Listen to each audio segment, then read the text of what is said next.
The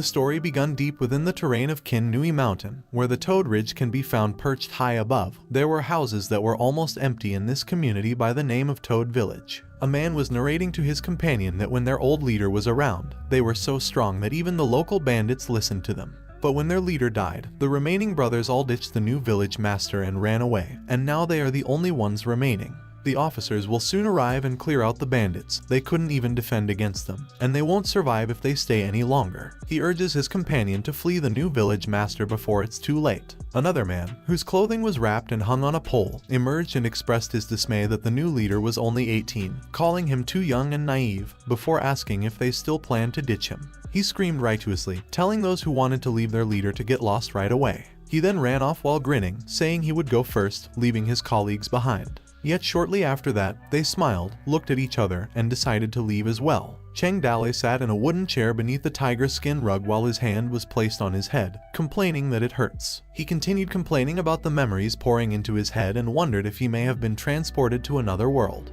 Cheng Dale was just a normal university student, playing in front of his computer with his headphones on, a strategic game called Hearts of the Mountain Bandits, when he suddenly fainted and woke up in a different world. His memories and the current body he was in were merging into one. In these memories, there was a village in despair. He became the owner of this poor village after his father passed away. Dawu was founded 120 years ago, and under its jurisdiction were 108 cities and 13 prefectures. It once ruled the sea and the land, but that was a very long time ago. Today, Dawu's imperial power was weakening, and people suffered due to the endless wars that happened almost every year. Those who couldn't survive had no other choice but to become mountain bandits, and the world was filled with them. Toad Village was one of them. When the old leader was around, Toad Village was quite powerful and famous in Kin Nui Mountain. The old Toad leader died not long ago, and the remaining bandits left one by one, and he believed he was the last one left. Cheng Dale sighed softly as he sat alone. Suddenly, a hand reached for his shoulder and called him a village master. It was Zhu Shenji, which surprised Cheng Dale that he hadn't left yet. Despite being the Toad Village strategist, Zhu Shenji's IQ was questionable, and his ideas had never been useful. Cheng Dale promptly took Zhu Shenji's hand in his and expressed his gratitude for staying behind. He stood up and went on to say that he would always remember this favor. Zhu Shenji responded, while holding Cheng Dale's hands, that he was misunderstanding something. He went on to say that the Toad Village resources had mostly been depleted and that the only thing left was a skinny horse, which he asked if he could take because no one else wanted it. This left Cheng Dale speechless and broken inside as Zhu Shenji asked for his tiger skin too. Cheng Dale sat back in dismay and replied to take it and leave. Zhu Shenji grinned as he held onto the rolled tiger skin rug and called for Linger to hurry up and take the horse with them as they would be departing. Even after traveling down to the mountain, they would still have to rely on it to earn their keep.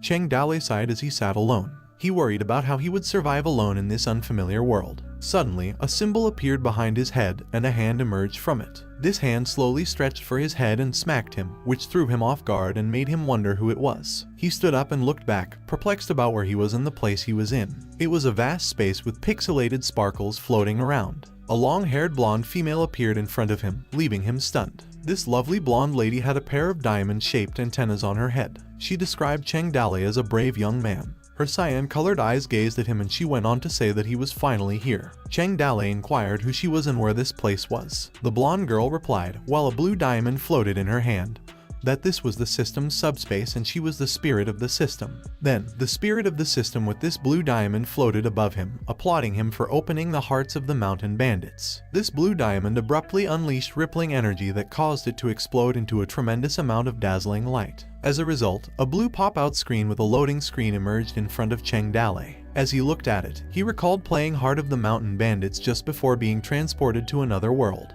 The blonde girl affirmed his thoughts and responded that she was also there to help him. The Toad Village, owned by Cheng Dale, was a beginner mountain with people leaving, and its population consisted of only 3 individuals, its leader, strategist, and groomer. Looking at the pop-out screen, Cheng Dale was taken aback by the fact that he had obtained a system after being transported. On the screen, a mission appeared: do not let the population reach 1 and stop the people from leaving. If the mission fails, the system would disappear. After that, he was surrounded by a bluish aura while a mission was issued for him to complete or regret later, as there would be no second chances. Then, the integration with the host continued, with Cheng Dale being penetrated by bursting light. The spirit of the system referred to Cheng Dale as a young boy full of energy, but the village's total population was extremely small. So, he needed to stop the strategist and groomer from leaving as a new mission appeared on a blue screen, instructing him to use a sincere way to stop the groomer and strategist from leaving. Cheng Dale replied that he could try to complete the mission, but he was unsure how he might leave the system's subspace. The blonde girl chuckled and invited him to approach her. She grabbed Cheng Dale and tossed him up in the air, saying, "There you go."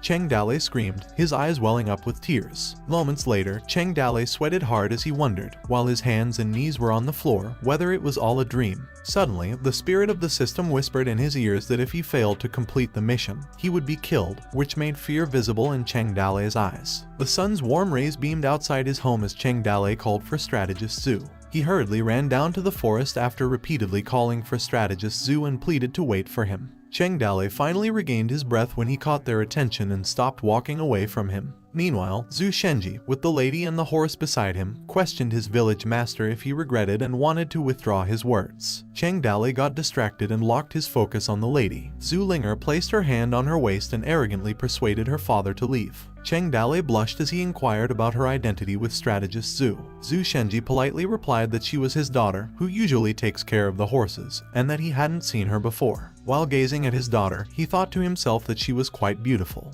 Cheng Dale held on to Zhu Shenji, mistakenly called him father but corrected himself, then told him that he had thought of something. Without him, the village would be nothing. He went on to say that Zhu Shenji was amazing and persuaded him not to leave the village because he had worked hard for many years and contributed greatly to the village. Zhu Shenji, on the other hand, was enraged because he assumed Cheng Dale intended to die with them, but he calmly replied that he was unwilling to leave because he was old and only saw himself as a burden. However, determined Cheng Dale responded that after hearing his reply, he couldn't let him go and assured them they wouldn't go hungry as long as he lived. Cheng Dale went on to argue about which village would take them in. Zhu Shenji responded with dismay, questioning how they could survive if they stayed behind. The village master proudly replied to what he was afraid of, then proceeded to request his weapon since he was going to rob someone. He then grinned discreetly, wondering what kind of reward he would receive after accomplishing his assignment. Cheng Dale inquired about Zhu Linger's age and thought about his confident and handsome self. He believed in the generic manhwas from his past life, where the main character was typically overpowered. Zhu Linger was irritated as she carried an enormous axe towards Cheng Dale, making him sweat in disappointment because he had imagined a different weapon.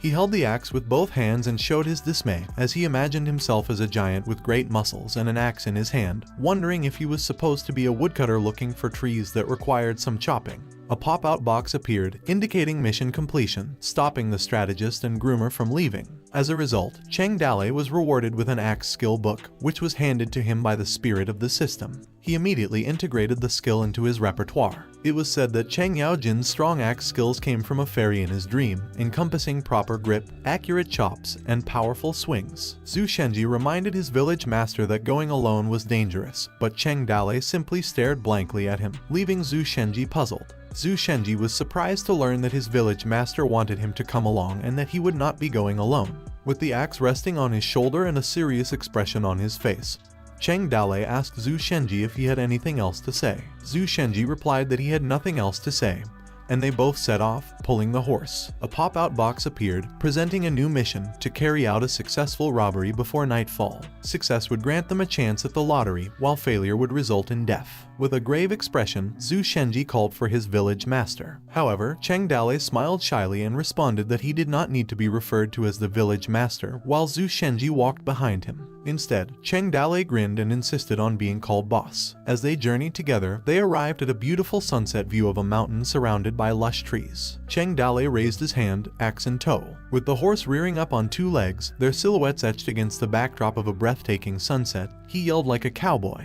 With the midst of a mountain covered with lush trees and a breathtaking sunset, a squad of armed soldiers was moving through on horseback and walking behind a carriage. One of the soldiers called to Warrior Lin as they were two soldiers leading the route in front of the carriage on their horses. He warned Warrior Lin that there were a lot of mountain bandits in the area, and that they should take caution as they were escorting the fiancé of the city lord's son while Warrior Lin was thinking about the mountain bandits as they spoke. Warrior Lin responded strongly, saying that it had been too peaceful since the escort mission began and he had been yearning for a battle, and if they tried to rob them, he would give them a taste of his spear, he added. Chang Dalei and Zhu Shenji stood at the edge of the mountain road, watching the sunset fade away by the minute. Zhu Shenji advised his village master that the sun was about to set and that perhaps no one would arrive, so they should retreat first and rob someone tomorrow. However, Chang Dalei was adamant to wait. A short while later, this soldier was on horseback telling Warrior Lin about their very important escort mission that because of his assistance, this had been easy to accompany the lady of the Su family to Black Rock City so that he could wed the young master of the city. This would help strengthen the relationship between the Su family and Black Rock City. A soldier who was walking next to a carriage told housekeeper Wang about being overly cautious. Since they were working for the city lord, he proceeded by asking who would dare to harm them while the soldier standing next to him nodded in agreement. From a distance, Chang Dalei saw them and said, "Here they come."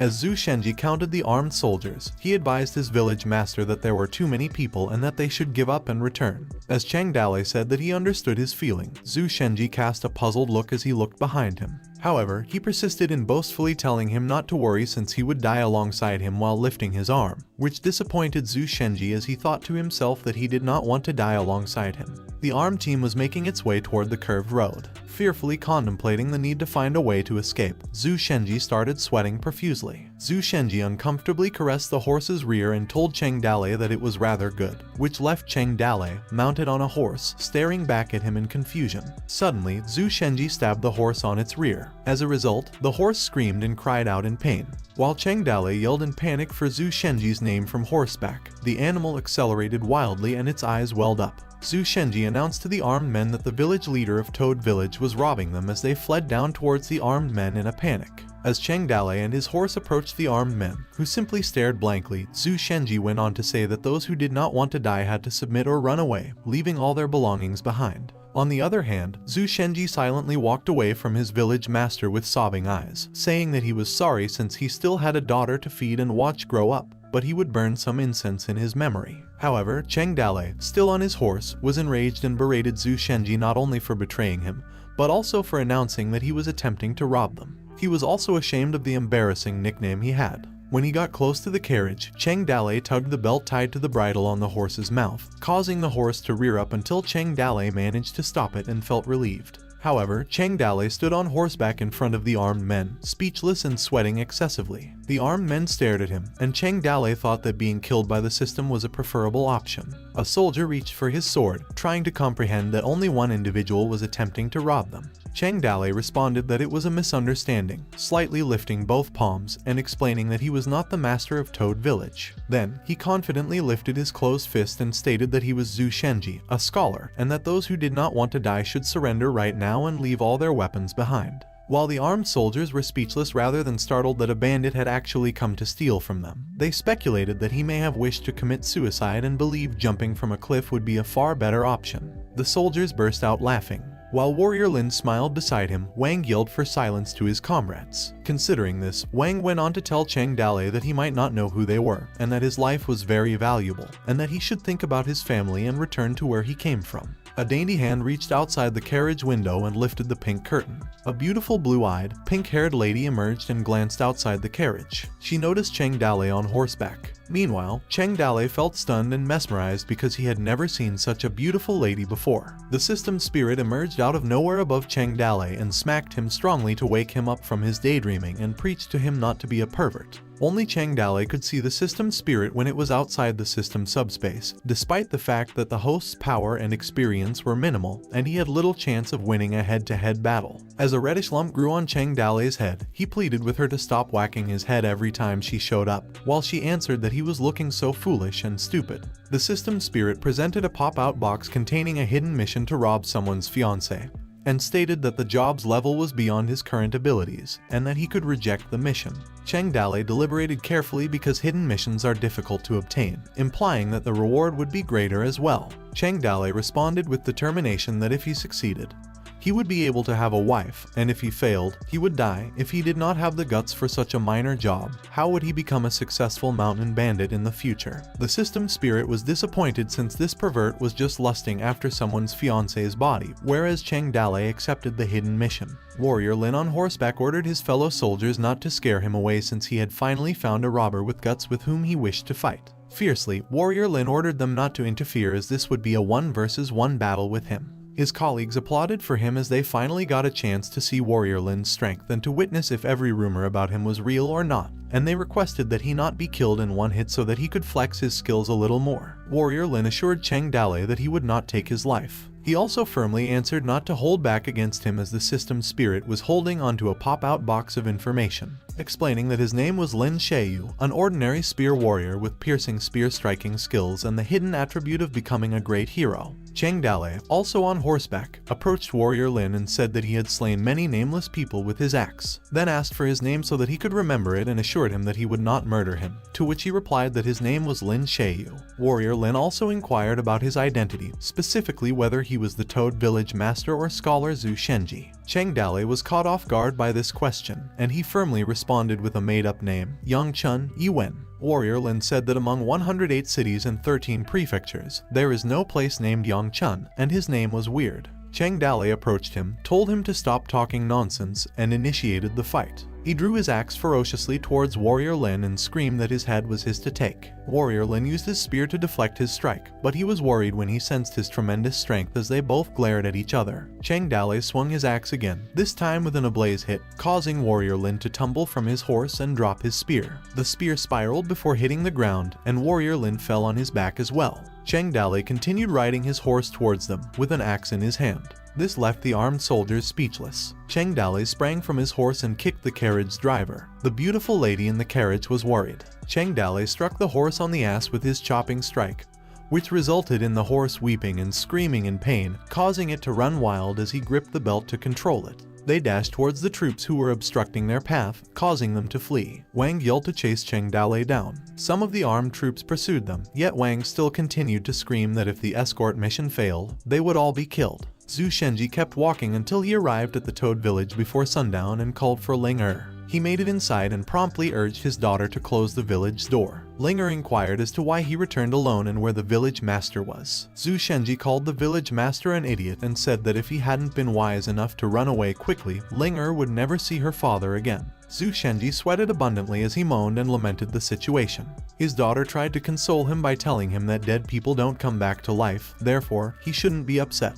Zhu Shenji clarified that he was not saddened by his death because he had such a wonderful horse, which disappointed Ling Er. He went on to say that this village was no longer safe for them to live in, and he ordered Ling Er to carefully check out and clean everything, including the garlic in the kitchen. At the same time, the armed troops on horseback were still pursuing Cheng Dale and the carriage. Cheng Dale screamed, "Hurry up," while clutching the horse's bridle belt. The system's spirit appeared out of nowhere above Cheng Dale and asked if he wanted to draw one because he had just completed a mission and received one lottery draw chance, to which Cheng Dale agreed and drew one now while whipping the horse's belt. The system's spirit poked fun at Cheng Dale when she asked if he wanted to whip the horse or draw the reward first, which infuriated him, and he threatened to whip her. Despite this, the system's spirit remained unbothered and cute, and she kept tormenting him. Cheng Dale replied that he truly wanted to draw the reward first and informed her that he was in such a situation, and that if she wanted him dead, he pleaded to just kill him, but the system's spirit only giggled and winked back at him.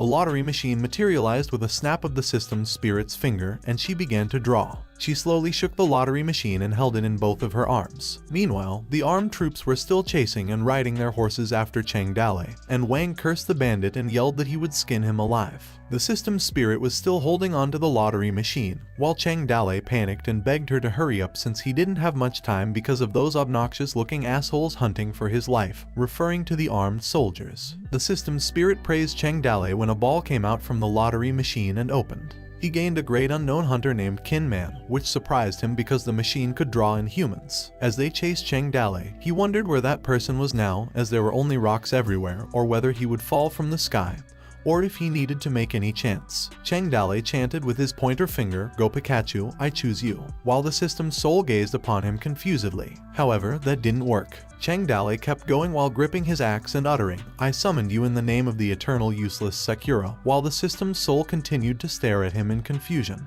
This continued further as he gestured with his hand and said, "Calling for backup, respond quickly. Gather and create a path, shine brightly. Appear in front of me, warrior. Calling 123, respond." All the while the system's spirit looked at him in confusion. Suddenly, Warrior Lin nearly struck the carriage with his spear and called for Cheng Dalei to return, since he was about to murder him, which caused Cheng Dalei's eyes to widen in fear. A figure in the distance alerted his village master not to worry because Kin Man was on his side. Kin Man, with long brown hair and an X mark on his chest, stood boldly in front of them, wielding a spear. Cheng Dalei thought to himself that the system couldn't make the reward appear out of nowhere, they had to be arranged and appear at a reasonable time. Warrior Lin on horseback leaped towards Kin Man despite his best efforts to avoid him, but couldn't stop his horse. Kin Man fiercely commanded him to get off. He drove his mighty spear into the horse's mouth, causing it to pour blood, roaring "Get off the horse." With Warrior Lin on its back, the horse lost its balance and fell. Then, the horse collapsed on the ground with a loud thud.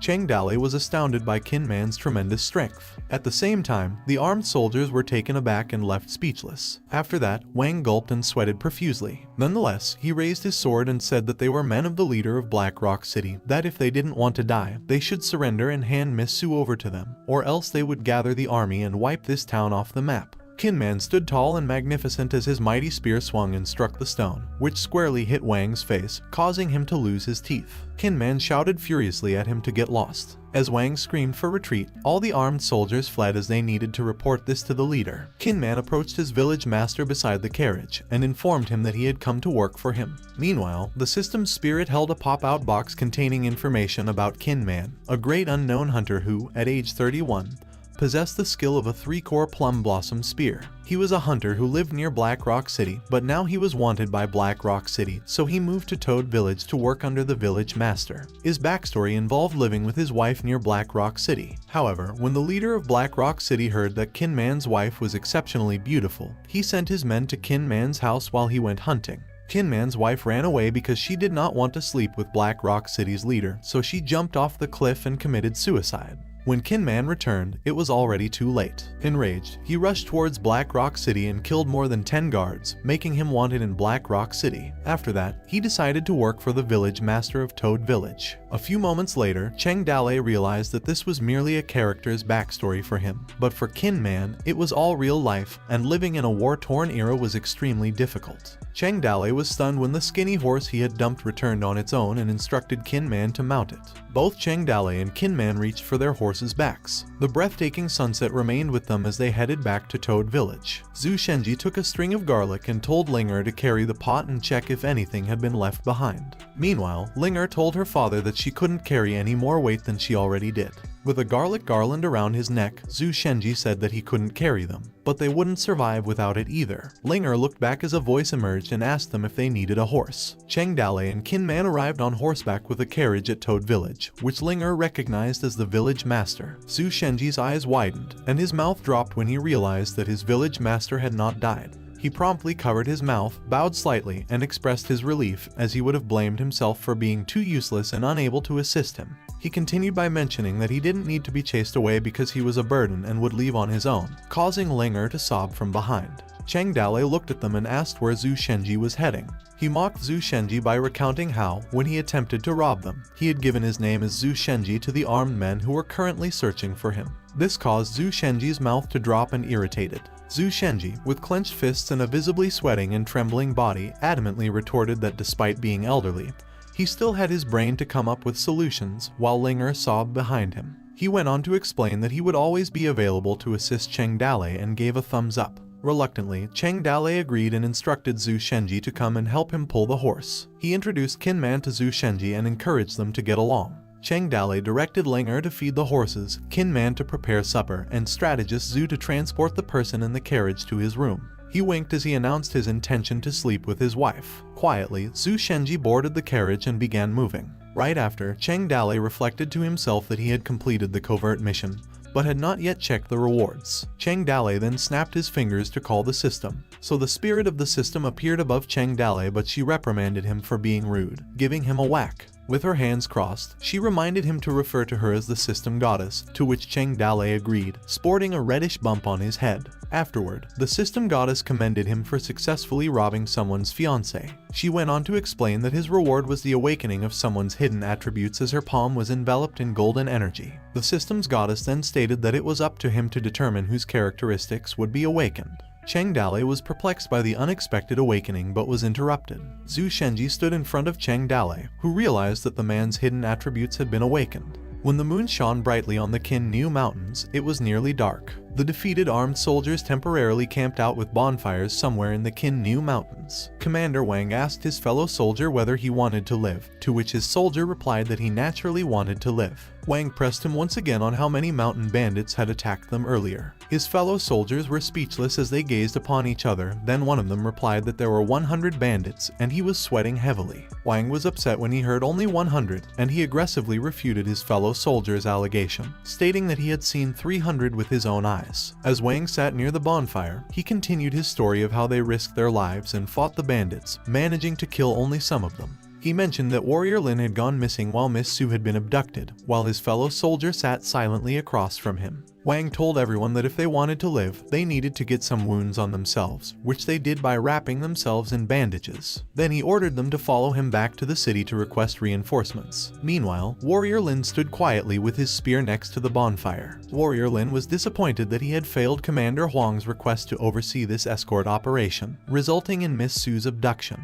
With apparent injuries on his face, Warrior Lin promised Huang that he would risk his life to save Miss Su. A few moments later, the systems goddess held onto the information in a pop-out box for Zhu Shenji, a famous lousy strategist at the age of 49. His hidden talent was his stupid tactics, which he suggested would only result in a loss. Cheng Dale would fail if he listened to him. Cheng Dale felt disappointed since he expected to be a below-average strategist, but he couldn't believe he was trash even with his hidden talent. Zhu Shenji asked his village master what was wrong with him, to which Cheng Dale replied nothing and inquired what he wanted while scratching his head. Zhu Shenji reported that he had already talked with the lady, whose name is Su Yi, and she is the young master's fiancée of Black Rock City. He mentioned that his village master shouldn't have abducted her. He stated that the former village master had also meddled with Black Rock City and died. If their current village master were to do the same, they would face certain death if they attacked again. Linger, holding a bowl, informed her father and the village master that dinner was ready. In the dusk sky, Cheng Dale gave the command to gather Kinman, Zhu Shenji, and Linger to discuss the situation over supper. They gathered around and sat near the bonfire, with their supper hanging on a pole, as Cheng Dale asked if anyone knew what was happening in Black Rock City. So Kinman replied that he had some knowledge about it. Kinman described Black Rock City, which is 150 miles away from Toad Ridge and ruled by Han Huji, a womanizer, ruthless tyrant with 5,000 elite troops. Zhu Shenji lamented the 5,000 versus 4 people gap and proceeded to ask his village master if he thought they could win.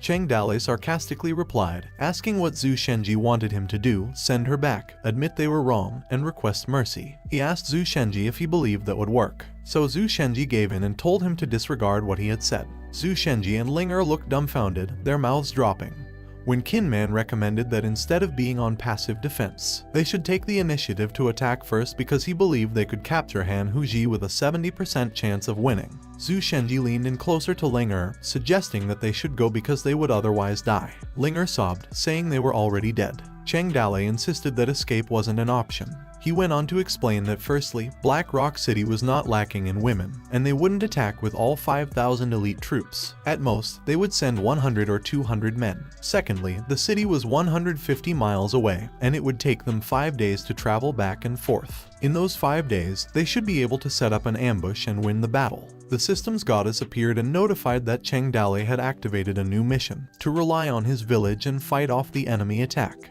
She added that the mission's difficulty was greater than the mountain power. Cheng Dale went on to explain that third, his father died while fighting them, and that he must avenge him. Besides, Kinman and Han Huji had bad blood. If they don't take revenge, how could they have the face to live peacefully? Kinman stated that they had to secure the village no matter what happened this time, and Cheng Dale responded that there are 2 ways leading to Toad Ridge. Zhu Shenji explained that the smaller road had a valley in between, so carriages couldn't use that road. But the other one might be used if they were going to ambush, so they needed to know their path. Cheng Dale remembered Zhu Shenji's hidden talent for terrible tactics. If he listened to him, they would perish. So he asked him which way the enemy might take. Zhu Shenji, with confidence, chose the official road while holding a smoking pipe, while Cheng Dale already knew which road they would take. The village master kept asking Zhu Shenji if he thought they could win, which left him puzzled. Zhu Shenji then stated that he was sorry, but he believed they would be wiped out, and no miracles would happen. So Cheng Dale responded that he believed they stood a chance to win and that a miracle may occur. Chang Dale grinned as he continued, saying that even though it seemed like they had no chance at first, when he thought to himself about Zhu Shenji being useless, he merely needed to do the opposite of what he says, effectively ruling out the useless choice. A few moments later, the moon shone brightly and was partially obscured by thin clouds in the dusk sky. Someone reflected on the fact that God had not given up on her yet, and that toilet paper, used tissue paper, and torn clothes might be reused. It was Miss Su who sat on the bed alone in silence. When Chang Dale entered her room and encouraged her to eat something, she was surprised but remained silent. Meanwhile, Chang Dale thought to himself that Miss Su is such a beautiful woman with a nice body. Suddenly, Chang Dale's alter ego had different thoughts because it desired her, and could do whatever he wanted with her. The real Chang Dale, on the other hand, covered his mouth as he objected to his evil thoughts. He couldn't do such things with her because he was a decent guy in the past and was afraid that if he crossed that line, he would become a villain. The system goddess appeared and praised Chang Dale as a righteous young man. She said that because of his kindness, a new mission had been triggered, which was to win her heart without using violence. She stated that only a real man could rule the world. But first, he needed to be able to win girls' hearts by being a gentleman. Chang Dale offered her food, thinking that she wouldn't be able to sleep that night. He mistakenly referred to her as Ying Ying but then corrected himself and addressed her as Miss Su. He asked whether she, too, couldn't sleep that night. Miss Su asserted that her family was one of the 4 great families of Fallen Leaf City. She said that she would offer him gold as payment if he would allow her to go back. She went on to say that she was also the fiancée of the young master of Black Rock City, so she warned Chang Dale of the consequences if he harmed her. Chang Dale explained that there must have been a misunderstanding. He had a vendetta against the Black Rock City leader and had captured Miss Su to lure him out. He promised to set her free once everything was over. Miss Su labeled Chang Dale a liar and stated that men only wanted to sleep with her, claiming he was no different. Chang Dale stared silently as Miss Su pleaded with him not to harm her and promised to meet his needs, whether it was gold, food, or something else. Suddenly, the system goddess emerged with a pop-out box of information about Miss Su Ying, who, despite lacking talent, possessed good insight. Chang Dale thought to himself whether he should try to convince her. Chang Dale told Miss Su and stood in front of her that he knew he was only a violent bandit in her eyes. But if he could live quietly, why would he become a bandit when he also wanted to be a scholar or a warrior? He then looked out the window, where the full moon shone brightly with thin clouds and a sea of stars. He continued to say that he used to hold books in his hands and wanted to learn literature, fight like warriors, win titles, and travel the world, crossing seas. However, he encountered some greedy pigs who treated others like scum. He began to wonder why the world was like this and why people were so easily swayed by greed. Miss Su sat silently as Chang Dale went on, saying that he wanted to save this world so that all citizens could live in peace. And right at that moment, as Chang Dale extended his hands towards her, he expressed how he wanted to grab her hand as he asked her if she would help him achieve his dream. Miss Su said that, although what he said could be a lie, she had the impression that he wouldn't hurt her and was perplexed as to why she had this perception. She went on to explain that Chang Dale could tell her whatever he wanted as long as he didn't harm her, and she would try her best to comply. But Chang Dale remained silent for a moment. Then Chang Dale sat down near the table and asked her if she could tell him more about what had happened in this world, which was likely the only sincere statement he had made since entering the room. They faced each other in the room, as Chang Dale was determined to learn everything about this world, including the fact that this girl was a merchant's daughter. Time had passed, and Chang Dale bid farewell as he cupped his fist. After that, Miss Su read a poem by candlelight, with a sword in hand, the ambitious man, to rescue the people of the occupied land. Miss Su thought about the Wu Hook, which could be a sharp weapon, Guan Shang, and where the empire with only 13 prefectures had originated from. She knew that Chang Dale was lying, but these words were too beautiful, and she praised such an amazing poem. She believed that if she could showcase this in the so-called talent poem meeting, it would definitely shock everyone. Meanwhile, Kin Man stood silently outside. He drew the attention of his village master. Chang Dale was surprised when he saw Kin Man and asked him what he was doing there. Then he thought to himself if Kin Man had a habit of listening to people's private conversations. Kin Man cupped his fist and expressed how he felt that the village master was no better than those dirty bandits. But after he heard them speak, he was deeply moved by his words. And since he had a dream, Kin Man was willing to risk his life to make it come true. Suddenly, the system goddess appeared and told Chang Dale that he had unknowingly achieved Kin Man's hidden mission, which was that Kin Man always had a heartache since his wife and children were taken away from him.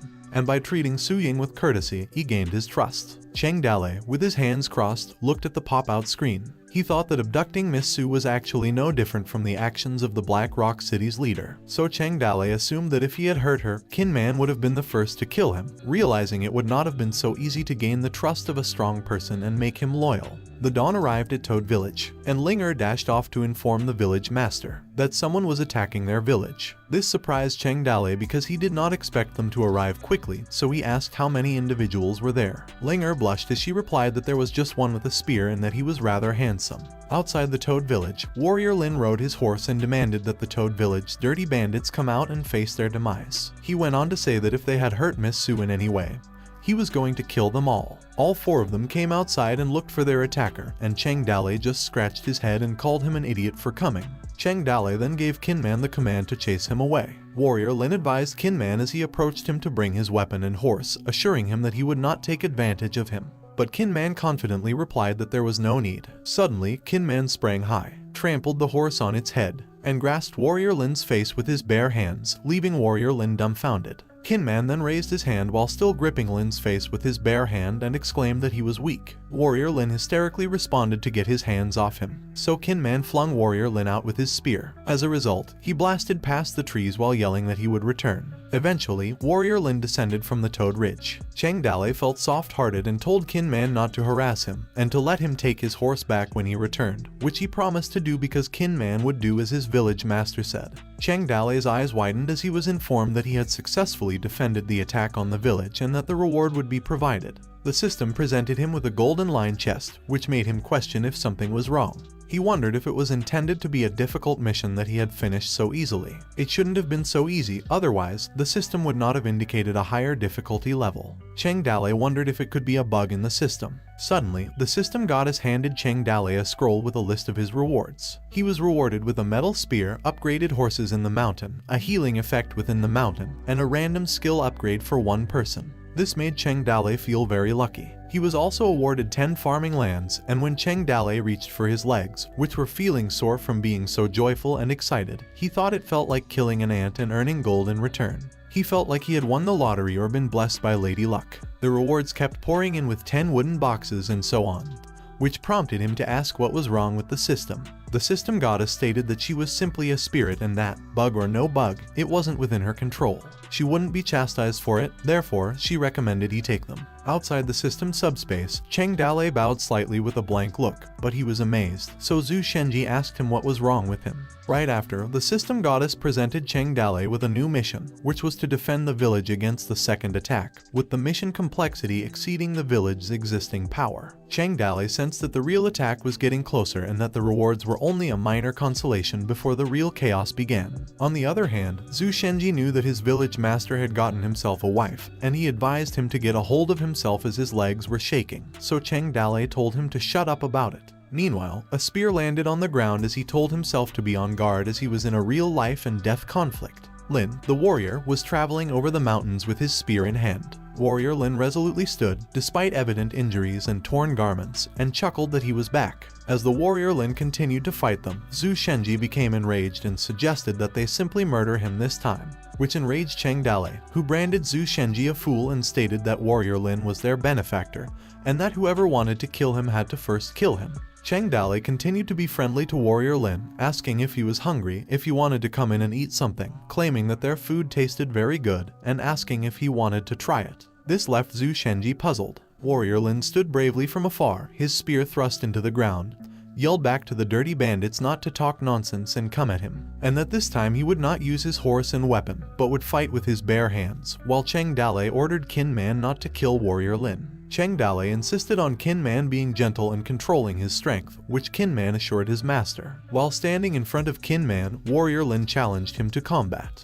Then, out of nowhere, Kinman sprang promptly. He hit him with one hand, and as a result, he flew back again. Cheng Dale asked Warrior Lin if he was okay and said he would wait for him to return if his health improved. On the other hand, the system goddess appeared with a scroll of rewards for successfully completing the second defense mission, such as rewarding a mountain spring, 10 blood pills, a bonus village skill, 10 sickles, and 5 wooden boxes. However, these did not impress Cheng Dale because they were obviously mediocre compared to the first reward. Meanwhile, Warrior Lin traveled slowly on the steep route towards Toad Village with a wooden staff and suddenly triggered the third mission to defend the town for the third time. When he arrived at Cheng Dale's location, the village master asked whether he was okay, to which he answered until Miss Sue was released. Warrior Lin, despite having bumps, noticeable bruises on his face, and missing teeth, insisted on never stopping and coming back. Chang Dale shook his head as he told Kin Man to be gentle with him. Kin Man punched Warrior Lin once more, and the third defense was successfully completed, and they were rewarded.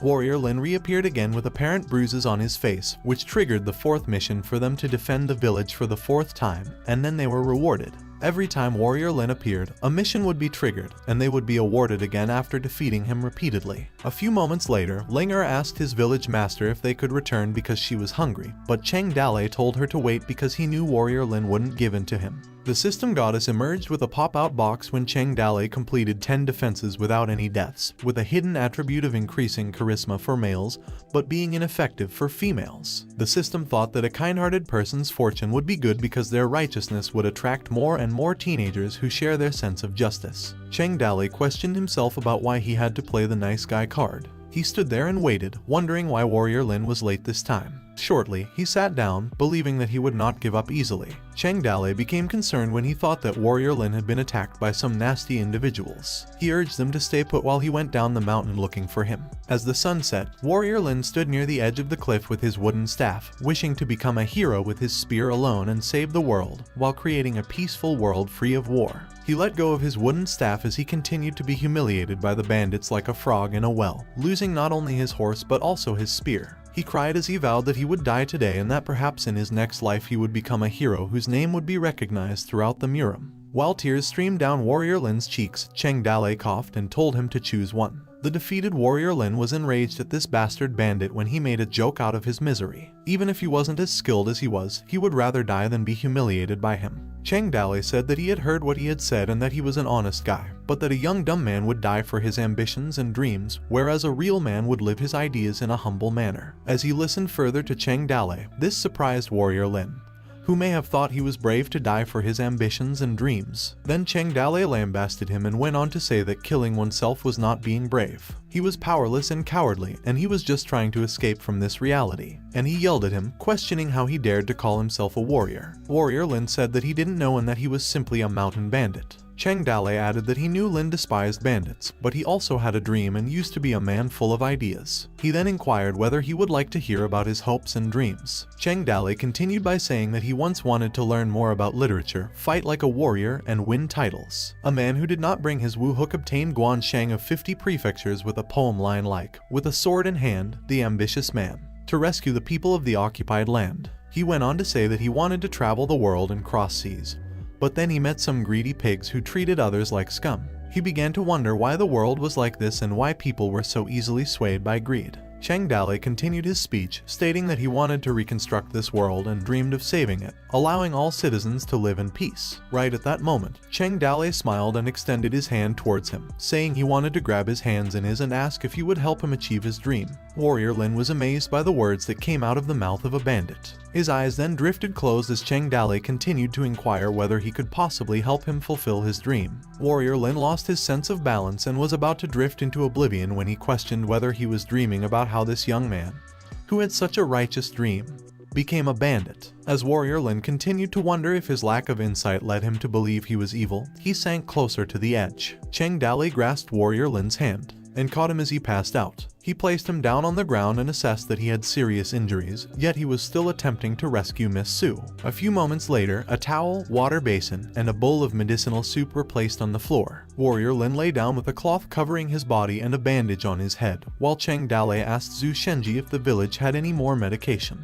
Zhu Shenji stated that he had been swept away by the gangs who had left a long time ago and questioned whether he had any fear of Warrior Lin because he could be a spy. But Chang Dale responded that after hearing him, he felt he could trust him. Chang Dale was concerned that if he couldn't reduce the inflammation, he would die, so he used the blood oil to treat Warrior Lin, then summoned Linger and instructed her to bring out the shovel and hoe. Afterward, Linger presented him with these two heavy tools. Chang Dale received the materials he sought, while Zhu Shenji was perplexed as to what he would do with them. Headed by Chang Dale, with Linger and Zhu Shenji, they marched to look for treasures. However, Zhu Shenji was opposed since he believed there would be no treasures remaining in the village and urged them not to destroy the land. He found the blood pill provided by the system and instructed them to feed it to Warrior Lin. At the stable, Chang Dale informed Kin Man that the black horse would be his, to which Kin Man thanked him. After this, a pop-up box of information emerged, revealing that the yellow horse had an escape skill, and the black horse had a charge skill. Also, Ling discovered a metal spear on the road outside as she had shown to her village master. Cheng Dali got a burned copy of Zhu Shenji's Black History and examined the map carefully, wondering who designed this terrible map.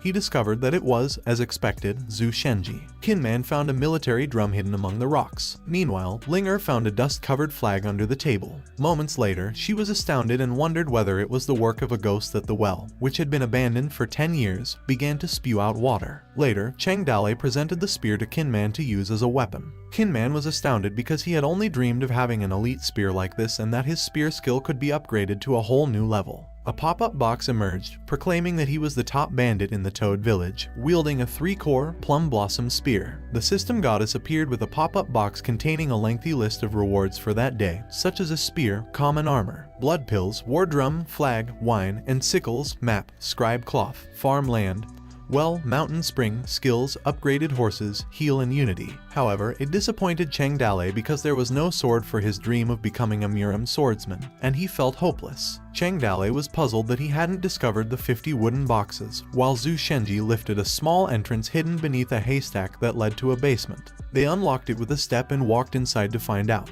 Finally, they found the 50 wooden boxes piled up, and as Zhu Shenji was climbing down the stairs, he asked his village master if the old master had left him some heritage. Zhu Shenji stood next to the stack of wooden boxes and asked Cheng Dali whether these were the old village master's savings, to which he answered that he wasn't sure. When Cheng Dali invited him to open them and see what was within, both of their eyeballs radiated crimson light as they smirked sinisterly. Cheng Dali washed his face with water to wipe away all the bad luck. When he opened a wooden box, a light burst out, and he remembered drawing numerous SSRs over the years in excitement of something coming out, whether it was a famous beast, beautiful girls, or legendary weapons. He did, however, acquire one box of stone, which was essentially trash, while the system goddess smiled and gestured thumbs up. Cheng Dali felt frustrated and cursed as he gazed at the stone in the palm of his hand, knowing he couldn't change his fate. Zhu Shenji offered to open one box for his village master, but Cheng Dali declined because he was certain his luck was worse than his. Zhu Shenji opened a wooden box and wondered what it contained.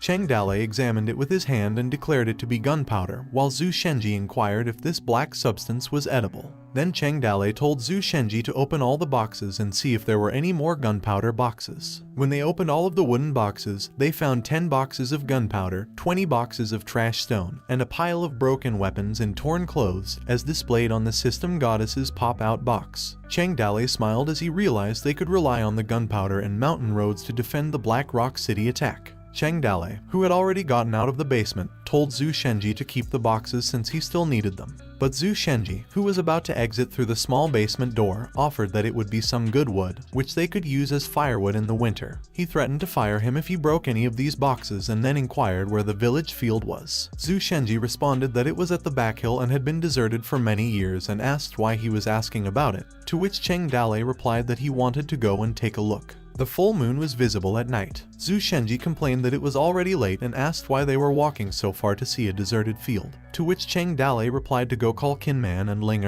All of them walked past a grassy field surrounded by a stone mountain. Zhu Shenji pointed out that he threw some wheat seeds there during the spring. Zhu Shenji was doubtful that anything would grow there because it was a wasteland.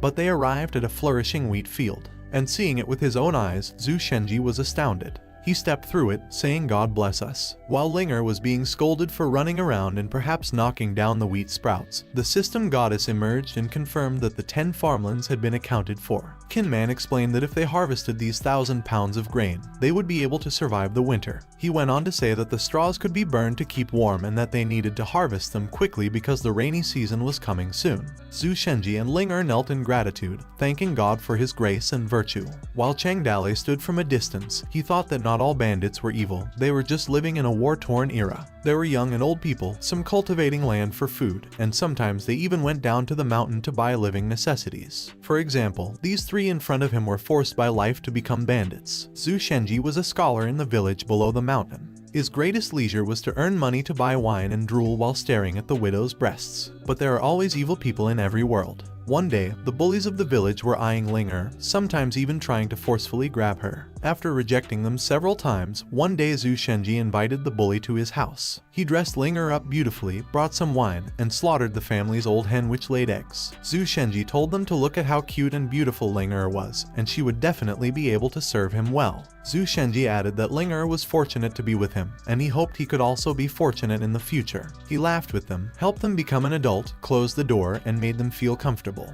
After the bully got drunk, Zhu Shenji chopped off his head. He burned his house and brought Ling-er along with him. After many twists and turns, they ended up in Toad Village. Perhaps that was the one and only time Zhu Shenji's scheme succeeded.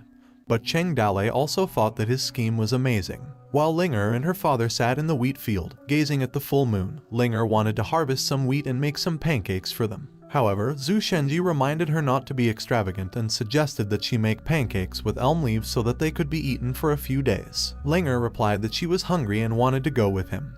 But Zhu Shenji did not want to rush because of the beautiful field. Inside the Toad Village, Cheng Dale was looking at a grayish flag with red stripes on it, while Zhu Shenji asked whether it was their flag, which he thought was sewn into someone's pants. Cheng Dale responded that he had been meaning to ask who designed the flag and what the egg on top of the toad meant. Zhu Shenji explained that it was not an egg but a heavenly toad swallowing a moon.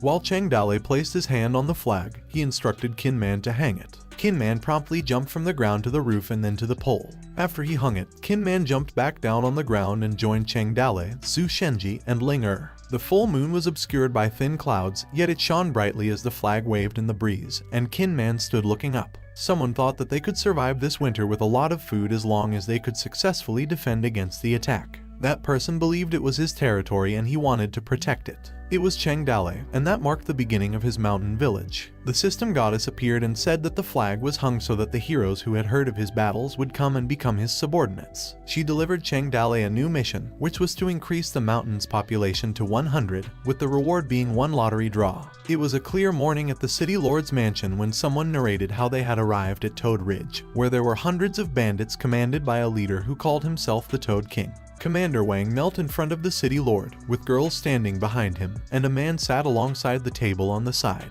Commander Wang expressed his anger at their actions and how he had rushed towards them. While the city lord remained silent, Commander Wang began to sweat heavily as he explained that while they were fighting the bandits, a guy named Zhu Shenji rushed out. A man sat alongside the table inquired whether there were always so many bandits at Toad Ridge. Commander Huang sobbed as he responded that there were at least 200 people, and they called themselves Yuan from Yangchun. He then lowered his arms to the ground and continued, saying that not only did he try to protect the young master's fiancée from the bandits, but he was terribly injured and allowed her to be robbed. He believed he deserved to be punished and killed. The city lord agreed and ordered him to be killed. Someone caught the city lord's attention while they were dragging Commander Wang away. A young man emerged from behind the towering red curtain and told them to wait as he pleaded with his father to allow him to lead the troops on Toad Ridge and save Miss Sue. But his father responded that she was just a bitch and that daddy would find a new one for him. This young man bowed his head with both hands, begging his father to allow him to lead the troops because he couldn't call himself a man if he couldn't protect his wife. Tea was poured into the city lord's cup, and he then asked how many soldiers his son wanted.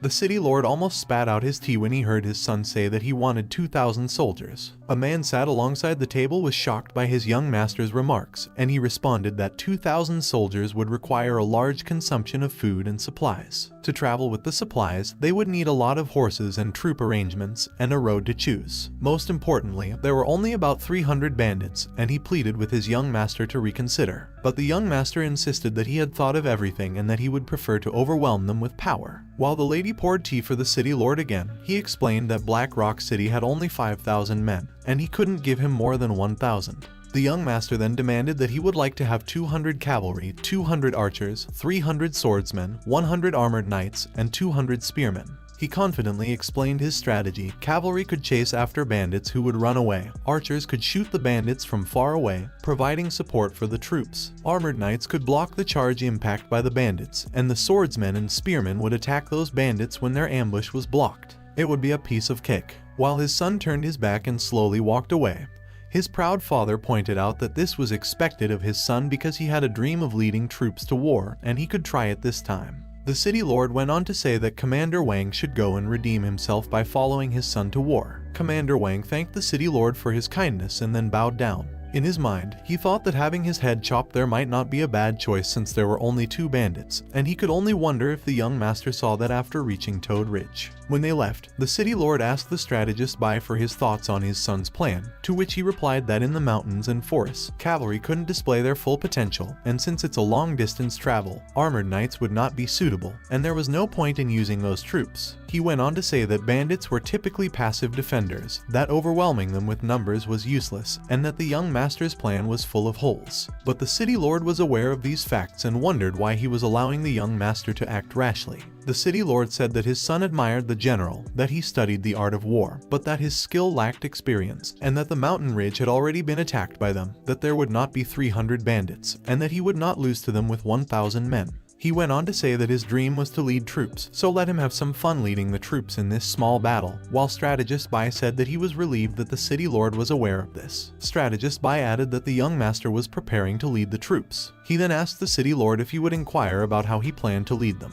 The city lord replied that there wouldn't be an issue and requested the girls to go back to his room, as he did not want to worry about anything else and only wanted to have fun with these young girls. The city lord stood beside him with the girls and added that if Strategist Bai ever experienced them, then he would realize that nothing else in this world was worthy of thinking about, which left Strategist Bai speechless. Meanwhile, in the inner room of Toad Village, someone asked if Black Rock City didn't have a standing army. It was Cheng Dale, who sat with maps on the floor, asking Miss Su, who sat in front of him, why Black Rock City, with only 20,000 citizens, could manage to feed 5,000 soldiers. Cheng Dale then inquired about the times of war and how he could gather soldiers to defend the city. Miss Su responded that troops could be drawn from military households, but if the conflict was large enough, citizens would have to join the army as well. She also mentioned that Bai Han-chuan had planned to train 500 standing troops, but the plan was dropped because troops require a lot of resources. Cheng Dale then inquired about Bai Han-chuan. Miss Su said that he is the strategist, in charge of everything both inside and outside of the city, and that he is truly an amazing person.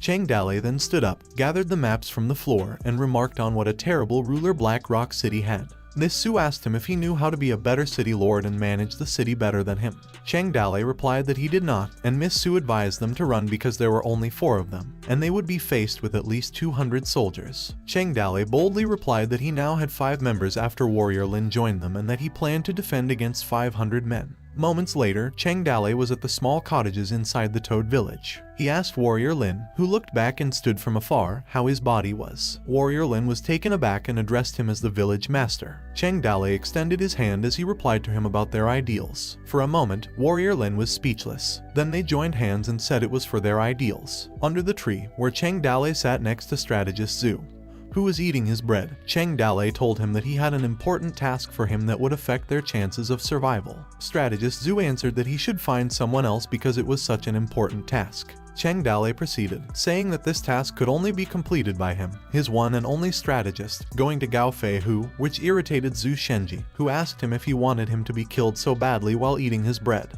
Cheng Dale explained that he was asking him to bring them good wine and that he wanted to inform the Flying Tiger bandits that Black Rock City would attack Kinnu Mountain, as well as the Doghead bandits, Bald bandits, Apricot Blossom bandits, Wild Boar bandits, and others. Zhu Shenji questioned if they would trust him, to which Cheng Dale responded by telling him to use his brain and make up a story. Zhu Shenji responded that he was scared because the past leader had some grudge with them, but Cheng Dale assured him not to worry and that he would let Warrior Lin follow him. Both of them went head-to-head when Zhu Shenji preferred that his village master come along, which enraged Cheng Dale because he wanted him to put himself in danger. Cheng Dale persuaded him to go while he winked and signaled with his hand that if he died, he would take care of Ling Er in his place. His face became frightening as he threatened to paste the erotic drawing he drew onto the walls of the Black Rock City, which surprised and horrified Zhu Shenji. In a wagon, Warrior Lin was in charge of the horses and jars behind him, while Zhu Shenji sat atop a haystack, and Cheng Dale and Qin Man stood behind them.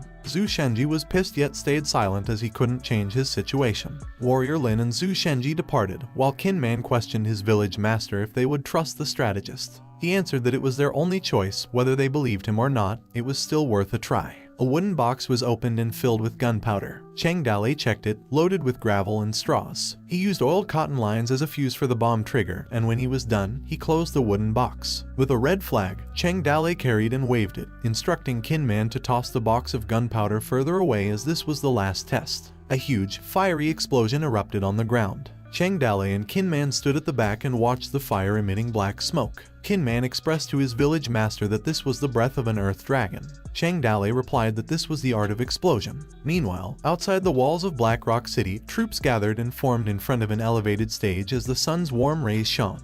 The young master was glad for the clear skies, as this was a good omen. However, his soldiers thought otherwise, as they talked poorly about his good omen statements. Moreover, the sunlight beamed on them, making it unbearably hot. A soldier asked his Uncle Wang if he was coming to the war when he would turn 60 this year. Uncle Wang told him to quiet down and added that they were only subjugating a few thieves and bandits, so it did not matter if he was present or not. The young master stood with his sword by his side, his hair and robe blowing in the breeze. He placed his sword against the neck of a soldier who was holding a spear nearby, and inquired whether he was happy. The soldier responded with fear and confusion. The young master went on to say that he was happy for him because, in ancient times, when a famous general went to war, they would sacrifice one person. He chose him as his sacrifice. The soldier pleaded with the young master not to joke and accused him of kidding. The young master slit his throat, asking what made him thought that he was joking. As the soldier lay on the ground with tears in his eyes, he cursed for his glory. The young master stated that he would rest in peace from this day forward and that his family's name would be glorified with his name.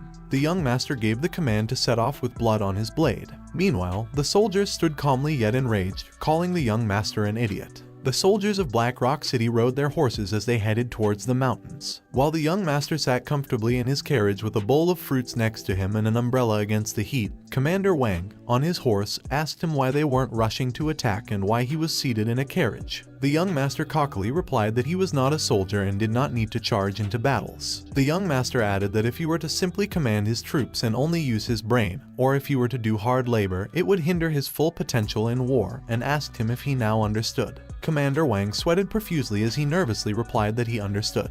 The young master went on to add that he wouldn't understand that he respected generals who stayed in camp and led the troops to war, while his men won the battle, which left Commander Wang speechless. A few moments later, Bai Han Chuan dashed over to the city lord, who was preoccupied with his young girls. He stood in front of him and told him he felt uneasy because the young city lord had been gone for a day, and that he needed to organize 100 men to go after him in case he was in danger. The city lord told him to do anything he pleased as long as he didn't disturb his enjoyment, to which Bai Han Chuan agreed. As soon as they received orders, soldiers on horseback began to gather, 100 of them ready to ride their horses outside the city. Headed by Bai Han Chuan, they set off as dust billowed from their horses' hooves. Meanwhile, it was almost dark, yet the troops of the young master of Black Rock City continued to march through the mountain. Commander Wang advised the young master to take a rest because they were about to reach the mountain ridge and had been rushing for the entire day. The young master explained to Commander Wang that speed is essential, and what if the bandits attacked them while they were resting?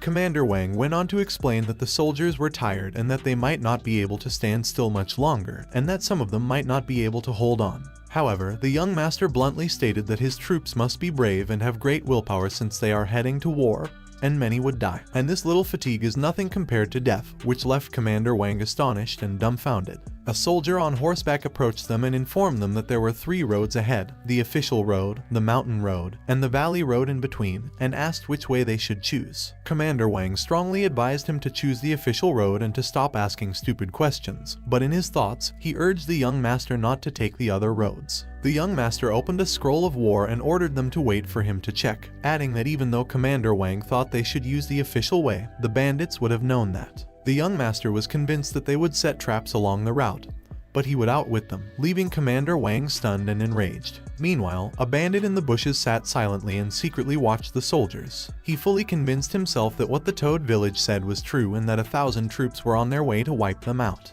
The bandit went quickly but quietly as the moon shone brightly in the dusk skies, as he needed to report it promptly. The news had spread all around the King Mu Mountain, and all the bandits knew about it. The bandit arrived at the Flying Tiger village and ran hurriedly inside. He reported with his fist clenched that the news was true as many soldiers came and that they did not take the official road. A man told his big brother that they don't seem to be heading towards their village as they are attacking the Toad village. Another man added that the Toad village only had about 4 to 5 people, and why would Black Rock City have brought so many troops for them? Gao Feihu, the village leader of the Flying Tiger, responded that if only their military strategist were here, he would wait and see what happened next. The troops of Black Rock City walked down a narrow path with a tall stone mountain in between them, while Chang Dale and Zhu Shenji discreetly looked at them from above the edge of the cliff with trees between them. Zhu Shenji informed his village master that there were at least 1,000 soldiers on their way. Zhu Shenji looked at his village master and told him to withdraw because they couldn't fight them. Chang Dali replied that withdrawing was no longer an option because they would fight them as originally planned while the logs were tied on the brink of the stone cliff. He went on to say that when they arrived in the valley, they would drop the logs. Lin would fire the explosives, and Zhu Shenji, Qin Man, and Ling would toss the explosive boxes below. Zhu Shenji inquired as to why they were only blowing up one side of the valley when they could blow up both sides. Chang Dali responded that when people are cornered in a tough situation, they would display incredible fighting prowess. However, if they know there is a way out, they will not fight to the death. He further stated that, unlike them, they do not have a way back. Chang Dali was informed that they would be getting out of the area and what they should do. Chang Dali was sweating profusely when he instructed them to wait a minute. He was reminded once more that their cavalry had already moved out of the line of fire. Chang Dali screamed to do it now as he swung his axe at the rope linked to the logs. As soon as the rope was cut, the logs were released and started to fall over the mountain. As the logs struck the troops, they screamed and fell to the ground with their horses. Chang Dali ordered Warrior Lin to light it. However, he hesitated while holding a fiery torch in his hand. Warrior Lin was seen trembling and sweating profusely as he remained still. When Chang Dali put his hand on his shoulder and inquired if this was not his very first killing, he answered that there were simply too many people present down there. Then Chang Dali became enraged. He pushed him against the tree with both hands while calling him a bastard. He sweated profusely as he yelled at him that this is war, it's not a child's playground, and war is never about being dignified or civilized. He screamed angrily that war is when you want to kill someone and someone wants to kill you. Warrior Lin was taken aback by his remarks. Chang Dali grabbed the torch and added that they would all die if they let them go today. From both above and below the stone mountain, there were even more explosions. As a result, boulders began to drop from the sky. As they glanced up at the falling rocks, they frightened the Black Rock City soldiers. While the explosion continued and rocks fell to the ground, someone yelled that the exit was blocked and informed the village master that dozens of horsemen had already managed to make it out of the pass. The soldiers were terrified because they believed they were surrounded by a mountain-haunting ghost. Another scorching explosion erupted from the ground, burning the soldiers as a result of its impact and causing them to go flying.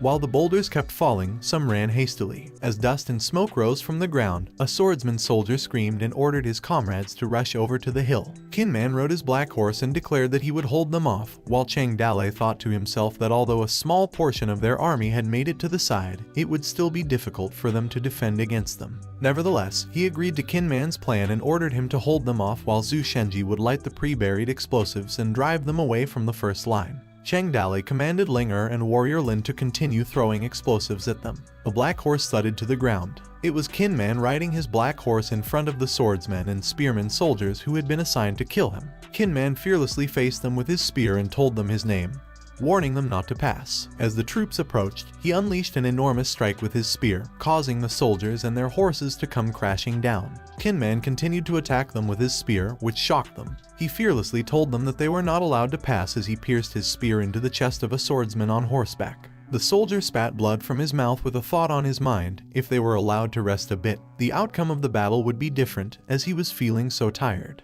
A few moments later, while the shattering explosion persisted and rocks fell down, soldiers hurriedly ran away from the narrow road. The fiery explosion erupted behind them, and someone yelled for their escape. Some were unable to avoid the explosion, and as they collided with it, they spewed black smoke. The remaining soldiers ran hurriedly out and reported to the young master, frightened, that there were monsters. The young master stood up in his carriage as he witnessed the blazing explosion and the black smoke it produced, while his soldiers ran away from it. However, the young master gestured his hand and forcefully commanded that no one was going to run away, and that those who would try to cross that line would die. The young master was convinced and thought in his mind that he was so handsome he would turn the tide of this losing battle into victory. His frightened soldiers explained to the young master that there were ghosts on this mountain. Most of his soldiers became enraged as they raised their fists and questioned why he wouldn't let them leave, despite the fact that they continued to run away with their weapons in their hands. The young master's eyes widened. He stood up and roared at his soldiers to go to their graves, but they ignored him and continued to run past him. The wheel of the young master's carriage broke. As a result, the carriage tumbled to the ground because it was out of balance. The young master stood up and saw the mayhem of his soldiers being flung apart along with the stone debris that resulted from the impact of blazing explosives. Commander Wang yelled at his young master, urging him to flee because they had failed and lost momentum, but they could still escape before the bandits caught up with them. The young master agreed that he needed to escape since he believed that in ancient times, great generals would improve through their defeats and gain experience for future battles, while his soldiers wept in fear as they ran away. While stone debris flew casually at him, the young master stayed calm as he raised both his hands and bestowed his sword upon Commander Wang, saying he would be honored to see his growth after this war. On the other hand, a rock landed on Commander Wang's head. But he didn't mind because he was annoyed with the young master, to whom he was supposed to be grateful. Commander Wang felt annoyed by the comments he had made, which left him speechless. Commander Wang pushed the young master onto his back and cursed him to die, which shocked the young master. He referred to the young master as an idiot and told him to go and die by himself as he ran away to save his own life, leaving the young master alone. Meanwhile, on the cliff's edge, Cheng Dale knelt near the ground, hunched, and looked down, unsure of whether they had won. While he thought in his mind that once a single person had lost motivation and started running, the others would also panic and run away, causing a domino effect. Zhu Shenji eagerly informed his village master that they had won. Cheng Dale stood to his feet and raised his hand, commanding warrior Lin and strategist Zhu Shenji to follow him to the battlefield. They hopped on the carriage, with Zhu Shenji controlling the horse, Cheng Dale and warrior Lin standing on the carriage with their weapons in hand, and Cheng Dale ordered Linger to begin banging the drum.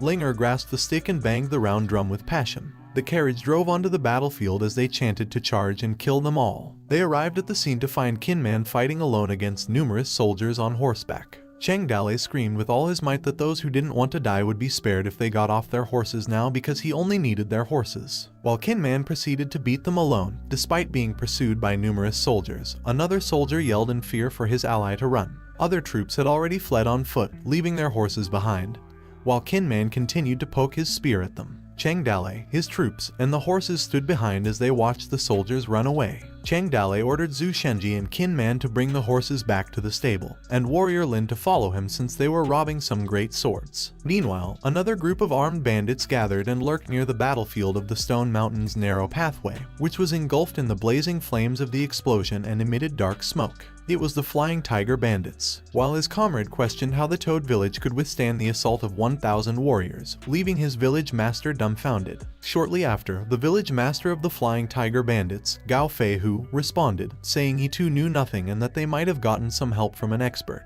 His comrade sighed as he couldn't believe the world was so unpredictable that even 1,000 soldiers could lose against 5 people. While beside him, another comrade scolded him to stop sighing as he was a mountain bandit and should not forget his job. Their village master, Gao Feihu, along with his sword, ordered his brothers to charge with him as they were about to rob them. The Flying Tiger Bandits slaughtered the soldiers and demanded that they hand over their weapons. They pushed the soldiers to the ground and were ecstatic with their loot. Someone stated he hadn't changed shoes in years and requested the soldiers' boots since he needed them. They stripped them and removed their pants. One of the soldiers begged that he was not gay and that he could offer the bandit anything but his virginity, and the bandit cursed him as he responded that he did not want his virginity, but only wanted his pants. Meanwhile, Cheng Dale with his axe on horseback ran after the terrified young master of the Black Rock City, demanding to give him his sword. Still, Cheng Dale pursued him with his axe and demanded that he stop running. A loud horse's stud was heard. An immense line of soldiers on horseback arrived at the Stone Mountain, creating a loud stud.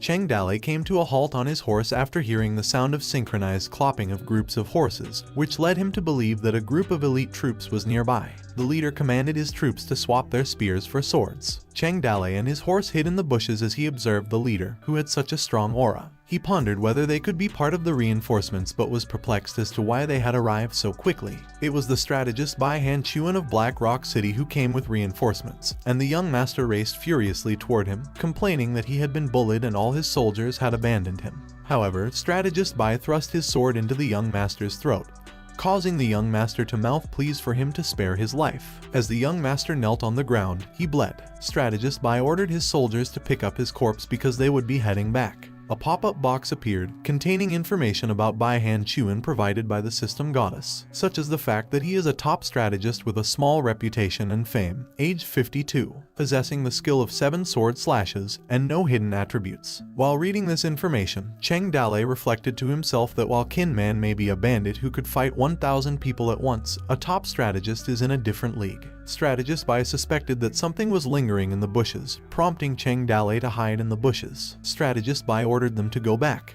This made Cheng Dale ponder why they were leaving and speculate that, unlike Zhu Shenji, this era has some great strategists. He kicked a stone with his foot and cursed them for taking the sword with them, which he had his eye on. A pop-up box emerged for a mission that successfully completed their 11th defense and rewarded 1 lottery draw, asking if he wanted to draw now. The system goddess also emerged with ghostly vibes, stating that she had finally come out of that torturous small black room and that she did not want to go back in there again. Chang Dale questioned this because she had been so energetic before. With weeping eyes, the system goddess lamented that she had been standing in front of him, but he had only noticed her physically and that she hadn't given him any missions or talked to him about them. Chang Dale irritably said that he didn't care because all she did was hit him whenever she came out, and that he felt better when she wasn't there. The system goddess kicked Chang Dale on the head and scolded him for locking her up in that small black room. Still irritated, Chang Dale reacted by asking whether he could use bugs the next time. As she ran with a large wooden gavel, the system goddess cynically asked what did he think while Chang Dale chuckled on his horse. The Kin New Mountain map contained the locations of Black Rock City, the Doghead Bandits, the Flying Tiger Bandits, the Wild Boar Bandits, the Apricot Blossom Bandits, the Bald Head Bandits, and the Toad Village. Black Rock City's first attack had spread around Kin New Mountain. The Flying Tiger Bandits are the closest to the war area, so they attacked first. The incident would be reported to the leader of Black Rock City by the military advisor of the city. It is anticipated that his son's death would be a major event.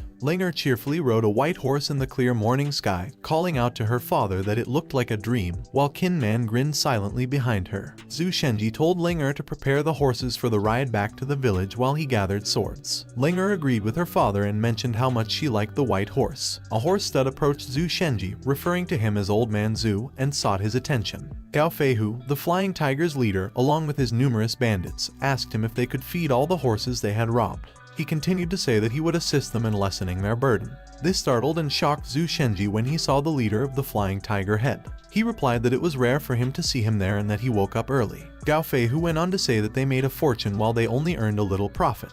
He nonchalantly mentioned how they were going to split these horses and that he needed to speak now, which worried Zhu Shenji. Linger frankly told them that they snatched these horses by their own abilities and asked why should they give them up. Despite being urged to shut up by her own father, Linger rebelled discreetly. Zhu Shenji responded that everyone worked hard and they all earned a lot of profit. However, Gao Feihu disagreed. They earned a lot, but he did not think that they earned more than them because they took most of the profits. Another bandit from the Flying Tiger on horseback yelled as he suggested to his leader, Gao Feihu, to stop talking to him. He continued to say that they should stop asking them to split the profit when they could simply snatch everything from them while charging towards them with swords. He demanded that he wanted that white horse. The horse was knocked off balance after being struck on the head. It was hit in the head with an arrow and eventually fell to the ground, while the man riding it became dizzy and couldn't see anything. Some of the Flying Tiger bandits were astounded by the amazing archery skills, while others were concerned for their second master. Kinman drew another arrow and prepared to shoot it as he fiercely informed them that if they took another step, they would die.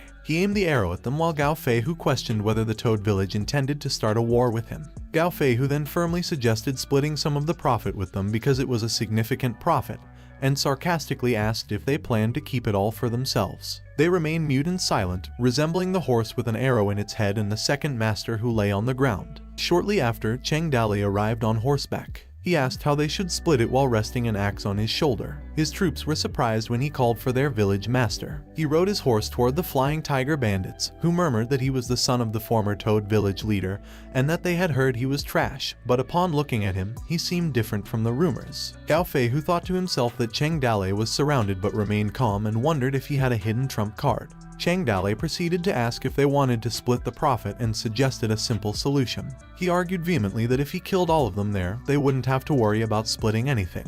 His statements upset a Flying Tiger bandit who yelled at him and condemned him as a kid trying to act arrogant while surrounded. Another Flying Tiger bandit added that even his father wouldn't dare to speak back to them in such a manner when he was alive, so he asked what made him think he could. Then all armed Flying Tiger bandits became enraged and yelled to kill him. However, an unfazed Chang Dale yelled back and cursed at them. Chang Dale pointed at them and asked if there were 1,000 of them in there. Gao Feihu replied, questioning whether it mattered if they had 1,000 men in there or not. Chang Dale fiercely replied that if they were less than 1,000, then he wouldn't have enough men to kill. His sinister smile appeared as his eyes turned red, and he went on to say that he had already killed 1,000, questioning if it would matter to him if he killed another 1,000. Everyone was taken aback and terrified. Gao Feihu thought to himself that the Toad village only had 4 to 5 people and wondered why 1,000 soldiers had escaped in fear. He then pleaded with Chang Dale to calm down, as they were not there to fight. Gao Feihu, his fist clenched, respectfully asked how he had done it. Chang Dale chuckled loudly on his horse, causing some bandits to feel insulted as they gazed silently. He gestured with his index finger and claimed to have a divine technique. Then he raised his hand and claimed he could summon thunder. The flying tiger bandits looked up in anticipation as Cheng Dale lifted his hand and pointed to the sky. The sky was clear and the sun was shining brightly. Cheng Dale repeated saying he could summon thunder while pointing at the sky, leaving the flying tiger bandits puzzled and speechless. He wondered if Warrior Lin could hear his words and urged him to hurry up. At this point, the flying tiger bandits were furious at him, calling him a lying kid and daring him to trick them. Despite this, Cheng Dale persisted and yelled the word thunder again as the armed bandits charged towards him to kill him. Suddenly, a loud and fiery explosion erupted, sending stone debris flying everywhere. The debris struck some bandits on the head, shocking them. While Cheng Dale maintained his composure deep inside, he was terrified yet relieved that everything ended nicely. He then ferociously demanded if anyone else wanted a taste of his thunder. This terrified the flying tiger bandits and left them stunned. Even before civilization developed, people had been praying to different gods, burning some yellow papers and throwing them into the well to make the water holy. It was an era filled with many believers, and Cheng Dale's performance was impressive enough to make them believe in him. Even Gao Fei Hu was terrified, but he remained calm and thought in his mind that if that thunder had struck him, he would have died. He believed that Cheng Dale used the thunder spell to fend off 1,000 soldiers, which is why they ran. Cheng Dale continued pointing his finger as he commanded them to move aside and make way for him, threatening that they would taste his thunder if they didn't comply. The flying tiger bandits screamed as they scrambled to move aside while Cheng Dale strode past them, repeatedly chanting the word thunder. Suddenly, Gao Fei Hu asked him to wait. Cheng Dale sweated profusely, thinking that he had been exposed. Cheng Dale looked back and calmly asked what he could do for Gao Fei Hu, to which he replied that he had so many horses and questioned if they could feed them all. Cheng Dale sarcastically replied that even if they couldn't feed them, they could still eat them while riding back to the village with horses and loot on their carriages. Meanwhile, it was night, and the crescent moon was obscured by thin clouds at the city lord's mansion. In a candlelit room, the city lord was still busy in his bed, surrounded by young ladies, with a liquor in his hand and a fruit bowl on the side. As soon as Strategist Bai entered his room with the corpse of the young master and its blood dripping onto the floor, he called the city lord repeatedly. He kneeled down and placed the corpse of the young master on the floor, explaining that the young master was ambushed and killed by the bandits. The city lord was startled as he got up, and his eyes widened. He stood up, and his body trembled as he shouted for his son. The city lord wept as he hugged his son. Strategist Bai knelt down quietly. Suddenly, he stroked his sword and unleashed a purple electrifying 7-sword slash that struck the city lord on his chest, causing blood to drip from it. The city lord collapsed but quickly rose, realizing that Strategist Bai had killed his son, while he placed his palm on his bloody chest. Strategist Bai admitted that he did kill him. His sword had a purple electrifying aura as he charged towards the city lord and complained that he had sat on the throne for too long. Strategist Bai stroked the city lord again, but he dodged while Strategist Bai went on to say that it was now his turn. The city lord grabbed a long torch and asked why. While they continued fighting, Strategist Bai explained that this was an era of war and it would become more chaotic in the future. Strategist Bai went on to say that the empire was weakened, and many heroes around the world were waiting for a decisive move to conquer the world. However, that city lord had become a useless man who had no ambition and simply enjoyed things such as alcohol, meat, and females. He repeated that he was useless and he would take the throne, while the young ladies on the bed sat terrified. Strategist Bai's remarks came as a shock to the city lord, as he was going to take the throne and conquer the world. The furious city lord struck back at him and reminded him that he was just a woodcutter back when he was at war with the Ring clan, and had only read a few useless books. He raised his hands and smashed right through Strategist Bai as he questioned him, daring to go against him. If he had not helped him back then, he would not have become the person he was right there. The torched head broke, and Strategist Bai moved back while the city lord went on to say that even if the empire was weakened, he would still be unable to take the throne. Strategist Bai got down while his chest spilled blood as he coughed and responded that he was ashamed. That was expected of the man who kept the city safe for 37 years. The 7th Tiger nickname was well deserved, and he was talented. The city lord, with a tall staff in his hand, continued to say that Strategist Bai was only his dog. If he couldn't be a good dog, then he had no need for him. He told him that even guarding the city for 1 month would be difficult with his skills. He added that he had slept with more women than the number of people he had seen, and the people he had killed could fill a river. He claimed that Strategist Bai was just a frog in a well. Both Strategist Bai and the city lord screamed furiously as they continued to charge and strike each other hard. Suddenly, a dainty hand appeared from the young ladies and held back the city lord, which stunned him. A young lady poked a pin into the city lord's side, and he screamed as he looked back at them. Then, Strategist Bai pierced his sword into the city lord's chest, causing blood to spill from it. He screamed and then plummeted to the ground, while Strategist Bai stood in front of him with his blood-dripped sword. Strategist Bai knew he could not become a good city lord, but he still wanted to try. On the ground with blood spilled, the city lord murmured about something black. Strategist Bai mockingly asked what it was. Strategist Bai went near him as the city lord murmured in his dying breath about the Black Rock City, the kingdom's gateway. He warned not to let it be invaded by the Ring tribe, as the world would be in chaos. This left Strategist Bai speechless as he stood up. He left the candlelight near the curtain as he bid farewell to the city lord. That night, the city lord's mansion was set on fire. The warm sun rays beamed on the wheat field of Toad Village, while Zhu Shenji berated his village master for stopping lazing around because they needed to harvest the wheat quickly before the horse they stole would starve.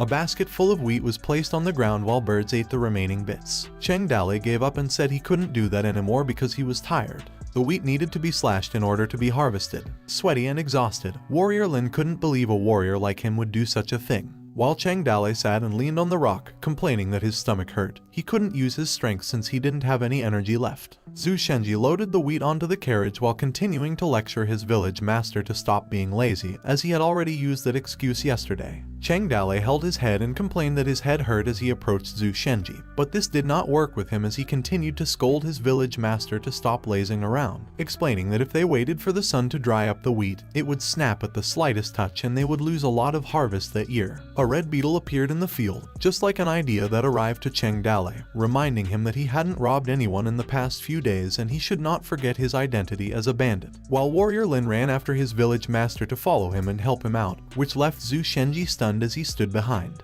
A few moments later, some poor villagers were trekking deep within Quinui Mountain when a son asked his dad whether there were any bandits nearby, to which the father replied that if he was afraid of bandits, he should forget about getting a wife. Headed by their dad, they decided to sell the firewood and buy a donkey so that they would have something to show when asking for marriage. Their dad looked back and asked them if they didn't dream of owning a horse, as now their wish could be fulfilled. While Warrior Lin and Cheng Dale lurked behind the trees, the son argued with his father that horses and donkeys are different animals. His dad asked what the difference was between them, while Cheng Dale and Warrior Lin jumped towards them. The dad and his sons were scared, and their jaws dropped. They promptly kneeled down with their firewood beside them as they begged for mercy, hoping to be spared. This made Cheng Dale question why they were kneeling and told them to stand up. Cheng Dale was pleased when he heard that they wanted to buy a horse. The dad explained that he couldn't afford a horse and planned instead to buy a donkey because his eldest son couldn't find someone to marry. Once they had a donkey, they could ask the matchmaker to find a bride. Cheng Dale laughed and replied that they were lucky because he sells horses. He asked them if they were excited, happy, or felt fortunate. The dad replied that they did not have much money, to which Cheng Dale asked how much they had.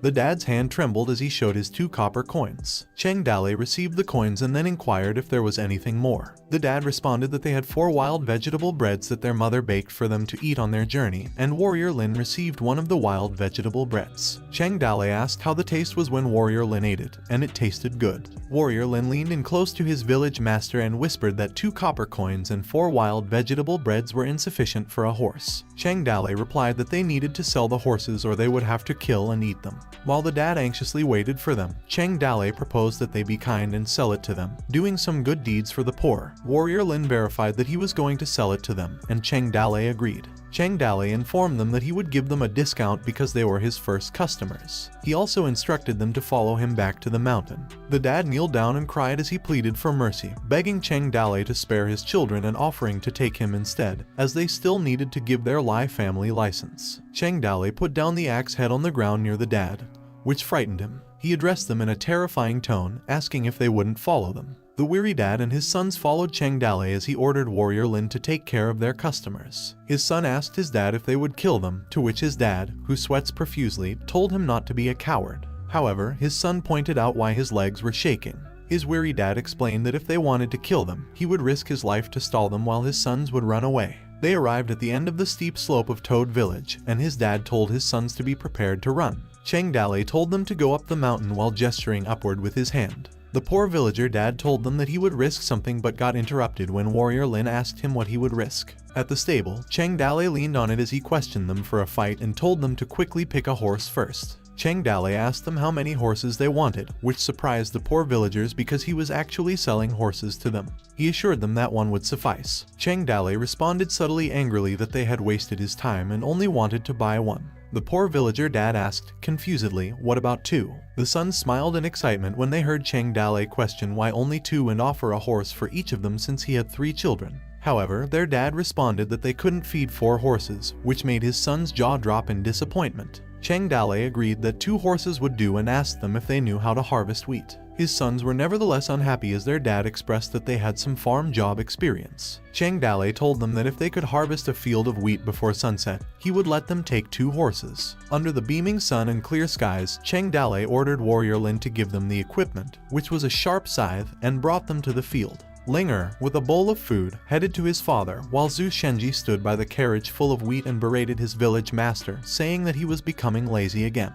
Cheng Dale sat under the shade of a tree, slurping on his water bottle next to the basket of wheat, and disagreed with Zhu Shenji's remarks, stating that he worked hard, asking if he didn't see it. In Cheng Dale's mind, he was delighted that Toad Village was like a small family. Kinman is a strong warrior, and Warrior Lin is a reliable younger brother. Linger is a good worker. He also had an unmarried prisoner, and he just needed a wife. Zhu Shenji obviously seemed like a grumpy old grandpa, while Linger happily sat on the carriage full of wheat. He kind of liked this place. Warrior Lin also sat comfortably on the other carriage full of wheat. In the field, the poor villagers kept harvesting the wheat. The son asked his dad whether they would really give them the horses, to which his dad replied that he thought they really meant it, and if they did not finish it before sunset, they would kill them. The sky turned fiery orange as the sun set, and the poor villager inquired if they wanted help grinding the wheat as well. Cheng Dale denied it, saying there was no need for it and let them go to pick 2 horses. Cheng Dale, Zhu Shenji, and Warrior Lin stood behind and watched them leave with 2 horses, while the son of the poor villager was excited when he asked his dad if he was dreaming.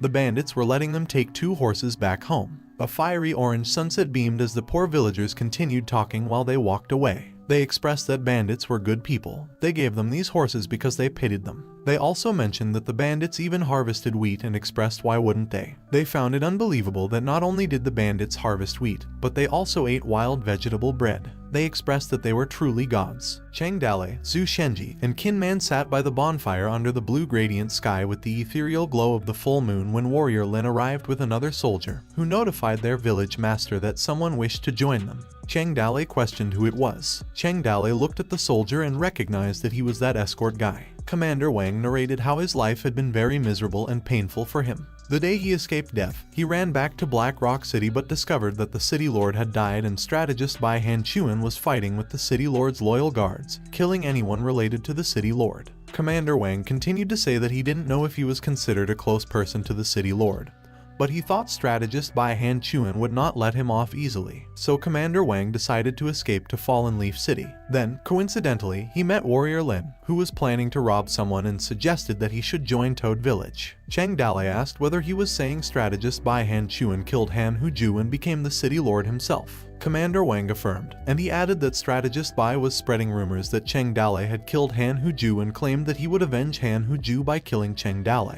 Cheng Dale was appalled when he responded that strategist Bai Hanchuan was so shameless, that Toad Village only had 5 people, and how could they send people to kill him? Commander Wang responded that he didn't expect only 5 of them. But strategist Bai publicized that there were 1,000 bandits in Toad Village, that Cheng Dale was killing people for pleasure, and that Toad leader was the most ferocious bandit who ate human flesh as an everyday meal. He also put up a wanted list on the city's bulletin board, offering rewards for his head. Cheng Dale asked tenaciously how much his reward was. Commander Wang replied that Cheng Dale's head was worth 50, which disappointed him. Commander Wang went on to say that Zhu Shenji had 35, which surprised Zhu Shenji that he had one too, and the black-faced man was worth 30, to which Kin Man responded that it was such a pity he couldn't kill Han Huju with his own hands. Cheng Dale was apparently irritated that they were looking down on him and had only put 50 on his head. The currency used in their era was copper coins. 1,000 copper coins could be exchanged for a single silver coin, which was roughly 1,000 in Cheng Dale's previous life. The living expenses of an ordinary farmer were only 3 to 4 silver coins per year. Cheng Dale turned his head to Zhu Shenji and asked how much Gao Feihu's head was worth. Zhu Shenji replied that he thought there was a bounty of 180 on him.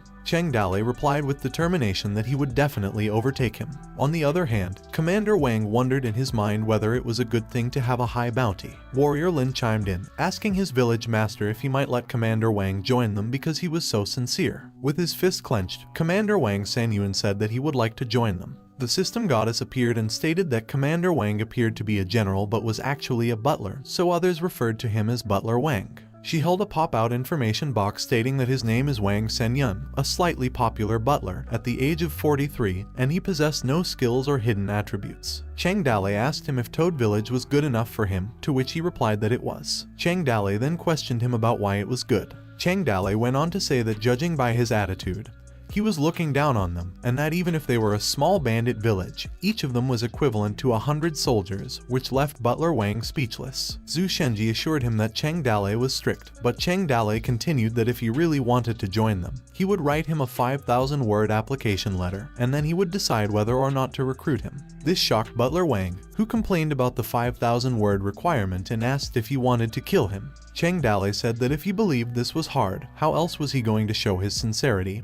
And how would it be beneficial for them? Butler Wang closed his eyes as he handed the village master a treasure map. He extended his hand and offered him a document, wondering if this would demonstrate his sincerity. Chang Dale reached for it as he inquired about what kind of treasure map it was. Butler Wang said that the city lord treasured this map, but he stole it when escaping Black Rock City. While the map was in Chang Dale's hands, Butler Wang continued to say that 30 years ago, they were attacked by bandits. While chasing them away, they acquired some valuables. They couldn't bring so many valuables with them, so the city lord hid those treasures in different locations. This map shows the locations of those valuables, added Butler Wang.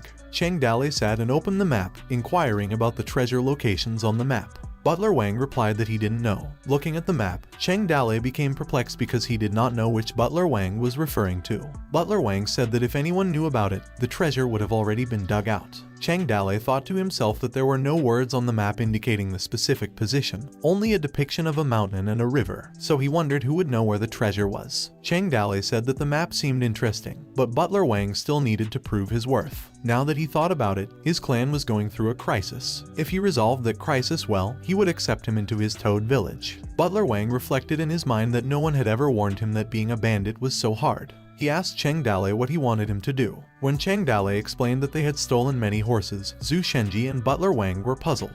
Butler Wang verified that Chang Dale was saying the horses were a burden.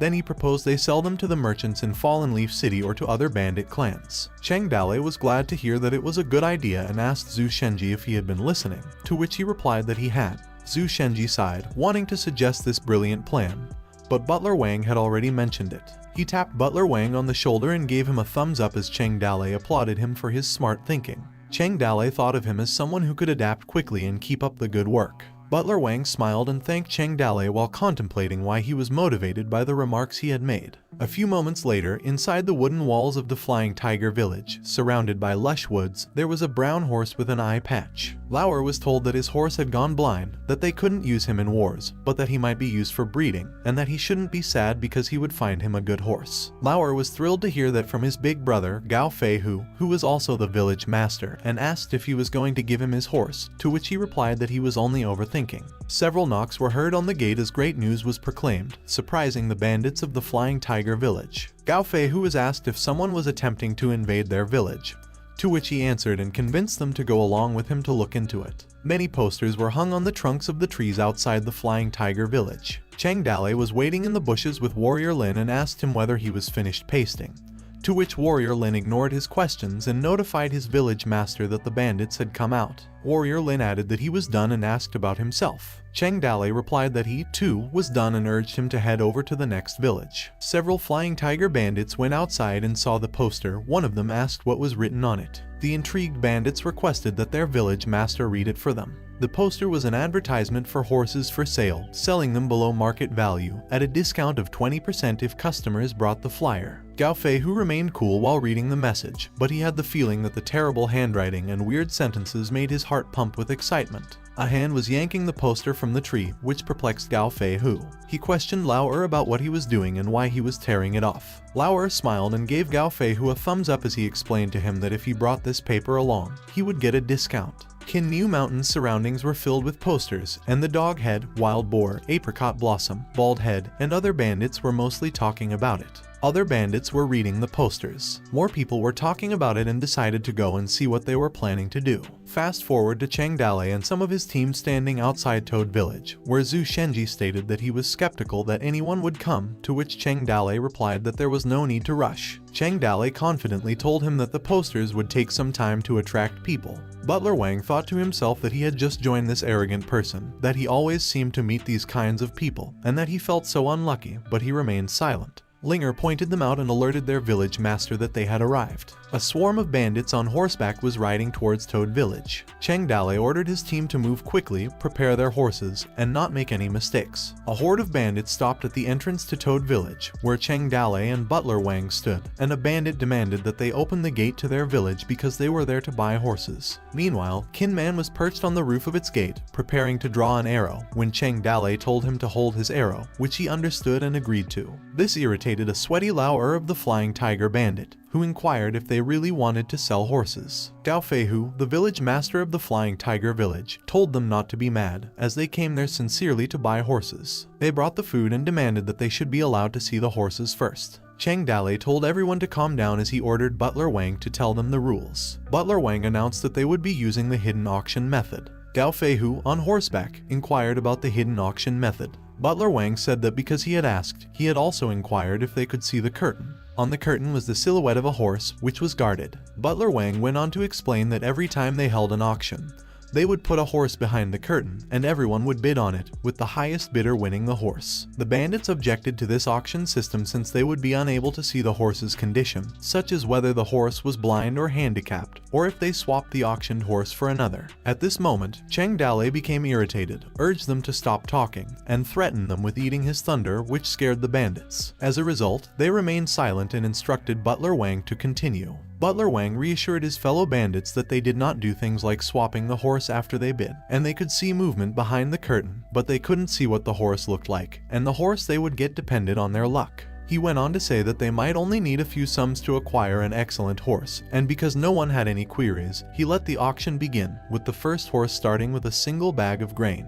The majority of the bandits remained silent and unwilling to take part. Zhu Shenji whispered to his village master what they should do because no one was bidding, to which Cheng Dale replied with concern that this could be a low-class horse. Suddenly, a lady yelled that she would be the first to bid. A group of armed lady bandits emerged, and one of them bid for 1 bag of beans. The male bandits were awestruck and praised her beauty. Zhu Shenji whispered to his village master and informed him that the lady bandit was from White Wolf from Apricot Blossom Village. As she was enraged, White Wolf drew her knife and yelled at them to stop looking, threatening them that she would dig out their eyeballs and feed them to the dogs. A bandit congratulated the Apricot Village master on purchasing the horse at a low cost while thinking in his mind that she acquired a good horse for only a bag of beans. Butler Wang stated that the Apricot Village had won the first horse and ordered Warrior Lin to take it out. A mighty and gorgeous white horse came out. The Flying Tiger Bandits' jaws dropped as they recognized the white horse they had intended to steal previously. Meanwhile, several of the bandits were already planning to steal this horse from her. This infuriated the village master of Apricot Blossom Village, who threatened anyone who tried to steal her horse that she would kill them if they made any move.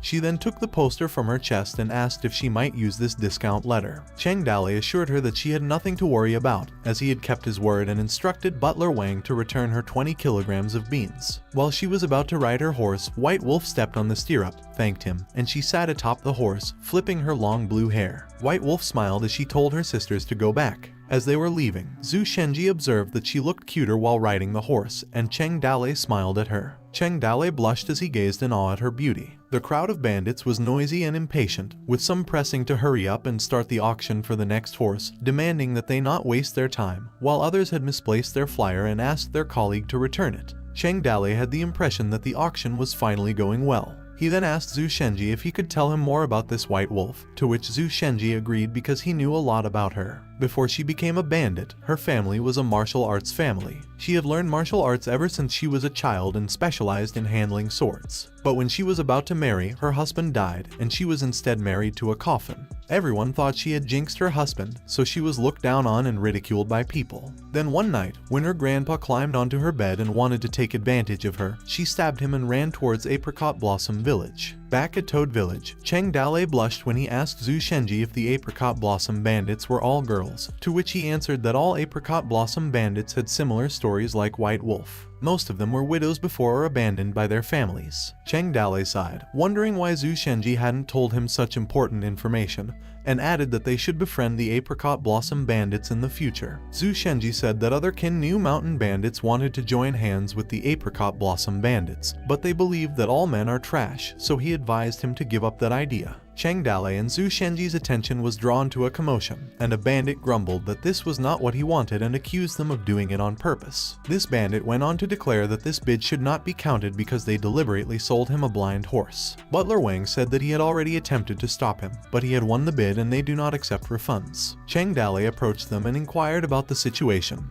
to which Butler Wang replied that he had already attempted to stop the bandit, but he kept raising the price for a blind horse. However, in Lao Er's mind, he thought of them as greedy, while Butler Wang kept stopping him. He felt it was a good horse and that they planned to hide it and sell it for a higher price, so he kept raising the price. This flying tiger bandit called Cheng Dale a cunning person. He grabbed Butler Wang and complained that he had given a lot of food bags, but they had given him a blind horse in return. Then, he demanded that the bid not count. Cheng Dale responded that they had already agreed that the rules cannot be changed, so he calmly threatened to put a stop to the horse bidding. This enraged his fellow flying tiger bandits, as they did not want to stop the bidding, while others blamed the complaining bandit for being unlucky and displeased with his decision to retract his words. Gao Feihu of Flying Tiger Village ordered them to return the bags of food in order for them to head back. Lao Er, the complaining bandit, accepted his fate and told him to take it, as his hand reached for his chest inside his clothes. He gave him his flyer and reminded him to give them a discount. Later on, Butler Wang announced to everyone to continue with the bidding. In the end, each horse was sold for at least 8 bags of food. A total of 76 horses were sold for 500 bags of food, a few pieces of equipment, weapons, and other items. 1 bag of grain means 100 kilograms, and 500 bags mean 50,000 kilograms of food. For them, it was a large amount. Toad Village had never had so much food before. Now, their storage vault was filled with wheat, soybeans, black beans, small grains, millet, and sorghum. Cheng Dale thought in his mind that, as expected, war was the easiest way to earn a profit. This amount was hard to earn from just farming. The sun was about to set when Cheng Dale suddenly remembered he still had a lottery draw chance left. Wang Xuan retreated, and he got a lottery draw reward chance. He would check his luck, as he would draw it tonight. A bandit was in command of his horse. It was the Flying Tiger Bandits on their way back home. A bandit sighed as he struggled to control his horse. Gao Feihu questioned his comrades why they couldn't just walk while pulling the horse, to which Lao Er replied that they were a group of bandits with horses, and if they got off the horse, people would believe they were poor. They stopped temporarily to appreciate the rosy orange sunset, which inspired Lao Er to write a poem. However, his village master told him to shut up with his education, as he did not want to be tortured by his noisy poem. Lao Er asked if there was really a lighting spell in this world, to which the village master believed that there was, as he had seen it with his own eyes. While he added that they should ask their advisor to come back, he must have known more about this. A few villagers were lurking in the bushes on the cliff edge of the mountain when a son asked his dad if there was a god in this world. His dad replied, questioning why wouldn't there be when Lai Dog had 2 horses that were given by the gods. After Lai Dog returned from the Toad Village with 2 horses, rumors spread around the village that those horses were given to him by the gods. His son was growing impatient as they waited for so long there but had yet to see any god, to which his dad replied that they should wait a little more because these things are about sincerity. Suddenly, they heard a distant noise, which alerted the dad, who assumed in his mind that they had finally arrived. The dad leaped off a cliff and told his sons to follow up and see his performance. A few moments later, Gao Feihu told Lao Er not to be mad as he liked to head back and eat some food with wine. While Lao Er responded if they would try to sell these 2 horses, he inquired if anyone would buy them. Gao Feihu disagreed and told him that he doesn't think that anyone is as stupid as him. The villager dad rolled off the mountain while his sons were worried about him. The dad chanted for the mountain god to spare him repeatedly, which surprised the Flying Tiger Bandit. Gao Feihu and his bandits stopped while he asked them who they were. The dad and his sons kneeled and referred to them as the mountain god and said there are poor people living below the mountain. They have wheat but couldn't harvest it and asked for a few horses. The sweaty Lao Er was enraged by the villager's remarks. He got down from his horse and berated him, saying that he was scammed of so many bags of food, yet here he was asking for a horse, not just one but a few, which confused the villager dad. He then grabbed the villager dad and wanted to throw punches. He rhetorically asked who sent him to piss him off. The villager dad was on the ground, pleading with the mountain god to spare him as they were poor people and they did not have anything, while his sons were behind him, scared for their dad. However, Gao Feihu recognized him as the rich noble Lai Zhuang of Lai Village, and they had passed through their territory before, but he had many guards, which is why he hadn't robbed them before. Now, he had come by himself. This amazed Lauer, who responded that Lai Zhuang must have done some good deeds, and God took pity on them. He called it a blessing in disguise and ordered his comrade to tie them up and send someone to ask for ransom from their house. It was almost dark, and despite being partially obscured by clouds, the crescent moon was visible. Cheng Dale snapped his fingers and summoned the system goddess because it was time to draw the lottery. The system goddess excitedly exclaimed, "Here we go." Cheng Dale told the system goddess that he didn't ask for much. Just a bazooka, rocket launcher, tank, or helicopter would do, while the system goddess shook the lottery machine.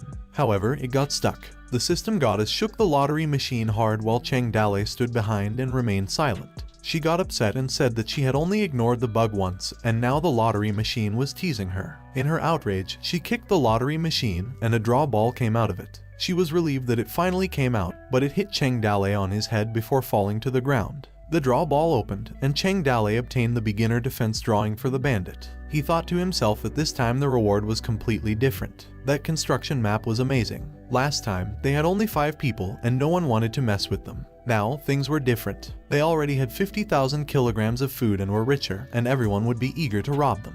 But he was only a small bandit. If they encountered a disaster, he wondered what would happen to them. Time was running out. In the morning, on the cliffside of Stone Mountain, Cheng Dale asked Butler Wang, as he was more knowledgeable and well-informed, where he thought they could recruit people from. Cheng Dale wanted to expand their manpower. Butler Wang replied that it might be hard. Cheng Dale asked why it would be difficult, and Butler Wang explained that the people of the empire could be divided into 4 classes. This piqued Cheng Dale's interest, and he asked Butler Wang to explain the classes in detail. Obviously, the first class is the empire's royal family. The Laishi family was established 120 years ago. They have a lot of honor and authority, and they do not have to work. They are worshipped by many. The second class is the aristocracy, which includes noble families, city lords, and rich merchants. The third class consists of the common people, including landlords, squires, and small merchants. Lastly, the fourth class comprises outcasts, villagers, wanderers, slaves, and such. Cheng Dale asked which class bandits belong to. Butler Wang explained that bandits do not have a class, which means they could be ranked in the lowest class. The empire does not recognize bandits as their people. They are considered even worse than wanderers, slaves, and beggars. Most bandits are normal people who had no other ways to survive. Some would seek death instead of becoming a bandit. If a family had a bandit, it is considered a disgrace to their ancestors. Cheng Dale was surprised to learn that the existence of bandits was worse than trash. He then told Butler Wang that he had prepared a plan to build a wall around the village to reinforce the original defense facilities. Butler Wang responded that it sounded good, but they lacked manpower. With a scroll of paper in his hand, Cheng Dale responded that he would find a way to solve it. He then handed the scroll of paper to Butler Wang, explaining that this was the defense system he designed. When Butler Wang opened it, he was amazed by his village master and asked if he had made this. Despite the fact that the system gave it to him, Cheng Dale believed it counted as something he made up, which he confirmed to Butler Wang. Butler Wang knelt and thanked his village master for his skill, promising to do his best to support him. Cheng Dale continued to say that regarding the matter of manpower, he would think of a way. If they couldn't find any, they could just recruit people from other bandit groups. Butler Wang replied to his village master that this could be a problem because they might act as spies to gather information about them. Cheng Dale replied that if that method didn't work, they would still have some dynamite left. Cheng Dale ordered him to go back and prepare things with the military strategists. He needed to take a look at the village landscape. At the brink of the cliffside, Cheng Dale thought to himself that this cliff was quite high. He stayed there until the skies turned rosy orange, with the sun about to set. Cheng Dale thought to himself that from here, he could clearly see the coordinates and layout of the Toad village, which was in a complete mess. He thought the previous bandit leader didn't plan anything properly. He just randomly constructed the village, and he might have to destroy and rebuild it. The system goddess emerged and alerted that the exploration of the Toad village was completed. As a reward, the Toad village landscape was imprinted into his brain. Cheng Dale closed his eyes and thought to himself that this meant that next time, all he needed to do was explore any place, and he could get a map out of it. He then opened his eyes and thought that was very useful information. Gao Fei, who was roasting meat as he sat by the bonfire at the Flying Tiger Bandits village. Suddenly, he was surprised as he heard several knocks and heard the proclamation of great news repeatedly. Gao Fei, who thought to himself upon hearing that sound again that he had a bad feeling about it. However, Lauer grinned in excitement as he urged him to go outside. A lot of posters were plastered on the tree trunk again.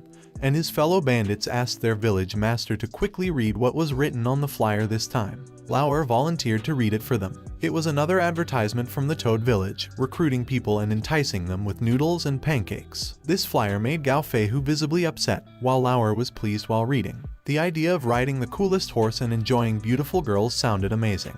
Gao Feihu became enraged and called Cheng Dalei a bastard, saying he had never seen such a shameless person. Gao Feihu went on to say that he was so shameless that he was trying to recruit people from other villages, and he couldn't stand it any longer. He ordered his comrade to bring his sword, and he was going to question him while Lauer was salivating for noodles and a pancake. Lauer told him to calm down. They sat near the bonfire when Gao Feihu asked how he could calm down when they were trying to bully them, to which Lauer replied that they needed to wait a little bit longer for their military advisor to come back. He offered him a bottle and told him to drink some wine to cool down. Gao Feihu drank the wine right away. While the bandits of the Flying Tiger were talking about going to Toad Village to test their luck, as they were drooling over noodles and pancakes, and wondered if they would have weapons if they went. Lauer told Gao Feihu that he had an idea and asked if he wanted to hear it. He went on to say that since they wanted to recruit people from their village, they could send their brothers over to eat their food and drinks. Lauer clenched his fist when he said that they would find the right opportunity to strike and occupy Toad Village. Gao Feihu was stunned by his comrade's remarks, while Lauer inquired if he liked his plan. However, Gao Feihu responded no. He was surprised as he did not expect that he would know about the word opportunity, which left Lauer dumbfounded.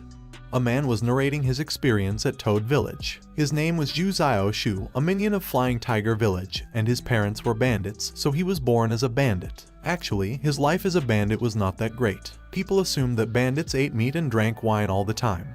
But it had been more than a year since Zhu Xiao Shu last ate a meal. These 2 years had been terrible, with no harvest and barren farms. When there was no grain to eat, poor people were forced to search for wild vegetables around the mountains. Today, he went to Toad Village with the second master of Flying Tiger Village, thinking they would join them. Lauer, the second master, said this was a scheme, but he didn't know any further details, so he would just tag along. Many bandits from other villages also came, but Butler Wang was blocking everyone from entering.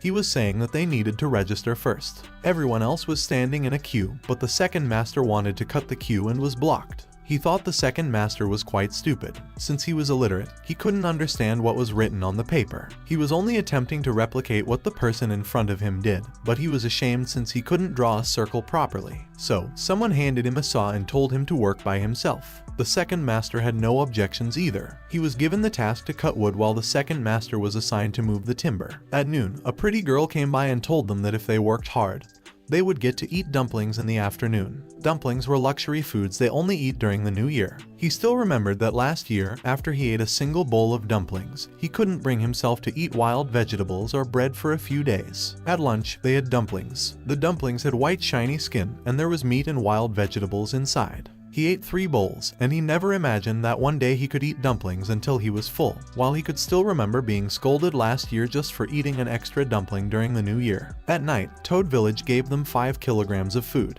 After returning to their village, they told everyone about today's event. Everyone was suspicious at first and didn't believe what they said. He even heard someone say that the village master was so selfish when the second master requested that the village master send all of them to Toad Village. Now that they had made a fuss, he might not be able to go to Toad Village tomorrow. He pondered if such a good thing could happen to him every day. So just in case they did not allow him to go, he would sneak out by himself. One day's work at Toad Village was worth 5 kilograms of food. If he worked for a few more days, he would not have to worry about food during the winter. His parents had not eaten noodles and buns for more than a year. This year was bad because it hadn't rained in a long time.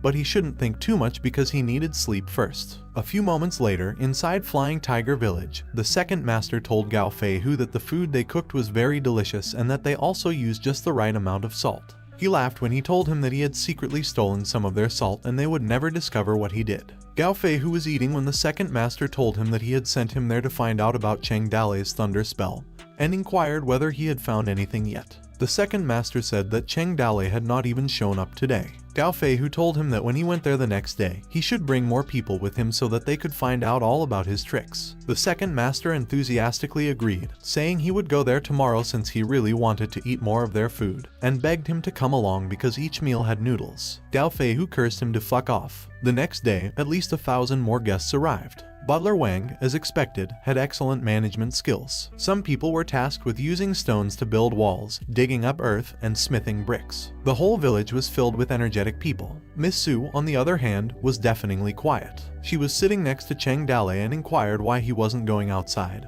to which he replied that he wanted his presence to be more mysterious. The rumors spread that Cheng Dale was increasing his cultivation and learning thunder spells. If he went outside too much and people saw that he, too, needed to use the toilet like them, all of their admiration for him would collapse. She then asked him why he was staying in her room.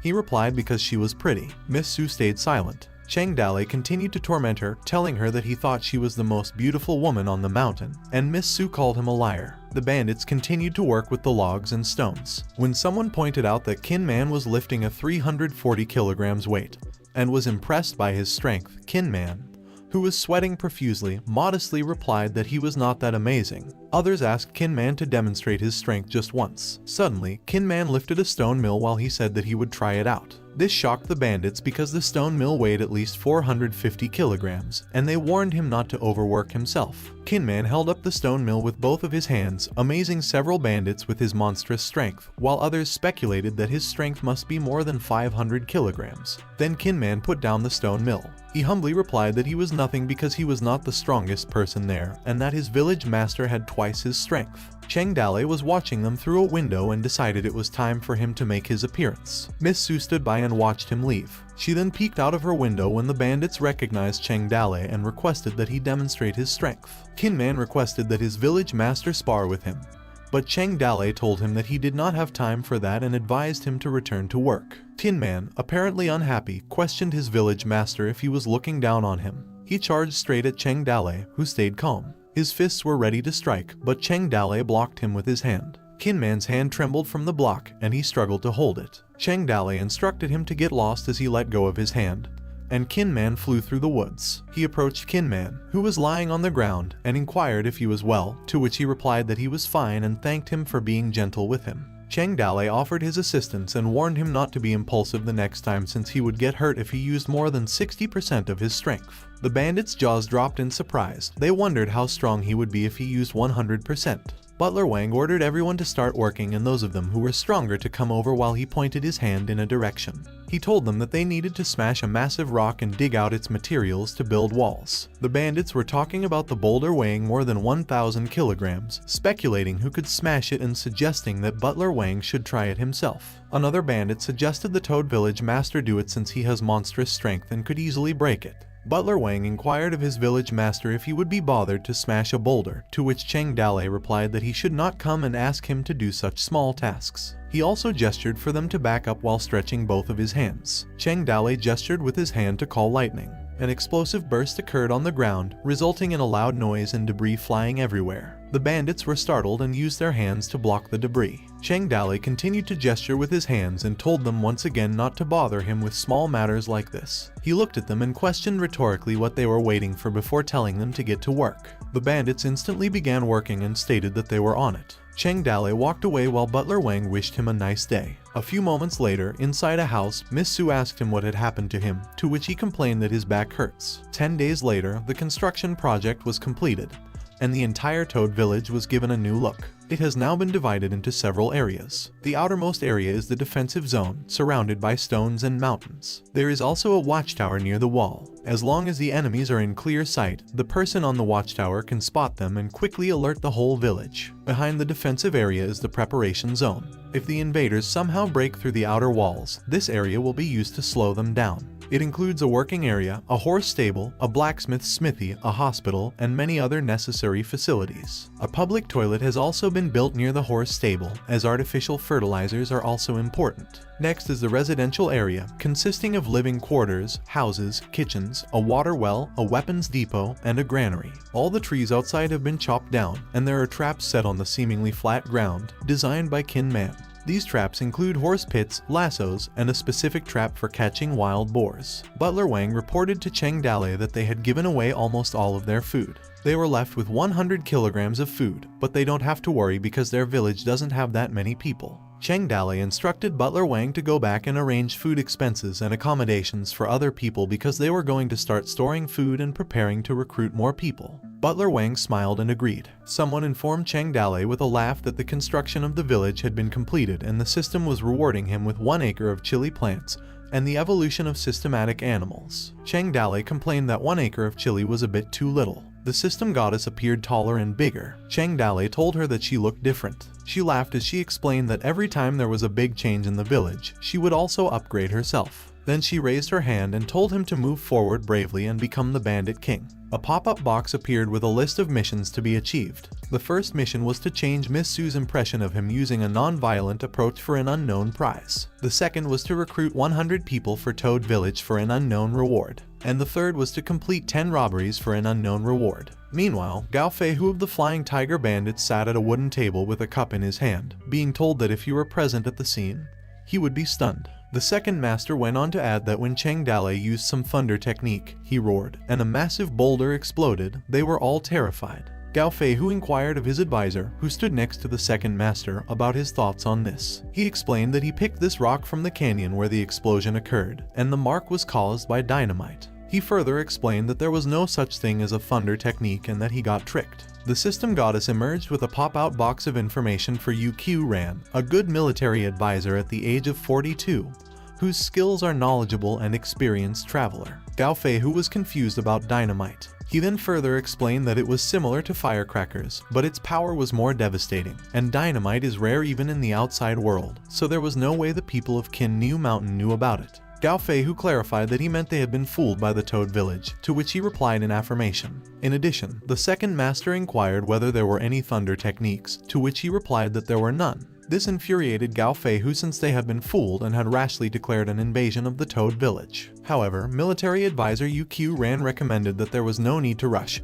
and that the Toad Village could be dealt with later, to which Gao Feihu responded that he wanted to vent his anger on them. He then replied that sooner or later he would get his chance, but they had something important to do right now, and the Toad Village could wait. Fast forward, Cheng Dali was thinking in his mind that he had 3 missions, that recruiting would be difficult, and that the third assignment could be completed by Qin Man and Warrior Lin. Then he was only left with 1 mission, changing Miss Su Ying's impression of him using non-violent methods. This was stage 2 of robbing a girl to become a bandit's woman, and if he fulfilled these types of connected missions, he would receive a large reward. Cheng Dali came to the conclusion that if he wanted to win her heart, he needed to be a smooth talker. He laughed and ran, expressing that he had not joined so many dating sites for nothing, and now it was time to put his knowledge to good use. This confused the system goddess. A few moments later, he called for Miss Su. She looked back at him when Cheng Dali nonchalantly added, "I love you" to her. Miss Su walked away, leaving him stunned. Cheng Dali thought her response was supposed to be different because, in his mind, Miss Su would blush when he told her, "I like you." However, determined Cheng Dali decided to proceed with Plan B since Plan A had failed. So, he would follow her around and discreetly tell her things like where he had seen this beautiful woman before, but Miss Su would ignore him.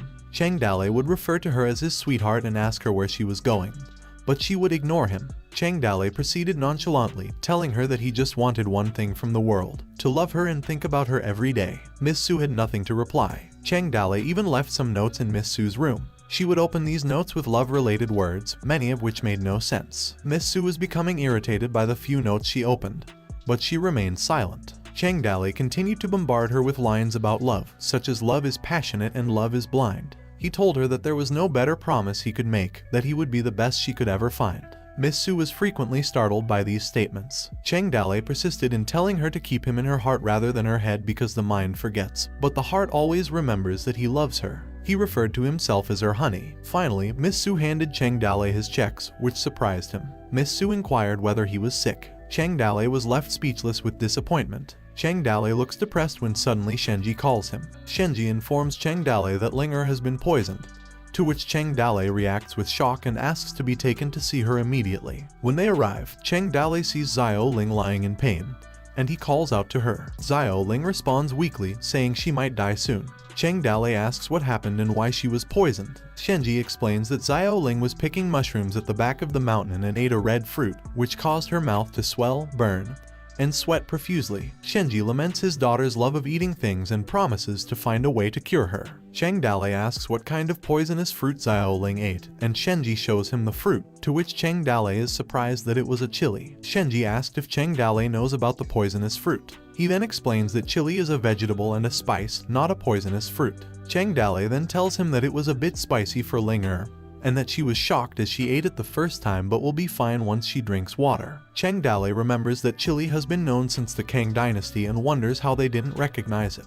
He wants to confirm it and asks Su Ying about it. In the subsequent scene, Chang Dale turns and shows the chili to Su Ying and asks her about it. Su Ying questionably replies that it's some kind of fruit. Chang Dale then asks Su Ying about the taste and wonders if he could potentially make a lot of money by selling it. Su Ying, not having tried it before, expresses curiosity. Chang Dale proposes that she tastes it, considering her opinion. Meanwhile, Chang Dale reflects on the fact that even Su Ying doesn't recognize the chili, indicating that it doesn't exist in this era. He recalls that chili took time to become known worldwide, and he obtained it early thanks to a system's reward, considering it a luxurious object with a strong association with wealth. As Su Ying tastes the chili and finds it spicy, Chang Dale shifts the conversation, remarking that it has been many days since Su Ying was kidnapped and wondering if nobody is coming to redeem her because she's not wanted. Su Ying's reaction shows irritation and surprise at Chang Dale's comment. Chang Dale assures Su Ying that even if the whole world were to betray her, he would not, declaring that he would betray the whole world just to be with her. Chang Dale then smiles widely. Soon after, Xiao Yu arrives and announces that he has finished hunting.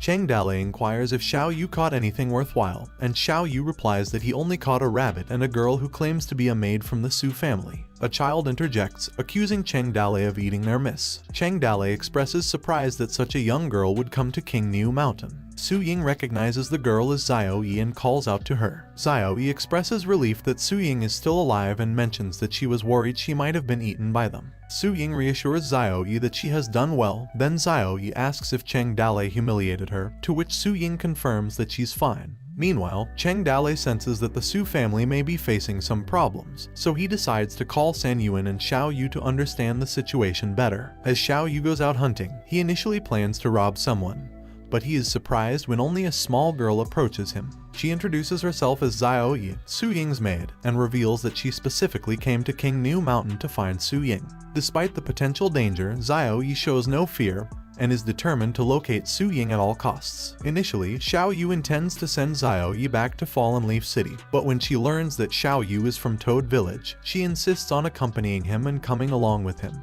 Upon hearing the story, both Chang Dale and Sen Yuan express disbelief. They ponder why she didn't scream for help if she encountered other bandits and speculate if it's because Xiao Yu is handsome, jokingly considering his attractiveness as a reason for her trust. Chang Dale shifts the conversation and asks San Yuan how much ransom they should ask from the Su family. San Yuan hesitates, explaining that the situation within the Su family is chaotic. Chang Dale questions him about it, and San Yuan reveals that the boss of the 4 sea merchants, Su Sihai, has no sons but multiple daughters, and Su Ying is the most talented and suitable for inheriting the business. However, the problem lies in the fact that Su Ying's mother passed away, and now the stepmother has control over the business. The stepmother desires her own daughter to inherit the business and harbors a strong dislike for Su Ying. San Yuan thinks that they might have hoped for Su Ying to be dead at the hands of Chang Dale. Suddenly, Su Ying interrupts, expressing her intention to leave and find a way to gather the ransom.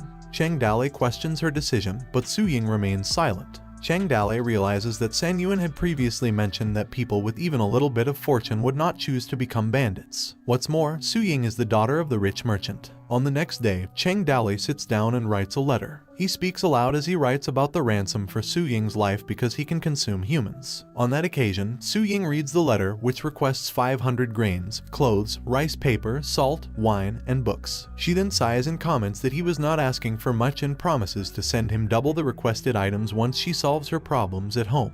After that moment, Chang Dale informs Su Ying that Xiao Yu and San Yuan will accompany them safely to the Fallen Leaf City since the city is about 70 to 80 miles away. Chang Dale then gives Su Ying some chili and suggests that she use it to earn profits since he heard that her family owns a restaurant, which Su Ying agrees to. At that time, Chang Dale thinks that he has tried his best to impress her but has failed to touch her heart, wondering if her heart is made of stone. He then instructs them to prepare as it is getting late. Cheng Dale crosses paths with Su Ying and recites a poetic saying, "Flowers bloom on the street but return slowly." Su Ying then stops Cheng Dale and decides to have a conversation with him, to which Cheng Dale asks if there's something she wants to talk about. She expresses her thoughts, saying that Cheng Dale had said many nice things and did things to make her happy, leading her to believe that she might fall in love with him.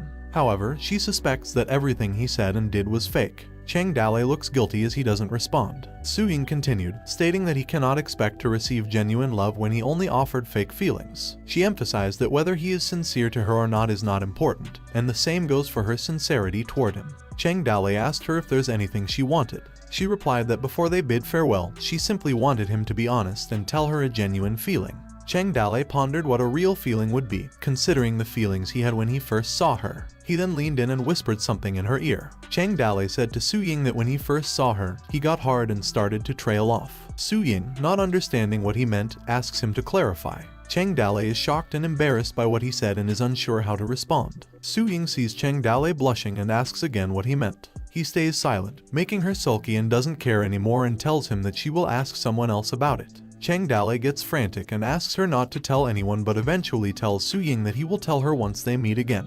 Later, in that moment, Cheng Dale thinks that Su Ying is only 17 years old and likely has a mindset that kissing could lead to pregnancy. He considers her young and innocent, lacking knowledge about such matters. He realizes that he has said and done many things that may seem foolish or laughable. He wonders if Su Ying's heart is like an abyss. He even questions if he has been deceiving himself. Amidst his thoughts, the system alerts the completion of the second stage of robbing a wife with a reward of a heavy crossbow. However, other notes indicate that the conditions were unmet, preventing the triggering of Phase 3 of the mission. As the sun sets inside the carriage, Xiao Yi expresses her shock, mentioning that she didn't expect Cheng Dale to let them go. She then senses that something is bothering Su Ying, so Xiao Yi asks if she has something on her mind. Su Ying asks Xiao Yi what it means when a man says he is hard, but Xiao Yi is skeptical about the word in question. Upon arriving in Fallen Leaf City at night, Su Ying questions whether Cheng Dale's heart is hardened. After bidding farewell to Su Ying, Cheng Dale gathered himself and found the heavy crossbow from the reward, which he planned to use for defense. Tin Man asked where the crossbow came from, prompting Cheng Dale to suggest placing it on the watchtower. Afterwards, Cheng Dale decided to nurture and grow chili. He remembered his past experience in cultivating plants and believed it shouldn't be too challenging.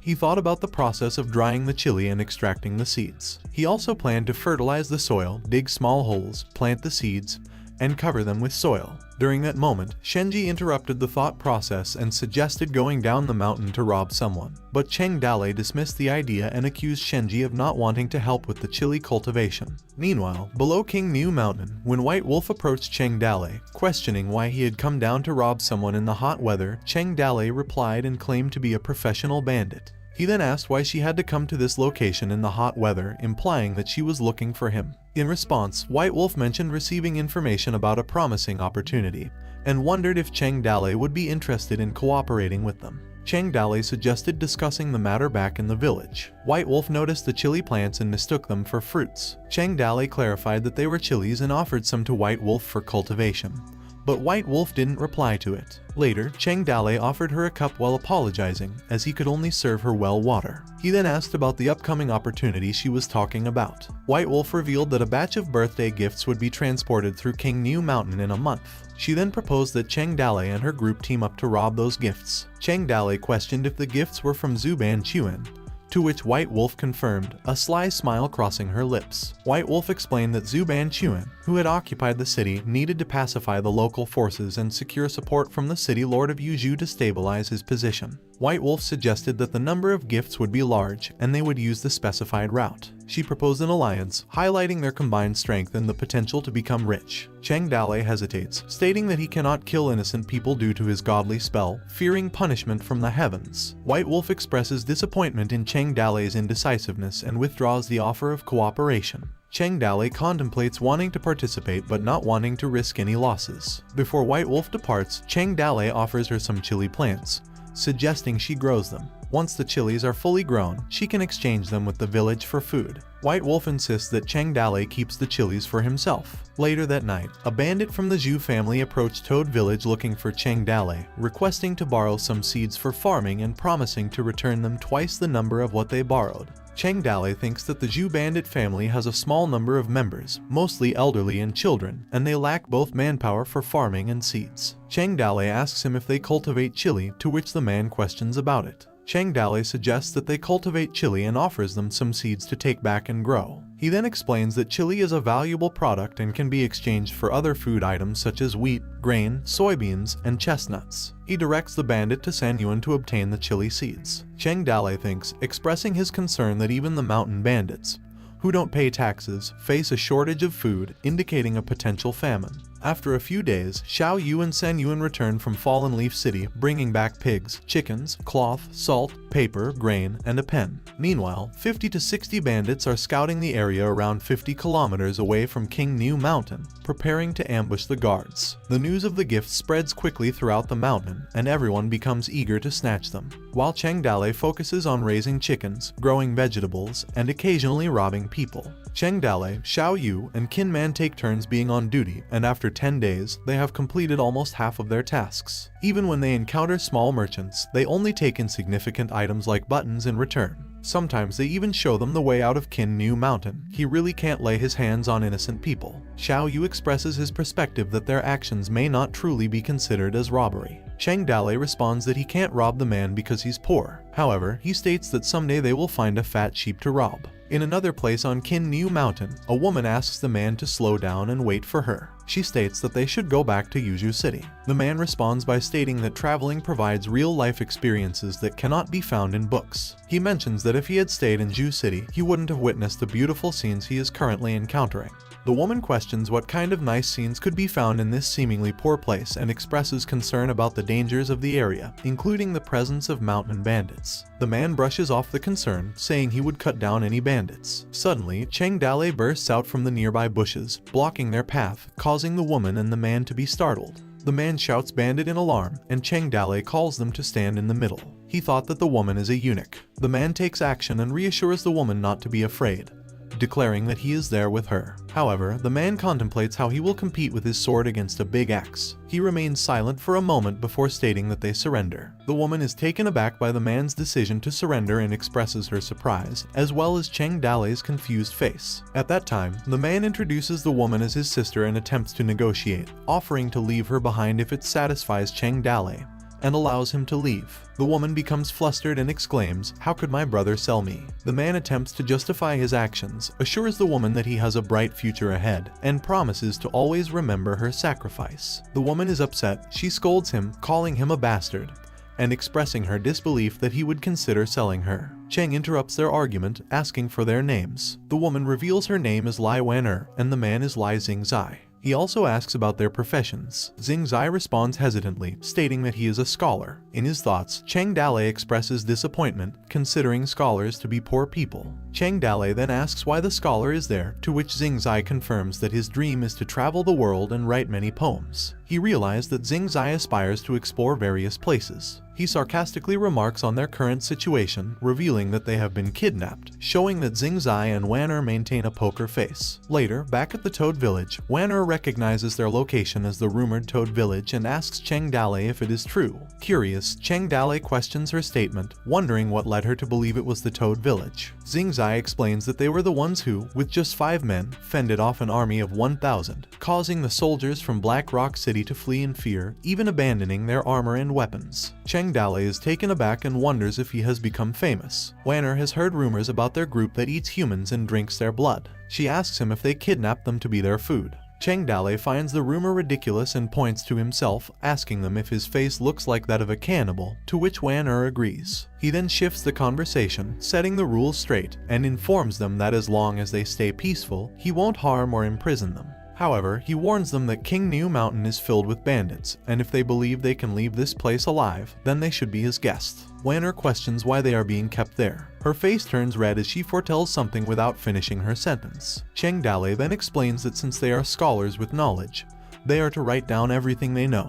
Once they finish writing, he promises to escort them out of King New Mountain safely. He instructs Shenji to prepare ink and arrange a separate room for the captives. Later, in the captives' room, Wan'er is curious about Xingzai's decision to surrender and mentions how even their sword mastery teacher praised his skills. Xingzai responds to the question with another question to Wan'er. Xingzai tells her that he finds the bandit village interesting. Wan'er is confused about how that place could be interesting. Xingzai explains that the bandits kidnapping people for knowledge is intriguing. He finds it amazing. Pointing towards his sister, he instructs her to prepare the ink while declaring that as a poet, he will write a poem. Somewhere in Toad Village, Cheng Dale asks about the news, and San Yuan informs him that the escorting team will reach King New Mountain within the next 10 days. Based on the information they gathered, they will be sending a person named Lu Heng to escort the gift. Cheng Dale expresses curiosity about Lu Heng and asks for more details about him. Lu Heng is around 30 years old. He is an orphan and uses a big stick as his main weapon. Adopted and taken care of since he has no parents or relatives. San Yuan adds that Lu Heng is loyal and quite strong.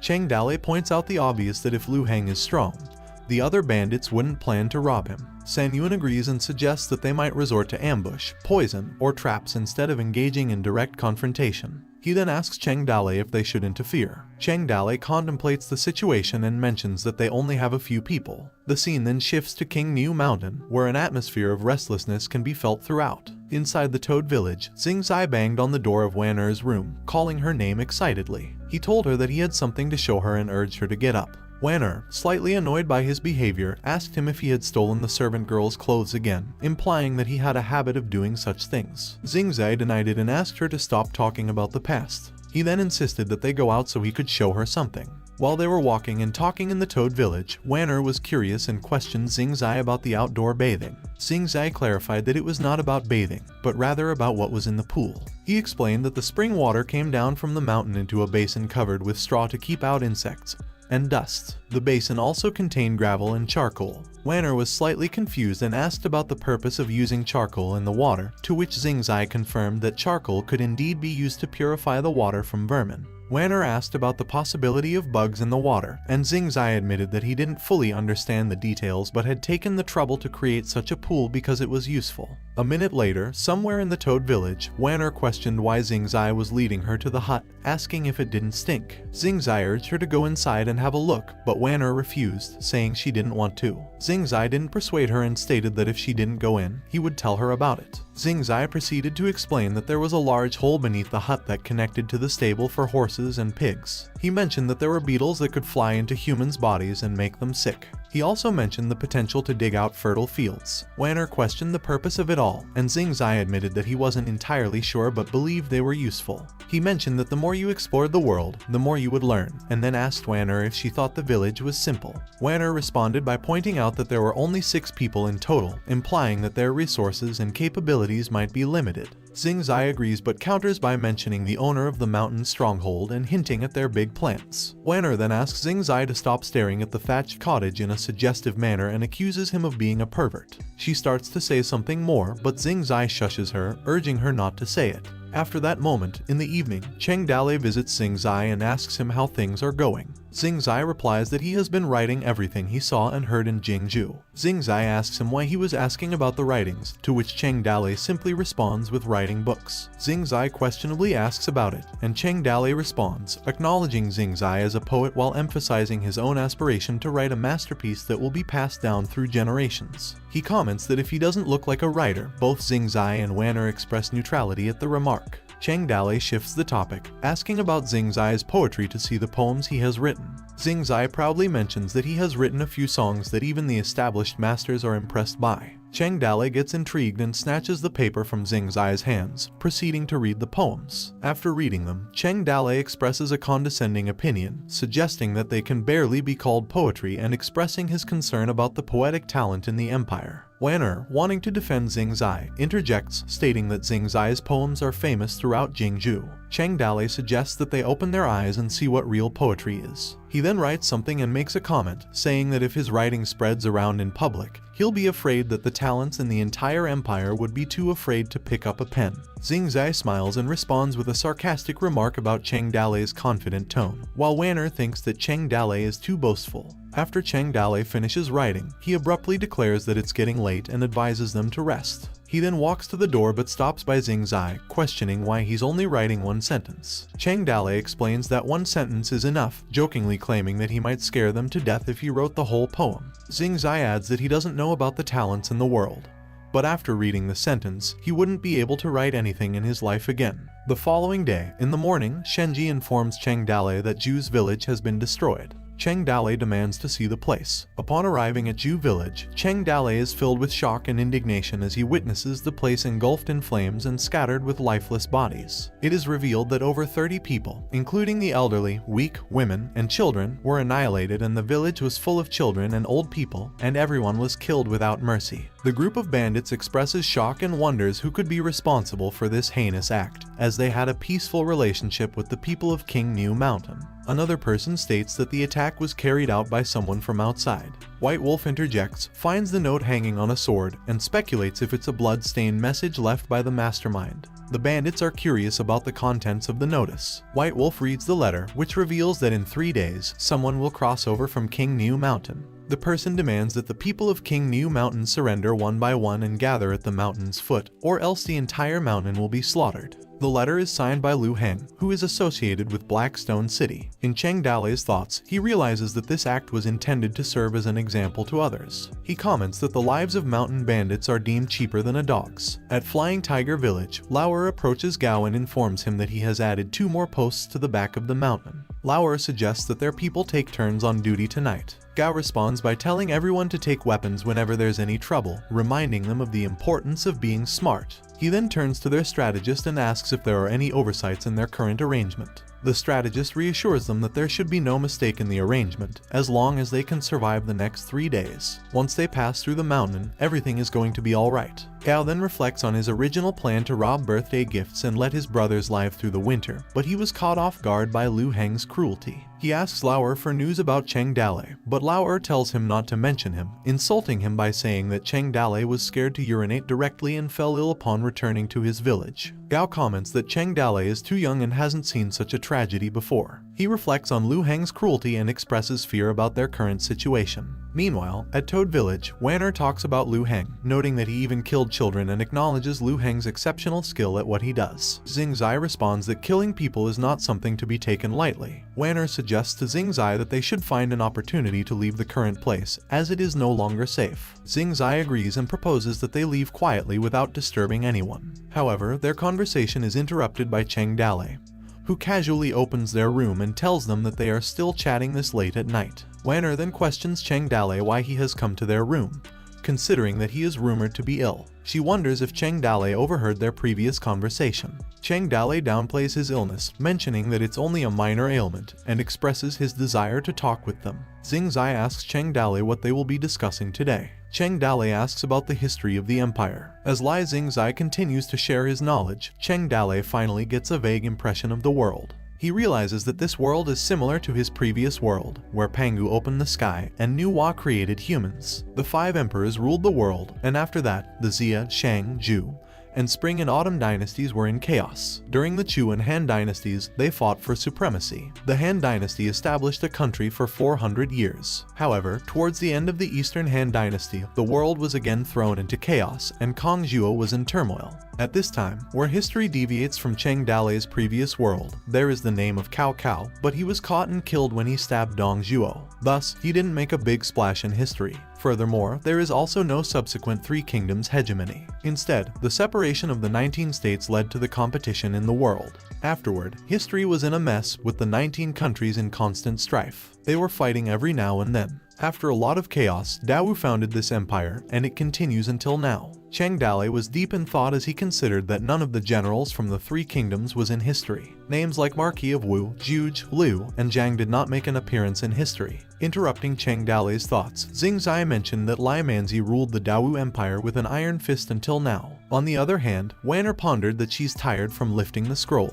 Xing Zai continued, narrating how the empire had faced invasions from the Ring tribe about 100 years ago. The most recent significant battle had occurred 30 years ago. Despite successfully driving out the Ring tribe, The Empire had faced ongoing conflicts and skirmishes with them over the years. Wanner highlights the Empire's spending a lot of funds on the border garrisons in just a year but still being defeated many times. She questions Xing Zai about the year of battle against the Ring tribe, wondering why they haven't won. In response, Xing Zai criticized the generals of the border army, referring to them as a group of drunkards who only knew how to scrape by and manage military affairs. This caused Cheng Dali to question Xing Zai's anger. Xing Zai expressed his frustration by mentioning the numerous skirmishes between the Ring tribe and the Empire over the past few years, all resulting in defeats for the Empire. He also pointed out the existence of false reports of military achievements. He further explained that hundreds of people from the Empire had died while managing to kill only around 50 enemy troops, indicating that the frontier army was in a mess. Xing Zai turned to Cheng Dali and asked for his opinion on how the Empire could win the war against the Ring tribe.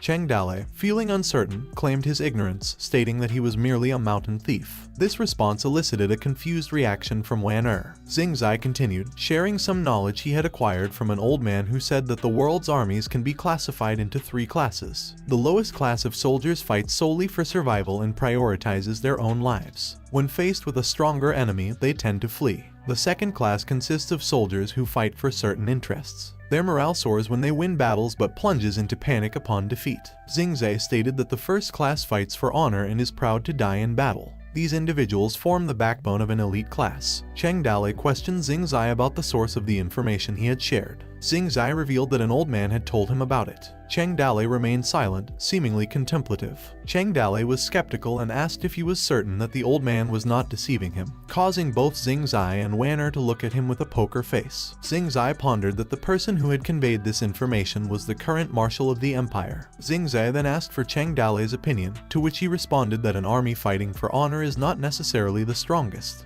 He explained that an army driven by faith is even stronger, as they share a common belief and are unafraid to die for their faith. Moreover, he claimed that when thousands of such people are in an army, it would be nearly invincible. Xing Zai questioned the existence of such an army, and Cheng Dali confirmed their presence, but added that an army fueled by faith is also not the strongest. He asserted that the strongest army was one fighting for survival. Wanner raised concerns that if everyone fights for their own survival, the entire army would be filled with deserters. Cheng Dali explained that running away might not guarantee survival. He used the example of the battles between the Ring tribe and the Empire to highlight his point. He asked why the Ring tribe could win many battles while the Empire lost every time. Xing Zai asked Cheng Dali's opinion on the matter, to which Cheng Dali humbly admitted not having much knowledge but offered a vague guess. He asked if they had ever considered why the Ring tribe invaded the Empire. Wanner chimed in, describing the Ring tribe as old enemies of the Empire, engaging in continuous warfare for centuries. She characterized them as cruel and uneducated robbers. Cheng Dali countered this view, stating that the Empire viewed the Ring tribe as demons who had nothing to do but constantly fight with the Empire whenever they were well fed.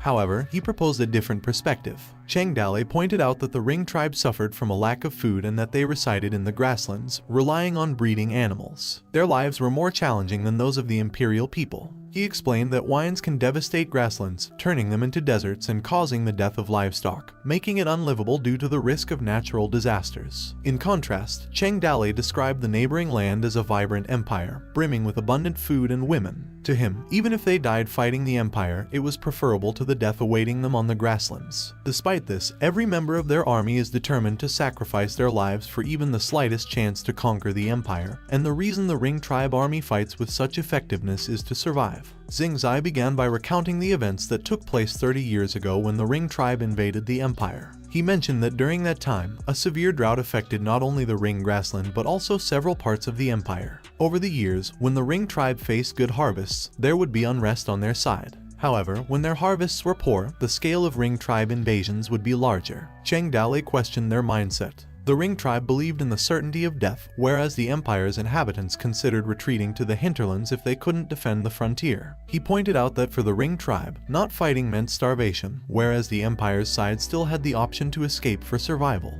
He also mentioned the internal conflicts within the military court, questioning how the Empire could remain invincible in such battles. Interrupting their discussion, Xing Zai addressed Cheng Dali with a smile, suggesting that he should return to Jingzhou with him, causing Cheng Dali to become confused and ask why he had to return with him. Xing Zai complimented Cheng Dali's sharp mind and expressed his belief that Cheng Dali deserved a better future, suggesting that returning to Jingzhou would offer a great future. Cheng Dali thinks that he has fooled Xing Zai and that he doesn't have to take any matters whether he's wrong or right. He then looks at Lai Xingzai, who seems to be serious. Cheng Dalei acknowledges his sincerity as Lai Xingzai seeks his opinion on important military and civilian matters, leading to a lengthy discussion about improving the empire's current position. Cheng Dalei ponders that he doesn't want to tutor Lai Xingzai all day. He awkwardly responds to Xingzai, stating that he was just flattering him. However, Xingzai insists that Cheng Dalei possesses great knowledge and could easily obtain a prominent position in the empire. Cheng Dalei dismisses this as flattery and questions why Lai Xingzai is persistently bothering him. He makes it clear that he does not want to join the empire, emphasizing his point by putting down his cup and heading towards the door. But he stops and turns back to Xingzai and makes a request. He notices the good sword that Xingzai possesses and asks if he can have it. Xingzai simply gazes at him from a distance, smiling in response. After that moment, in the evening, Linger approaches Cheng Dalei and asks for his help in grinding chili. Cheng Dalei agrees and says he will be there shortly. Meanwhile, Xingzai is contemplating his sword. He speaks to himself, saying that Cheng Dalei wants his sword. With a smile on his face, Xingzai opens a small compartment of his sword. 3 days later, in King New Mountain, General Lu Heng and his soldiers receive a report from their scouts. The soldiers inform General Lu Heng that they have thoroughly explored King New Mountain and found no signs of ambushes. Furthermore, all the village masters are waiting for them at the entrance of their respective villages. General Lu Heng, however, requests them to double-check their findings. He wants to ensure there are no surprises waiting for them. In Flying Tiger Village, the largest bandit village in King New Mountain with a population of several hundred people, a bandit spots General Lu Heng's approaching forces and quickly informs the village master. Sounds of horse hooves approaching. Everyone in the bandit village has the same thought, survive the day and mask their emotions as if nothing had happened. The mountain bandits are aware that they are no match for the elite forces of Black Rock City. Gao looked up at General Lu Heng riding on his horse with a sinister smile on his face. General Lu Heng recognized Gao Feihu and questioned his defiant attitude, noticing the sword in Gao's hand. Lu Heng warned Gao to throw away the sword and kneel within 10 breaths, threatening to break the stronghold door and slaughter everyone inside. General Lu Heng pressed his weapon against Gao's shoulder, forcing him to kneel. Gao's frustration was evident as he gritted his teeth, but he remained silent. The other bandits called out to Gao, addressing him as their big brother. Gao eventually spoke up, claiming that he was there to accompany General Lu Heng across the mountain.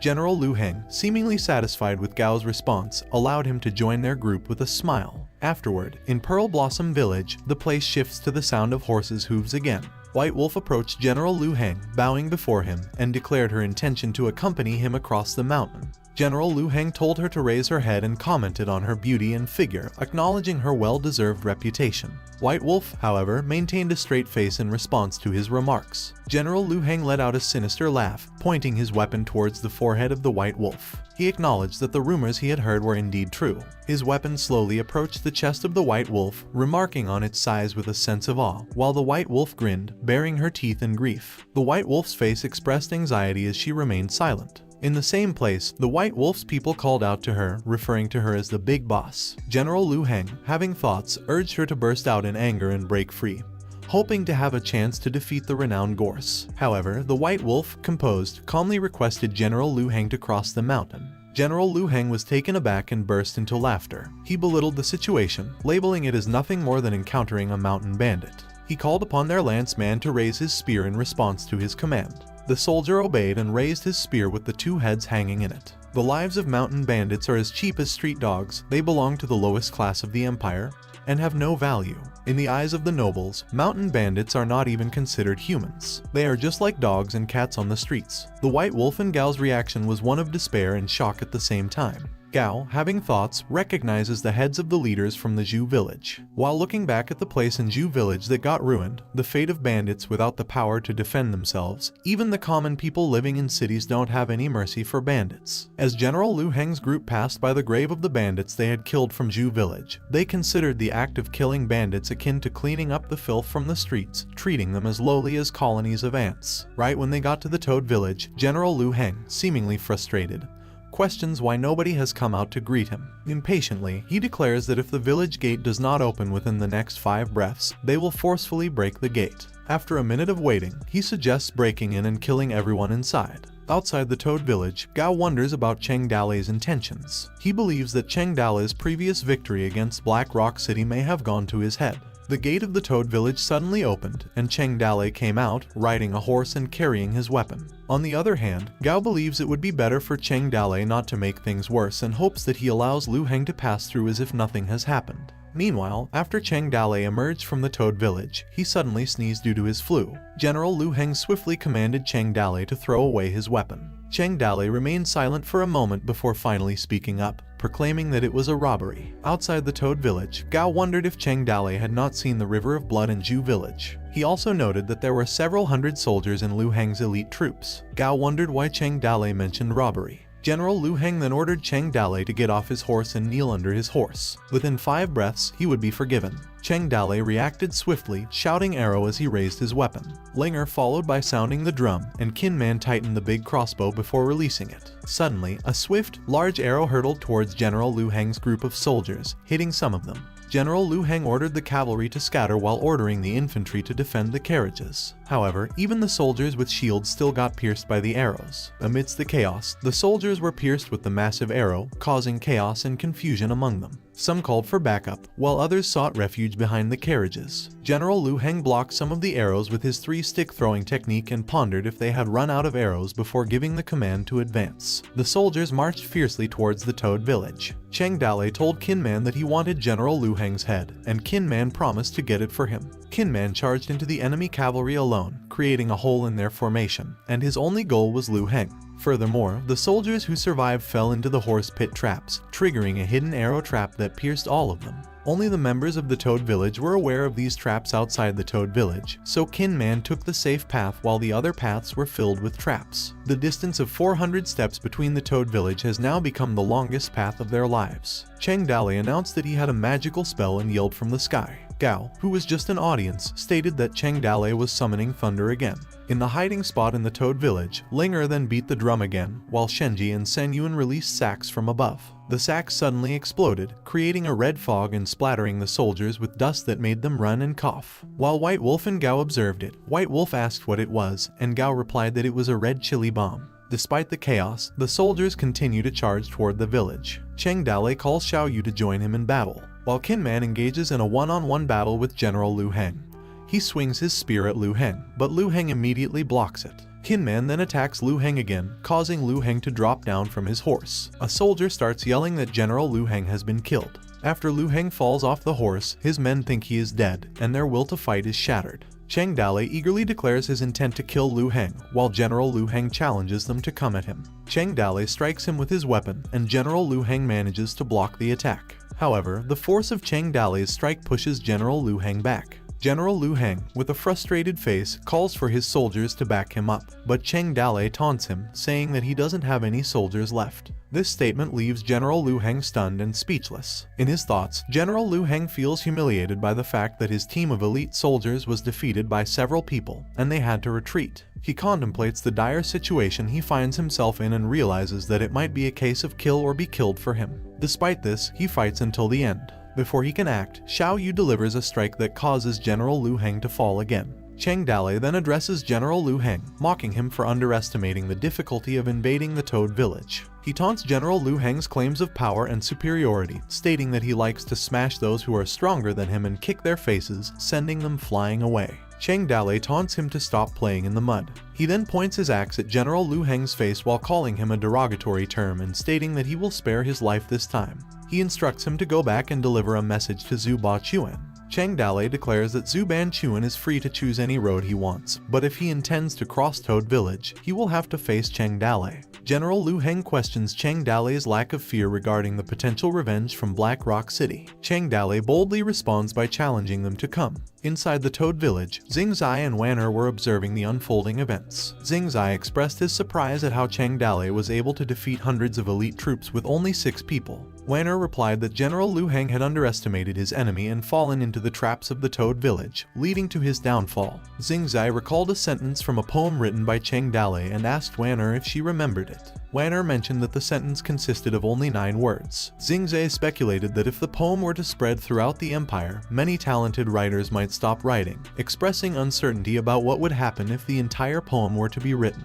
Meanwhile, Xiao Yu, Qin Man, and Cheng Dale were shown smiling, and Cheng Dale smiled and raised his fist in celebration of their victory. On that day, all the bandits of King New Mountain witnessed Cheng Dale's men pulling carts filled with silver and jewelry back to their village. They pulled 10 carts, which were brought inside the village, leaving everyone in awe, and no one from other villages dared to rob them. It was a battle that showcased the strength of Toad Village. In the midst of this, San Yuan informed Cheng Dale that there were 10 carts of gifts, the exact contents of which were unknown, along with several horses. Cheng Dale instructed San Yuan to bring everything back to the village and also sent someone to bury the head of the village master in their village, to which San Yuan confirmed. At this point, Cheng Dale called upon the system, and it promptly responded. The system congratulated Cheng Dale for completing 10 robberies swiftly and remarked that the spoils obtained during these robberies would influence the system's growth. The system then proceeded to review the various items acquired, ranging from copper coins and a rabbit to sticks of wood and a button. It noted that Cheng Dale had also shown kindness by giving bags of grain and helping someone find their way out of the mountain,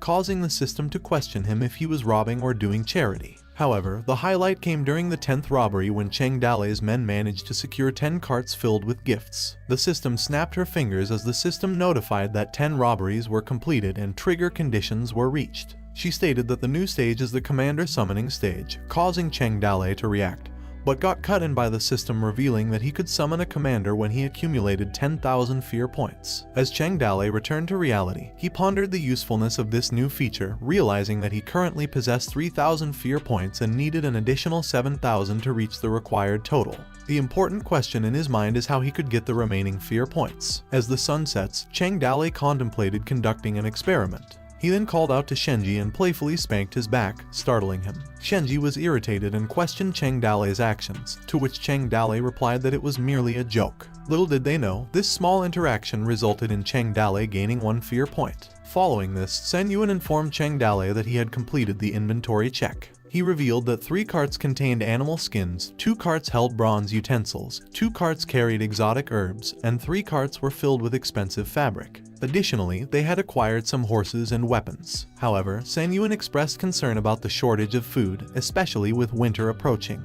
Cheng Dale suggested exchanging the acquired items for food, and San Yuan agreed, acknowledging the lack of alternatives. Cheng Dale mentioned that there was another option, but the strength of Toad Village is diminishing, making it difficult to find someone to exchange those gifts. San Yuan proposed the idea of conducting business with Miss Su's family. Cheng Dale expressed doubts as they were still awaiting the ransom promised by Su Ying's family, and there had been no resolution to their problems yet. They speculated that there might be trouble on Su Ying's side, and Cheng Dale decided that he would personally investigate the situation when he found the time. Cheng Dale pondered the absence of news about Su Ying and questioned the value of chili in Yuzhu City, contemplating whether Su Ying's stepmother had caused any trouble for her. The next day, Cheng Dale went to Xing Zai's room and called his name but quickly realized that both Xing Zai and Wan had run away. He found a letter on the table and read its contents, which stated that Xing Zai wrote a farewell letter to Cheng Dale, hoping that they would meet again someday. Cheng Dale had always desired a sword, envisioning himself holding one while standing by a river in a white robe, just like a cultivator, but he couldn't get a sword for some reason. In this era, swords held more value in rituals rather than practical combat. The technological advancements in forging had led to the creation of more powerful weapons than swords could be forged. So nowadays, whenever generals head to battle, they mostly choose long spears, bronze axes, or long swords. Most of the big heroes of the time also wielded large weapons. It doesn't matter if their weapon is sharp or not if it's heavy enough to hit several people at once. Swords, expensive and requiring meticulous maintenance, were considered a luxury item primarily used by scholars, famous individuals, and nobles in this era. In Cheng Dale's thoughts, he pondered Xing Zai's social class, trying to determine which category Xing Zai belonged to.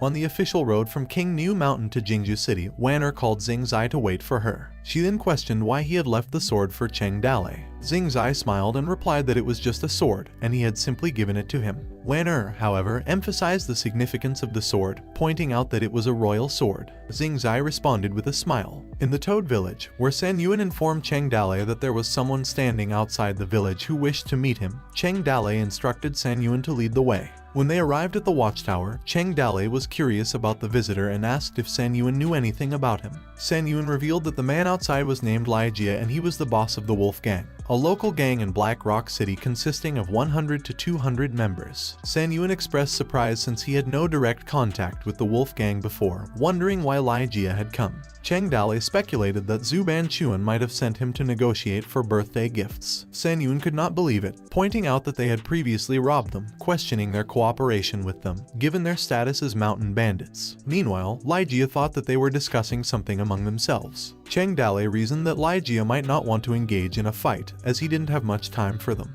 Cheng Dale stated that Lai Jia usurped his position as the new lord of Black Rock City and subdued rebel forces. With the approaching birthday party of the Yuzhu City Lord, Cheng Dale asserted that it's best for Lai Jia to quickly redeem the gifts. San Yuan agreed with Cheng Dale's statement. However, Cheng Dale pondered why Lai Jia remained outside the village when they posed no threat to him. San Yuan shared a story about Lai Jia's pride, mentioning how once Han Huju wanted to see him, but Lai Jia remained silent for 2 hours until Han Huju spoke first. Cheng Dale, with his big smile, confessed his own pride and appreciation for proud people. When San Yuan asked Cheng Dale if he should come down to offer Lai Jia an invitation inside, Cheng Dale refused, suggesting that Lai Jia should wait while he took a nap, noting that it was a fine day. Meanwhile, Lai Jia, still standing outside the village, was experiencing the heat and wondered why the backward people preferred to hide in the mountains, while the Wolf Gang conducted business in the city with nobles and dignitaries, considering themselves civilized compared to the mere bandits. A minute later, Lai Jia thought that Cheng Dale had become rude after defeating Lu Heng.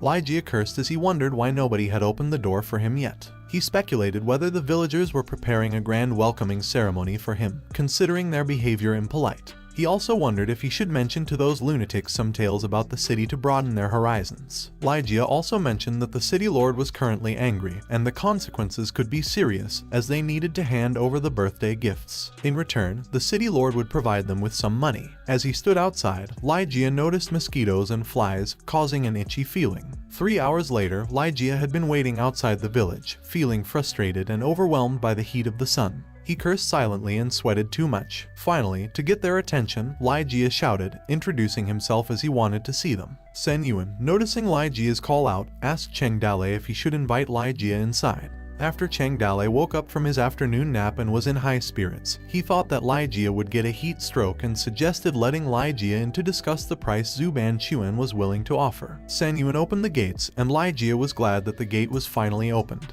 He greeted San Yuan, as they hadn't seen each other for a long time, and felt relief as he finally got saved. Inside the Toad Village, where Lai Jia and San Yuan were in the room, Lai Jia was surprised that San Yuan had left Black Rock City and was now working as a bandit. San Yuan clarified that he was no longer a housekeeper but the manager of the Toad Village. Lai Jia expressed his disappointment that he couldn't meet Cheng Dale. San Yuan explained that Cheng Dale was busy but offered to discuss any matters with Lai Jia on his behalf. Lai Jia then revealed that Zhu Banchuan was willing to redeem the birthday gifts for 20,000 coins and that he would serve as the guarantor. He considered it a great kindness from Zhu Banchuan. San Yuan acknowledged Zhu Banchuan's high regard for them but disagreed with the amount, stating it wasn't the correct value for the gifts. Lai Jia reminded San Yuan that they had robbed the gifts from Lu Heng, implying they didn't belong to them. San Yuan retorted, highlighting their status as mountain bandits and claiming that what they robbed belonged to them. Lai Jia reacted with surprise and accused San Yuan of shamelessness. At that moment, Cheng Dale appeared from the doorsteps, wearing a black hooded cape and radiating a terrifying aura, adding an air of tension. Cheng Dale, with his intimidating presence, decided to take charge of the conversation. He made a bold statement, declaring that they wanted 100,000 coins for the gifts, and asked if Lai Jia agreed or not. Surprised by the amount, Lai Jia yelled in disbelief. In his thoughts, Lai Jia remarked on the terrifying tone of Cheng Dale's voice. Cheng Dale expressed his dislike for bargaining and implied that he wouldn't mind if Lai Jia refused to pay. He then walked out while dragging the body of Shenji, who cried out for help, adding tension to the situation. Thinking about the rumor he had heard about Cheng Dale's alleged cannibalistic habits, Lai Jia felt a sense of unease. In response, Lai Jia quickly agreed to Cheng Dale's demand. San Yuan confirmed the agreement, stating that Lai Jia needed to bring 100,000 ransom money, and in return, Toad Village would return the birthday gifts. However, Lai Jia expressed concern about arranging such a large sum of money at the same time. San Yuan reassured him, suggesting that he could pay in installments. Lai Jia was unfamiliar with the idea of installments, and San Yuan explained that instead of cash, Lai Jia could use salt, cloth, and grain as payment. He only needed to make a 30% down payment. Additionally, the village would charge a 20% interest on all carts passing through King New Mountain until the full cash amount of 100,000 was paid off. Sen Yun proposed signing a contract and then offering a duplicate agreement. After Lai Jia signs it, he can take it to Zhu Baochuan for his signature and seal. Once the down payment is made, Lai Jia will be able to take the birthday gifts with him. Lai Jia clarified if they could take back all the gifts once they made the 30% down payment of 30,000 coins. San Yun confirmed that Lai Jia was correct. Lai Jia then asked San Yun about the delivery of the money. San Yun assured him there was no need to hurry and suggested something. Inside another room, Shenji asked when they could go out. Cheng Dale responded, suggesting they wait until San Yun finished deceiving the leader of the wolf gang. Cheng Dale mentioned his upcoming trip to Yuzhou City and instructed Shenji to accompany him. Shenji made a playful remark, asking if Cheng Dale missed his wife since he was still young. Cheng Dale explained that there were two reasons why he was going to Yuzhou. One reason was his desire to see Su Ying, and the other reason was that he hadn't been to a city in a long time. On a calm sunny day in Flying Tiger Village, where Gao was fishing, he happily caught some fish, then proceeded to put them in his pot and let them dry so they would last for a while. Suddenly, Lauer interrupted his peaceful moment by shouting his name, which made Gao startle. As a result, the pot of fish that Gao was holding slipped into the water. Lauer, who was running towards Gao, informed him that the Toad Village had posted a notice again. While Gao was devastated, he just looked at the pot drowning. Gao turned his back to Lauer and looked frustrated, jokingly choking Lauer. Lauer was struggling as he begged for him to stop because he was already choking.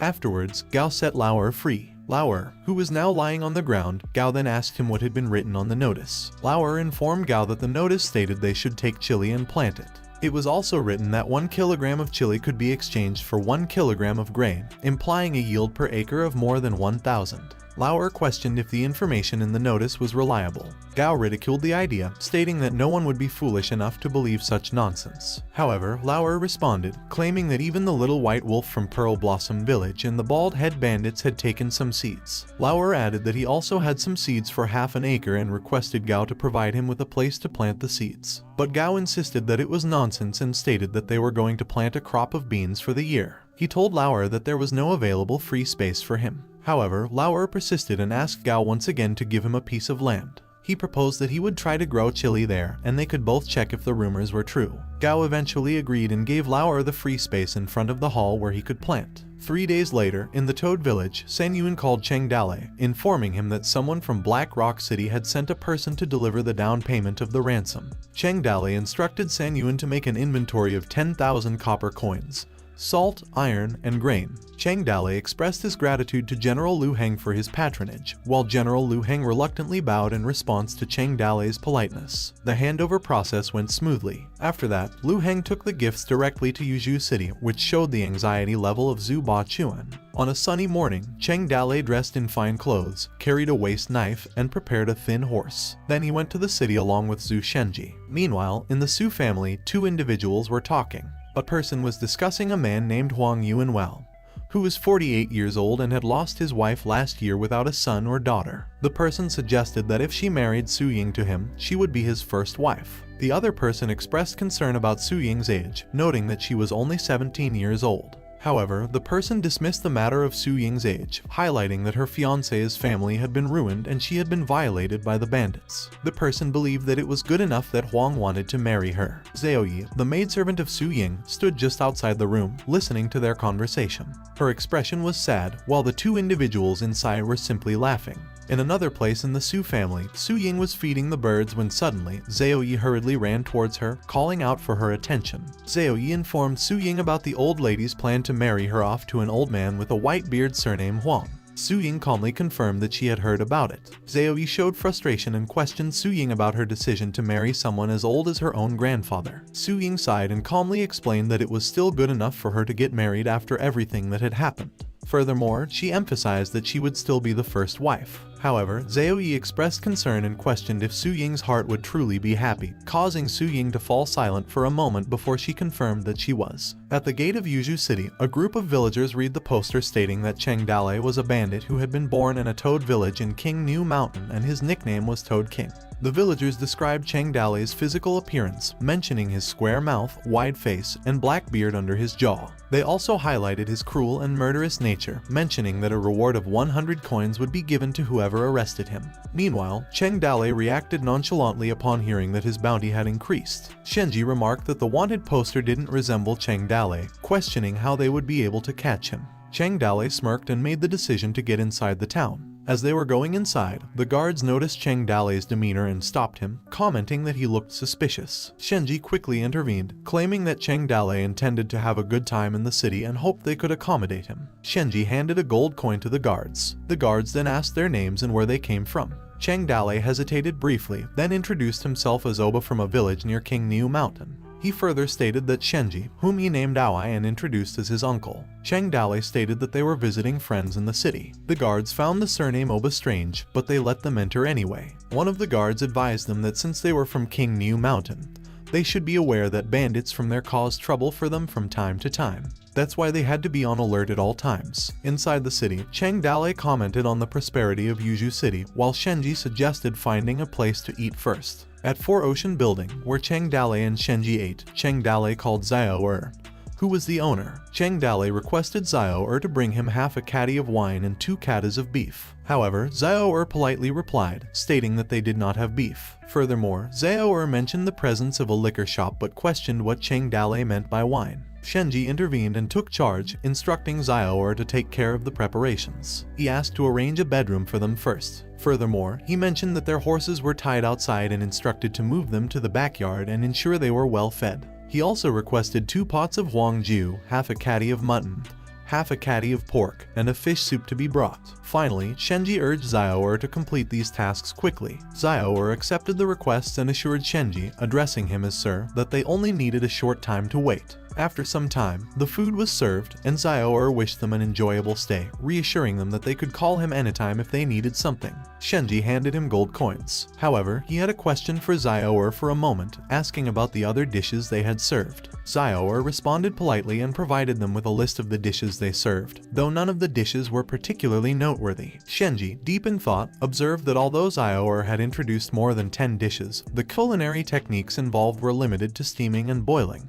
Barbecue was absent, and even frying was a rarity. It became obvious to Shenji that the primary objective behind these cooking methods was to save the use of oil and salt. Meanwhile, Cheng Dalei thought about the limited items on the menu and recognized a potential business opportunity. He thought about trying different types of food, such as Manchu hot pot, street food, and even beach food. In the midst of thinking, Xiao seized the moment and mentioned that they had found a new kind of food item, but it was rare. However, the only problem was that customers were not buying it. Xiao then asked them if they would like to try it. Curiosity was piqued, and Shenji smiled and asked about the ingredients. Xiao responded, asking them if they had heard about chili. However, Cheng Dalei expressed his uncertainty and lied that he had never heard of it. Xiao responded, clarifying that he didn't intend to play down their knowledge. But the truth was that even though they hadn't seen the food before, the taste was extremely fascinating. He mentioned that the Lord of Loi City, who, after eating it, had requested half a kilo of chili. But, unfortunately, their store had only 10 kilos in total.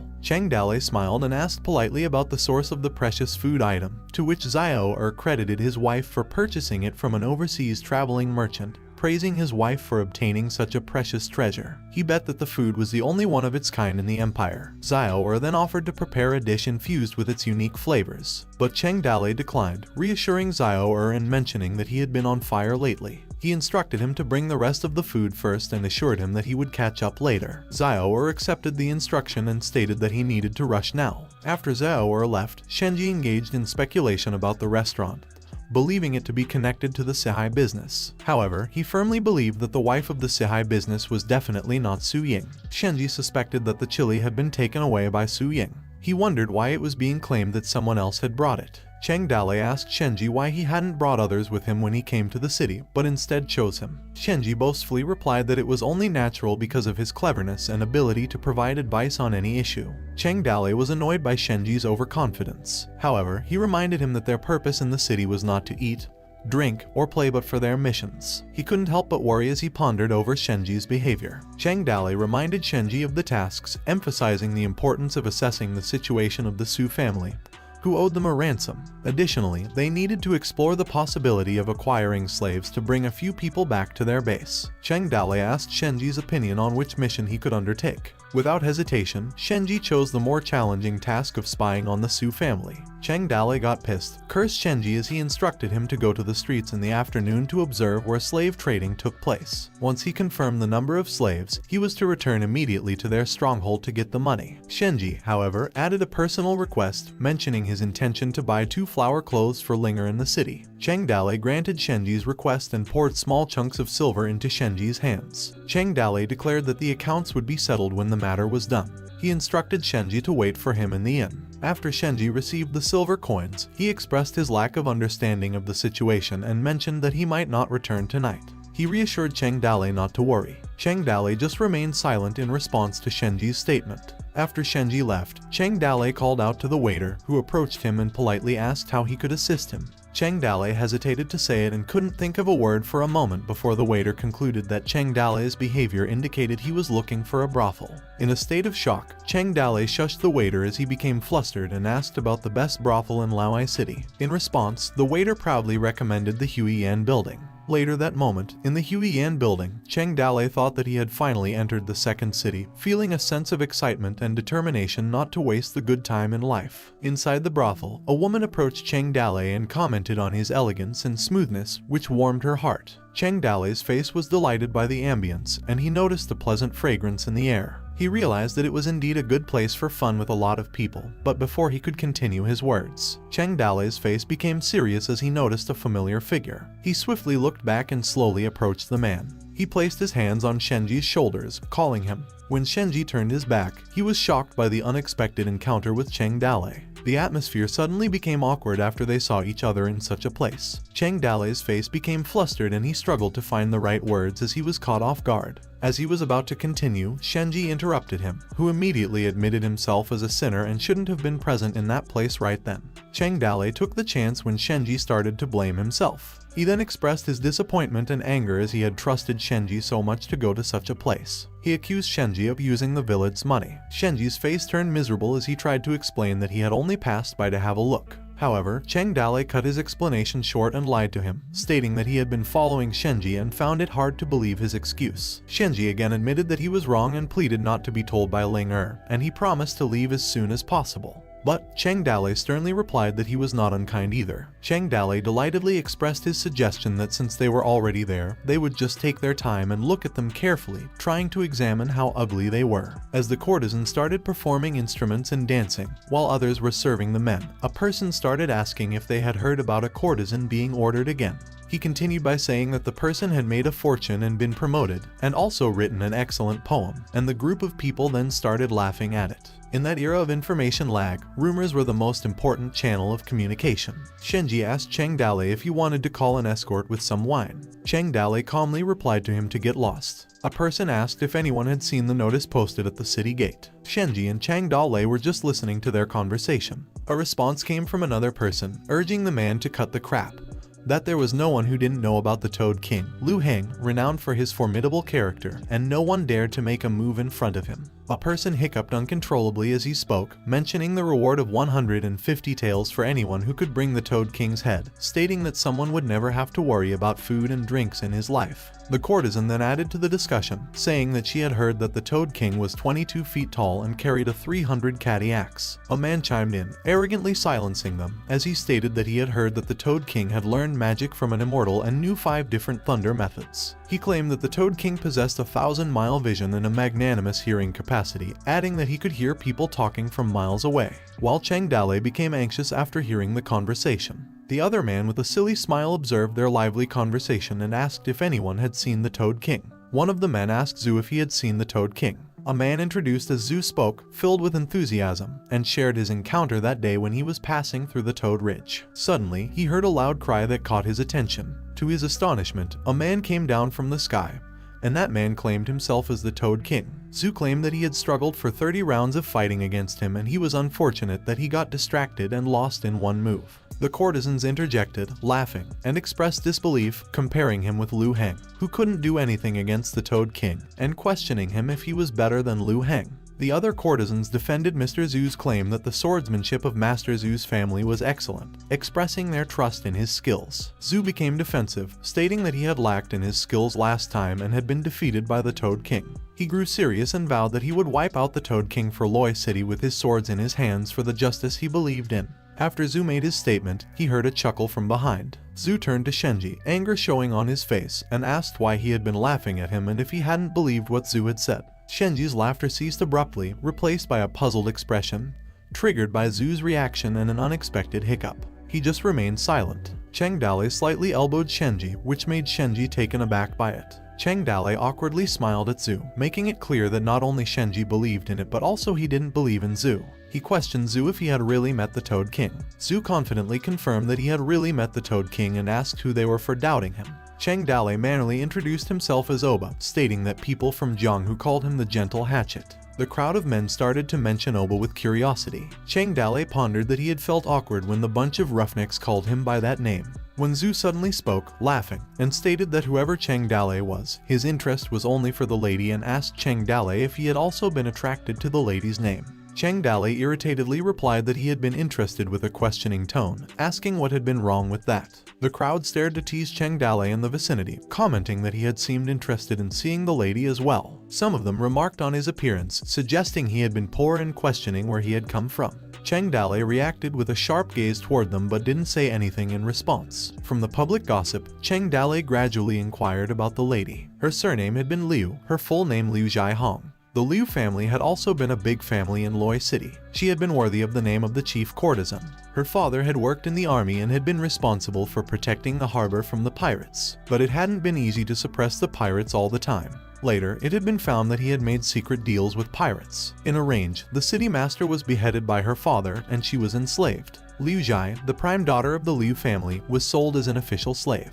Cheng Dale went to the place with the intention of buying slaves. Describing Liu Jai's situation further, Miss Liu would turn 28 years old that year. Although she had been reduced to a courtesan and had gone from an aristocrat to a fourth-class pariah, it was not that no one wished to see her. First of all, you needed a large sum of copper coins as the entry fee. Then, you had to write an interesting poem to amuse her. Only by doing this could you have a chance to enter Liu Jai's boudoir. There was a curtain covering her. As for how to get Liu Jai to step out of the curtain, one would offer her a glass of wine and say a few words. If one was successful in making Miss Liu happy, she would say that she was tired and would ask for one to come back the next day. After repeating this 3 to 4 times, it was up to fate whether one could finally see each other. Finally, if one wanted to go to bed together, one would have to come up with a lot of money. Even so, there was a steady stream of people who wanted to spend money on it. Moving on, Zhu asked the maidservant of Liu Jai if the Miss Courtesan was available that day, while Cheng Dale asked the courtesan to bring him some ink. The courtesan agreed and addressed him as a young master. After a while, Shenji approached and questioned Cheng Dale about what he was doing, while the man keeping an eye on Cheng Dale commented that he was dreaming of meeting the lady. While Cheng Dale was making a poem, he heard a man from a distance complaining about something he had just read. The man cursed and claimed that the literary work was so bad that even children could do better. Cheng Dale just glanced and chose to ignore him. After Cheng Dale finished his writing, he asked for the maidservant as he placed the letter together with the small chunks of silver. Some men discussed the lady's potential choice for the day, noting that Zhu had been present for more than 10 days and questioning how much money he had spent. Another group of men mentioned that they had heard Zhu asking an expert to write a poem, but the lady was also known to be a poet herself. After a long period of anticipation, the men were excited as they anticipated the results, some eagerly discussing the imminent outcome. Suddenly, a maidservant came out from the room and bowed in a respectful manner, and called Mr. Yu, who was Cheng Dale, informing him that the lady had invited him. This news surprised the group of men, leaving some stuttering and others in disbelief, their faces growing weary from the news. Cheng Dale smiled and playfully spanked Zhu's back and gestured a peace sign to him, while Zhu's face frowned as he was jealous. Zhu then talked about having been present for over 10 days in a row and mentioned a positive interaction he had with the lady yesterday. A man speculated that Cheng Dale's success might be attributed to the poem he had written. Zhu was confused and asked what poetry they were referring to, while the other men sympathized with him and told Zhu to stop shaking. Curious about their reaction, Zhu asked what had happened. The men noticed a piece of paper on his back and realized it was an image of a toad frog. the man exclaimed, stumbling over his words, that the image represented the Toad King. Some men expressed surprise and fear, asking themselves if the Toad King was there. Other men remarked that his warnings had been ignored, referring to his earlier discussions about the Toad King's abilities, such as 1,000-mile vision and listening. Zhu, with a gloomy face, read the note in the image, which stated it had been eye-catching and pleasing to the ears. As soon as Cheng Dale entered the room, he heard Liu Zhai reciting a poem and asked Cheng Dale if it was written by Mr. Wu. Cheng Dale politely requested her to address him by his name, emphasizing his easygoing nature, to which Liu Zhai called out his name, and Cheng Dale responded with a warm, friendly smile. As Cheng Dale waited and kept his silence in the room, he thought to himself that he should have taken a closer look at Liu, thinking how beautiful a 16-year-old girl was before she grew up. Liu Zhai gently reminded Cheng Dale that it was getting late, but he was lost in his thoughts. He thought that it wasn't early to enjoy bedtime and thought Liu Zhai's poetic lines might have meant she wanted to get out of there. Cheng Dale thought that it was a waste of money to be evicted like this. Liu Zhai asked Cheng Dale what he was going to do, and Cheng Dale slowly approached her curtain bed. As Cheng Dale was close enough to be able to open the curtain, Liu Zhai pleaded with Cheng Dale to behave himself as she noticed that the shadow of Cheng Dale was very close to the curtain. However, Cheng Dale ignored Liu Zhai's plea and still opened the curtain. Liu Zhai screamed in shock when Cheng Dale grabbed the curtain and looked at her. He wondered if the rumors had been exaggerated. He called Liu Zhai Little Loli and she looked pretty good, but he needed to ask about her family first. Cheng Dale told her not to be afraid and that he wouldn't hurt her and urged her not to scream. But Liu Zhai found him creepy and pleaded with him to stay away and not touch her. Amidst her screams, a man who had been hiding in the room prepared to attack Cheng Dale. While Cheng Dale tried to calm the situation down by saying that there was no need for screaming and that he was a gentleman, a man suddenly jumped behind Cheng Dale. A loud force fell from Liu Zhai's bed, and the man pounded Cheng Dale on the bed with a knife pointing at his neck and sat on him so he couldn't move. The man asked Liu Zhai if he should kill Cheng Dale. Liu Zhai pleaded with him not to kill him. Cheng Dale just smirked and sarcastically stated that there was already a man in her room. With a stern expression etched across his face, the man introduced as Meng Ziyun threatened Cheng Dale, questioning the point of talking when he was going to die. Liu Zhai, who simply looked at them, remained silent. Ziyun suddenly yelled, "Die," as he went to stab Chen Dale's head, but then Chen Dale shouted, claiming that he could save Liu's family. Liu Zhai ordered Ziyun to stop, just in time when the tip of the knife touched Cheng Dale's neck. But Ziyun expressed his concern, stating that Cheng Dale knew that he was hiding there and couldn't let the news spread out. Liu Zhai pleaded with Ziyun to listen to Cheng Dale first before making any rash decisions. A few moments later, the tea was served on the table, and Liu Zhai was doubtful and demanded to know who Cheng Dale was and how he planned to save her family. Cheng Dale calmly replied with another question, asking about Ziyun's presence and questioning whether he could be trusted. Ziyun annoyingly began to speak, but before he could say anything, Liu Zhai interjected, explaining that Ziyun was the adopted son by her father and he treated her as his sister. She emphasized her trust in him and the protection he had provided, stating that she had been surviving these days and that he was the person she trusted the most. However, Cheng Dale, with his frowning face and suspicious thoughts, realized that during the daytime, there was a reward for another person besides him, and concluded that Ziyun was Meng Ziyun, adopted by Liu's father to learn martial arts and serve in the army. After the tragic incident that befell the Liu family, Ziyun too suffered a demotion to the status of a slave. It became apparent that after escaping from prison, he came directly out to find Liu Zhai. He suspected Ziyun's intentions and was afraid he was trying to turn his own sister into a woman he could love since he was already 25 years old and yet dreamed of a little girl. Cheng Dale insulted Ziyun as a shameless person. Liu Zhai, eager for answers, demanded to know Cheng Dale's identity. Cheng Dale responded with a seemingly unusual claim, stating that he was the Toad King from the Toad village of King New Mountains. Ziyun reacted, labeling him a mountain bandit he hated. Liu Zhai questioned, specifically asking if he was Cheng Dale. Ziyun aggressively warned him not to speak nonsense, as the Toad King could defeat Liu Heng in a single move, asked Cheng Dale how Liu Heng had been as useless as him, and threatened to behead him if he continued to lie. In an unexpected twist, Cheng Dale playfully smiled and took back what he had said, knowing he couldn't fool them. He admitted to being a mere commoner from Toad Ridge, revealing his surname as U and his names as Oba and Vader. When he mentioned the name Vader, it triggered a reaction from Ziyun, who realized a connection to his father. Cheng Dale smirked and confirmed, playfully responding to Ziyun's thoughts as he was his good son. In the midst of the unfolding events, Cheng Dale expressed his admiration for General Liu for his leadership. Although they had never met him, they had admired him for a long time. They had heard that General Liu had been falsely accused and had come to such an end. After hearing about the incident, their leader was very angry. Liu Zhai was glad that Cheng Dale, despite being a mountain bandit, knew that her father had been wrongly accused. She believed that justice prevailed in Cheng Dale's heart. Cheng Dale revealed that their leader, referred to as the Big Boss, had emphasized the importance of not letting any harm befall the descendants of General Liu. Consequently, Cheng Dale had been specifically sent to the city to gather information about the situation. He expressed his willingness to save the lives of the Liu family. Curious about Cheng Dale's plans, Liu Zhai asked him what he intended to do. Cheng Dale responded by stating that now he had gathered all the necessary information, he would return to the stronghold to gather the money. He planned to use the money to redeem other people and subsequently rescue Miss Liu. Liu was stunned for a moment before she could speak up, as she was surprised by the Toad King's kindness. Her voice was filled with hope and a mixture of determination. She cried as she mentioned that if Cheng Dale could save the lives of her family. She struggled to find the right words as she stuttered down and stopped talking.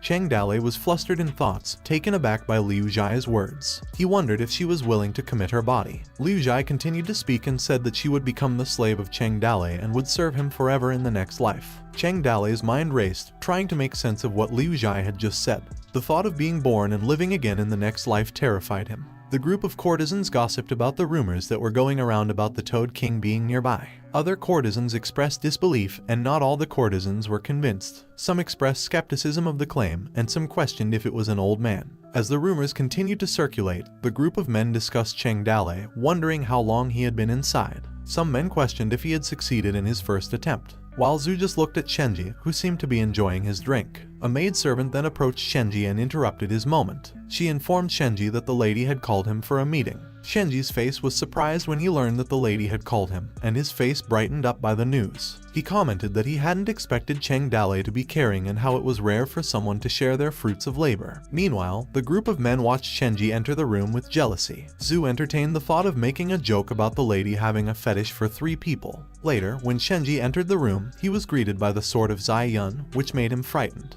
He asked Cheng Dale what was going on. Cheng Dale, with crossed arms, responded by introducing Meng Ziyun as an underling of General Liu, and stated that Ziyun didn't trust him. So, he instructed Shenji to take Meng Ziyun to the stronghold and bring back money to rescue people. However, Shenji asked about Cheng Dale's own plans, and Cheng Dale replied that he had some other business in the city. He told Shenji that he knew how to contact him. Cheng Dale opened the window of Liu Zhai and told Liu Zhai that when she was rescued, she must keep her promise to become a slave. He then swiftly jumped through the window. In the middle of the night, at the Su family residence, Cheng Dale observed the grandeur of the Su family and thought to himself that it appeared too big. He pondered why a family with abundant land and few people would create so much trouble. With so many rooms in the mansion, he wondered how he would find the boudoir of Su Ying. Suddenly, 2 ladies walked by and talked about something that made Cheng Dale stop thinking. The lady began to talk, mocking someone and remarking that someone considered herself the young miss of the family. The other lady chimed in, telling that the old man of the family was critically ill, and now his wife held the final say in the family. Another lady expressed her disdain, stating that if Su Ying dared to act like a young miss in front of her again, she would show her ferocity. While Cheng Dale was hiding behind a large rock, he overheard the conversation between the ladies. He concluded that the 2 ladies must have just come from Su Ying's room.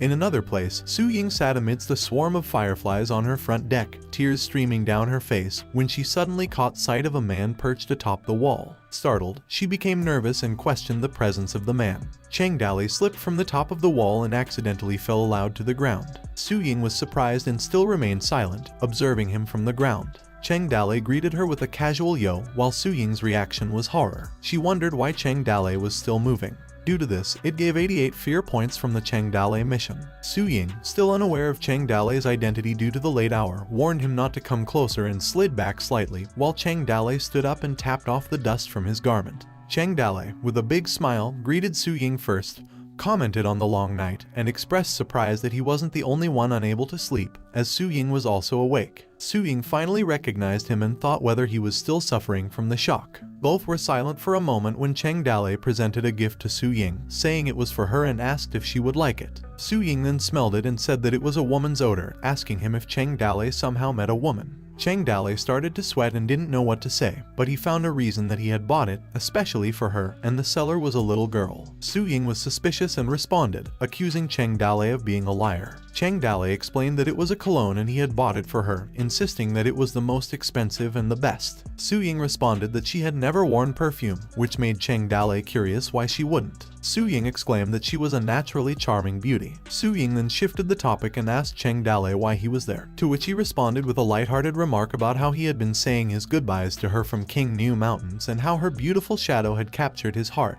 causing him to lose his will to eat or sleep. He even added that he would never forget her face, even in the slightest moment. However, Su Ying, in contrast, blushed and told Chang Dale that he wasn't serious. Chang Dale insisted that he was serious this time and had come specifically to see how she was doing. He even noticed that Su Ying had lost some weight and asked if she had been on a diet. Su Ying gave him a gaze and blushed after she took a glimpse. She did not respond and remained silent. Su Ying was robbed in her wedding dress. Later, the Han family was destroyed. Many people blamed Su Ying for the destruction of the Han family, saying that she was responsible for the misfortune of the Han family. Su Ying was regarded as a bad omen.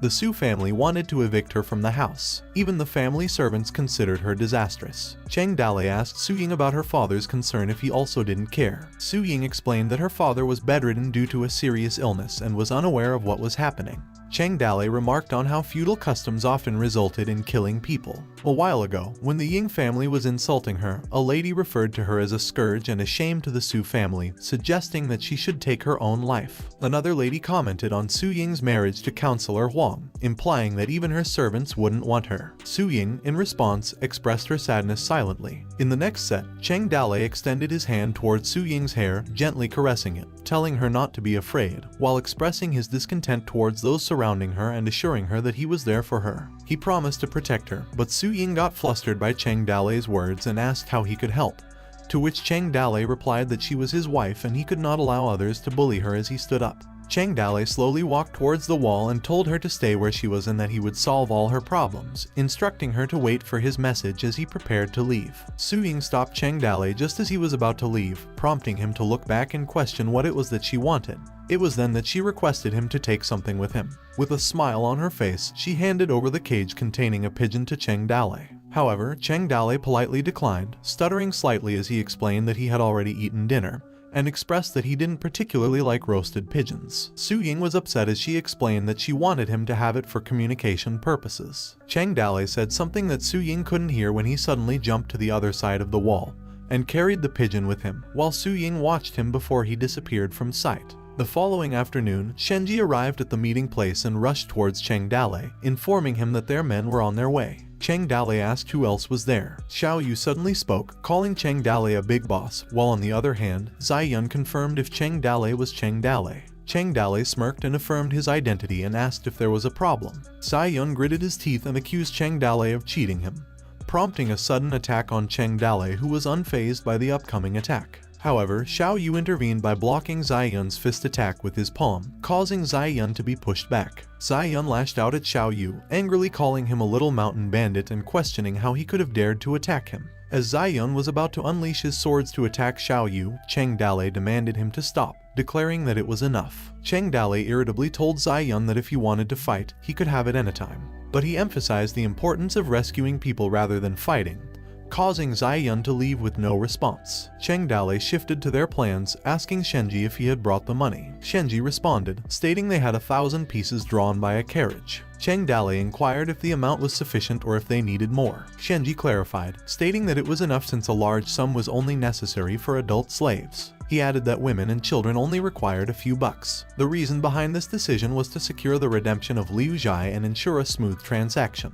Chang Dale decided to redeem the Liu family in the afternoon and instructed them to return that night. He asked about the preparations on the road. Shenji replied that he had made a deal with the city guard who would favor them and get rid of the people. Chang Dale assigned tasks, stating that he, Shenji, and Kinman would go to gather other people, while Xiao Yu and Zai Yun would rescue Liu Zhai. Zai Yun stared at Chang Dale, deeply contemplating Chang Dale's leadership, finding it strange that others obeyed him despite his drunken appearance. As they left the room, Chang Dale stated that they would meet outside the city. After a couple of hours, the sun set in the place outside Yuzhou City where 6 carriages filled with people had been saved from becoming slaves. The rescued people discussed how Toad Village had saved them, and some wondered if they would become mountain bandits. One person opposed the idea, mentioning that their master had been against bandits, and others stated that it would bring shame to their ancestors. Some expressed their refusal to live as mountain bandits, preferring death over such a life. In a place outside of Yuzhou City, Cheng Dale was getting annoyed listening and suddenly ordered them to shut up. He told them that they were free to die if they didn't want to be bandits. He exclaimed that there were many ways to die and that anyone who didn't know how to use a knife better jump from a cliff or hang themselves on a tree. In an irritated tone, he firmly expressed that it wasn't the time to show loyalty to the country or superiority over others. If they wanted to die, they should help themselves. After a while, Shenji reported to Cheng Dale that Xiao Yu and others had been gone for so long, and if it continued, they wouldn't be able to get out of the gate. Zai Yun suddenly approached them hastily. Cheng Dale then asked Zai Yun about the situation, looking at Xiao Yu and Liu Zhai. Zai Yun informed everyone that the Huang family had organized a family dinner. Liu Zhai had received an invitation, but before they could reach her, Liu Zhai was suddenly taken away. He also mentioned that Xiao Yu had requested him to report the news, and he went ahead alone. Shenji told Cheng Dale that Xiao Yu was in the city and asked if he had a plan for what they would do. He added that if they went back to the city, it would be difficult for them to come out again. Shenji suggested that he knew a secret road that would lead outside the city. He had learned about it when it was mentioned by his master. Kinman then revealed that he had already anticipated this situation for a long time. He had even brought Cheng Dale's axe. As Cheng Dale unwrapped his axe, he smirked and decided to lead Kinman and Zai Yun. He raised his axe toward the city and dictated to follow him back to the city, stating that it was time to rob. On the night at the Huang family's residence, Xiao Yu was hiding on the wall when others arrived at the place. Xiao Yu noticed Cheng Dale and asked why he was there. Cheng Dale inquired about what was happening inside. Xiao Yu informed him that Liu Zhai was there and it was Counselor Huang's birthday party, with many important people who had arrived as guests. There were around 70 to 80 families, and more than a dozen people were from the special guard yard. Cheng Dale told them to move and bring the horse along as they needed to look at the trail first. Meanwhile, at the banquet where the event had started, the courtesans began their performance, while a person commented on Counselor Huang's influence, mentioning that it wasn't easy to see the chief courtesan. Another person expressed gratitude to Mr. Huang for providing the opportunity that day. While Liu Zhai was showing elegance in her dance, Counselor Huang drew attention to Liu Zhai's dancing, describing it as having a unique taste, and invited the guests to drink and enjoy. An old man remarked that Hui Yanlu's best item was naturally different from other cheap ones, and a pair of jade feet couldn't be valued in money. Counselor Huang responded by offering the woman to Mr. Wang, if that was his desire, suggesting that he could let the woman share a bed with him that night. Mr. Wang declined the offer, stating that he didn't dare as he was a gentleman and wouldn't seize someone else's opportunity for intimacy. However, Mr. Wang expressed a desire to invite Liu Zhai to his house for a banquet in a few days. Later, in another part of the Huang mansion, Liu Zhai walked into her room and took off her shoe, exclaiming that she was feeling tired. A maidservant told her to rest there and promised to send someone to take her back once the party was over. Liu Zhai calmly looked at the servant without any response. When the maidservant left, suddenly, someone opened the door to her room. Liu Zhai asked who it was, and a drunken man appeared. He called Liu Zhai babe and complimented her beauty, which revealed that the man was the eldest son of Counselor Huang. Liu, frightened, stuttered as she asked him what he was doing there. The eldest son creepily laughed while he slowly approached her. He then grabbed her hand forcefully and told her that it was obvious that he wanted to have intimacy with her, to which Liu Zhai let out a fearful scream.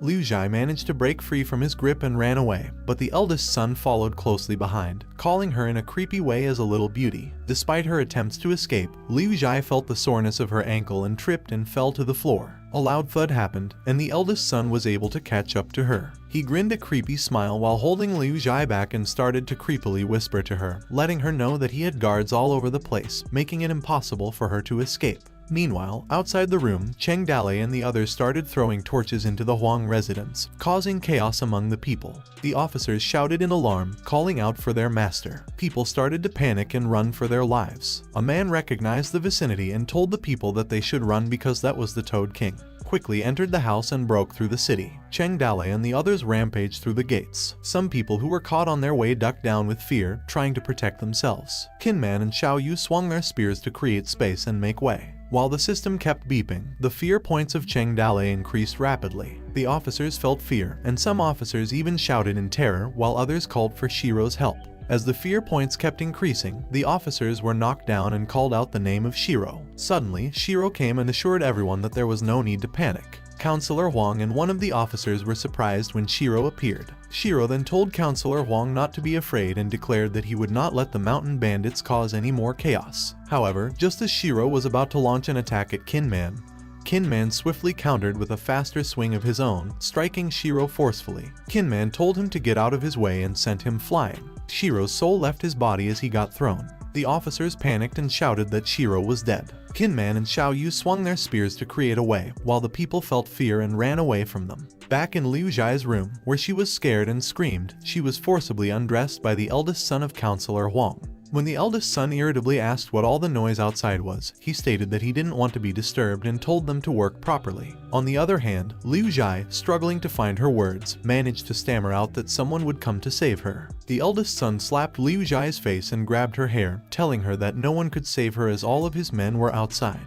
Liu Zhai was in pain but still insisted that someone would come and kill him, but the eldest son did not believe her that none was coming to save her. But Liu Zhai remained stubborn, insisting that someone would definitely come to save her. In response, the eldest son forcefully squished her face, gripping her hair tightly while staring intensely into her eyes and menacingly declaring that after he would have fun, he would see who would come to save her. Suddenly, Cheng Dali's horse burst through the window, causing both Liu Zhai and the eldest son to startle. Cheng Dali swiftly charged his horse toward the eldest son while showing his dominance. The eldest son tried to plead for mercy, but it was too late as his blood splattered and reached Liu Zhai's face. Liu Zhai watched in shock as the eldest son of Huang was killed. She looked at Cheng Dali and called him her big bro. Cheng Dali reassured Liu Zhai that she didn't need to worry and told her to go out and wait for him. Liu Zhai's face brightened up from crying, knowing she was safe. She handed her trust without saying a word. After a minute had passed, Counselor Huang was cowering in fear, hiding inside a large stock pot.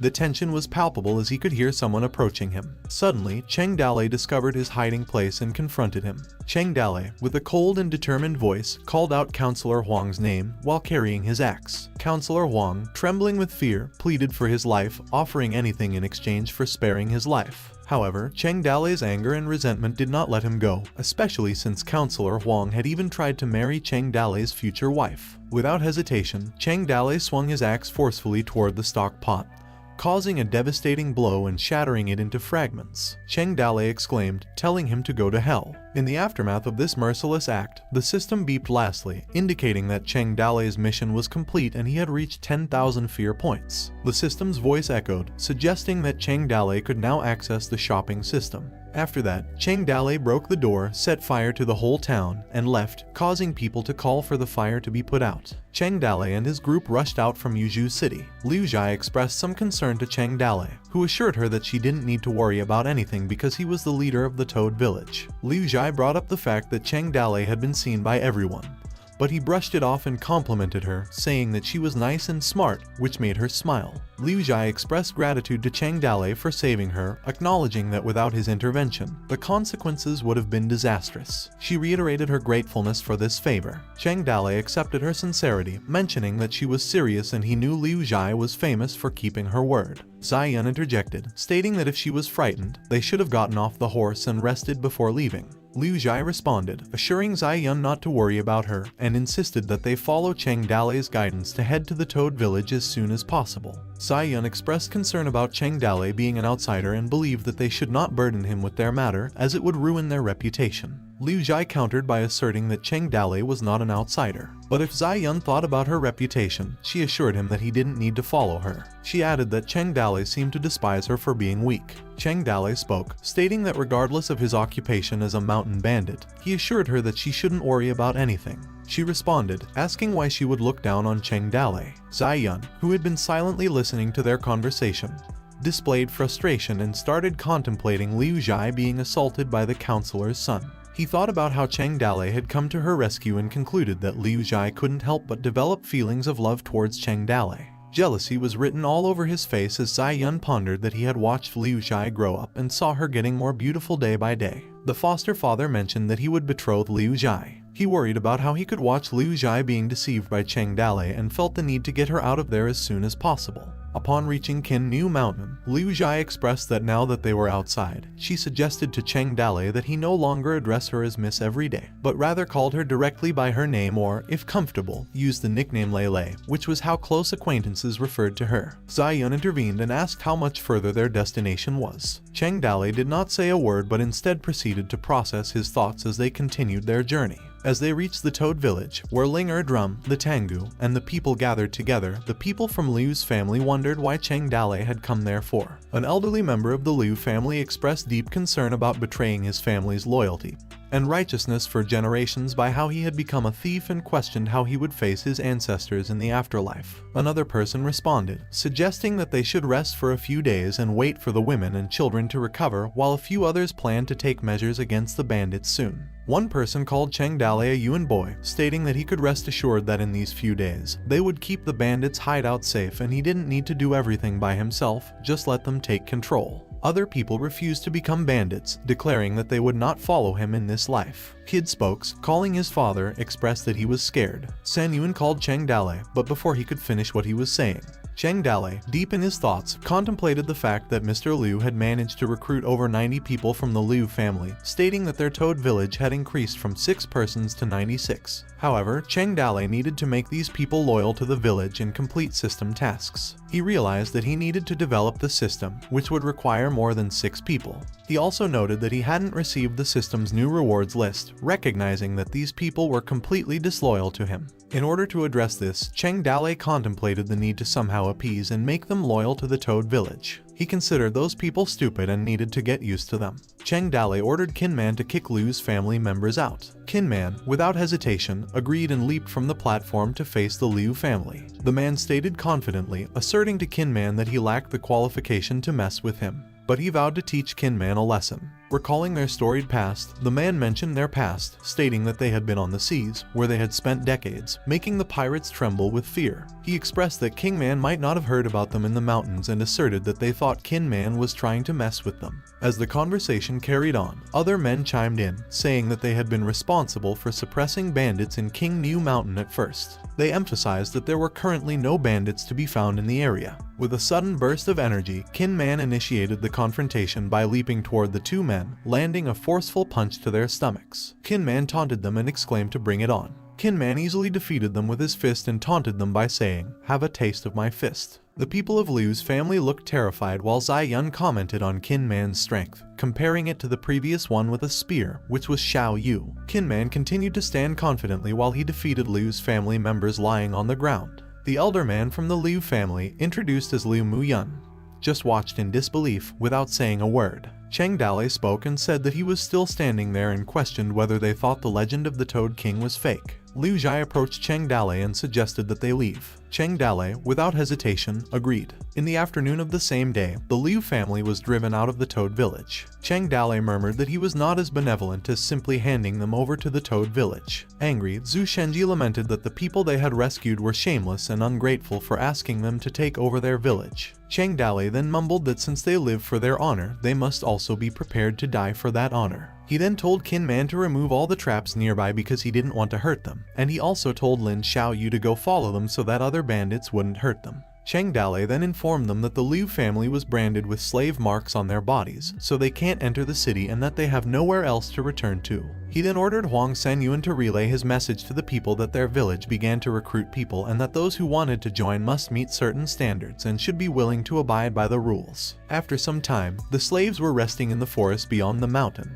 When a child told his mother that he was hungry, she told him that he should sleep as he wouldn't be hungry when he fell asleep. A man groaned and was asked by his companions why he was crying like a kid. He answered that his legs were hurting. He then wondered why they had to go through it. Everyone then smelled something good that came from the fortress. A man believed that if they were on the Toad village side, they would have been given a full meal. Another man informed them that they were at the bandits' nest and if they stayed for some time and ate some of their rice, which they got through robbing innocents, they would never be able to forget the guilt. Another voice said that for their child, they couldn't endure it. Liu Mayan then thought that his people were confused, and that some people preferred honor while others preferred banditry, claiming that it is no surprise that they are only servants of the Liu family. A man mumbled that he had a good meal yesterday, and another man stated that the things called chili were only eaten by nobles in the city. Liu Mian then believed that his people were in disarray, and even if they went up the mountain, they would be used by the bandits. He then thought that they had no place left for them to return to and wondered how they could get out of their situation. Huang Senyuan arrived and informed them that tomorrow morning they would start recruiting people, and those who were interested could go to the village for assessment. Liu Mian wondered if it was also one of the Toad Village plans. Meng Xian then informed Liu Mian that he had a plan but was unsure whether it would work. Liu Mian told him to speak up. He then explained his plan. Some of their people were very hungry, and if they placed them in front of the gate, he believed that Cheng Dale would let them in. He went on to say that as soon as Cheng Dale opened the door, they could send in some old and weak individuals and keep the strong ones for themselves so they could negotiate with Cheng Dale later. Liu Mian then told Meng Xian that people with lofty ideals were benevolent and that they should not harm those benevolent individuals. Meanwhile, an injured man was asking the Toad Village to open its door as he wanted to join them and become a bandit. Other servants wondered how the injured man could meet their ancestors in the afterlife after becoming a bandit. The injured man then told the Toad Village that he was a lowly servant of the Liu family, and that the Liu family had been destroyed, and that he had become a slave and just wanted to live. The man then thought that they were once invited to the village politely and were offered living quarters and clean clothes, but they chose to refuse for the sake of their honor. He then added that they now wanted to kneel on the ground and knock on the door tirelessly, hoping that it would open. The man felt humiliated, as if bowing and crying would not be enough to get them to open the door, and that he would have to give up his dignity and honor as a human being.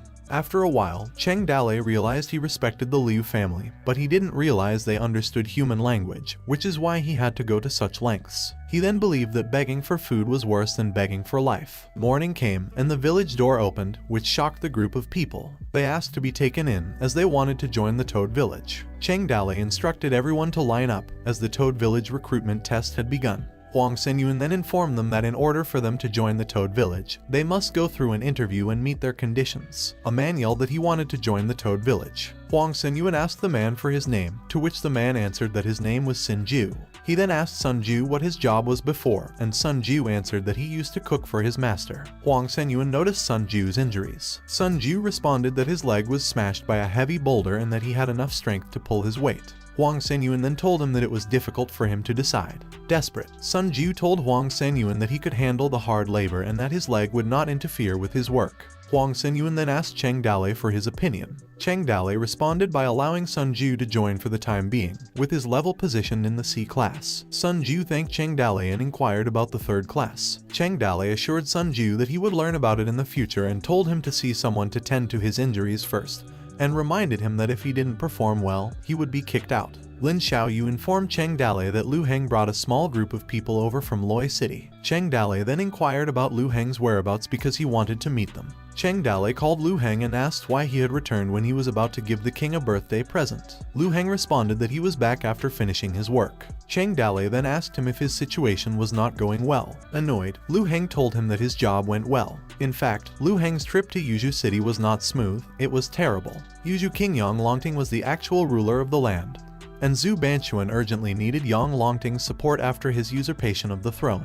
However, there was one thing Zhu Banquan didn't know. 10 years ago, the Rong clan invaded, and Han Hu defended the lonely city, buying time for the reinforcements from the rear. And the person who led the reinforcement army at that time was the current Yuzhu king, Yang Longting. Han Hu and Yang Longting joined the army at the same time, fighting in small skirmishes for 3 years, and they were considered brothers. Yang Longting didn't know that Han Hu was dead until Lu Heng sent him gifts. He learned of his death only after that. Yang Longting accepted the birthday gift, but he killed Lu Heng's messenger. He let him go only so that he could inform Zhu Banquan. Meanwhile, Yang Longting sent troops to attack Haishicheng and spilled Zhu Banquan's blood near Han Hu's grave. As a matter of course, Lu Heng didn't tell Cheng Dale about his predicament, as he was suffering from a bigger misfortune. Lu Heng inquired of Cheng Dale why there were so many people in the mountain. Cheng Dale then informed Lu Heng that their Toad village was hiring and offered them favorable treatment, social security, and housing funds in exchange. He then asked if Lu Heng wanted to join them. Confused, Lu Heng assumed that he was Cheng Dale's enemy. It's not that he didn't want to kill him, but he couldn't turn him into a bandit. Cheng Dale sighed and told Lu Heng that anyone who wanted to pass through the Toad village must pay toll fees. Upset, Lu Heng asked Cheng Dale to be a little kind to them.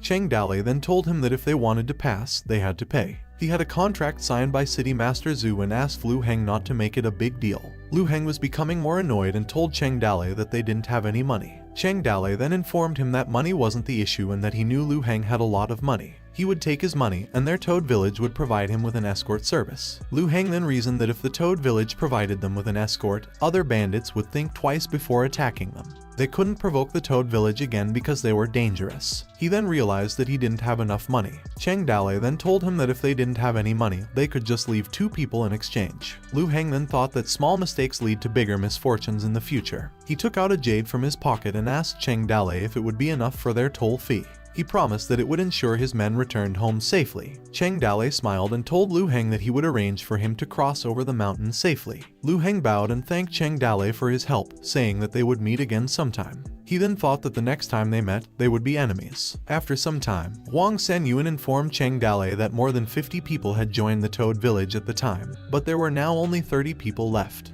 Cheng Dalei then ordered Huang Senyuan to close the stall. Meanwhile, one of the people told his companions that, in his opinion, Cheng Dalei was still righteous. Another one mumbled that the Toad Village never treated them badly, even redeeming them from slavery and providing food and lodging. The other retorted that it was because they refused Cheng Dalei's generosity. Liu Mian was listening to his companions and called them out. The next day, Liu Jihan called for Cheng Dalei and asked if he could go down the mountain and talk to Liu Mian and the others, as they were very grateful to him. Cheng Dalei responded that he also wanted to talk to Liu Mian. However, he was busy at the moment and couldn't waste another day. Liu Jihan felt dejected and walked out. Cheng Dalei believed that Liu Mian wanted him to lower his head so he could be satisfied. He then reasoned that he was afraid that at that time, Liu Mian would have to come up by himself. In the evening, Liu Jihan came back and told Cheng Dalei that the Liu family would like to dedicate her to him and that they only hoped, in return, he would be kind to the Liu family and take them in. Cheng Dalei inquired as to what she meant by dedicating.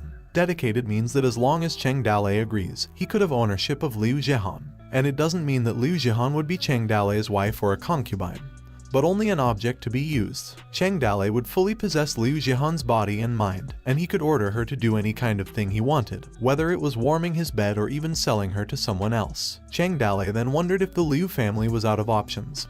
That's why they were forced to exchange Liu Jihan for their safety. He thought that as long as he made a good relationship with them, the Liu family would not cause much trouble in order to save the face of the young lady. He then claimed that people always make rushed decisions when they're in panic, and that even though Liu Jihan was reduced to a slave, he shouldn't take advantage of the situation right at the time she was just being used as a bargaining chip. He believed that if he refused them, she would be in a worse situation inside the Liu family. Cheng Dalei stood up and patted Liu Jihan's head and told her that he would take in the Liu family. The Liu family had come under the protection of the Toad Village, and they were coming up the mountain in an endless stream. Meng Zian told Liu Mian that they were now going up the mountain and that it was getting late, and he had not properly rested for some days. Liu Mian agreed and told him that they would now start moving. After some time, Liu Mian and Meng Zian arrived at the gate of the Toad Village, which they then noticed by Cheng Dalei. Liu Mian made a stance, took off his headband, and yelled to their ancestors that he would now be coming to join them. He then bashed his head against the ground, which made Meng Zian and the others' jaws drop open wide.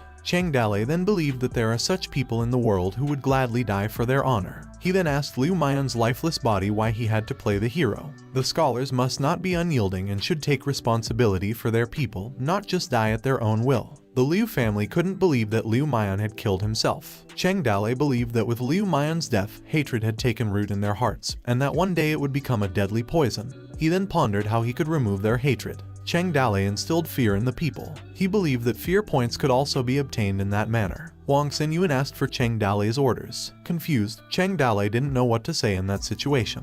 He then instructed Huang Senyuan to bury Liu Mian's body, take the Liu family to their homes, and asked him to go to sleep. After some time, Cheng Dalei had just come out of the shower and noticed Liu Jihang in his room. He then asked her what she was doing in his room, which caused him to gain fear points. Stuttering, Liu Jihang told him that she had prepared warm water for him and had been waiting for him to wash up. Cheng Dalei retorted that Liu Jihang might have misunderstood his intentions and told her to go back to her room. Still insistent, Liu Jihang asked Cheng Dalei if he didn't need company for the night. Cheng Dalei sighed and told her that he didn't need anyone. Liu Jihang asked him if he didn't like her body. Blushing, Cheng Dalei then reasoned that Liu Jihang was still young, although the marriage age for that era was 14 years old. He believed that he needed Liu Jihang to leave or else he couldn't control himself. He then grabbed Liu Jihang and thought that if she didn't leave he would leave instead. Liu Zhihong cried and told Cheng Dale that if he doesn't own her, she doesn't have anything left to live for. Cheng Dale then retorted and told Liu Zhihong that she might have misunderstood something about them. Liu Zhihong took a huge needle and asked Cheng Dale if he didn't like her because she was in a brothel and she drank and danced with others. She then pointed the huge needle in her throat and mumbled that she deserved to die. Cheng Dale then explained that she misunderstood something and that he doesn't dislike her, she was simply too young, and asked her to put down the needle. Liu Zhihong pouted and told Cheng Dale that she was not young. She went on to say that she knew that Cheng Dale was an upright person and would never do anything bad to her. However, if he walked out of the room that night, others would think that he despised her. She then informed him that she had saved him when she was a slave. Cheng Dale then thought that what Liu Zhihong said was not totally wrong,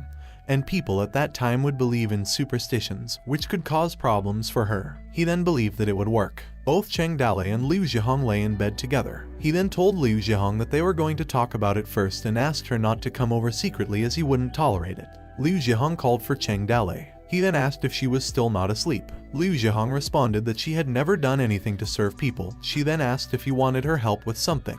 Cheng Dale mused that there was one thing she should pay attention to: drinking more milk in the future. She retorted that there were no cattle in the village. Cheng Dale then told her to eat more papaya, to which Liu Zhihong had no idea what a papaya was. He then told her to do more chest exercises, of which she had no idea. Cheng Dale then told her to sleep.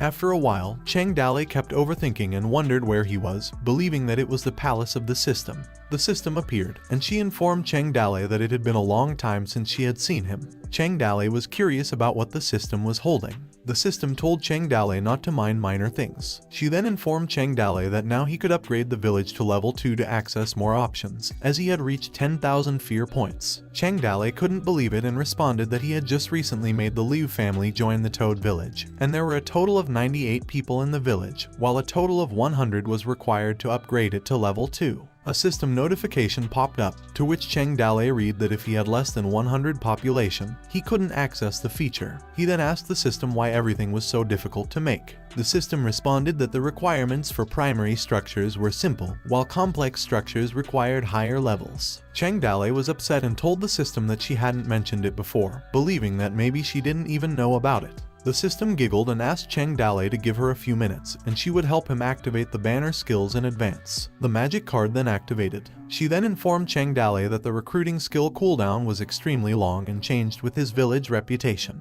A flag with an image of a toad appeared, and the recruitment was open for grade C. The next day, a person informed Cheng Dale that 2 people had come to join them and were waiting near the gate. Cheng Dale greeted the 2 strangers and told them that joining his toad village was a great honor for both of them, and that he was naturally honored too. Liao Jia and Liao Yi both greeted Cheng Dale. Cheng Dale then thought that there were 2 heroes in one system window and that their skills were good enough. He then believed that it could be because his recruiting skill level was too low and wondered if he could recruit more powerful heroes if the banner skills increased. Cheng Dale assigned Huang Senyuan to sign Liao Jia and Liao Yi, informing them that they would be part of their family starting that day. A notification from the system appeared, stating that Cheng Dale's mission was complete and he had now gained 1 prize draw, and asked if he wanted to draw it. He then mumbled that the village level comes first and asked the system to call the system spirit.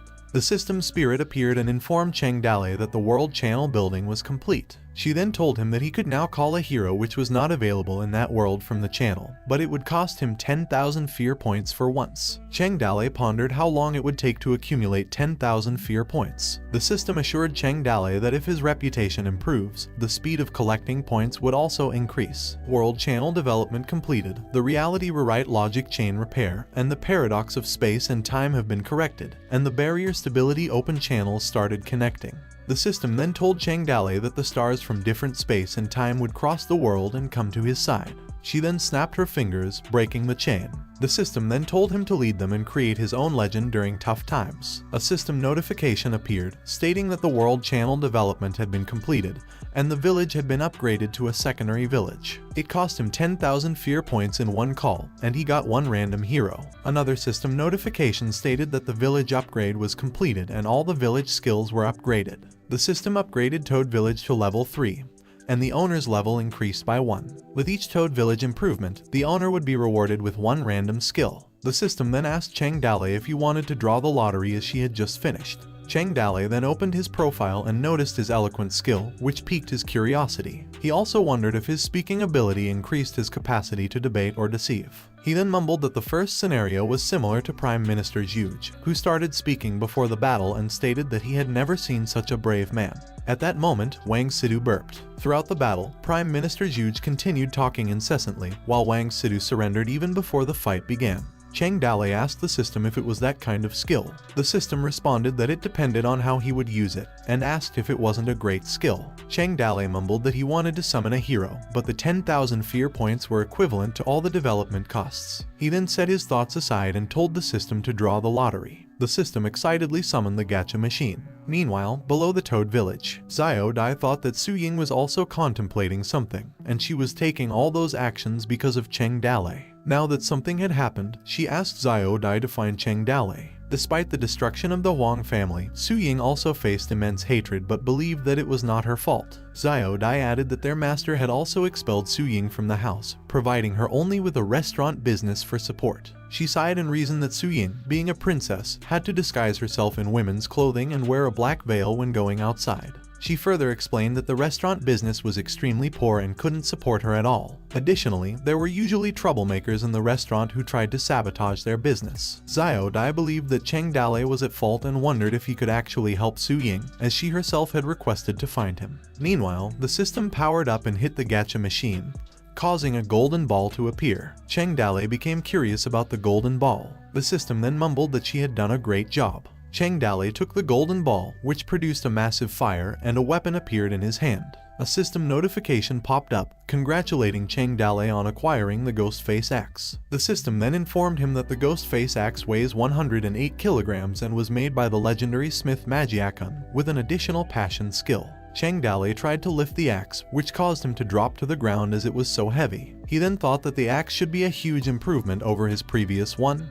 However, he couldn't lift his new axe. He then believed that he had to find a way to increase his strength and that, for the time being, he could only leave it. The only thing he could do was scare people with it. After spending some time in the Toad Village, Liu Zhihong asked Cheng Dale if he was hungry and whether he wanted her to cook something for him. Cheng Dale responded that he was not hungry at the moment and asked her about the women's gymnastics he had taught her. Liu Zhihong informed him that she had been practicing a lot. Cheng Dale then asked her to show him how much she had practiced, to which she agreed. She then grabbed her coat, turned around, and asked Cheng Dale about its use. Cheng Dale informed her that it was for her to stay healthy, never laze around during workouts, and that there are people in the world who are less privileged than her but work harder than her. He then advised her to eat well in the future and mentioned that the most important thing for her at her age was development. Blushing, Liu Zhihong told him that she would work hard. The door opened, and a person appeared. Xiao Dai asked what they were doing. The Liu family and Su family were friends with each other, and the young misses from both families were already very close friends. Cheng Dale realized that it was Xiao Dai and wondered why she was there. Doubtful, Xiao Dai asked Cheng Dale why Liu Zhihong was present. Xiao Dai then stared menacingly and noticed that there were 2 futons on the bed. Liu Zhihong poured tea for Xiao Dai. Xiao Dai then informed Cheng Dale that Su Ying was thinking about him and commented that he looked happy. Cheng Dale smiled, mumbling that Su Ying also missed him, and asked Xiao Dai how she was. Xiao Dai felt depressed and informed Cheng Dale that Su Ying was in a difficult situation at the moment and that he could see it for himself. She then handed him a paper. Cheng Dale told Xiao Dai that he would send someone to Luo City to pick her up. Annoyed, Xiao Dai asked Cheng Dale if he considered Su Ying just another beautiful girl, and stated that she would never join a bandit like him. She went on to say that the last time he attacked the Huang family, the whole city was searching for him and that he couldn't enter the city at all. Cheng Dale sighed, and then the system told him that the 3rd stage of the young Mrs. mission had been activated, stating that he should help Su Ying run a restaurant and become the #1 richest person in Loi City. Cheng Dale then asked Liu Zhihong to call Huang Senyuan, Liao Jian, and Liao Yi, to which Liu Zhihong obliged. Cheng Dale smirked, which prompted Xiao Dai to question him. He then walked closer to Xiao Dai, who asked him what he was doing. He leaned closer and called her name. Terrified, Xiao Dai suspected that the reason Liu Zhihong was sent away was to take advantage of her, prompting her to believe that Cheng Dale had finally revealed his true face. Cheng Dale handed silver to Xiao Dai and told her to use it to buy herself new clothes, asking her not to tell Su Ying about his situation. Xiao Dai sighed in relief. Huang Senyuan arrived with the others and wondered what was going on. Cheng Dale asked him how much cash their village had at the time.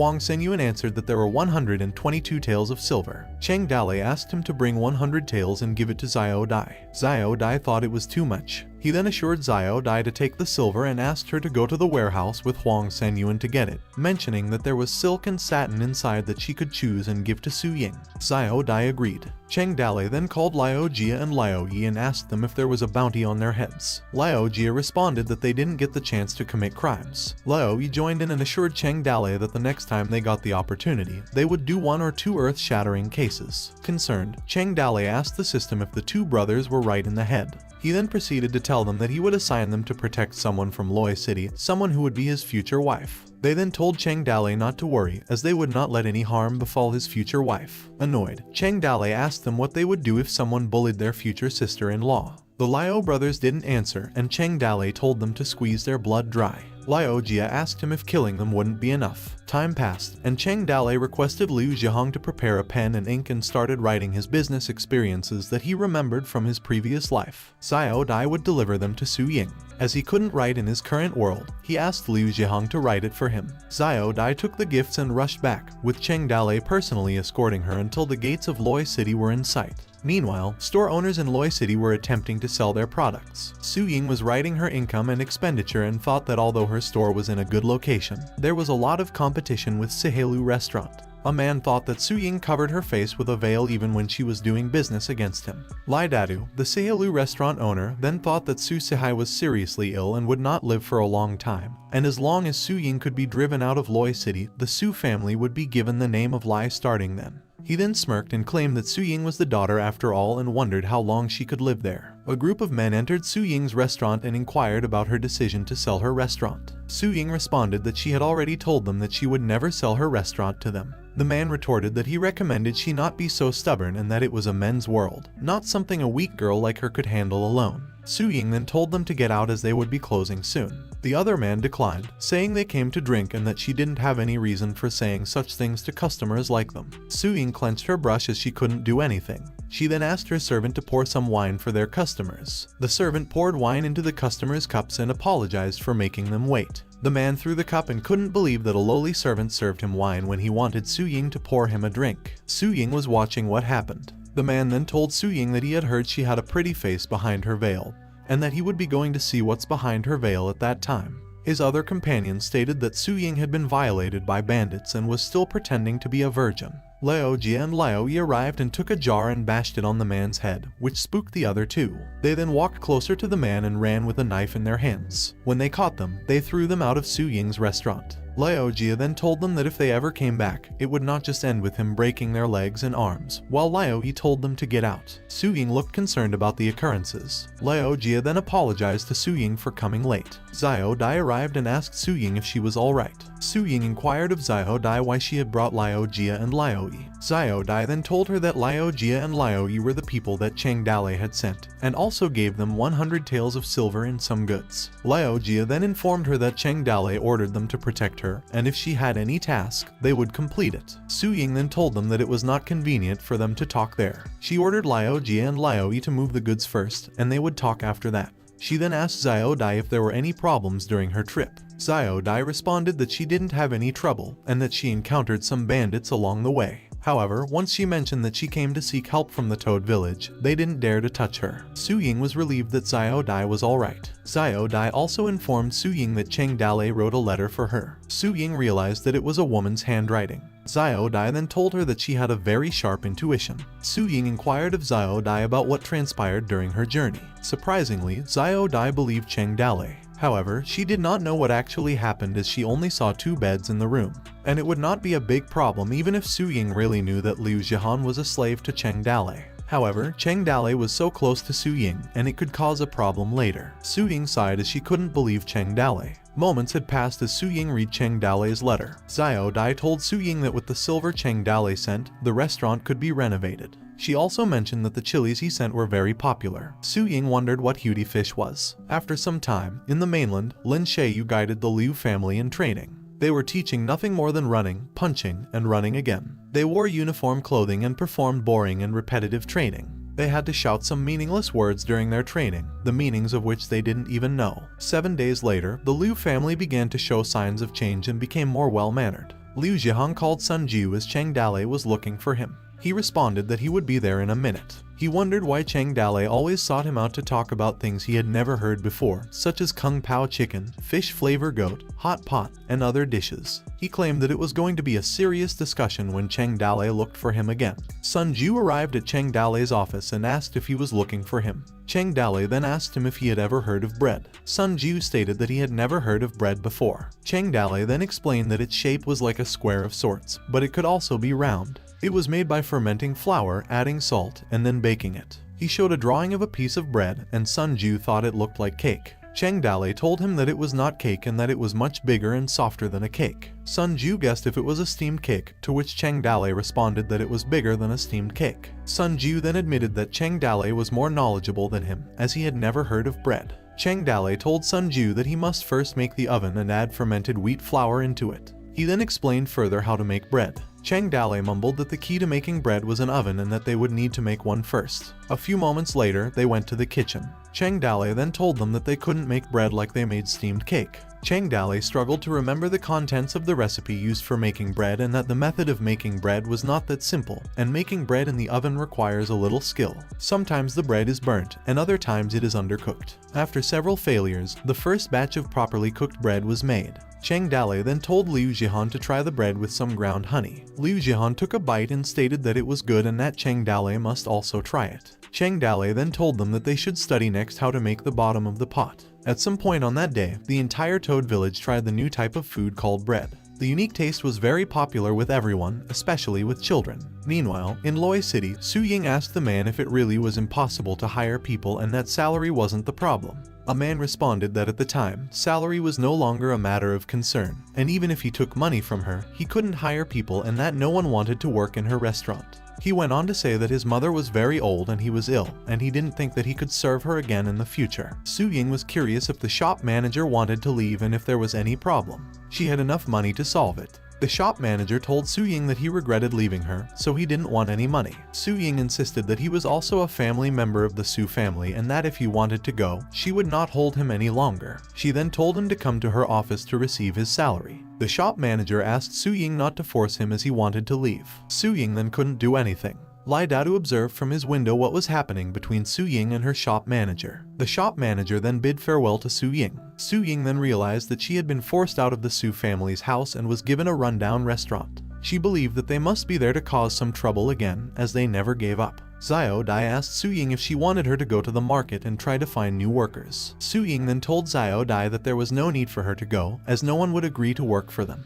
Xiao Dai was wondering and asked Su Ying what they should do. Sun Jiu arrived and asked if she was Su Ying. Su Ying agreed and asked Sun Jiu who he was. Sun Jiu then told his companion to come out, as they had already arrived. He then introduced himself to Su Ying. Embarrassed, Su Ying told him to stop calling her sister-in-law in the future. Sun Jiu responded that if she needed anything, she shouldn't hesitate to ask them. Su Ying covered her face in embarrassment. Meanwhile, at the Seilu restaurant, Lai Dadu wondered where Su Ying got the money to renovate and reopen her restaurant that day. He then believed that Su Ying must be good at using underhanded methods to obtain money from rich people and claimed that it would not affect his business. He then instructed his waiter to go to the restaurants across the street and inquire if they could lend them chairs since their restaurant had many customers. The waiter responded that he didn't think they would let them borrow their chairs. Lai Dadu laughed and told the waiter that it didn't matter if they agreed or not. He informed them that they didn't need their chairs as they had no customers. He then greeted the Honorable Zhang and invited him inside his restaurant, as he had been waiting for him since morning.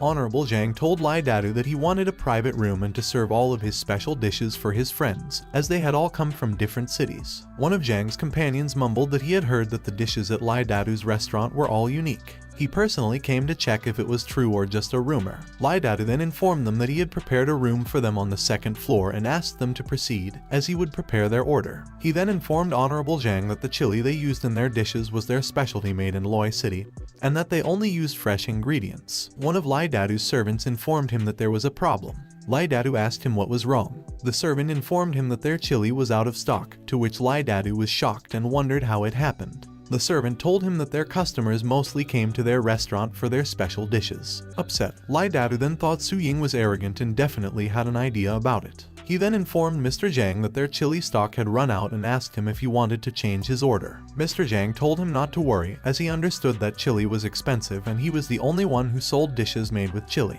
He reassured Lai Dadu that he didn't need to worry and that he would pay him as much as he wanted.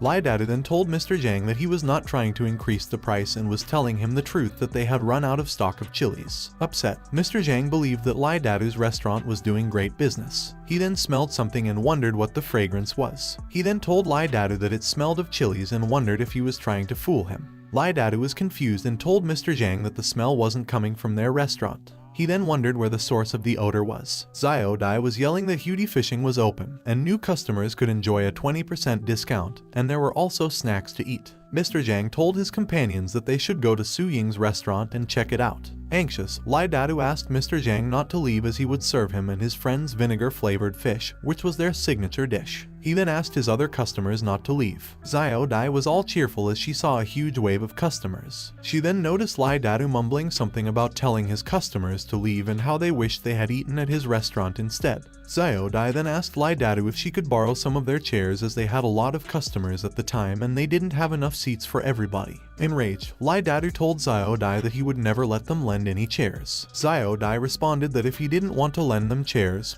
he could have just declined, as there was no need to shout, and realized that he didn't have any customers that day. Lai Dadu was caught off guard by what Xiao Dai said. Meanwhile, at the Toad Village, Cheng Dale asked Liao Jia if the situation over Loi City was okay and if she ever missed him. Liao Jia then told him that Su Ying wrote him a letter and ordered him to deliver it to him personally. Cheng Dale then asked Liu Jihan to read Su Ying's letter to him. The letter that Su Ying sent had only 4 to 6 lines, and in the letter, Su Ying did her best to express her gratitude towards Cheng Dale. She was very grateful for the recipes and other things he sent. She also mentioned that she was happy to hear that he had a lovely girl with him and hoped he would have a good relationship for 100 years. If one day she could meet Liu Jihan again, she would personally congratulate her. Cheng Dale then mumbled that the words in Su Ying's letter clearly conveyed killing intentions and raised questions about women. He then asked for a pen and ink to write a response letter himself. Liu Jihan asked Cheng Dale if he didn't need her to write the letter at the moment. Cheng Dale told her that she could do it next time. He then let the messenger pigeon fly and thanked Liao Jia for his hard work. He asked Liao Jia to go back and bring Su Ying's reply to him. If there was a problem in Loi City, he should let him know. Liao Jia obliged and asked Cheng Dale why he didn't let him deliver the letter to Su Ying. Cheng Dale was speechless in response to Liao Jia's question. After some time, the messenger pigeon flew into the city and arrived at Su Ying's window. Su Ying caught the bird and took the letter it had. She wanted to know what Cheng Dale's justification was. Her eyes grew wide open after reading the contents of Cheng Dale's letter. Su Ying was perplexed, wondering what he was doing and why the carrier pigeon was there to contact her in case of an emergency, and she couldn't believe he had only sent her 3 words. She then wondered what Cheng Dale was doing and whether he wanted her to say yes. Xiao Dai arrived and told her that Cheng Dale had sent her another letter. Xiao Dai was curious about what Cheng Dale had written in his letter, to which Su Ying replied that she didn't know because she hadn't seen it yet. Su Ying's head was full of confusion as Cheng Dale's letter had only 1 word in it. Another pigeon carrier arrived carrying a message asking if Su Ying had already taken a shower. She then mumbled that it seemed that Xiao Dai had to go personally and bring carrier pigeons to raise over the Toad Village. Meanwhile, people in front of Su Ying's restaurant were debating why there were so many people crammed together and wondering if there was free money there. One person in the crowd said that if they didn't know it yet, Hai Dai Lao opened the day before and was crowded with people, and if they didn't come earlier, there would be no more seats. Su Ying's customers were very cheerful. Sun Ju then told one of Su Ying's employees to remember not to rush and to be polite to their customers, as the hot pot she was holding was hot and she had to take her time slowly. Xiao Dai rushed to serve the customers, which resulted in her tripping. Anxious, Sun Ju yelled that he had just advised them to be careful. Meanwhile, Lai Dadu consulted his little sister that things in his restaurant were bad and that Su Ying's business was booming across the street. Lai Dadu's sister then mumbled that Su Ying's shabby restaurant had been abandoned for a long time. She then reasoned that business suddenly came when it got into Su Ying's hands and wondered if she was the reincarnation of Tao Zhugong. Lai Dadu then informed her that if she wanted to eat at Su Ying's restaurant, she had to line up long in advance. However, people would still rather queue up than come to their building to eat. She then thought that Lai Dadu was a rip-off and impossible to get rid of. Lai Dadu asked his little sister to think of a solution because if it continued, their Si Hai Long would be the first to close. She then told Lai Dadu that he was useless for not being able to make the business in their restaurant boom. Moreover, he couldn't even mess up other people's business. She then asked him to find Du Mao. Since it was easier to raise the devil than to control him, Lai Datu, who was perspiring, suggested that his younger sister call Du Mao. He also questioned whether they genuinely desired to get involved with him. She retorted that professionals handle professional affairs and Du Mao only wanted money, which they would give him. Later that day, Lai Datu stood up in front of a huge gate. Sweating heavily, he knocked on the gate and someone opened it from behind. A man with a threatening demeanor asked what his business was. Lai told him that he was looking for Du Mao. He was then told to come inside. The man called Du Man as they were moving through the yard to inform him that his friend from Yuzhou would be arriving in 2 days and that he had been asked to take care of him. A voice asked what line of work it was. Another voice said that on the sea, he robbed a batch of goods and intended to stay there out of sight. He mentioned having a lot of stuff. A crowd of onlookers gathered around Lai Datu as he walked, and Du Mao, a man with red hair, was sitting beneath the tree. Lai Datu then showed his offering and told Du Mao that it was a reward for a little help. Gold came pouring out of Lai Datu's gift, which made Du Mao's man smile. Du Mao stared at Lai Datu and ordered one of his men to get it done for them. Ba then happily agreed and told Du Mao to watch him. After some time, Du Mao's men arrived at Su Ying's restaurant and murmured that her business was pretty good, saying that they would go inside to check it out. One of Ba's companions asked him if their food was as good as the rumors suggested. Ba then informed them that they had traveled all over the world and had already tasted dragon liver and phoenix marrow. He wondered what they had not yet tried. He then informed them that they were not in a hurry and would first taste their food before proceeding with their work. Ba's men asked him to excuse them as they ate first. Ba then asked their servers to serve them more meat. A huge number of plates were piled up, and Ba informed his men that they had plenty of food and now they were going to start their business there. He then threw a rat onto their food and exclaimed that it was no wonder the soup tasted great, as it was boiled with rat meat. People turned to look at them. Liao Jia then told Ba that his trick was old, as they seemed to have poor eyesight, claiming that he had eaten rats after finishing their food. Ba retorted that his eyesight had not been good since he was a kid and that he had already eaten half of the mouse. Liao Yi responded that the rat in the pot was clearly untouched. Ba then took the rat out and stated that they would have to accept it as half finished if he said so, and asked if they would challenge him. Liao Jia and Liao Yi then labeled them as rascals. A voice then commanded them to close the doors and draw their weapons. A large group of people stood up and armed themselves. Sweating, Ba and his companion bowed, acknowledging that they could beat them if they wished, as they had misspoken, and even mentioned that they wouldn't need to bury them if they died from the beating, as it would be their own fault. He went on to say that if they couldn't beat them to death, they must compensate for every punch and kick by giving them silver. His companion pleaded not to be hit. Liao Jia then asked Su Ying what they should do to Ba and his men. Su Ying responded that they couldn't afford to beat someone and that they had just opened their store without the intention to harm the guests. Ba and his companion quickly ran and told them that within 3 days, they should close their restaurant and leave Loi City if they didn't want anything to happen. Xiao Dai and Liao Yi was left speechless. A man then told them that they were going to see who dared to come into their restaurant.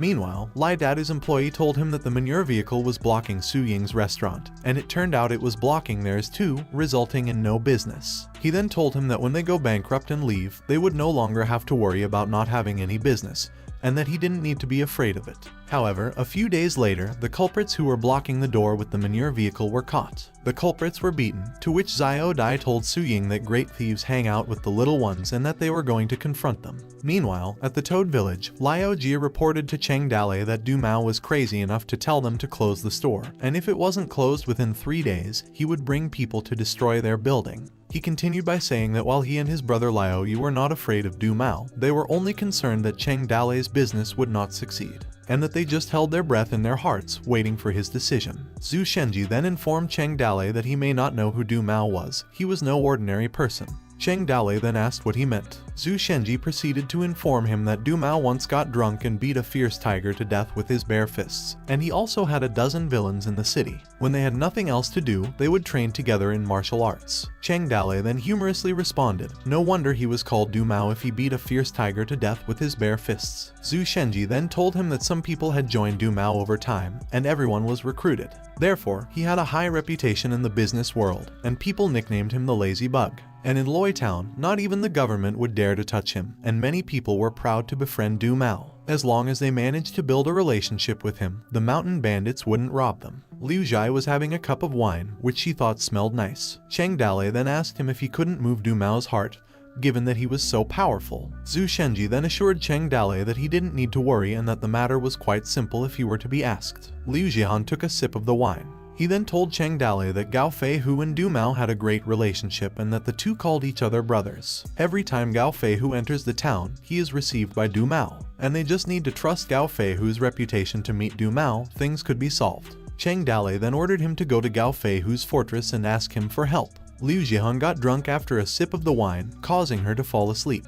Cheng Dale then pondered why Liu Zhihan had been sneaking sips of freshly brewed wine. Later on that day, at the Tiger Village, Zhu Shenji arrived and asked Gao Feihu for help, as he was in a rough situation because of Du Mao. Gao Feihu responded that Cheng Dale had robbed Lu Heng to bring honor to Qin Niu Mountain, and helping Zhu Shenji would be a way to return the favor. He then informed him that his second brother would go with them. The next day, at the gate of Loi City, Qin Man then asked Gao Feihu's brother if there was any problem with his relationship with Du Mao. The second person in charge responded that he didn't even need to come in person, as passing him a message would be enough for them to get it done. He then asked one of Du Mao's men to tell his boss that Gao Fei Bao was visiting. Du Mao's men then told them to wait, as Du Mao was resting. One of Du Mao's men then noticed Gao Fei Bao and asked why he came and if he wanted to drink flower wine. Another man said that he should be careful of them, as they would judge his head to be worth 120 silver at the time.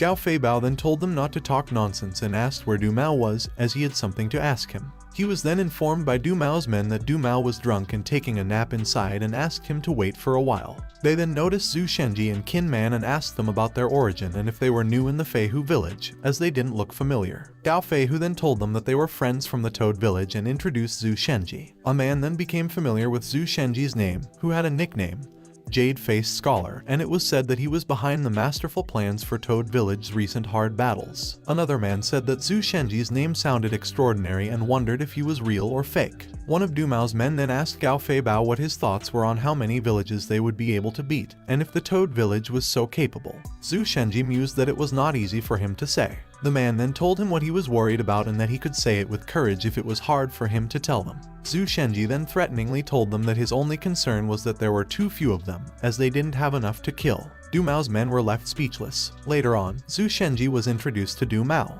Du Mao stood up, and Qin Man then told him that their village had asked him to visit and build friendship with him. He then offered him a Buddha statue, to which Du Mao said that he didn't pray to Buddha and didn't even burn incense. He wondered why Cheng Dale sent him a Buddha statue. Du Mao then told Qin Man to take it back, as he had no shortage of friends. He went on to say that dogs had different paths to follow than tigers and that he was not on the same path as the Toad Village. Gao Fei Bao then asked Du Mao that at the moment, it was for Gao Feihu's honor. Zhu Shenji stopped the upset Gao Fei Bao and responded to Du Mao's mockery, saying that although dogs have a different path to follow than tigers, mountains and rivers are crossed, and sometimes it's inevitable for them to meet again. He then mocked Du Mao, saying that they would see who's the dog and tiger when the time arrives. Du Mao then told them not to leave empty-handed after visiting and grabbed a huge metal object, throwing it towards Zhu Shenji's group. Qin Man noticed and turned around to catch the metal as he was pushed back by its force. Gao Fei Bao asked Du Mao what he was doing. Zhu Shenji then told Du Mao that they had a long way to go, and it was not convenient for them to bring heavy things. He then asked Qin Man to return the metal. Qin Man threw the metal back, which was caught by Du Mao easily. Du Mao then wished them a good trip.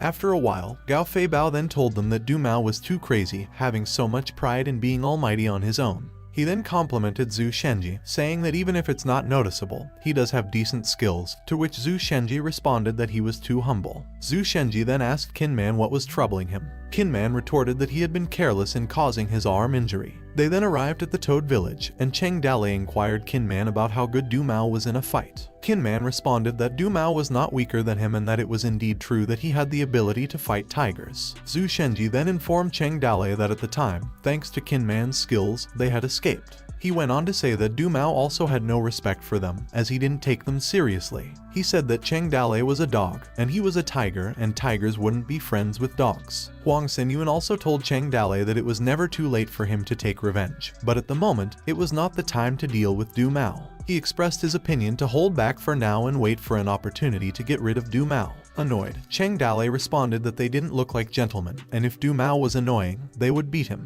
Then, he thought that they were being overly friendly and wouldn't tolerate what Du Mao had done. Huang Xinyuan was concerned and told Cheng Dale that they couldn't fight with their current strength unless he had an idea. Cheng Dale then told them to get ready as he would personally go into town. Later, Gao Fei Bao complained to Gao Fei Hu about how Du Mao would have treated them with respect if they had visited him, instead of being treated like trash. He continued by saying that Du Mao no longer regarded them as friends and was different from before. Gao Fei Hu told him to shut up as he was mumbling like a coward. One of Gao Fei Hu's lackeys told him that Du Mao was disrespectful because of Toad Village, as its reputation wasn't small. Gao Fei Hu asked Gao Fei Bao for their opinion on Toad Village. Gao Fei Bao believed that with Cheng Dalei's temper, they would end up in a fight. Gao Fei Hu smiled and wondered what Cheng Dalei would use to fight Du Mao, as they already had an idea of how skillful Du Mao was. The man suggested to Gao Fei Hu that it might be a good idea to take advantage of the situation and use Du Mao to bring down Toad Village. And if Toad Village lost, they would know how to act in the future. At Toad Village, Qin Man questioned Cheng Dalei about whether or not he really wanted to go with him to Loi City. Cheng Dalei responded that he had already met with Du Mao and that it was not convenient for him to show his face again. Qin Man informed him that his wanted posters were still hanging at the town gate. In response, Cheng Dalei said that he chose people with no bounties and a certain amount of fighting prowess, and that they also needed to think of a way to infiltrate Loi City covertly. He got an idea and asked Qin Man to find some carpenters. Moments passed, and Cheng Dalei's lackeys were speechless. Someone yelled that their Toad Village would face grief as it was not an option.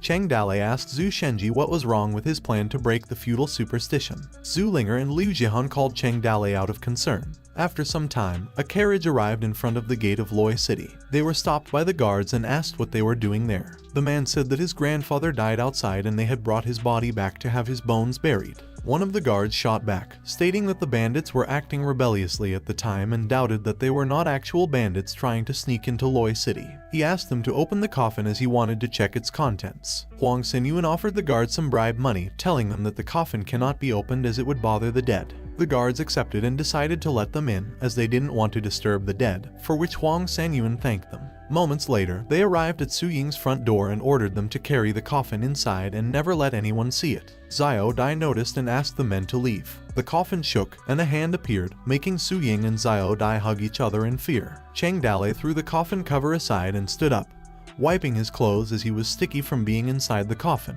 He stepped out of the coffin and greeted Su Ying, as they hadn't seen each other for a long time. Su Ying, bewildered, asked Cheng Dalei for the reason for his visit. Cheng Dalei responded that if she had a problem, he wouldn't dare not to come, even if it is the most dangerous place. Su Ying informed him that living people who sleep inside coffins meet with misfortune. Cheng Dalei ignored Su Ying and ordered his men not to put the coffin in Su Ying's courtyard, as it brings misfortune. He also asked them to bring the wine he had prepared, to which his men obliged. Blushing, Su Ying had a thought that she wanted to ask him about Liu Jihan and the note. However, she didn't know what to say in front of him and wondered what was wrong with her. Her eyes grew wide open as she felt flattered. She informed Cheng Dalei that ever since they blocked her restaurant with a manure vehicle, she couldn't do a thing about it, even after several arrests. They just kept the door closed, and that it was no big deal to her and she just let them be for a few days. When the time comes, they'll settle old debts and new ones together. Su Ying went on to say that with the few people he brought, she believed that they were no match for Du Mao, and she asked him if he could beat him.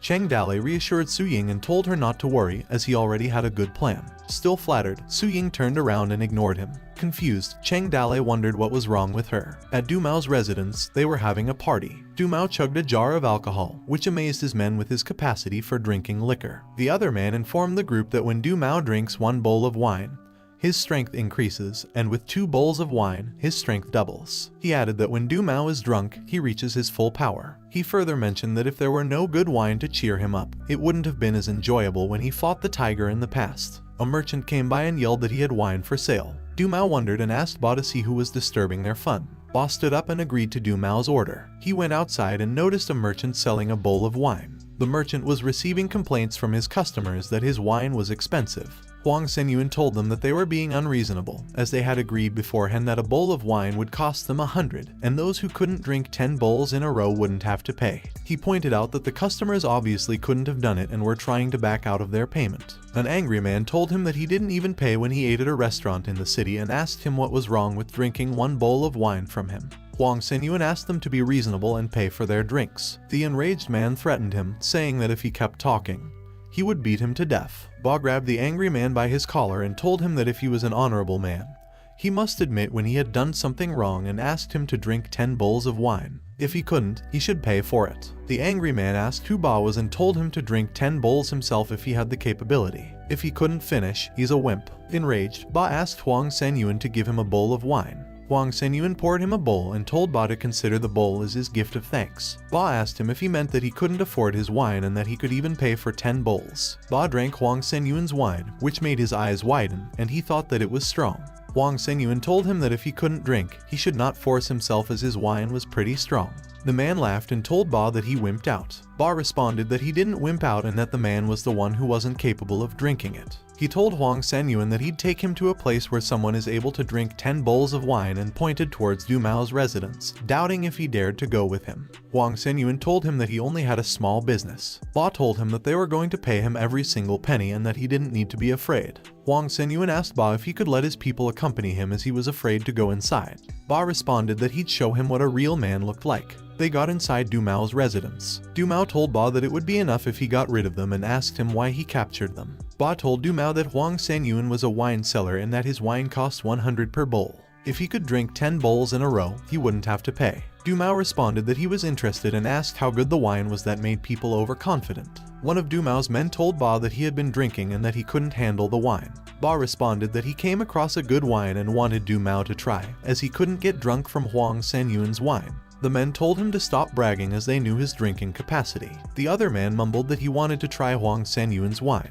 He chugged the whole bowl and mumbled that his wine was nothing and asked Ba if the wine could stun him. Ba laughed and mocked the man, informing him that he only drank 3 bowls in a row. The man was fuming and stated that he just ate too much and was stuffed with food. He asked for another bowl. As the man chugged his second bowl of wine, Du Mao's men were cheering him on. The man couldn't finish the second bowl and fell asleep on the ground. He was made a laughingstock by his companions. Huang Senyuan continued to pour a bowl of wine as Du Mao's men came to chug it. They couldn't believe that his wine was so strong. A bowl dropped, breaking it. The man puked and mumbled that Huang Senyuan's wine was really strong. Du Mao's men were falling one by one, and they couldn't handle anymore, so they asked Du Mao to experience the wine. Huang Senyuan told them that they were just a small business and asked to be spared. Du Mao asked him if he thought they couldn't afford to pay him and also asked him to fill a bowl for him. He said that if Du Mao shoveled a little, he would pay with his head. Huang Senyuan filled a bowl and told Du Mao to take it easy as his wine is pretty strong. As Du Mao was chugging the bowl of wine, Ba told Huang Senyuan that Du Mao won't fall over from dizziness even after 1,000 bowls and that when he fought the tiger in the past, he wouldn't believe that he would feel dizzy with only his wine. Du Mao's eyes grew wide as he felt how strong the wine was. Du Mao exhaled and mumbled that the wine was great. Ba ordered Huang Senyuan to fill another bowl for Du Mao as he was just beginning to feel something. Du Mao scolded Ba as Huang Senyuan didn't know anything. He asked Huang Senyuan to fill another bowl for him, to which he obliged. Du Mao chugged his second bowl of wine. As he was drinking, Ba was cheering for him. After he drank all of the wine, he coughed, which made Huang Senyuan advise him that if he couldn't drink anymore, he didn't have to pay, as he felt bad for asking him. Du Mao insisted on filling him another bowl of wine. Huang Senyuan thought that Du Mao was really a warrior when he thought of Cheng Dale. One bowl could already make him lie on the floor. After a few bowls of wine, Huang Senyuan offered Du Mao another bowl and asked him if he still wanted to drink. Fuming, Du Mao mumbled to fill the bowl up. Huang Senyuan advised him that he should stop if he doesn't want to burn incense and doesn't respect Buddha, as drinking too much wine increases his risk of death. Du Mao's eyes widened as he realized that the man was not a nobody as he dropped the bowl. Huang Senyuan ordered his men to attack. Cheng Dale and the rest of the Toad village appeared. He announced that they are doing business and no one who messes with them could leave. His companions were ordered to tie up Du Mao's men and attack him. Du Mao shouted and slapped one of Cheng Dale's lackeys and proceeded to attack the rest. Lin Xiaoyu leaped and attacked the drunk Du Mao. Du Mao grabbed Lin Xiaoyu's spear and punched him, creating a distance between them. Lin Xiaoyu's whole body trembled after Du Mao's attack, as he was staring at Du Mao defeating his companions. Du Mao grumbled that he was having a good time at the moment. Concerned, Huang Senyuan called for Cheng Dale. Cheng Dale claimed that Du Mao was a drunken tiger. Ba told them that Du Mao was able to capture and kill a tiger and asked them to untie him, as Du Mao would probably listen to him and wouldn't kill them. Cheng Dale and Huang Senyuan smashed a jar on Ba's head, causing him to fall asleep. Cheng Dale assured Huang Senyuan not to panic as he would take care of Du Mao. Huang Senyuan believed that Cheng Dale was indeed a hero, as he would fight Du Mao empty-handed and not take advantage of weapons. Du Mao realized that the one approaching him was Cheng Dale and mocked him to come closer so he could punch him in the face. Cheng Dale clapped, creating a noise that bewildered Du Mao. Huang Senyuan and the others were also puzzled by what was happening. Du Mao was still in a trance from hearing Cheng Dale's clap sound, which made him fall asleep. Du Mao gritted his teeth and charged towards Cheng Dale, screaming. He punched him, but to his luck, Cheng Dale dodged. Du Mao threw another punch but was still unlucky. Cheng Dalei countered and punched Du Mao in the face, making him fall to the ground. Wang Senyuan and the others' jaws dropped as they couldn't believe that Cheng Dalei could also fight. They cheered that Cheng Dalei was so powerful, he beat Du Mao in one move. Time passed after the fight, and Du Mao was asleep in a dark room. He woke up and wondered where he was. Du Mao asked who the people outside were and threatened to kill them if he got out. Cheng Dalei asked him if he was out of his mind from drinking wine. Du Mao realized that it was Cheng Dalei. Cheng Dalei mocked him, telling him that it was a pleasure to meet him. Annoyed, Du Mao challenged Cheng Dalei if he had the guts. Cheng Dalei responded that he was a leader and not trying to play the hero, and that he thought their fight was good. Du Mao was enraged by Cheng Dalei's mockery and told him that he had been careless last time, and if Cheng Dalei wanted to kill him, he wouldn't resist. Cheng Dalei told him that he wouldn't kill him if they had a conversation about recruiting. He asked Du Mao if he would like to join the Toad Village. Du Mao zipped his mouth, and seconds later he laughed, which also made Cheng Dalei laugh, mumbling that his laugh was ugly. He told Cheng Dalei that he had once been a person with ideals. After a wave of long speeches, Du Mao told Cheng Dalei that he wanted him to join the Toad Village if he had the guts to face him head-on. Anxious, Cheng Dalei thought that Du Mao was not easy to fool and believed that his eloquent skills were useless against him. He believed that the matter of recruiting him would be discussed in the long run. Meanwhile, people were talking about what happened to Du Mao. People were gossiping that they saw Cheng Dalei hit Du Mao's head with a palm strike, leaving him half dead. Su Ying thought that after eliminating Du Mao, the Toad Village's influence would expand through the Fallen Leaves city. Du Mao's evil gang could no longer rely on him. A man mumbled that Du Mao had been a bully for years and felt relieved that someone cleaned him up while pouring tea into his cup.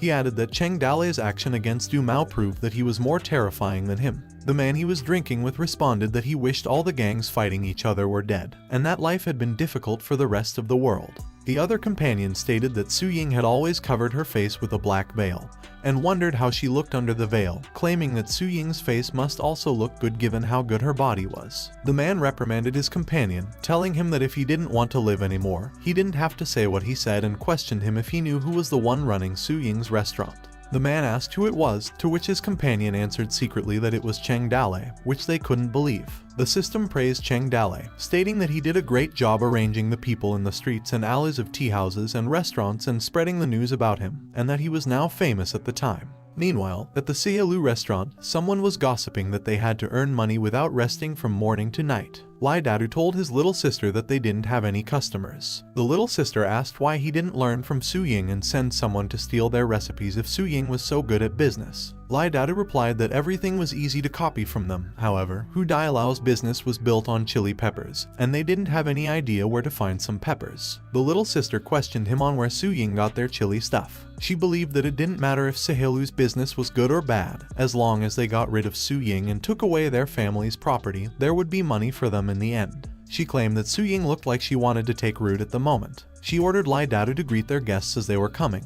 Lai Dadu greeted the guest at the entrance and asked Mr. Zhang why he hadn't been visiting their restaurant for a long time, and also wondered what he would like to eat at the moment, and that he would tell the kitchen to serve him some fish stew with bamboo shoots, which was their specialty. Mr. Zhang responded that they didn't come to eat, as they had already reserved a table in the restaurant across the street since there was a queue at the time, and there was no place for them to sit, so he came to their store to rest. Lai Dadu was speechless at what he heard. Mr. Zhang asked Lai Dadu if he minded him sitting at his store with his friend. Lai Dadu stuttered while telling Mr. Zhang that he didn't mind, as he could sit for as long as he liked. Meanwhile, at Su Ying's house, Xiao Dai informed Su Ying that their customers had mentioned having some big business for her. Mr. Zhang introduced his friend from Qingzhou and mentioned that they wanted to buy a batch of chili peppers from her. Su Ying informed them that their chilies came from someone else's hands and that she also needed to ask them. She promised to contact them when she had news. An envelope was given to the man and he was instructed not to make any mistakes, as it was an important matter. Mr. Zhang and his friend were willing to pay a high price. After a while at the Toad Village prison, Du Mao was resting in a haystack when he heard footsteps approaching.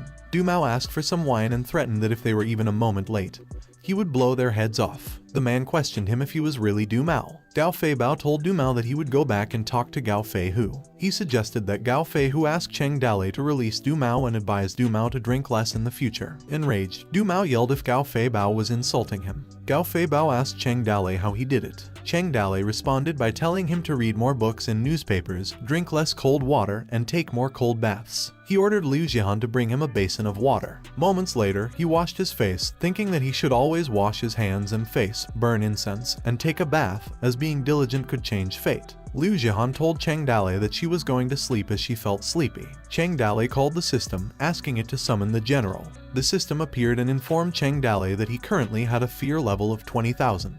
It asked him if the summoning should be done. Cheng Dale asked the system to draw. The system informed Cheng Dale that he was using the beginner ordering platform and that each summon would cost him 10,000 fear points, and he would immediately receive a summon from bad quality to excellent quality. The system went on to say that if he summoned 11 times in a row, every 100,000 fear points, he would inevitably obtain one of excellent quality. Cheng Dale believed that the system was telling him to summon 10 times in a row, as summoning only once was too risky, and that the system was pretty tricky like an unscrupulous game dealer. He reasoned that if he drew immediately, the probability of obtaining ordinary quality was high, and it could also be straight to bad quality, thus adding 2 little brats to his village. He concluded that it was too hard for him to save 20,000 fear points, and it would actually be quite torturous if he held back from the draw. Cheng Dale told the system to draw, to which the system summoned the summoning general. The system raised her hand, and the summoning general appeared, stating that there were many heroes in the world who were competing in the rise and fall.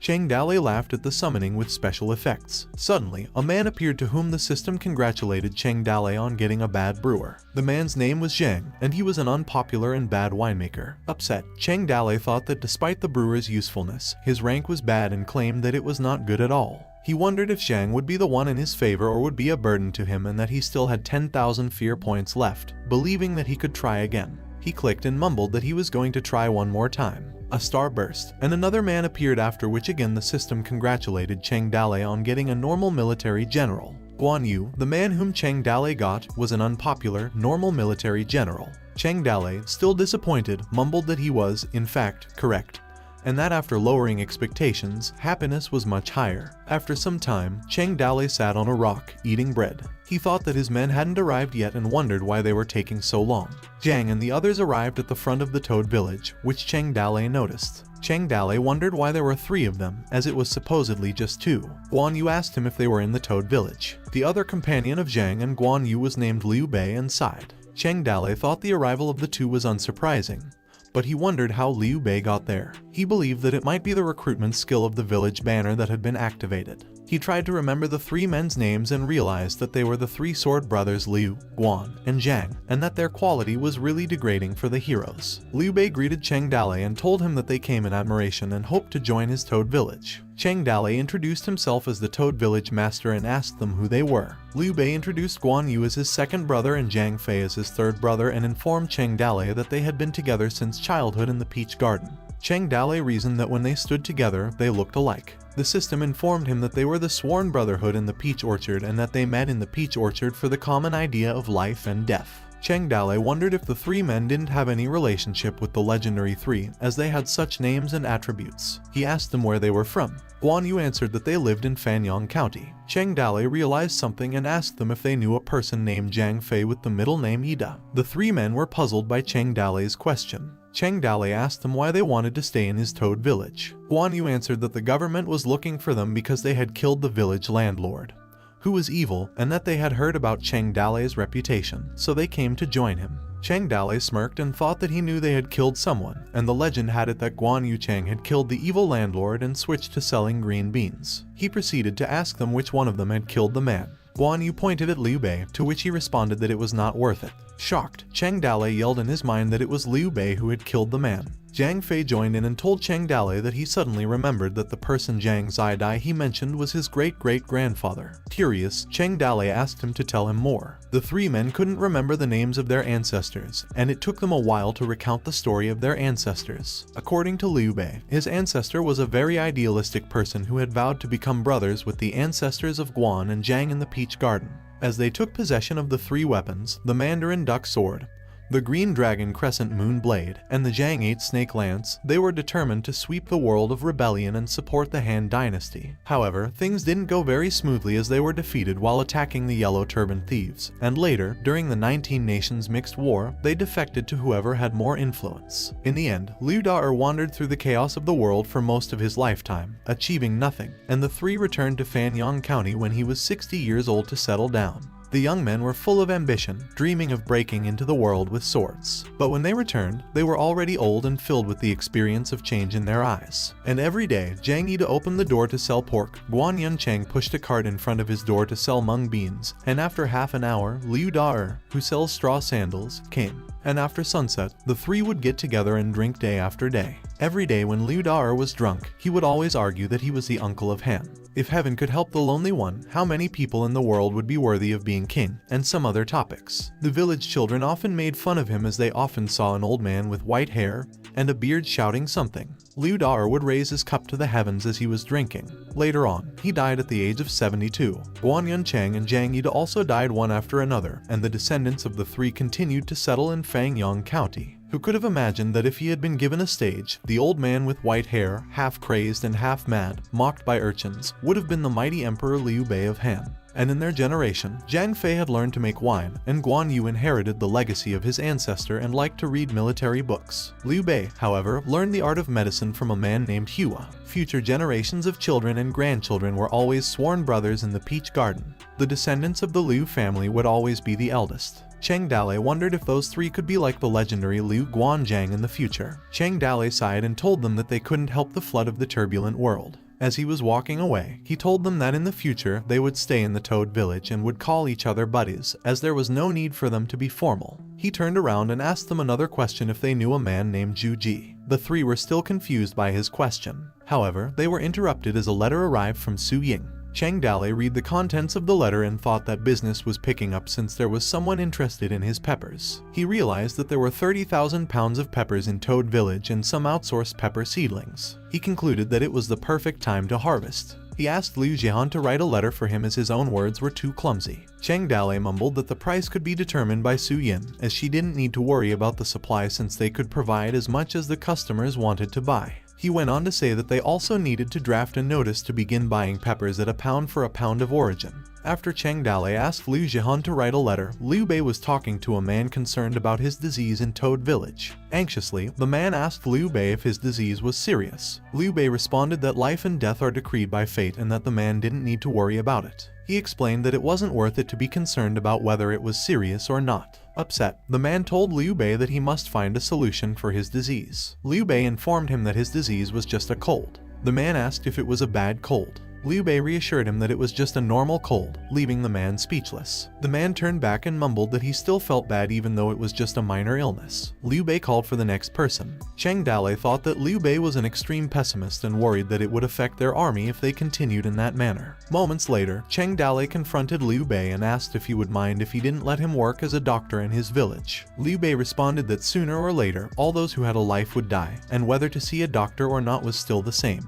He wondered why people even competed for fame and fortune when, in less than 100 years, all people would be mere bones in abandoned graves. Cheng Dale couldn't believe what Liu Bei said and thought that the fight for fame and fortune was still quite interesting. He believed that Liu Bei's communication skills were really strong. He also believed that in the future, he should have less contact with Liu Bei in order not to compromise his own young hero's ambitions. Cheng Dale asked Liu Bei if he could help him handle his difficult matter at the time. Liu Bei responded that Cheng Dale's life belonged to him since they joined the village, and that Cheng Dale could tell him anything. Cheng Dale told Liu Bei to follow him as there was one person he would like to ally with, and he needed Liu Bei's help to convince him. They arrived at Du Mao's prison. Du Mao noticed that someone was approaching as he heard some clattering.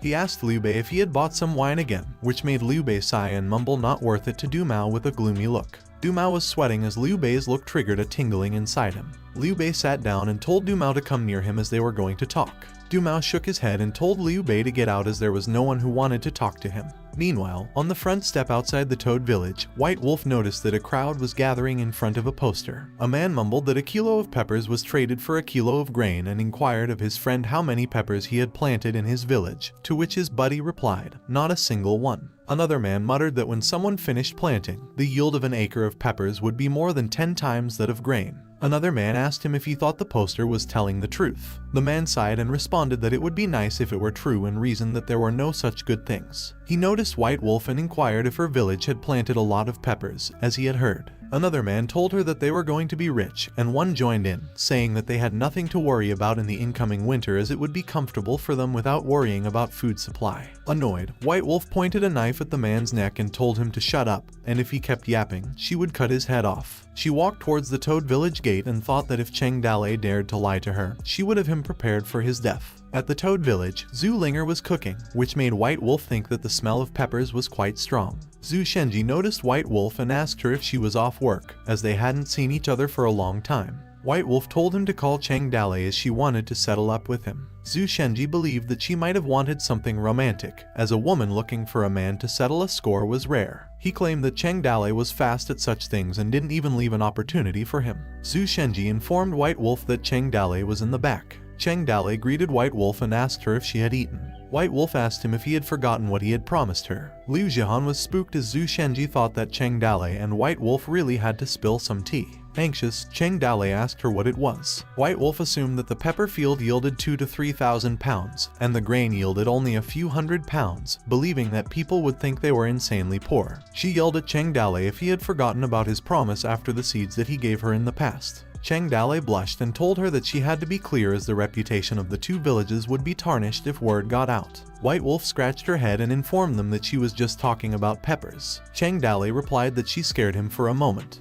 He asked White Wolf how many peppers she collected in her village, to which she answered 2,000 pounds. Cheng Dale sighed as the amount was quite little. He told her to send it to him in accordance with the previously agreed upon 1 pound of pepper and a pound of grain, wheat, or soy. She got to pick out something. He asked her to dry roast the pepper before shipping it to him. Cheng Dale ordered them to hurry up and be ready as first come, first serve. White Wolf looked down, blushing, and reasoned that she didn't expect that Cheng Dale would be so negotiable and that she couldn't do anything about him currently. Cheng Dale turned to look at her, wondering why she hadn't left yet. He believed that White Wolf didn't want to go, as she wanted to talk more to him since it was only logical for women to be attracted to him, as the Toad Village was now considered to be rich and powerful. Cheng Dale tried inviting White Wolf into his room as he composed another poem. White Wolf turned back and ran away, which left Cheng Dale speechless. He scratched his head, mumbled, and reasoned that she might not be into poems and should talk about something else next time. Meanwhile, the men outside the Toad Village asked White Wolf if Cheng Dale had admitted and assured her not to worry about it as it was not a big deal. Another man asked what Cheng Dale had said. She ran, ignoring all the men, and thought that there would be no more hunger in her village in the upcoming winter. The men murmured that the old generations had said that no money falls from the sky. That was why you should learn from your mistakes so that you don't make more of them. The other man said that it was so sad, while the other said White Wolf ran so fast. After a few days, a few more villages that planted peppers came to accuse Cheng Dale. They climbed the mountain in anger, came down the mountain in dismay, and upon their return, they began to roast peppers. She had negotiated a price with the merchant and bought a bucket of peppers for a bucket of wheat. And now they wait and see how much of the stored bell pepper seedling can be harvested. Meanwhile, at the prison, Liu Bei was still working on Du Mao's mind. And according to Liu Bei, it was quite effective. Du Mao sobbed in his prison cell and mumbled that he wanted to die. A few days later, the construction of the new medical center was completed, and with Su Ying's help, they had provided themselves with enough herbs. The system notified Cheng Dale that he was rewarded 1 medical book after the completion of the construction of the medical center. The Kainjin formula, created by the King of Medicine, could be used by healers with an excellent rank. Cheng Dale read the book and thought it was a hidden quest at the right time, as a gift for Liu Bei. And that Liu, Guan, and Zhang's hidden attitude was on the level of legendary characters and had to be focused on during training. He wondered if the descendant of Emperor Zhao Lai of Han had to be trained as a doctor. On the other part of the mountain, red smoke was covering the entire mountain, which Gao Fei Hu was overlooking. Gao Fei Bao came running towards him and asked Gao Fei Hu if he had heard about something. Gao Fei Bao replied that he had already heard and had no idea the Toad Village would do something crazy. Gao Fei Bao asked him if he thought that it was true. Gao Fei Hu contemplated that he couldn't believe that 1 hectare of pepper yields 10 times as much as other crops, wondering if it was real or not. Gao Fei Bao informed him that they had several pounds of peppers and asked Gao Fei Hu if he should look at them, saying that if it was true, they didn't have to do anything.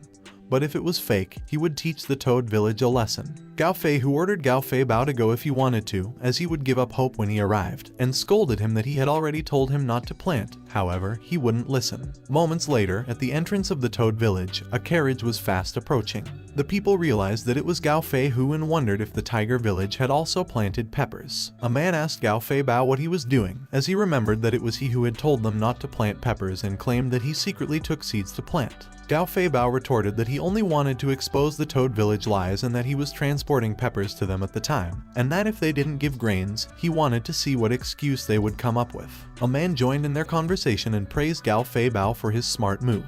Gao Fei Bao invited the people to climb the mountain together to hear Cheng Dalei's explanation, to which the crowd happily agreed. Wang Xinyuan noticed the approaching crowd and asked Cheng Dalei if they were about to start a fight, and if they needed to call for backup. Cheng Dalei assured him not to panic. Gao Fei Bao got down from his horse and told Huang Xinyuan that they were visiting to exchange grain, and that what he said must be counted. Huang Xinyuan checked the bag of peppers Gao Fei Bao bought and told him that he forgot to fry the peppers. Gao Fei Bao pointed at Huang Xinyuan and asked him if he wanted him to fry the peppers at the moment. Cheng Dalei told Huang Xinyuan not to let Gao Fei Bao's trip go for nothing, and that it's not much work for them to fry the peppers themselves, to which Huang Xinyuan agreed. Huang Xinyuan ordered their men to unload the goods that Gao Fei Bao bought and give him some grain. Gao Fei Bao was taken aback by what Huang Xinyuan was saying. Huang Xinyuan informed him that they had agreed to give him the grain and asked if he had any concerns, to which Gao Fei Bao responded that he had none. The men unloaded a few sacks of peppers and loaded grains onto Gao Fei Bao's cart.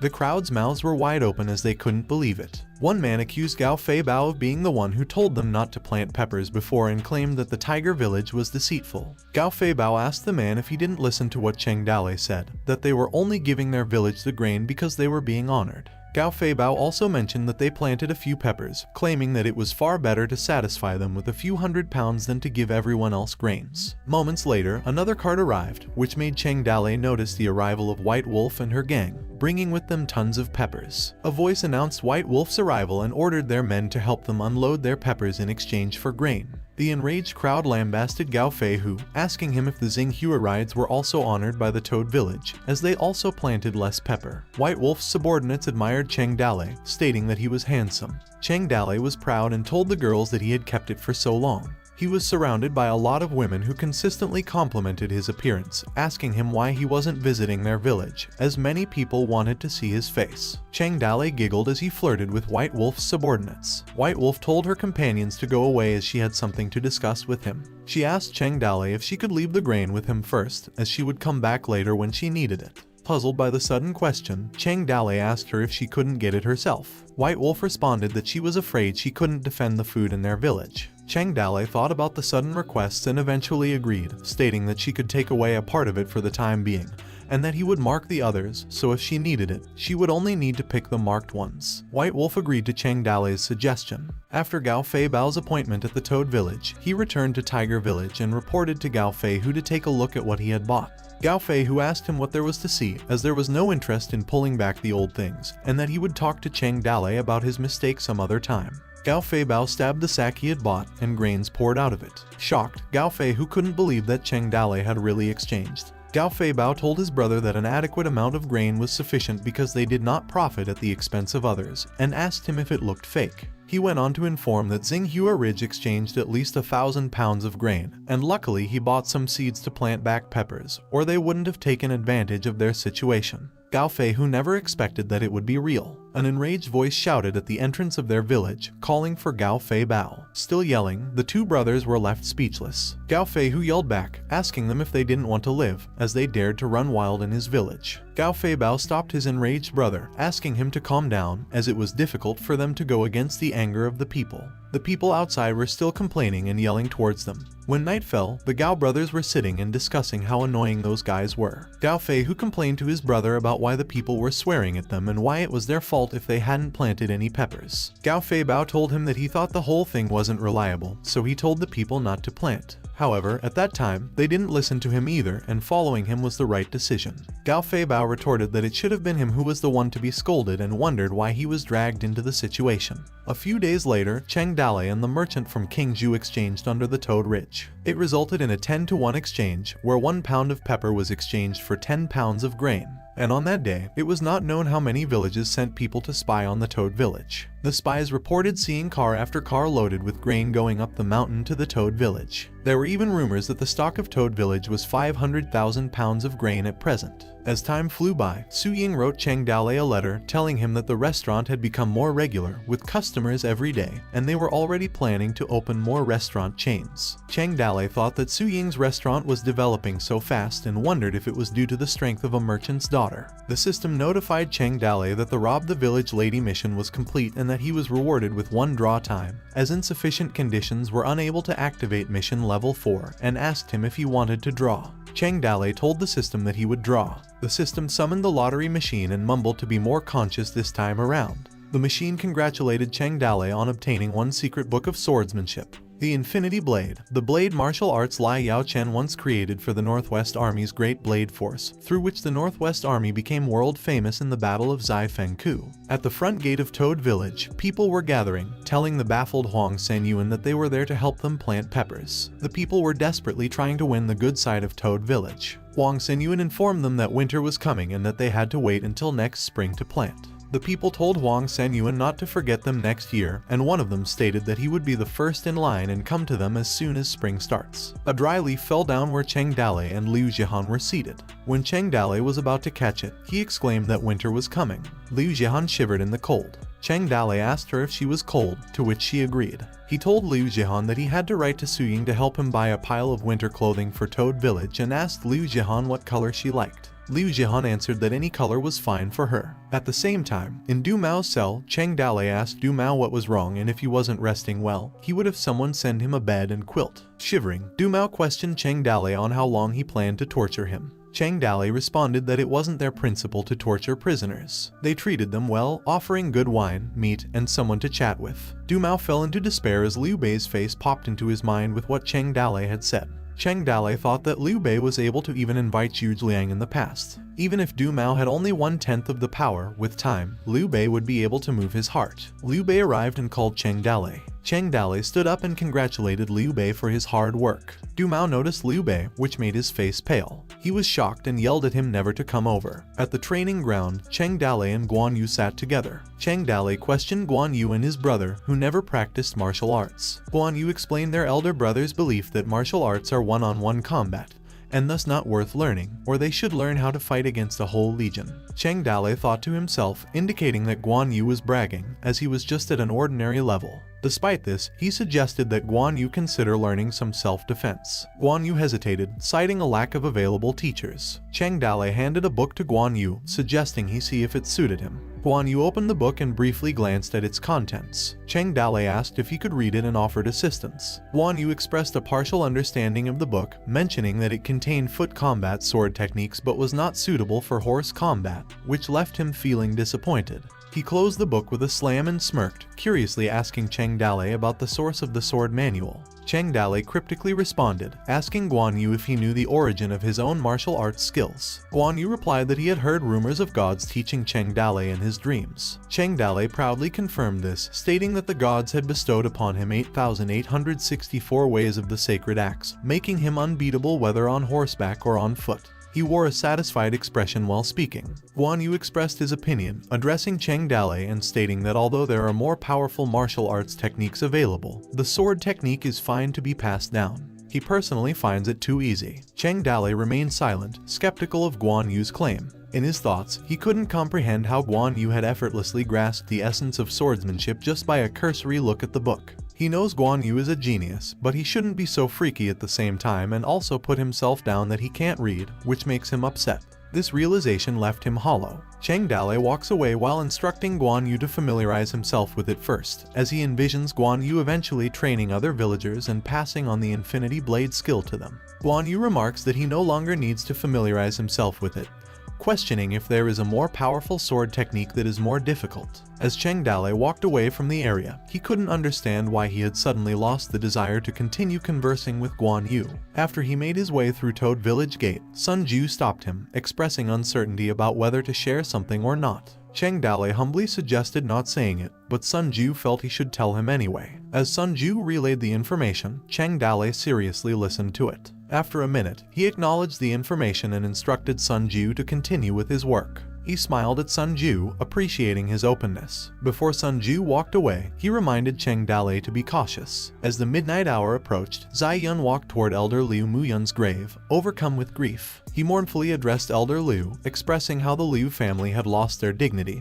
and had even resorted to thievery, an act they seemed proud of. The anger and frustration on Zai Yun's face were evident as he spoke. He continued, mentioning that it wasn't just the Liu family, but even Liu Zhai who had become part of these evil thieves. In the quiet of the night, Zai Yun poured out his hatred, recounting the sufferings and injustices that had befallen their people, addressing them one by one to the grave of Elder Mu Yun. Zai Yun questioned how Cheng Dale had brought about the death of Elder Liu, expressing his disbelief. He then scoffed at the comfortable lives the perpetrators led, well-fed and well-clothed, with no worries about personal safety. He also stated how there were such stupid people. Zai Yun declared that their revenge and hatred no longer mattered, calling them a bunch of bastards. He bitterly claimed that everything should have been his, if not for the misfortune that had befallen the Liu family. He envisioned a life where he would marry Liu Zhai, inherit his foster father's official position, and become the head of the Liu family. His face darkened with anger and determination fueled by his intense hatred. In a fit of rage, Zai Yun unleashed his swords, slashing uncontrollably at the grave of Elder Liu. He chanted, "Mine," in an outraged voice, his anger consuming him. The intensity of his fury led him to declare his intention to destroy the village. He muttered Liu Zhai's name, contemplating her face. As he continued slashing, his swords eventually broke, leaving him gasping for breath and momentarily ceasing his onslaught. In the midst of exhaustion, someone spoke disdainfully, commenting on the situation. A man expressed his amusement, clicking his tongue and remarking that it was a good show. Zai Yun, who had been deeply engrossed in his own rage and grief, was startled by the sudden voice. His expression shifted to one of fear and shock as he looked up at the man who had spoken. A group of mysterious men wearing hoods stood together. The hooded figure taunted Zai Yun with a mocking tone, questioning his ability to vent his anger only on lifeless beings that no longer breathe. After the mysterious man taunted him, Zai Yun's face became fierce as he looked at them. Intriguingly, one of them showed him an object, acknowledging Zai Yun's skill and added, "If Zai Yun is desperate." He paused for a moment before continuing his words. The man tossed the object off the cliff to Zai Yun and continued speaking, informing Zai Yun that he could find the Northern Barbarian Division by heading far north, as he had a place for him. Expressing doubt, one of the mysterious men questioned the man, calling him the young prince. He voiced his concerns about helping Zai Yun, labeling him as a jinx and raising concerns about the potential for their trip to leak out. The man they referred to as the young prince reassured them that no matter how much Zai Yun struggled, it would be of little use to him. He then commanded them to proceed with their journey into town. Underneath the cliff, Zai Yun gazed upon the fallen object with a reluctant expression. Despite his shaking hands, he picked it up, reaffirming the location mentioned by the mysterious man, the Northern Barbarian Division. In a solemn moment, Zai Yun declared his intention to quit the clan while looking at a nearby grave tomb. Under the cover of midnight in the Toad Village, Zai Yun made his way to the storage room where the food stock was kept. He walked slowly inside and tried to set fire to it, driven by a sense of nervousness. Thoughts raced through his mind, urging him to burn it all completely. Trembling, he attempted to ignite the fire while grinning. A sudden voice interrupted him as Cheng Dale interjected, sarcastically asking Zai Yun if there was a shortage of fire. Zai Yun felt a sudden surge of fear as he quickly turned around and saw Cheng Dale and the villagers standing behind him. Cheng Dale taunted him, asking if Zai Yun wanted him to lend him a fire. Cheng Dale instructed Xiao Yu to protect Liu Zhai, while Guan Yu was tasked with taking some men to guard the gate, preventing Zai Yun from escaping. Amidst the tension, Liu Zhai anxiously called out Zai Yun's name. Zai Yun's frustration reached its peak as he caused a commotion, unsheathing his swords. With a swift jump, he lunged toward Cheng Dale and shouted Cheng Dale's name. But Cheng Dale unsheathed his swords and commented that the wages of sin are death before blocking Zai Yun's attack. Zai Yun was surprised and taken aback by Cheng Dale's improved skills. He couldn't help but reminisce about their previous encounter when he effortlessly kicked Cheng Dale away with one foot. Zai Yun questioned how Cheng Dale had improved so much in such a short time. Undeterred, Zai Yun continued his assault, launching a series of attacks against Cheng Dale. However, Cheng Dale skillfully parried each strike with his exceptional defense. In an unexpected turn of events, Cheng Dale slid back due to the force of Zai Yun's attack but quickly regained his footing. Kinman sensed an opportunity and intervened in the fight. He suggested that Cheng Dale shouldn't have to do it and offered to kill Zai Yun himself. He then swung his spear towards Zai Yun. Unable to block or evade the strike, Zai Yun was sent flying, coughing up blood upon impact. While lying in a pile of sacks, he vowed that if he didn't die that day, he would seek revenge and kill them in the future. Zai Yun's thoughts raced through his mind. He couldn't afford to die there, not now. With a surge of determination, he grabbed a sack of flour and threw it at Kinman. Zai Yun's internal echoes stated that he couldn't die there. Momentarily blinding Kinman, the other villagers coughed due to the flour. Taking advantage of the chaos, he dashed out of the storage room, leaving the villagers clamoring to stop him. Someone suggested taking out the torches, while another villager chased after Zai Yun, their resentment towards him evident. Food meant everything to the folk, as many people were constantly on the move just for some food. But Meng Zai Yun wanted to burn the granary today, which would drive everyone to their death.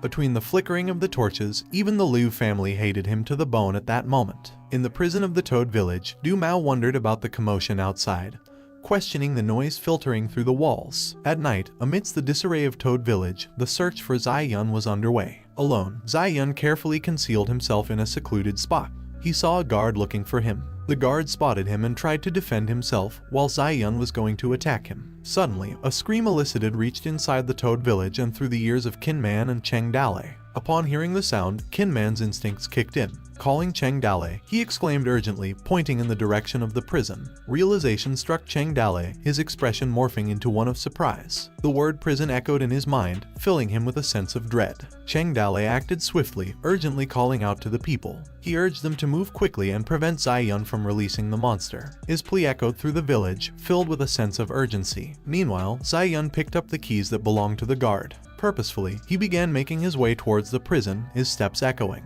At the prison, Gu Mao's curiosity was piqued by Zai Yun's presence. He asked what had brought him there and if his intention was to kill him, his voice laced with intrigue and skepticism. Zai Yun's response proposed a deal to Gu Mao, stating that he would grant him freedom in exchange for saving his life in return. Beyond the confines of the prison, the villagers gathered, clutching torches that illuminated the darkness. Their gazes were fixed on the entrance, anticipation filling the air. The prison guard recounted his harrowing encounter, describing how he had been caught off guard by a swift strike from a large blade, rendering him unconscious on the floor. In his dazed state, he witnessed Zai Yun hastily enter the prison and lock the door behind him. Cheng Dale stood in silence, his thoughts churning. The prison guard then turned his attention to Cheng Dale, addressing him as the village master. He expressed his belief that martial arts should be virtuous and speak of respect, and not fight an internecine battle. Suddenly, the front locked door of the prison was kicked open by Gu Mao, Cheng Dale, Qin Man, and the village guards, causing surprise among everyone present. Gu Mao, full of determination, proclaimed his freedom after forcefully breaking down the door. He looked at Cheng Dale with a smirk on his face, declaring his intention to kill him.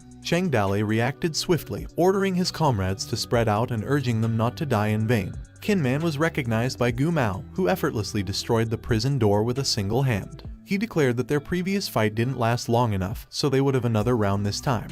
Gu Mao and Qin Man confronted each other face to face, with Qin Man responding to Gu Mao as he wished. Qin Man then swung his spear toward Gu Mao, who used the door as a shield to block the attack. Both Qin Man and Gu Mao slid back from the impact, but Qin Man quickly launched another attack, which Gu Mao skillfully evaded. During their exchange of skillful attacks, Gu Mao leaped and aimed a strike at Qin Man, who expertly blocked and evaded it. Gu Mao appeared to be enjoying himself, wearing a smile as he gracefully dodged Qin Man's moves. In the midst of their fight, Cheng Dale issued a command to Qin Man, instructing him to retreat from the fight. At the same time, he ordered the archers to divide themselves into groups of 10, preparing for the attack. The groups of archers unleashed a volley of arrows, surrounding Gu Mao with a barrage of arrows. He used the door to protect himself. As Cheng Dale's voice echoed, he directed the archers, instructing the first team to stand by while signaling the second team to release their arrows. Despite being targeted by a barrage of arrows, Gu Mao managed to evade most of them but sustained a grazing hit on his cheek.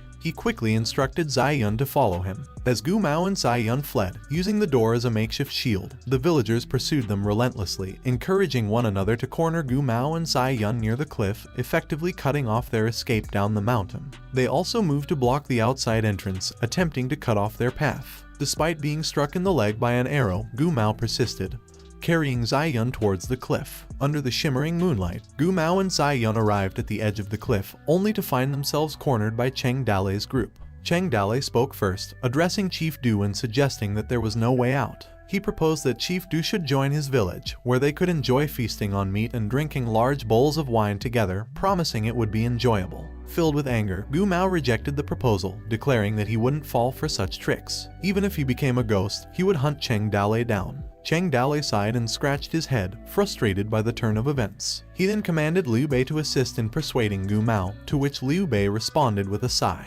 After the exchange of words, Cheng Dale gives an order to Liu Bei, instructing him to convince Gu Mao. Liu Bei, wearing a bored expression, questions the worthiness of the task at hand. Gu Mao, upon seeing Liu Bei, is shocked and filled with terror. In his thoughts, Gu Mao wonders if Cheng Dalei's influence extends this far, expressing his frustration. With a bored look, Liu Bei menacingly tells Gu Mao to behave and suggests that he should return so they can have a discussion. Gu Mao's thoughts reveal his resistance and desire to never see Liu Bei again, leaving him flabbergasted and sweating profusely. Gu Mao tightly grasps Zai Yun, who, worn out from the pain, urges him as they were about to run away. Without hesitation, they both leap off the cliff, leaving Zai Yun stunned and filled with fear as Zai Yun's voices blend in with screams during the fall. A villager expresses his concern, warning that the cliff they were falling from was hundreds of meters high, fearing that the fall from such a high cliff would result in their bodies turning to mush. Liu Bei, puzzled by the situation, voices his confusion as he wonders internally about the sudden turn of events, realizing that he hasn't even had a chance to speak yet. While Cheng Dalei states that falling off the cliff may not necessarily lead to death and could even trigger a rare event or something, Kinman proposes sending a squad to go down and investigate. But Cheng Dalei dismisses the idea, deeming it unnecessary. He asserts that broken rebels shouldn't be pursued. He believes that if Gu Mao and Zai Yun survive, it must be fate, and they will take care of them should they meet again. Amidst the conversation, snow unexpectedly begins to fall from the sky at night. Cheng Dalei remarks that the first snowfall of the year has arrived earlier than usual. After the chaotic event that night, the villagers came together to support one another. Some struggled to pull themselves up from the snow, while others hurried to remove the snow. In the midst of their efforts, someone remarked on the collapse of the old house, confirming the concerns held by certain villagers regarding its structural stability. In some parts of Toad Village, Cheng Dalei and Liu Zhai walk on the deck. Liu Zhai remarks on the beauty of the snow this year. Cheng Dalei responds optimistically, stating that next year will be a good one. Suddenly, while Shenji pours tea into his cup, he questions Cheng Dalei's optimism, pointing out that there has been no rain for half a year, leading to potential crop failures and drought. He advises Cheng Dalei to refrain from talking if he doesn't have a clue, as it could lead to trouble if outsiders hear him. Cheng Dalei, seemingly unfazed, questions the lack of rain for most of the year and wonders if it's like this every year. Shenji continues, emphasizing the severity of the current year, highlighting the fact that there have been barely 2 days of rain during the rainy season. He believes that it's as if the gods are intentionally starving the people. He adds that now, just as the seeds have been sown in the field, a heavy snowfall has covered the land, causing the plants that have not yet emerged from the ground to freeze to death. Cheng Dalei sees an opportunity in the snow to travel to Black Rock City and gain fear points. He contemplates converting their carriage into a sled, reducing the load on the horse and increasing their speed. And he considers that if they were to encounter the grim people of Black Rock City, it would be easier for them to escape. Cheng Dalei instructs Liu Zhai to fetch San Yuan as they have a big announcement to make. Soon after, the group now begins their journey, and Cheng Dalei converses with the group as they embark on their adventure. He remarks about the poetic beauty of the road from King New Mountain to Black Rock City, which is flooded with night light in the snow field, and both poetry and emotions are boundless. The man passes through the roads in the village ahead, and the road seems as long as the night. Zhang Fei is taken aback by Cheng Dalei's poetic abilities, expressing surprise. Cheng Dalei, in a playful manner, admits to his skills and laughs about it. Cheng Dalei recounts his past studies in a sage book, reflecting on his desire to contribute to the country and its people. He expresses regret that circumstances have led him, a scholar, to become a mountain bandit. He ponders aloud if he and Zhang Fei are in the same boat. Zhang Fei's revelation about his literary interests left Cheng Dalei somewhat surprised. He couldn't help but think to himself how unexpected it was for someone like Zhang Fei, who didn't seem to get hung up on looks, to have a literary side. Despite Zhang Fei's vulgar exterior, Cheng Dalei found the situation somewhat comical, and couldn't hide his disbelief. Zhang Fei praised Cheng Dalei's poem, clearly flustered by its beauty. As the sun began to set, casting a warm glow over them, the system suddenly announced a mission involving robbing wealthy families. It informed them that the objective was to successfully complete 2 out of the 10 planned robberies. The system expressed excitement and joy, addressing Cheng Dalei as a righteous figure and emphasizing the importance of his role as a mountain bandit. The system announced that there were wealthy and cruel families in the city and suggested taking the initiative to teach them a lesson. As Cheng Dalei was preoccupied with his mission book, he pondered the account of how he had gotten the upper hand over the Huang family, recalling how he had successfully captured Liu Zhai and also apprehended Du Mao. He vividly remembered how cunningly he had tied up Du Mao and brought him to the mountain. With a sense of confidence, Cheng Dalei concluded that the task would not be difficult. However, an unsettling feeling of impending doom caused doubt to arise regarding whether the operation would go wrong and if everything would go according to plan. Seeking information, Cheng Dale turned to Kinman and asked about their proximity to Black Rock City. Kinman informed him that they were an hour away and suggested a nearby Buddhist temple outside Black Rock City where they could stay later. Preparing for their arrival, Cheng Dale suggested resting for a day when they arrived and then venturing in at dawn to get an overview. Upon arriving at the abandoned Buddhist temple, their plans were disrupted as Xiao Yu spotted a fire inside. He quickly informed Cheng Dale that someone else had taken their place first. Curious about the current occupants of the deserted temple, Kinman wondered what they were doing there in such weather. Cheng Dale suggested to Kinman that they should go inside first and investigate the people in the temple. Deciding to investigate further, Cheng Dale and Kinman approached the ruined Buddhist temple cautiously. Upon opening the door, Cheng Dale discovered a burning campfire, causing him to tighten his grip on his weapon. Cheng Dale's voice echoed within the temple as he mentioned that they were also staying there and asked about the destination of the people in the temple. He also requested them to reveal themselves and settle the matter peacefully. In a moment of silence, the person inside, who was hiding, recognized Cheng Dale and called his name. Cheng Dale's expression transformed into a poker face upon recognizing the person as Gao Fei Bao, the Vice Master of Flying Tiger. After a brief moment, Cheng Dale praised Gao Fei Bao for his dedication and hard work despite the cold weather. Gao Fei Bao laughed and reciprocated the admiration, pointing out that Cheng Dale shared the same commitment despite the cold weather by not enjoying the luxury in the village. Cheng Dale smiled as he shared the purpose of training his men, emphasizing that his intention was not to get rich. He playfully asked Gao Fei Bao about his own intentions and humorously said that they might not have any food in their village as he giggled. Gao Fei Bao irritably dismissed the notion, claiming that Tiger Village had never been poor as they were too leisurely and only went out for activities. Suddenly, a member of Gao Fei Bao's group interrupted their conversation, informing him about someone outside. Gao Fei Bao's expression turned panicked and frustrated as he questioned why everyone was in such a hurry. He advised them to put out the fire. Cheng Dale stopped Gao Fei Bao and peered outside. He advised Gao Fei Bao not to be hasty, suspecting that the newcomers might be their acquaintances. After that moment, Cheng Dale welcomed White Wolf inside and stated that there were no outsiders present. The newcomer turned out to be White Wolf, who expressed surprise to Cheng Dale and Gao Fei Bao at their dedication to work. Moving forward, as they cooked meat over the fire, Kinman offered wine to Cheng Dale to warm him up. Cheng Dale suggested that their men should also have some wine to combat the cold. Gao Fei Bao, who seemed so curious about Cheng Dale's meal, asked what he was eating. Cheng Dale replied that he had baked bread and smoked bacon, stating that one had to suffer a bit while traveling. Cheng Dale then turned his attention to White Wolf, asking her what she was eating. Gao Fei Bao silently stared at White Wolf, making her feel uncomfortable. As Gao Fei Bao cooked steamed soup in the fire camp, he poured the soup into a bowl. Cheng Dale recognized the soup as sorghum flour paste. He expressed curiosity, commenting on whether Gao Fei Bao and his people only ate such food. He speculated that their diet aimed to be healthy and plant-based, supplemented with fiber. Gao Fei Bao forced a laugh in response, while the people behind him seemed offended. Cheng Dale invited Gao Fei Bao to join them for food and drinks, surprising Gao Fei Bao and his followers. Gao Fei Bao declined, stating that they were all full, although his people couldn't help but drool over the food, indicating their true desire to accept the offer. Cheng Dale remarked that there was no need to be polite since they were all friends, emphasizing that politeness would make them seem like strangers. Gao Fei Bao awkwardly mimicked Cheng Dale's words, thinking to himself that if Cheng Dale asked again, he would eagerly indulge in the food and drinks. Cheng Dale then decided that they would eat everything themselves. Gao Fei Bao and his people were taken aback by Cheng Dale's comment.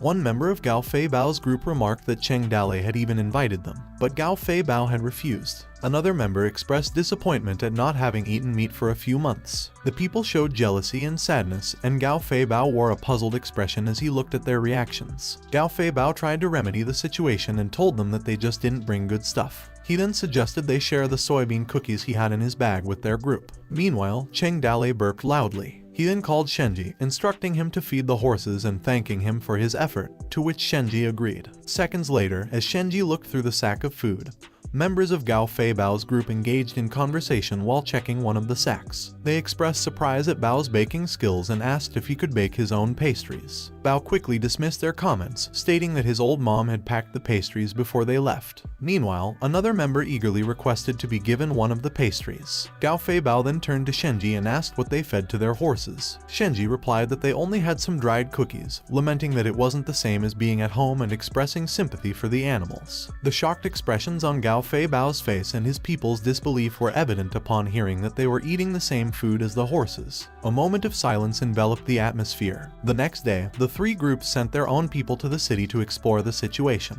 In a flash, Cheng Dale, Xiao Bailang, and Gao Fei Bao, the three of them, were left behind in the temple. While Cheng Dale focused on cooking meat over the campfire, Gao Fei Bao enjoyed the warmth emanating from the flames. It was then that White Wolf suggested an idea. She was playful and mischievous. She expressed her desire to play some games. Intrigued by the suggestion, Gao Fei Bao eagerly agreed. However, as Cheng Dale chewed on bread, he questioned the amusement of the game and whether they even had enough money to bet. With a seductive smile, White Wolf leaned closer to Cheng Dale, her voice laced with flirtatiousness. She suggested that since there was no money to pay for the loss, she could offer to pay with her life. Cheng Dale, while chewing, looked up, his face turning slightly red, intrigued by her proposition. Cheng Dale suggested playing a few rounds, his happiness evident in his response. He mentioned that if White Wolf won, he would also pay her with his own life. Gao Fei Bao, feeling slightly neglected, chimed in and reminded them not to pretend he didn't exist. Eventually, after Gao Fei Bao's protest, the three settled on using wine as their bet. Whichever one of them won would enjoy the drinks. As the play unfolded, it became apparent that White Wolf had become quite intoxicated, her drool evident on her mouth. Time passed, and Cheng Dale shook the wine container, lost in thought.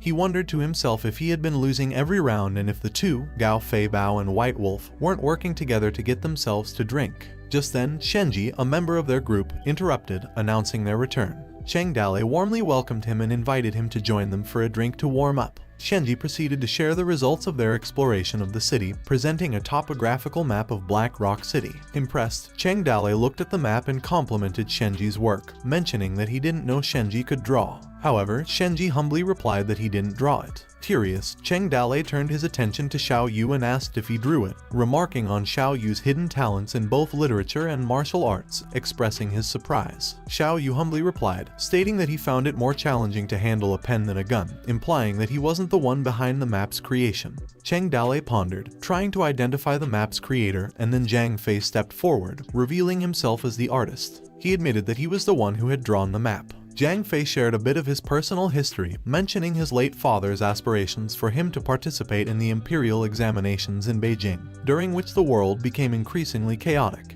He scratched his head, displaying a sense of contentment. Cheng Dale gestured with a thumbs up, expressing his admiration for Zhang Fei. His thoughts drifted, realizing that the path ahead was almost set and the goals were also set. He simply awaited the right moment for momentum to build up as he smiled. A few more days passed, and the people sent by the Toad Village were often busy until late at night. Gao Fei Bao approached Cheng Dale and asked him about their target and if he could provide a hint. Cheng Dale, sensing Gao Fei Bao's curiosity, responded in a secretive manner, indicating that he should mind his own business and refrain from prying into their secrets. Suddenly, a member of Gao Fei Bao rushed in, urgently addressing Gao Fei Bao to look at the poster. The person then spread the paper to their hideout, and as Gao Fei Bao and White Wolf read its contents, shock spread across Gao Fei Bao's face. Cheng Dale told Gao Fei Bao, emphasizing that his men hardly posted them overnight. He questioned why Gao Fei Bao brought them back. White Wolf interjected with concern, asking Cheng Dale if he planned to rob the entire city. Cheng Dale clarified that the situation wasn't as exaggerated as Gao Fei Bao thought.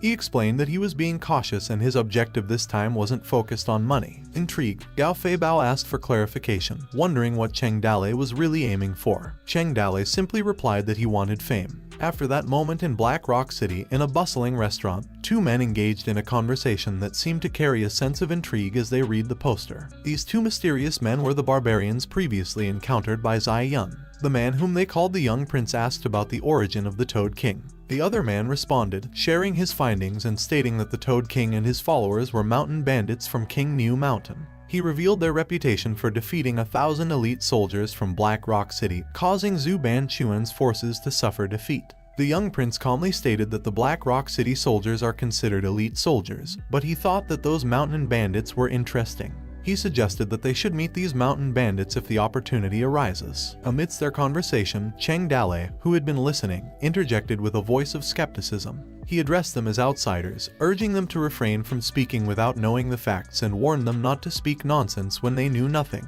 The man was about to react in anger, but he was stopped by the intervention of the young prince. The young prince, with curiosity, wondered why Cheng Dale was speaking for the mountain bandits. Cheng Dale, with a hint of pride, responded that he had no intention of talking much, but he couldn't simply ignore their slanders. He then explained that the Toad King was renowned for his kind-heartedness as well as his remarkable looks and elegance. Furthermore, it was widely recognized within a 100-mile radius that the Toad King was called a hero, as the saying goes. The young prince expressed his confusion, stating that what he had heard differed from Cheng Dale's account. Cheng Dale responded, acknowledging that rumors are prevalent and it's natural for people to hear both false and true information. Intrigued, the young prince remarked on the genuineness of Cheng Dale's words and inquired whether he had personally met the Toad King. Cheng Dale responded with surprise to the young prince's statement and remarked that calling him a hero without having seen him in person may be in vain. Expressing his desire to meet the Toad King in the future, he then stood up from his seat and left a tip on the table. Cheng Dale responded that there might indeed be a chance. As the young prince and his man left the restaurant, Cheng Dale and Shenji remained behind. Shenji, filled with a mixture of curiosity and suspicion, pondered aloud about where the person came from.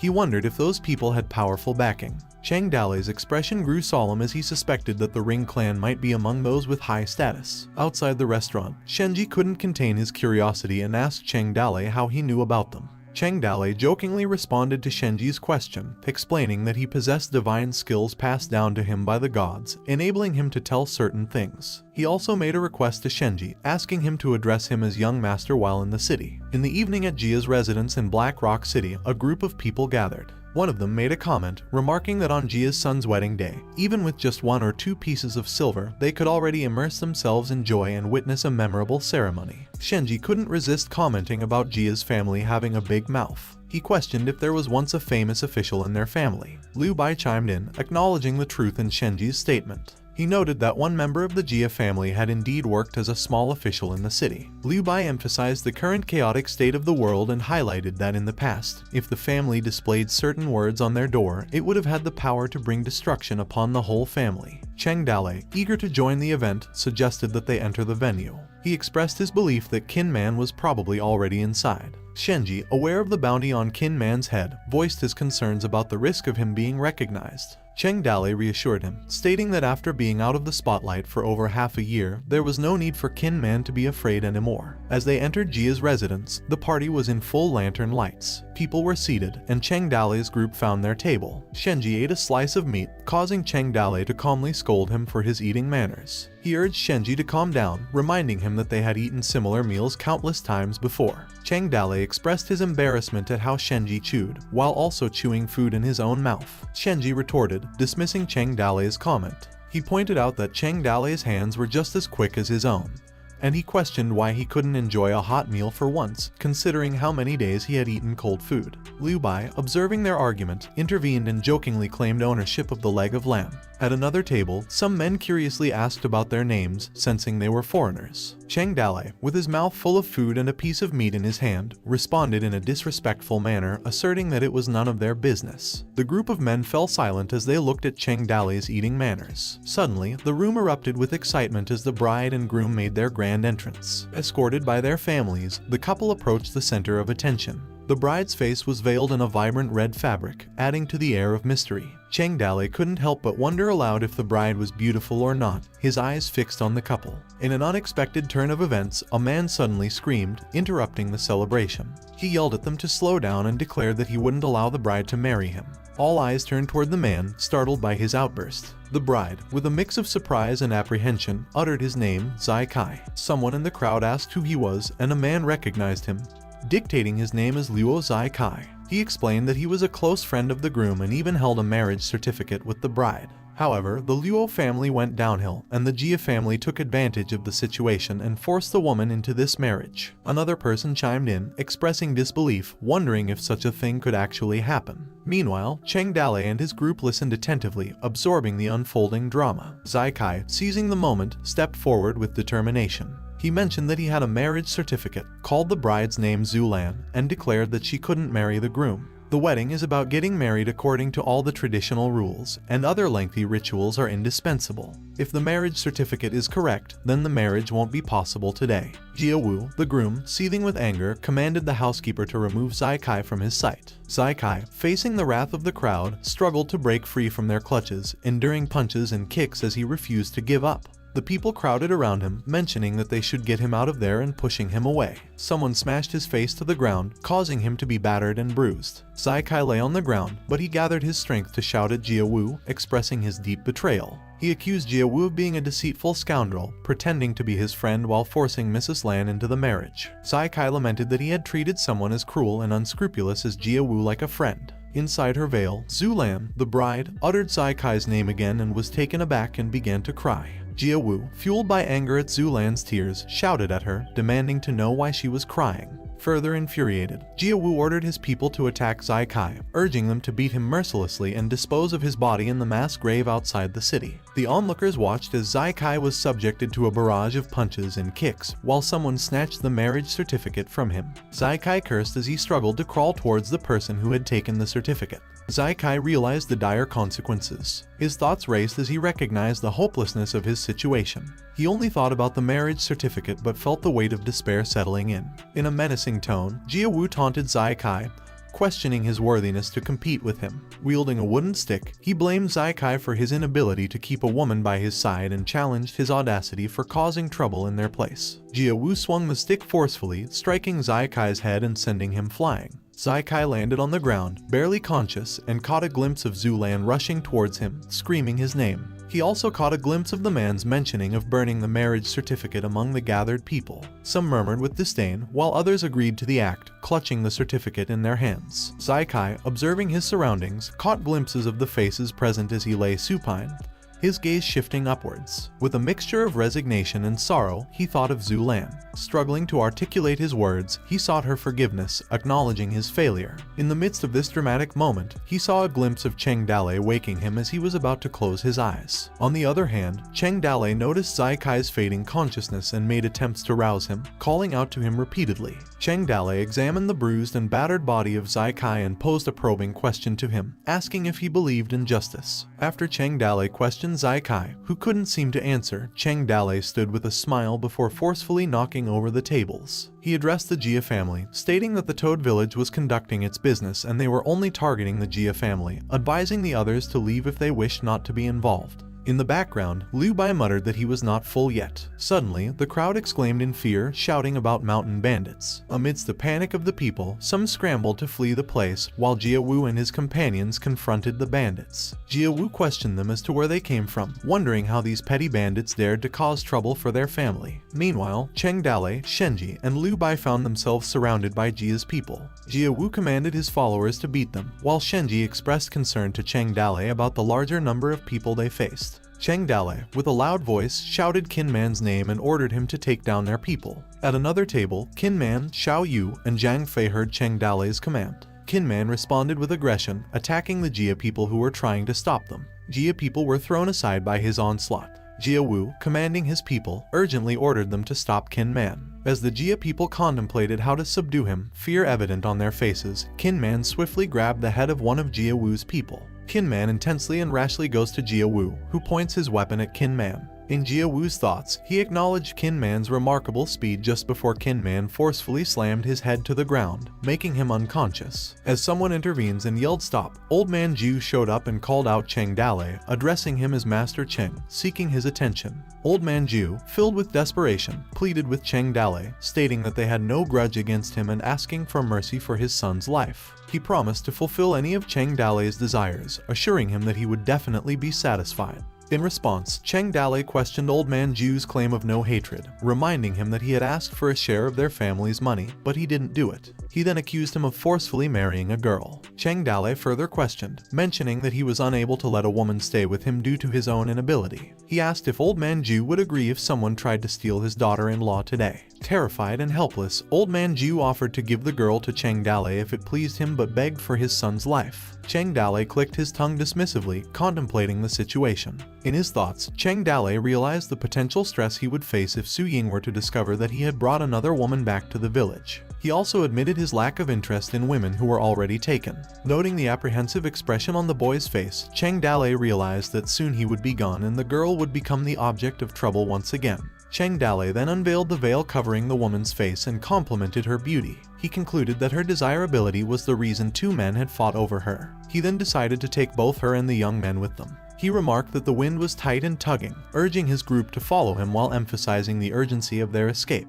As they fled from Ju's residence, Qin Man carried Jia Wu and Zhu Lan on his shoulders. Cheng Dale warned his group that the troops would soon catch up to them and instructed them to use the secret passage they had used to enter the city, to which the group of Cheng Dale acknowledged his command. The Empire guards pursued them, shouting for them not to escape. As the moon glimmered in their path, the group hurriedly fled outside the city, with Cheng Dale guiding them. When they reached the place where they had left the horses, Qin Man questioned the whereabouts of their horses. Cheng Dale revealed that the horses were located in the sparsely populated evergreen forest in front of them. He paused briefly, scanning the surroundings, and to his shock, his words stumbled as he anxiously questioned the whereabouts of the horses. Somewhere outside of Black Rock City, Cheng Dale expressed his frustration upon realizing that their horses were missing, and the sled had been pulled away. He angrily questioned who dared to rob him, vowing to spare no mercy if he discovered the culprit. In his irritation, he pounded his fist against the ground. Shenji suggested that perhaps someone passing by had taken the horses, but Cheng Dale promptly rejected the idea, stating that the place was well hidden. He sarcastically remarked that he had considered the possibility of theft when hiding the horse. Cheng Dale's face displayed a mix of frustration and concern, cursing under his breath as he sensed that he was being targeted for an attack. Amidst the darkness of the night, the Empire guards were drawing near as the night was filled with noise and commotion. Shenji inquired of Cheng Dale about their next course of action as their pursuers drew closer, noting that their conspicuousness with the two captives could pose a problem. Cheng Dale, despite his anger, made a strategic decision. He instructed Shenji to search for the White Wolf along with Qin Man and to take the captives to her place. He commanded everyone else to follow him into town, indicating his intent to proceed with their plan even in his enraged state. After some time, in a hidden house in Black Rock City, it was almost morning when Shenji returned from the city to report to Cheng Dale. Shenji praised Cheng Dale's plan, explaining that they had searched almost all the apartments outside the city throughout the night and found nothing. He noted that they would never have guessed their whereabouts as they were back in town. Cheng Dale, however, expressed frustration, mentioning that they were now trapped within the city. He sarcastically commented that the situation was great. Shenji then informed him that additional guards had been stationed both inside and outside the city, and several openings in the city walls were also guarded. Shenji asked Cheng Dale who he thought stole their horses. He speculated whether Gao Fei Bao might be responsible for the theft. Cheng Dale considered it a possibility and expressed his determination. He stated that whoever the culprit might be, he would make sure to catch and eliminate them. He bit his thumb in frustration. Liu Bai commented that getting so angry over a few horses was unnecessary. In a fit of rage, Cheng Dale frantically questioned the whereabouts of his axe, realizing that it had also been stolen. Meanwhile, approximately 30 miles away from the city, a group of men had gathered around a campfire. Among them, one individual commented on the audacity of the mountain bandits who had dared to enter the city with such a small number of members and cause a commotion. They chuckled, knowing that the bandits had not expected their horses to be taken. The man wondered how much the bandit would hate them, which prompted laughter from the group. As they continued drinking and eating, another man remarked on the strength of the wine they were consuming, which was much stronger than their horse milk wine. Some commented that one of the wine containers was empty, expressing frustration. The man shifted their conversation towards the stolen axe, addressing the young prince, expressing his interest in the axe, and sharing his intentions to use it in the future. However, another man playfully interjected, engaging in a friendly argument with the man whom he called Ida. He pointed out that he had actually set his sights on the axe first. Ida then challenged the man named Kaihu, to which Kaihu responded in a challenging manner, ready to engage in a fight. As the two fought for the axe, the other members only watched and cheered during the fight, showing great enthusiasm for violence. Just then, the young prince interjected amidst the fight, drawing everyone's attention. He questioned them if they wanted the axe, commenting on the weight of the axe and emphasizing its formidable size of over 100 pounds. Ida and Kaihu fell silent, and their confrontation momentarily paused. With a gleam in his eyes, the young prince continued, deciding that the two spears would now belong to Ida and Kai-Hu, while he reserved the axe for himself, proclaiming it would be his weapon in the future. He then positioned himself in front of a tall tree, assuming a confident stance. With determination, he swung the axe forcefully, cleanly cutting the tree in half with its powerful blade slicing through the tree. The young prince clenched his teeth as he lifted the axe high above his head, admiring it. He then bestowed upon it a fitting name, Storm Tomahawk. A contented smile crept across his face, pleased with the name he had chosen.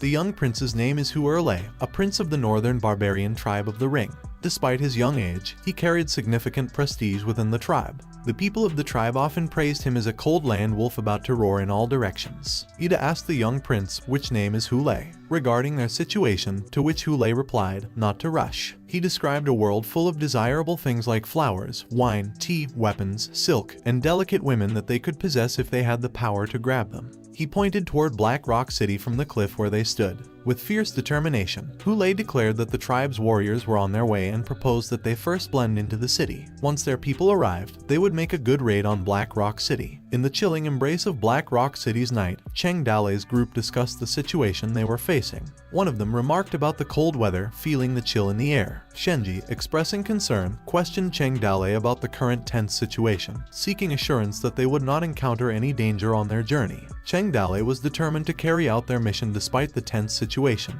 He mentioned that there were many wrongdoers waiting for them to enforce justice on behalf of heaven.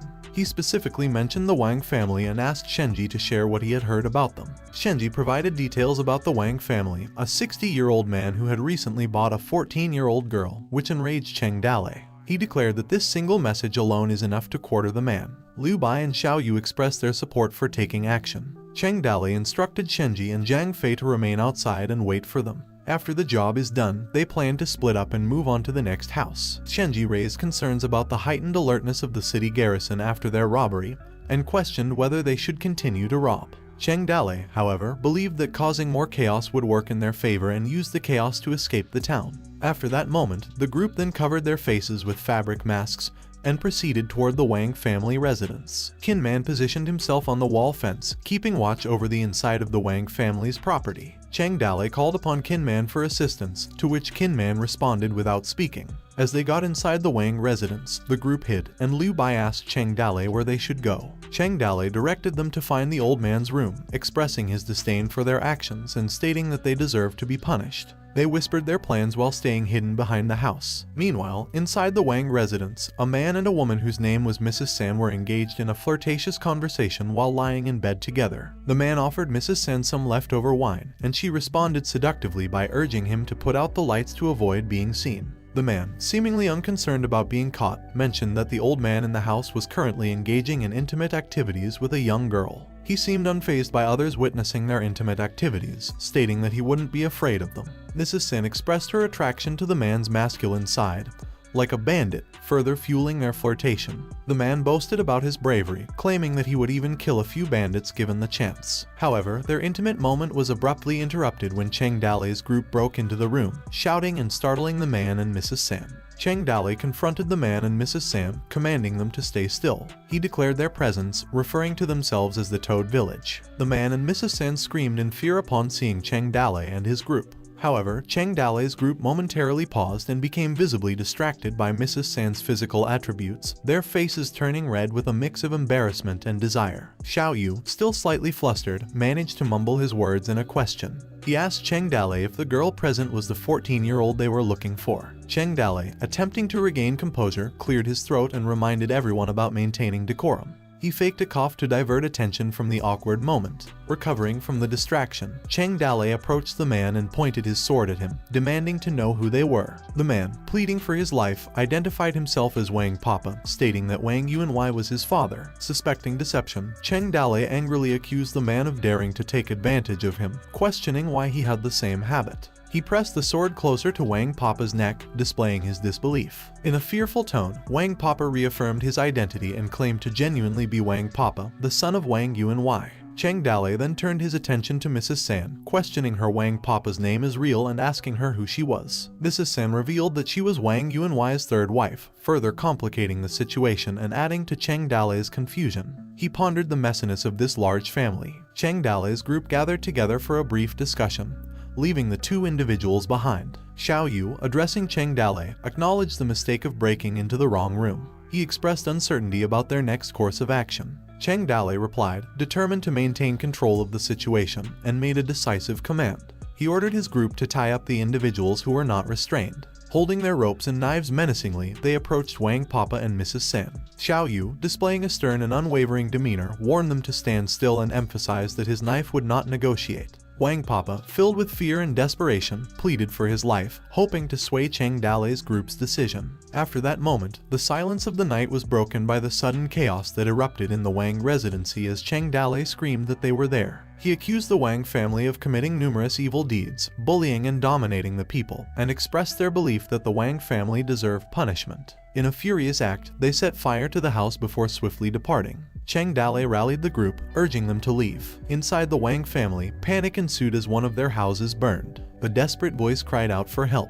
Meanwhile, Cheng Dale's group fled from Wang's residence, while the Wang family members attempted to extinguish the flames. Some armed themselves, searching for the culprits, while others watched in shock and fear. The people noticed Wang Papa and Mrs. San unconscious and inside a bag. They exclaimed in surprise at the discovery of the young master and the third wife. Approaching the bag, they discovered drawings on the faces of the unconscious nobles. A piece of lumber behind them carried a message saying, "Rob the rich to feed the poor," while another piece of lumber indicated, "Enforce justice on behalf of heaven." Soon after, the Zhu, Lu, Chen, Zhang, and Wang families each faced attacks and fires in their residences, plunging the Black Rock City into widespread chaos. Someone remarked that Cheng Dale had caused significant trouble among the 7 wealthy families of Black Rock. Another person added that Cheng Dale and their group always vanished after leaving a toad stain mark. The concerned individual interrupted, urging others to fetch water and stop talking. As Cheng Dale and his group fled the area, Kinman carried Shenji. Cheng Dale carefully assessed the situation, taking into account the state of panic that had engulfed the city and the pursuit by the city guards. He concluded that it was time to escape. Meanwhile, the system beeped, indicating that Cheng Dale's fear points had reached a staggering 41,135. The system recognized the completion of Cheng Dale's task and offered a reward of 1 lottery draw. The system prompted Cheng Dale, stating that the lottery would result in a top-grade weapon, general, secret book, or prop. It asked if Cheng Dale wanted to draw now. Cheng Dale declined, suggesting they discuss it after leaving town. After Cheng Dale instigated a chaotic event in Black Rock City at night, he caused a lot of chaos in the city and wanted to take advantage of it to escape, but his plan failed. The 6 of them were big targets. No one could get past the guards without being noticed. They could already be tracked through their footprints. Instead of trying to escape, it seemed safer for them to remain within the city. As the crowd looked at the wanted images, including Hule, he appeared delighted by the sight of their images and sported a smug expression. Somewhere in Black Rock City, as the sun was setting, Shenji, who had just returned to their hideout, informed Cheng Dale that he had brought back food. Additionally, Shenji shared that while on the street, he had met an acquaintance who offered to hide them in his house for a few days. Cheng Dale recognized the acquaintance and mentioned his name, Luo Zai-kai. He asked Shenji if they could trust him. Shenji assured Cheng Dale, explaining that aside from Zai-kai, only an elderly mother resided in his home. Shenji expressed his confidence that Luo Zai-kai would not betray them, especially considering that he seemed to be the one pursuing Zhu Lan. Zai-kai approached Cheng Dale and expressed that he had stood up for him the other day. He assured Cheng Dale that he would never betray him, emphasizing that he was willing to guarantee it with his life. Considering the information and assurances, Cheng Dale made a decision. He decided that they would temporarily hide in the Luo family home and wait for things to cool down. Afterward, they planned to find a way to escape the town. After that happened, at night, inside the Luo family's residence, Cheng Dale slept and experienced a vivid and unsettling dream. Startled by the intense imagery, he abruptly woke up, his body drenched in sweat. He exclaimed that something was wrong. Sensing a disturbance, Kinman hurried into Cheng Dale's room and asked him what happened. Still feeling uncomfortable and out of breath, Cheng Dale expressed uncertainty and responded to Kinman that he wasn't sure while clutching his head.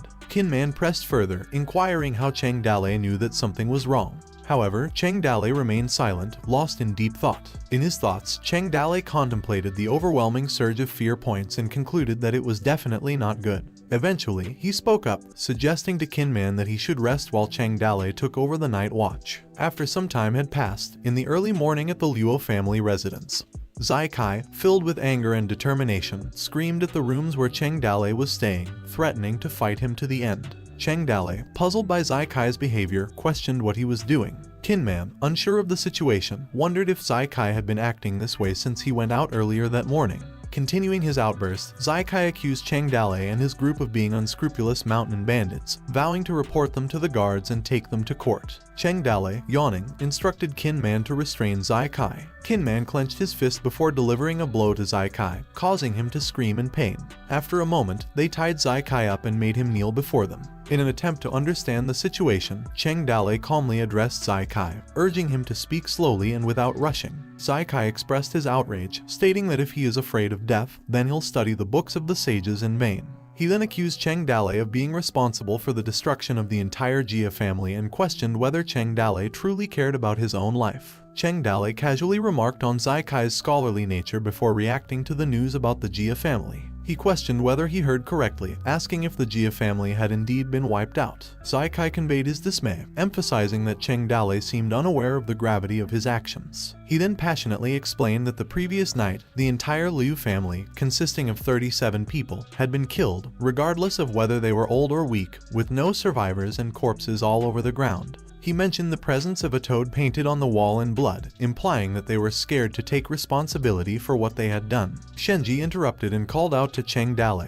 but overwhelmed with emotion, Zai Kai continued speaking. Zai Kai mentioned his fiancée, expressing concern that she had been caught by Cheng Dale and that he had had no news about her since then. He feared that she might have met the same fate as others and been killed by Cheng Dale as well. Cheng Dale questioned the meaning behind Zai Kai's statement, asserting that she was clearly the daughter-in-law of the Jia family. He pointed out that they hadn't gone out all night yesterday. He irritably smiled at Zai Kai, expressing his surprise that Zai Kai hadn't noticed at all. Seeking clarification, Kinman asked if they were being impersonated, which startled and frightened Zai Kai. He began questioning them, reminding them of their supposed blessings from the gods. He dumbly asked if Cheng Dale could use the 5 thunder spells if he possessed psychic abilities and if they had the magic of the gods. In a fit of anger and embarrassment, Cheng Dale responded that Zai Kai shouldn't talk nonsense. He quickly turned his back on Zai Kai and faced Kinman and Shenji. Shenji expressed annoyance towards Zai Kai, while Cheng Dale instructed Shenji to ignore Zai Kai and suggested entering the house to discuss the situation further. After several hours had passed, Cheng Dale's group gathered for a meeting to discuss the situation at hand. Cheng Dale, adopting a serious expression, summarized their discussions and stated his thoughts. Xiao Yu questioned who might be impersonating them and asked who they thought it could be. Kinman stated that it might be Gao Fei Bao who was a possible suspect. However, Shenji dismissed this possibility, explaining that mountain bandits typically rob to earn their living and avoid unnecessary killings of people, and they would never do anything that would break people's spirits. Kinman wondered who else it could be. Jiang Fei intervened and suggested the existence of a third force in town that they didn't know about. Liu Bei agreed, pointing out that a whole family had been destroyed overnight without any signs or noise. He emphasized that the unknown group seemed to possess a more professional technique than theirs, indicating that those certain groups were likely savage people. Cheng Dale remained determined, stating that no matter who they were, if they were unable to escape the city, the other group definitely couldn't get out of the city either. He declared that those who dared to use his name for evil purposes should be prepared to pay the price and expressed his intent to find and kill them. In a certain location within Black Rock City, rumors were spreading like wildfire about Cheng Dale. Someone said that they had heard that Cheng Dale was terrifying and rumored to have committed countless crimes. It was said that he had slaughtered his mother when he was only 8 years old and his father at the age of 9. They also mentioned that Cheng Dale ate human flesh, and it was rumored that he indulged in consuming 3 pounds of flesh and 3 pounds of blood at every meal. Inside a nearby restaurant, 2 people were still gossiping about Cheng Dale. One person stated that Cheng Dale is the kind of person who comes every 1,000 years as a great evil, and the future will apparently be very cruel. However, at another table, Cheng Dale disguised himself and observed the conversation unfolding before him. The individual expressed their belief that one day, someone would defeat Cheng Dale, and he would be fed to the dogs, while Cheng Dale would be killed by a blade with force, making the mountain bandits. He vowed to get drunk and swore that he would never return until he was dead. While Cheng Dale at the other table was just listening to them silently. In the bustling streets of Black Rock City, a crowd of people stood, their attention captured by an unfolding spectacle. Among the onlookers were Shenji and Jiang Fei, caught up in the commotion. People pointed towards a building, sharing their observations. Someone said to look at the building and mentioned that the Missy from the Huang family had used her own money to pay the army, while others noticed the toad symbol marking their presence. Whispers circulated among the crowd, with some individuals mentioning that those residing in the building were marked by the toad symbol. Concerns arose that the Huang family might be the next target for extermination. People felt pity for them as they might feel scared and panicked. In the midst of the commotion, a woman from the Huang family let out a desperate cry, seeking a warrior who could cut off Cheng Dalei. She expressed her willingness to offer her own body as a reward. Meanwhile, a group of women from the Jade Spring House announced that whoever could take Cheng Dalei's life would be rewarded with a free ride. Shenji couldn't resist the temptation and mischievously suggested kidnapping Cheng Dalei to claim the rewards. Suddenly, a group of hooded figures stormed through the city gates, riding on horses. Panic erupted as someone screamed, stating that they should run, and great chaos ensued at the North City Gate caused by the strangers who had broken through. The group of strangers, which was the barbarians, fearlessly fought their way through the gates, swiftly dispatching any guards in their path. Citizens in the city described the gruesome events, with someone stating that they instantly came over and killed people. They added that they cut the heads in half with just one axe stroke. However, an individual speculated that those were the mountain bandits from the Toad Village. They remarked on the bandits' reputation for toughness and noted that they wouldn't dare to mess with them.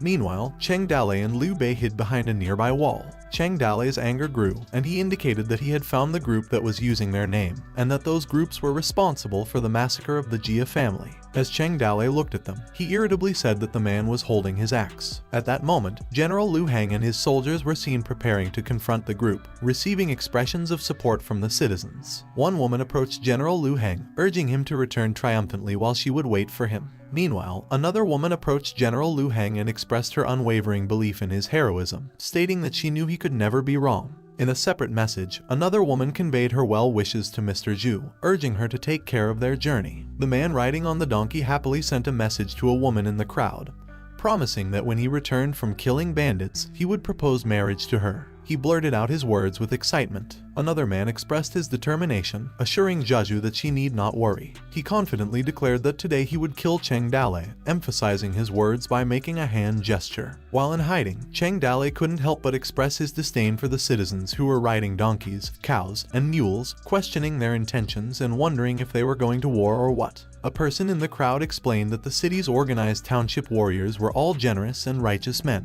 Another person added that their goal was to do justice and eliminate the threats. Amidst all the events, the system beep interrupted with an alert, informing Cheng Dalei that his fear points were approaching 1 million and congratulating him. She added that when the fear points reach 1 million, Cheng Dalei would be able to randomly redeem one item of top quality. Liu Bei noticed that people were leaving. He asked Cheng Dalei for guidance on their next course of action. Cheng Dalei made a decisive decision. He suggested heading to the Little White Wolf to borrow horses and retrieve his axe. Almost thousands of people from the city followed the group of barbarians, thinking that it was the Toad Village. Not far away, the barbarians stopped and waited for the soldiers and people who were chasing them. Their faces were ready to engage in violence and chaos. Kai Hu addressed Hulei, the young prince, and asked about the arrival of their people. Hulei responded, stating that according to the estimated time, their people should be arriving that day and suggested engaging in play with them outside the city. Hulei then raised his axe in excitement and suggested that they let the people get closer and show some of their power, to which Kai Hu raised his arrow weapon,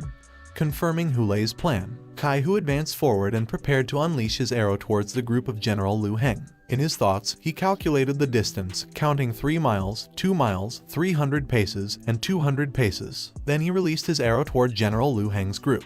With a swift and precise shot, Kai Hu struck down one of the soldiers, causing terror and fear among the volunteer citizens. Taking advantage of the moment, Kai Hu and the other barbarians launched a barrage of arrow attacks, causing harm to the soldiers, most of whom were hit by the arrows. General Liu Heng, who had halted and contemplated in his mind, thought that Kai Hu was just a few hundred paces away. With a bow in his hand while on horseback, he could take a man's life with a single arrow. He couldn't help but compliment the riding skills of these individuals, acknowledging that they were truly terrifying.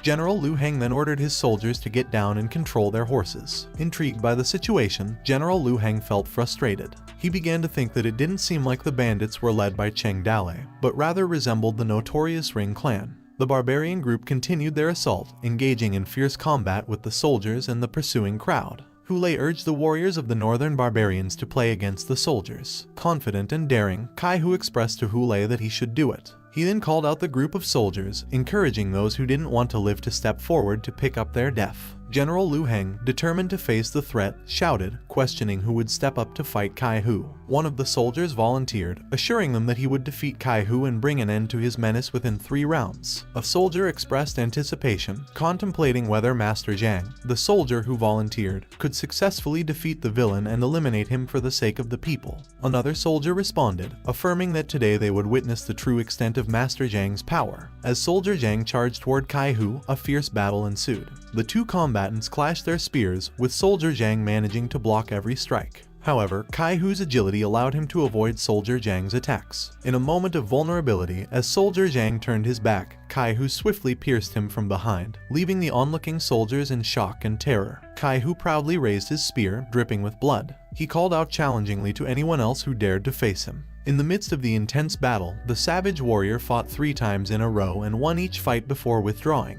Hu Lei himself stepped up, and he was even more powerful, wielding an iron axe so strong that several men died in quick succession under his horse. General Lu Heng's gaze remained fixed on the weapon that had captured his attention. The axe, seemingly familiar, hinted at Cheng Dalei's ownership. However, the presence of an unfamiliar man holding it raised suspicions in the general's mind. He doubted that Cheng Dalei, the evil thief, had colluded with the barbarian clan. He questioned how Cheng Dalei's axe could be in the hands of others. General Lu Heng also thought that there were other tribes who called the person a young prince. He then mentioned that the young prince of the rings was also called the Cold Earth Wolf. Hu Lei, with a grin on his face, confirmed that it was indeed him. When it comes to horse fighting, the rings are unrivaled in horsemanship. 30 years ago, the mighty barbarians came. They killed people like cutting grass and laid cities in ruins. A vast empire, with 20 cantons and 108 cities, but no one could stop these barbarians. After this battle, the soldiers of the empire suffered from Ragnar phobia and shuddered at the world's clan of Ring. There is even a saying that if the rings number more than 10,000,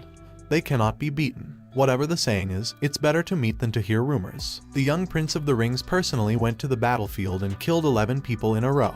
The generous and passionate soldiers were already trembling and quivering, and no one dared to step forward any further. General Lu Heng then called out, stating that he would fight Hu Lei. Hu Lei acknowledged the challenge and readied himself for combat. As the battle commenced, the two clashed in a series of fierce exchanges. Despite General Lu Heng's efforts to block Hu Lei's attacks, one forceful strike inflicted a wound on his hand and sent him flying from his horse. Pain and frustration filled General Lu Heng's thoughts. He cursed as he couldn't withstand even 1 round, and continued to indicate that the gang of villains was strong. Meanwhile, Hu Lei, displaying a menacing aura, raised his axe, preparing to deliver a fatal blow. General Lu Heng, with a mix of determination and fear on his face, thought that the axe would kill him for good. As General Lu Heng seemed to have no escape from his situation, suddenly a group led by Cheng Dalei appeared and rushed toward them. Just as General Lu Heng was about to be struck by the axe, it stopped in midair before his face. Hu Lei's thoughts were interrupted by the realization that someone in the area knew his name. Ida sarcastically commented on the approaching group led by Cheng Dalei, stating that they might want to offer their horses once again. Both Ida and Kai Hu chuckled at his sarcasm. Filled with determination and anger, Cheng Dalei screamed for Qin Man to kill Hu Lei.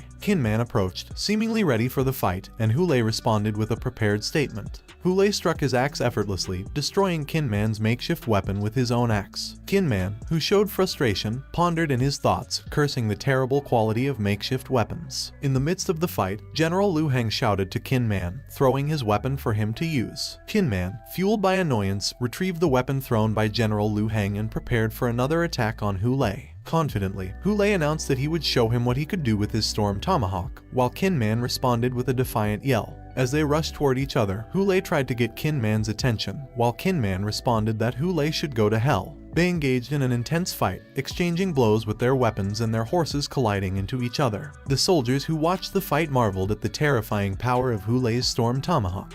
Cheng Dalei, who grew angrier after hearing their comments, exclaimed that the axe was his own. Observing from a distance, Xiao Yu commented on Hu Lei's riding skills, noting that he was a good rider. Cheng Dalei realized that in terms of strength, they were both equal, but in terms of riding skills, Qin Man was inferior to Hu Lei. He added that if the fight continued, Qin Man would not win. Cheng Dalei commanded Qin Man to retreat. Hu Lei chuckled at Qin Man's speed and running away. Hu Lei boasted with a smirk, sarcastically remarking that he had not yet been defeated since he acquired the axe. He stated this while bragging and smirking. Zhang Fei, angered by what Hu Lei said, retorted that Hu Lei should not be so arrogant. Zhang Fei proposed challenging Hu Lei to a competition, showcasing only his knife and preparing to attack him. But Cheng Dalei intervened and stopped him from moving, urging Zhang Fei to remain calm. He acknowledged Zhang Fei's potential to defeat Hu Lei in 10 years but emphasized that the current moment was not the time for it. Shenji looks up for guidance from Cheng Dalei on what to do next. After a moment of silence, Cheng Dalei confidently declared that he would personally fight Hu Lei. Outside of Black Rock City, Shenji urged Cheng Dalei to be cautious. Cheng Dalei, with an air of confidence, stated that he still had some unused trick up his sleeve. He slowly approached Hu Lei and threatened him, asking if he could endure it. In response to Cheng Dalei's claim, Hu Lei was doubtful and stopped his scamming. He arrogantly questioned Cheng Dalei's capabilities while maintaining a smile. This prompted anger in Cheng Dalei, who fiercely challenged Hu Lei and asked if he was able to withstand it. Taken aback by Cheng Dalei's intense demeanor, Hu Lei questioned Cheng Dalei about what he wanted to do. The horse's reaction was one of shock as well. Cheng Dalei, with a serious expression and unwavering determination, continued to press Hu Lei, repeating his question about whether he would be able to endure what was about to come. Growing increasingly enraged, Cheng Dalei screamed at Hu Lei, demanding to know what he was capable of. With a deliberate tone, Cheng Dalei revealed that he possessed only one trick, emphasizing the significance of this move. He called it draw as he attempted to activate his rewards in the system. In his thoughts during the fight, Cheng Dalei expressed his reliance on the system, hoping it would provide him with a top-level warrior to team up with Kin Man, ensuring Hu Lei's certain death. Meanwhile, in the system, it showed up with the machine pleading with the system for gentleness before forcefully smashing it. After the smash, the machine managed to get him the legendary martial arts book. The system congratulated Cheng Dalei for obtaining the legendary book of martial arts, San Mao's spear from the famous General Zhang Yide. In reality, Cheng Dalei's face displayed a mix of disbelief, shock, and speechlessness, as his request had not been fulfilled as he had expected. An awkward silence hung in the air, causing the atmosphere to become tense. Hu Lei, looking confused, questioned Cheng Dalei's actions, while even Cheng Dalei's horse appeared shaken. Sweating and attempting to lighten the mood, Cheng Dalei smiled awkwardly and remained silent for a moment before he spoke. He claimed that he was trying to create a cheerful atmosphere again. He excused his actions, acknowledging how tense the situation had been just moments ago. Hu Lei, full of anger, retorted that he didn't believe Cheng Dalei for a second. Cheng Dalei, still feeling the awkwardness of the moment, commanded his group to run, while Hu Lei, outraged, shouted that he would kill them and began chasing after them. Kin Man asked Cheng Dalei, who volunteered to hold off Hu Lei, insisting that Cheng Dalei and others should go ahead. Cheng Dalei dismissed Kin Man's suggestion, declaring that their revenge would be sought on another day. Kaihu, leading the barbarian group, ordered his warriors to follow the prince and mercilessly slaughter the people. As panic ensued, the volunteers hurriedly fled back to the cities. While running, the system fear points beeped from hundreds to thousands. As the people rushed back to their city, the barbarians caught up with them. They unleashed violence and mercilessly slaughtered those who got in their way, including innocent lives and horses. Once an entire army starts to break apart, everyone will be just a drop in the bucket. The army breaks apart like a collapsing mountain. A disintegrating army is worth less than a dog. In Cheng Dalei's thoughts, he acknowledged the ferocity of the rings. He gritted his teeth as he looked back, wondering why Hu Lei was relentlessly chasing him to death, to which Hu Lei just gave him a death stare. Cheng Dalei, while glancing at Hu Lei's expression, humorously commented on how Hu Lei looked as if he were about to eat someone. He wondered why Hu Lei harbored such intense hatred towards him and jokingly questioned if he had single-handedly wiped out Hu Lei's entire family. Cheng Dalei's horse, sensing the tension, also cast a nervous glance behind them. The story delves into the barbarian clan known as the Rings. It explains that the Rings live in a remote place and are often referred to as barbarians, savages, Rings, and so on. When there was no war on the imperial border, the garrison and the Rings insulted each other every day. The most important thing was that the Rings couldn't surpass them in their stupid sayings, so they usually caught the one who cursed the most and then beat them to death. Amidst the chase, Cheng Dalei, who is scared, yelled to his horse to run while he contemplated his own regrets and shortcomings. He lamented not having taken the time to improve his fighting skills back then, wishing he could have fought with Hu Lei for 300 rounds and that there would be no reason for him to be ashamed today.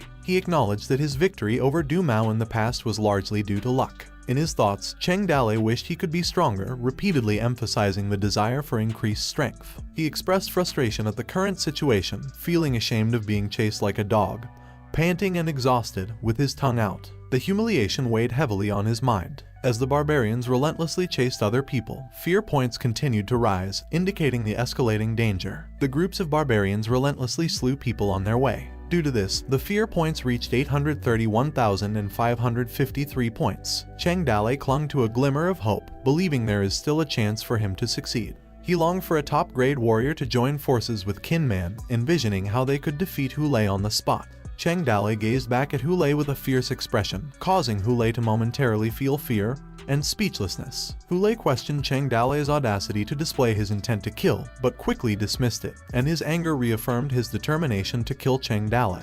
Hu Lei's thoughts told him to kill Cheng Dale while chasing him. Qin Man offered to stop Hu Lei while telling Cheng Dale to go first.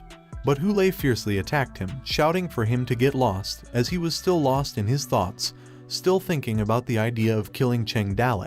Qin Man valiantly defended himself from the strike and told Hu Lei to go to hell, but Qin Man's horse ultimately got knocked out by Hu Lei's strikes. Hu Lei decided not to kill Qin Man and continued his pursuit of Cheng Dale, leaving Qin Man behind, commenting that he had gotten in his way. Cheng Dale desperately pushed himself, determined to reach the 1 million fear points. He gritted his lips, causing blood to drip from his mouth, with a sense of urgency coursing through him. The chase continued, with Hu Lei growing increasingly enraged. Finally, as Hu Lei closed in on Cheng Dale, his horse got hit and caused him to be thrown off. The blood splattered everywhere as the fear points climbed to reach the 1 million mark. In the midst of the intense pursuit, Cheng Dale then managed to draw his request to the system. The system received his request, then read lines that stated that the heartbeats of the people of the world would bring the light of the stars, and countless emotions across the platform would collide to create a person who would shake the world. The hero from the story would be reborn and was about to cross time and space before the system continued her words. Cheng Dale intervened, shocked as he was overwhelmed by the chaos. He urgently asked the system to skip the lines, fearing for his life. As the system congratulated him on obtaining the top military general, Cheng Dale questioned the name mentioned, hilariously suggesting various names, mentioning the names of Long Kai, Gong Sun Long, Lai Yun Long, and lastly,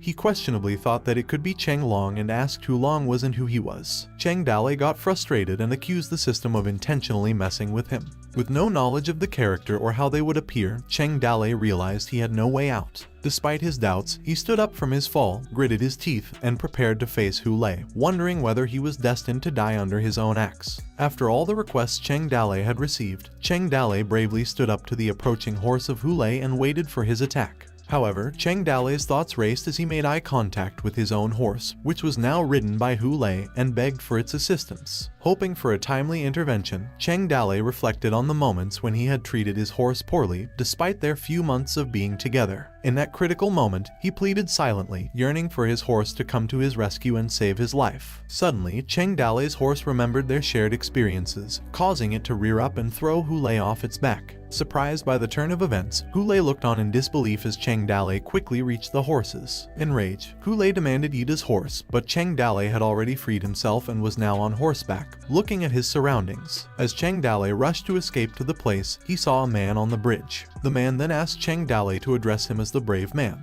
Before Cheng Dale passed him, the man quickly asked Cheng Dale if he had ever seen a handsome gentleman with marvelous eyebrows and a graceful posture. Cheng Dale got curious, so he stopped after he had passed the man and looked back. The man just gave Cheng Dale an innocent smile. When he looked back at the man casually talked to Hu Lei, addressing him as brave man as well. But Hu Lei arrogantly told the man to leave. Cheng Dale, who had been standing behind the man, quickly rushed out to the place. However, the man was just silently looking at Hu Lei, who then passed him. Cheng Dale returned after a turn just to playfully respond to the man, revealing himself to be the handsome gentleman with picturesque eyebrows and a graceful posture that the man had been looking for. The man looked at him directly and gave a mischievous smirk and a wink, which amused Cheng Dale, who was trying not to show his annoyance and instead offered an encouraging look. Realizing that the man was not the one he had sought, Cheng Dale awkwardly doubted and asked the man if he was not the handsome gentleman with picturesque eyebrows and a graceful posture, but the man just laughed without saying a word. Cheng Dale jokingly suggested the name Zhao Yun, but the man shook his head, denying the name. Cheng Dale asked for the man's identity, and he calmly replied that he had a mediocre name that Cheng Dale probably had not heard of even if he had told him. The man introduced himself as Zhao Zilong from Cheng Mountain. Cheng Dale reacted with surprise, commenting humorously on the mediocrity of the name. As Cheng Dale processed the introduction, members of the Toad group approached to rescue him, reassuring him that they were there to save him. Meanwhile, Zilong observed the situation. Cheng Dale asked if there was someone among his group that Zilong knew, continuing their conversation while trying to evade Hu Lei, who was getting closer. Zilong confirmed that he knew someone in the group. Hulei suddenly swung his axe at Cheng Dalei and yelled that he would kill him. Cheng Dalei struggled to evade the attack and tried to avoid being hit, but Zai Long skillfully managed to dodge the attack with a small movement. Cheng Dalei was surprised by Zai Long's swift movements. Also, the horse cried in fear after avoiding the attack. Hulei, who was enraged, irritably questioned where Zai Long came from, and he should get out of his way. He then swung his axe at Zai Long, who just avoided it swiftly. After that, Zai Long took off his covers, revealing himself. He sarcastically indicated that Hulei was the one in his way. In anger at Zai Long's words, Hulei continued his assault. He rushed to attack Zai Long, again screaming as he attacked Zai Long, telling him to go to hell, while Cheng Dalei called out to Zai Long, ordering him to kill Hulei.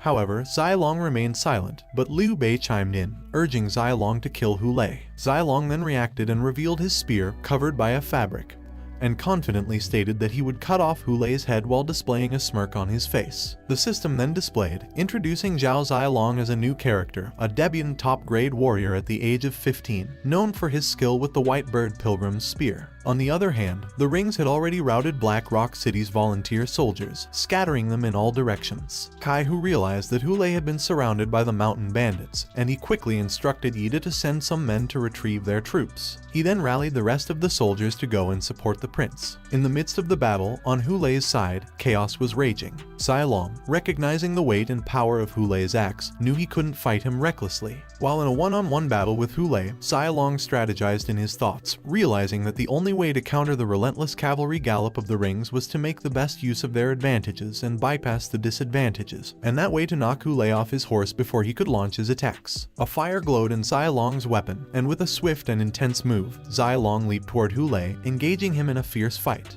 In a display of skill and agility, Zai Long blocked Hulei's attacks and managed to strike him multiple times in rapid succession. Zai Long mockingly commented on Hulei's slashes entirely without any literary style.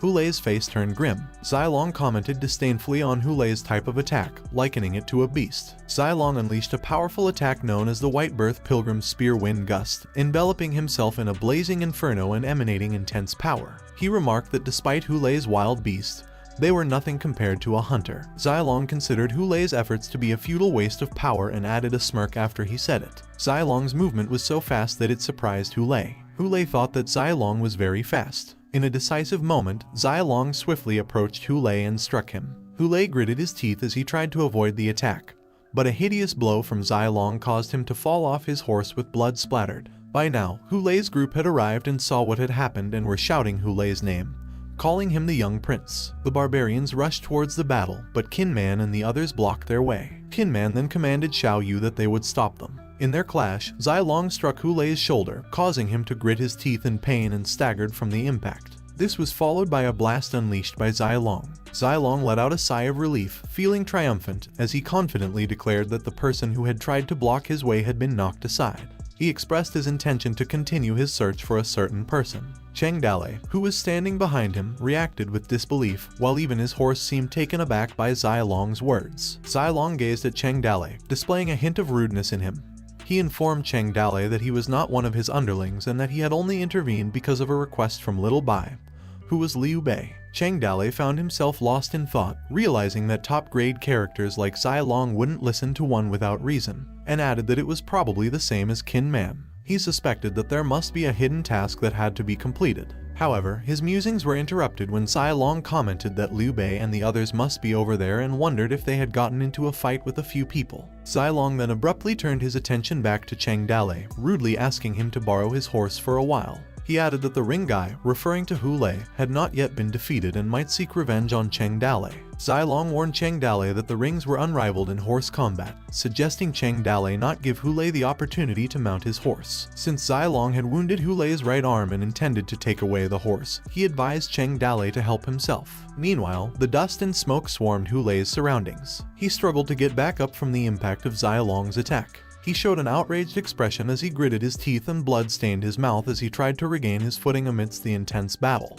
In the confrontation on the bridge, Cheng Dalei and Hulei stood ready to engage in combat. Meanwhile, Zai Long, who had ridden away with Cheng Dalei's horse, said something to Cheng Dalei, wishing him good luck. Cheng Dalei took a deep breath in the chilling air as he prepared to unleash his swords against Hulei's menacing axe. Hulei, who held his weapon firmly. Cheng Dalei swiftly lunged toward Hulei, launching an attack. In response, Hu Lei shouted a threat for Cheng Dalei to die. Hu Lei aimed to strike Cheng Dalei down with his axe. However, Cheng Dalei managed to narrowly evade being hit. After Hu Lei's attack was avoided, Hu Lei swiftly launched another attack, leaping towards him. Cheng Dalei repeatedly said to himself that he shouldn't retreat, and at that moment, he blocked Hu Lei's attack. As Cheng Dalei fought, his thoughts raced, determined not to display any signs of cowardice in the face and shouldn't show his back to the beast. The intensity of the fight grew as they exchanged attacks, with Cheng Dalei maintaining a relentless offense. The two of them continued to block and counter each other's attacks, with the intensity of their heated combat increasing.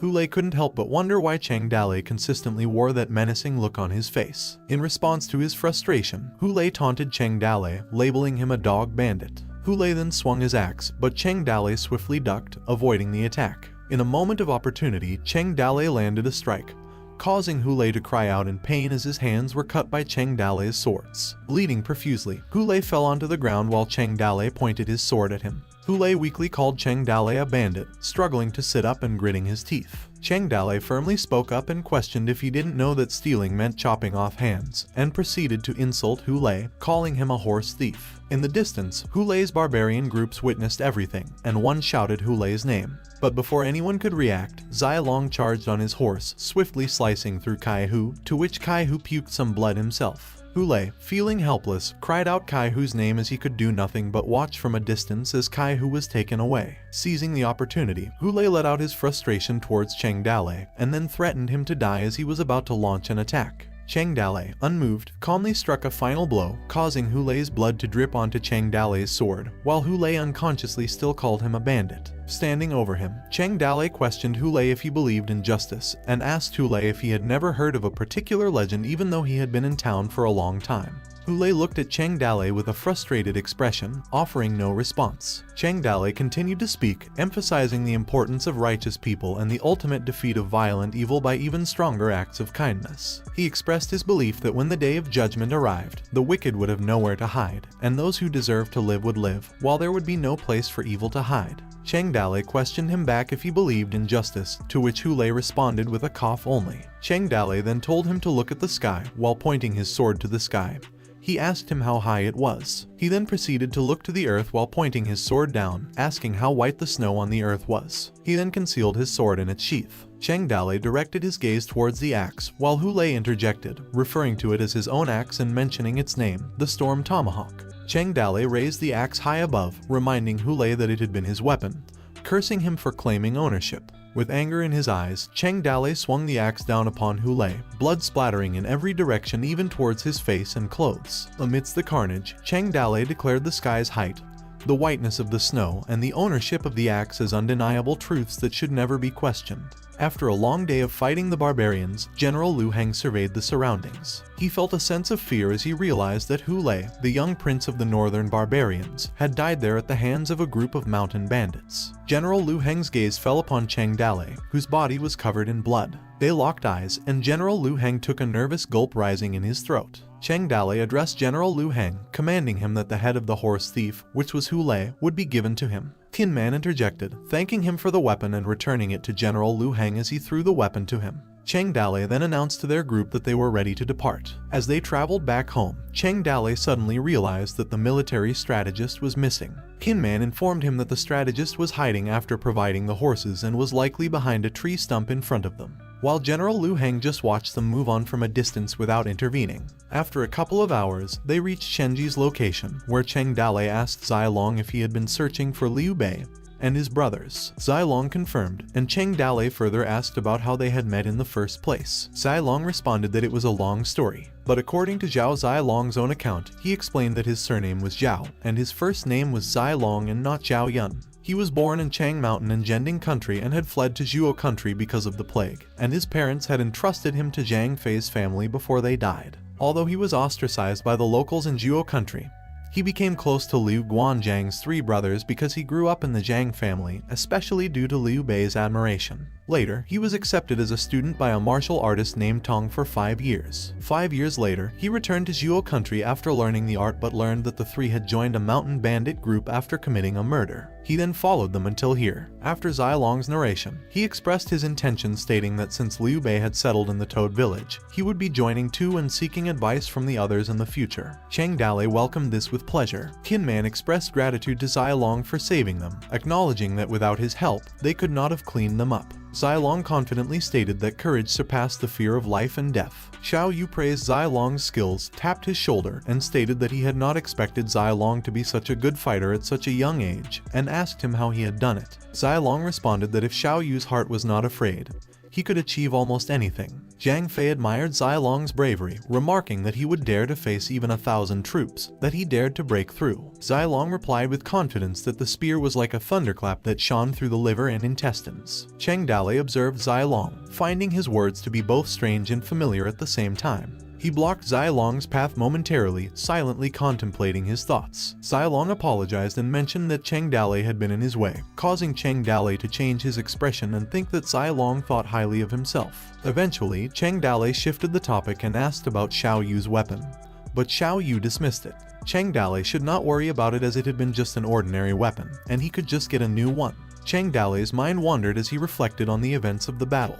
He couldn't help but notice that the rings had only been dozens of riders, yet they had managed to instill fear in hundreds of people in the area. Cheng Dale contemplated the possibility of a larger invasion by the rings, similar to what had occurred 30 years ago. He questioned whether the Empire would be able to resist the Ring's cavalry. Recalling his discussions with Xing Zai, Cheng Dale remembered the ongoing problem faced by the Wu soldiers for years. Some advocated the formation of infantry quadrangles and the use of heavily armored soldiers to repel the Ring's cavalry attack. Others advocated defending the city. Although the rings could gallop well, it had still not been easy to attack the city. There had also been those who suggested focusing more on improving cavalry skills, but the Empire had lacked quality horses and skilled horsemen. In the end, Cheng Dale concluded that maybe there had been a better way. Just like the battle that day, the rings had not been that invincible. After contemplating, Cheng Dale remembered something and presented it to Zhang Fei. Zhang Fei had been surprised and asked Cheng Dale where he had gotten it. Zhang Fei then recognized the book as a lost heritage of his family.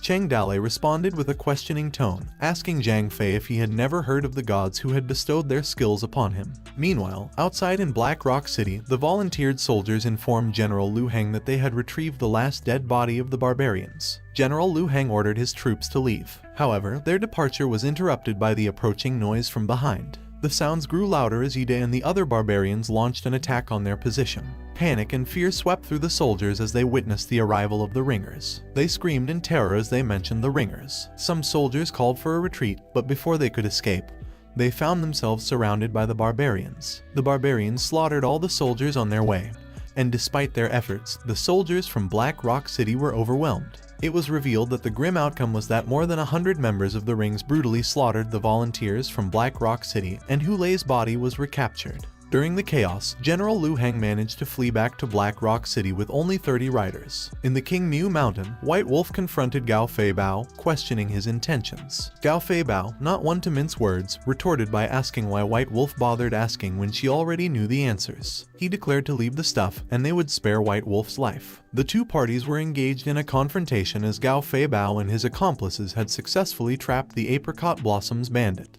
Tempers flared as White Wolf started to wield her swords and criticized Gao Fei Bao for his lack of consideration despite being in the same line of business. Gao Fei Bao fired back a question on the morality of anyone involved in mountain banditry, and expressed his reluctance. To make things worse, Gao Fei Bao asked if she was forcing him to kill someone that day, visibly irritated. White Wolf replied that he had done the worst already. Gao Fei Bao irritably indicated that White Wolf shouldn't accuse him of being cruel to her. The tension was momentarily interrupted when Cheng Dale interjected and questioned the ongoing commotion.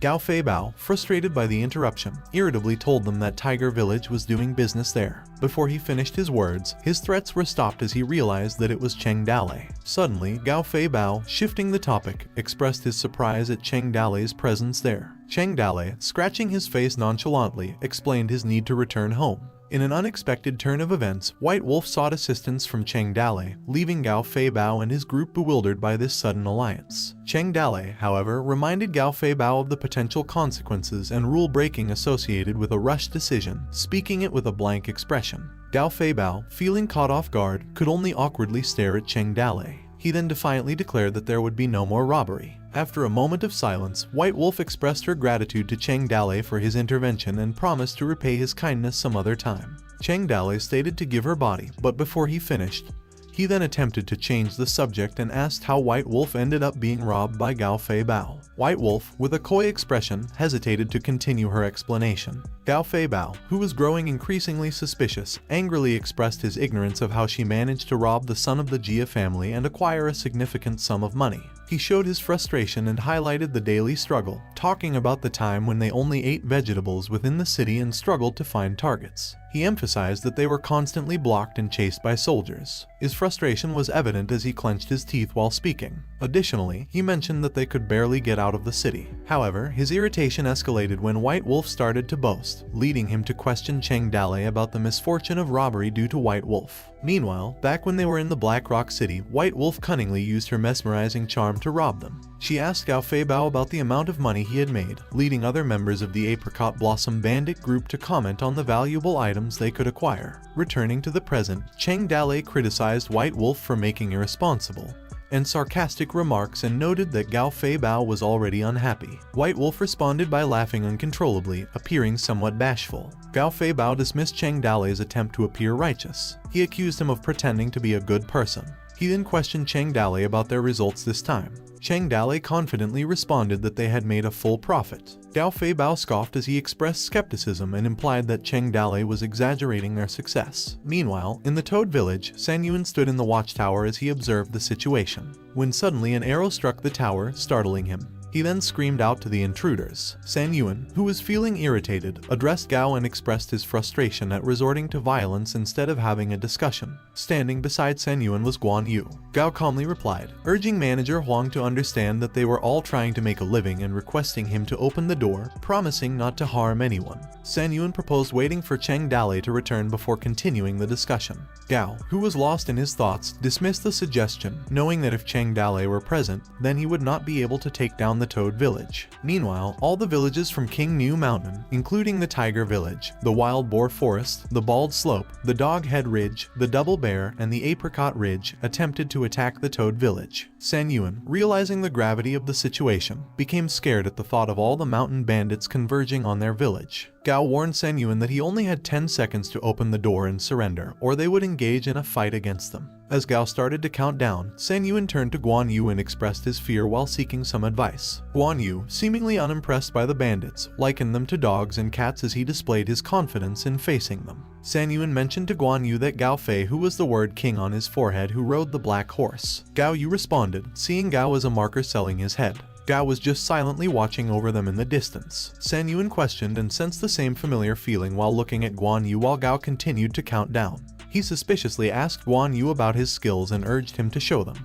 He suggested that Guan Yu should reveal his true abilities rather than trying to maintain a professional facade while Gao's counting reached number 7. Amidst the chaos outside the Toad Village, Cheng Dale, Gao Fei Bao, and White Wolf were having a conversation. Cheng Dale could not resist criticizing White Wolf while highlighting the irony of a mountain bandit nearly falling victim to a robbery themselves. He sarcastically questioned the situation and wondered aloud if it was not humiliating for White Wolf to go to the Black City to steal, only to have their horse stolen in return. When Cheng Dale and his group arrived in front of their village, he witnessed the presence of bandits, questioning why they were there and what they were doing. Suddenly, the fear points abruptly increased to hundreds. Gao wondered why Cheng Dale came back at a particular time. Confused by the fear points he received and by the bandits' reactions, Cheng Dale wondered why they were scared when he had not done anything yet. San Yuan, who was at the watchtower, alerted Cheng Dale that the bandits' intention was to rob their village. As the bandits launched an attack, Cheng Dale ordered Qin Man and Sai Long to take action. They aimed their weapons at Gao Fei Bao and White Wolf. Sai Long then pointed his spear at Gao Fei Bao, who sternly instructed him to behave, while Qin Man did the same to White Wolf. White Wolf was startled by the sudden attack and started to call out Cheng Dale, emphasizing that they were all on the same side. Cheng Dale dismissed her remark, accusing Apricot Ridge of attempting to rob his village. He questioned Gao's motives, as they had always been on good terms. Gao pleaded with Cheng Dale not to blame him and reiterated that they had all been trying to make a living. However, Cheng Dale did not buy his explanation, asking if they had robbed his village simply for their own living. In a no-nonsense manner, Cheng Dale made it clear that his friend's life was in his hands. He demanded them to leave the village if they wanted him to live and suggested that he would pretend as if nothing had happened.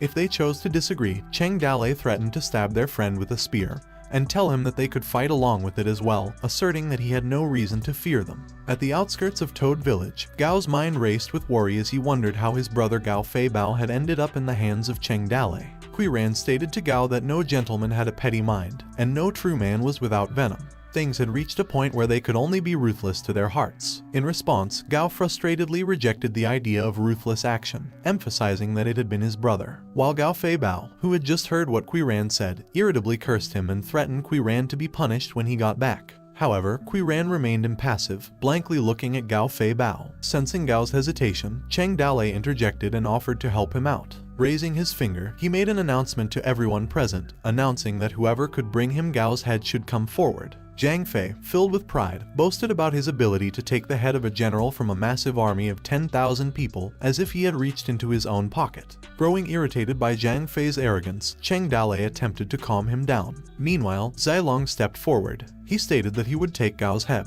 With precise movements, he easily cleared his path as the bandits fled through the air. Before Gao could move, Zilong had already cut him, using his formidable combat abilities. Qiran, witnessing Zilong's skills, experienced astonishment, unable to comprehend the existence of such a skilled warrior in the world. Overwhelmed by fear for his brother's safety, Gao Fei Bao shouted to Gao as Big Bro. Gao, though injured, mustered the strength to assure Gao Fei Bao that he was okay. He expressed gratitude to Cheng Dale for sparing his life and urged him to proceed up the mountain. With the bandits now clearing the way, Cheng Dale began his journey up to the Toad Village. Gao called out to Cheng Dale, while Gao Fei Bao, wearing a sorrowful expression, called to his big bro. White Wolf pleaded with Cheng Dale, calling him a little boy, soft or softer. While Gao desperately pleaded for Cheng Dale to release Gao Fei Bao to go, Cheng Dale responded, assuring Gao that Gao Fei Bao would stay with him for a few days but promising to return him one day. Filled with anger, Gao directed his frustration towards Cheng Dale, casting accusatory glances at him. Cheng Dale calmly questioned Gao, suggesting that he could come to his mountain as a guest. Gao grew frustrated and expressed his stance. He mentioned that if Cheng Dale wanted to keep Gao Fei Bao, then he would let him stay in the Toad Village for a few days. But he warned Cheng Dale that if anything happened to Gao Fei Bao, he would not hesitate to fight it out. Cheng Dale glanced to look at Gao behind him. He stated that even though Gao would fight, it didn't guarantee that Gao would win. Inside the Toad Village, now enveloped in the night's darkness after the earlier events, Liu Zhai approached Cheng Dale, suggesting he soak his feet in hot water before taking a bath, while Cheng Dale sat, engrossed in reading a large piece of paper. Cheng Dale muttered to himself, stating that the world isn't meaningless, his eyes fixed on the big paper. Curious, he turned to Liu Zhai and asked why she believed that the bandits were ganging up on them, as he always thought that he was a good person. Liu Zhai's retort implied that the reason for resorting to robbery was the lack of earning a living, she said while pressing the towel. Cheng Dale, upon reflecting on her remark, disappointedly questioned that they were robbed just because they couldn't earn a living. He emphasized the unfairness of their actions as a reason. Cheng Dale just sighed and gently dismissed Liu Zhai, saying there was no need to serve him to that extent while patting her head. In a compassionate gesture, Cheng Dale instructed Liu Zhai to bring another pot of hot water so that they could soak their feet together. He advised her to take a shower and rest early due to the cold weather outside, while he took the towel from her hand. Liu Zhai obediently followed his instructions. A few minutes later, with Liu Zhai's feet warmed in the hot water, she sat beside Cheng Dale, her face displaying satisfaction. While her feet soaked in the hot water, Liu Zhai shyly expressed her comfort. She stumbled upon her words while calling Cheng Dale that she felt a bit cold. In response, Cheng Dale suggested that she could lean over a bit, but before he could finish his sentence, Liu Zhai promptly leaned over. Her face turned completely red, displaying her delighted face. In an area of King New Mountain, Cheng Dale followed Qin Man on his journey, and they both hiked up the mountain. Cheng Dale asked Qin Man about what he should do. Qin Man looked back at Cheng Dale and advised him to avoid causing any trouble. Cheng Dale fell silent. Qin Man continued, cautioning Cheng Dale to be careful and not disturb the bears in their den. He expressed that it was enough to catch some deer and rabbits. Cheng Dale asked if they were easy to catch, to which Qin Man responded that it was not easy at all. As they walked through the mountain, they stumbled upon a hole in the ground. Cheng Dale asked Kinman to examine it closely, curious about the animal responsible for digging it. Kinman calmly replied that it had been dug by a person. Cheng Dale expressed his surprise, questioning why someone would dig and asking if they were not afraid of freezing their hands. Kinman explained that despite the appearance of snow covering the mountain, many plants continued to grow underneath the snow that could fill the stomach.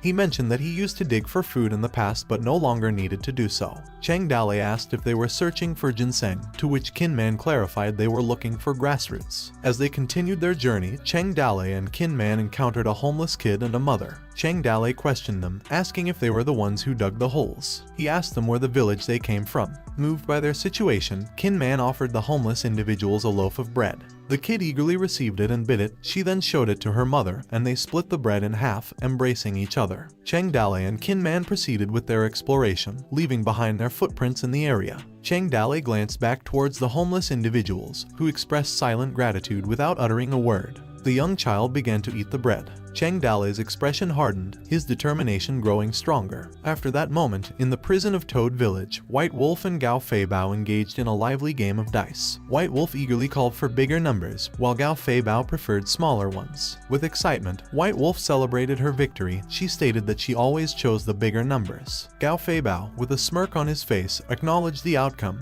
his gaze momentarily fixated on White Wolf's chest, while another person beside Gao Fei Bao stated that they needed to remain resilient. Undeterred, White Wolf demanded another round of the game. However, their game was interrupted when Cheng Dale unexpectedly appeared in the prison, commenting on their lively game and expressing if he could join them. But he shifted the topic by announcing that he had good news for them. He decided to release some of them first and emphasized that the rest would remain locked up based on their behavior. He inquired which one of them wanted to be the first to leave. Gao Fei Bao and his people began discussing the situation.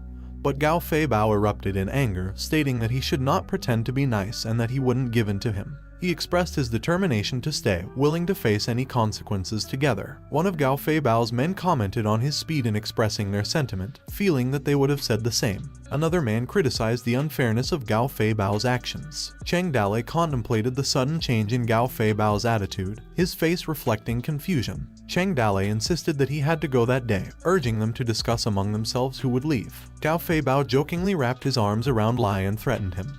But Lai was visibly frightened, citing his 80-year-old mother and his 8-year-old child. He begged that he be allowed to stay for 2 more days. Another man reassured Lai that in the future he would honor his mother, raise his child, and take care of his wife. However, his words were abruptly cut off. White Wolf silently looked at them from her cell, contemplating whether she should also make a decision. Suddenly, the prison door opened, and Liu Bei entered with a food cart, announcing that dinner was ready. Cheng Dale commented on the coldness, and one of the prisoners requested the door to be closed. Liu Bei warned them that they wouldn't receive food if they continued to talk. They held conflicting thoughts about leaving the place, as they would not go out, not in that life, while looking at the magnificent food prepared for them. Some were firm about staying, thinking that they hadn't harvested in agriculture, and that prison was their only chance for a relatively normal life. On the other hand, Gao Fei Bao expressed a different perspective. He felt that being in prison felt like being at home, and that the feeling inside the prison was even better than what he felt at home.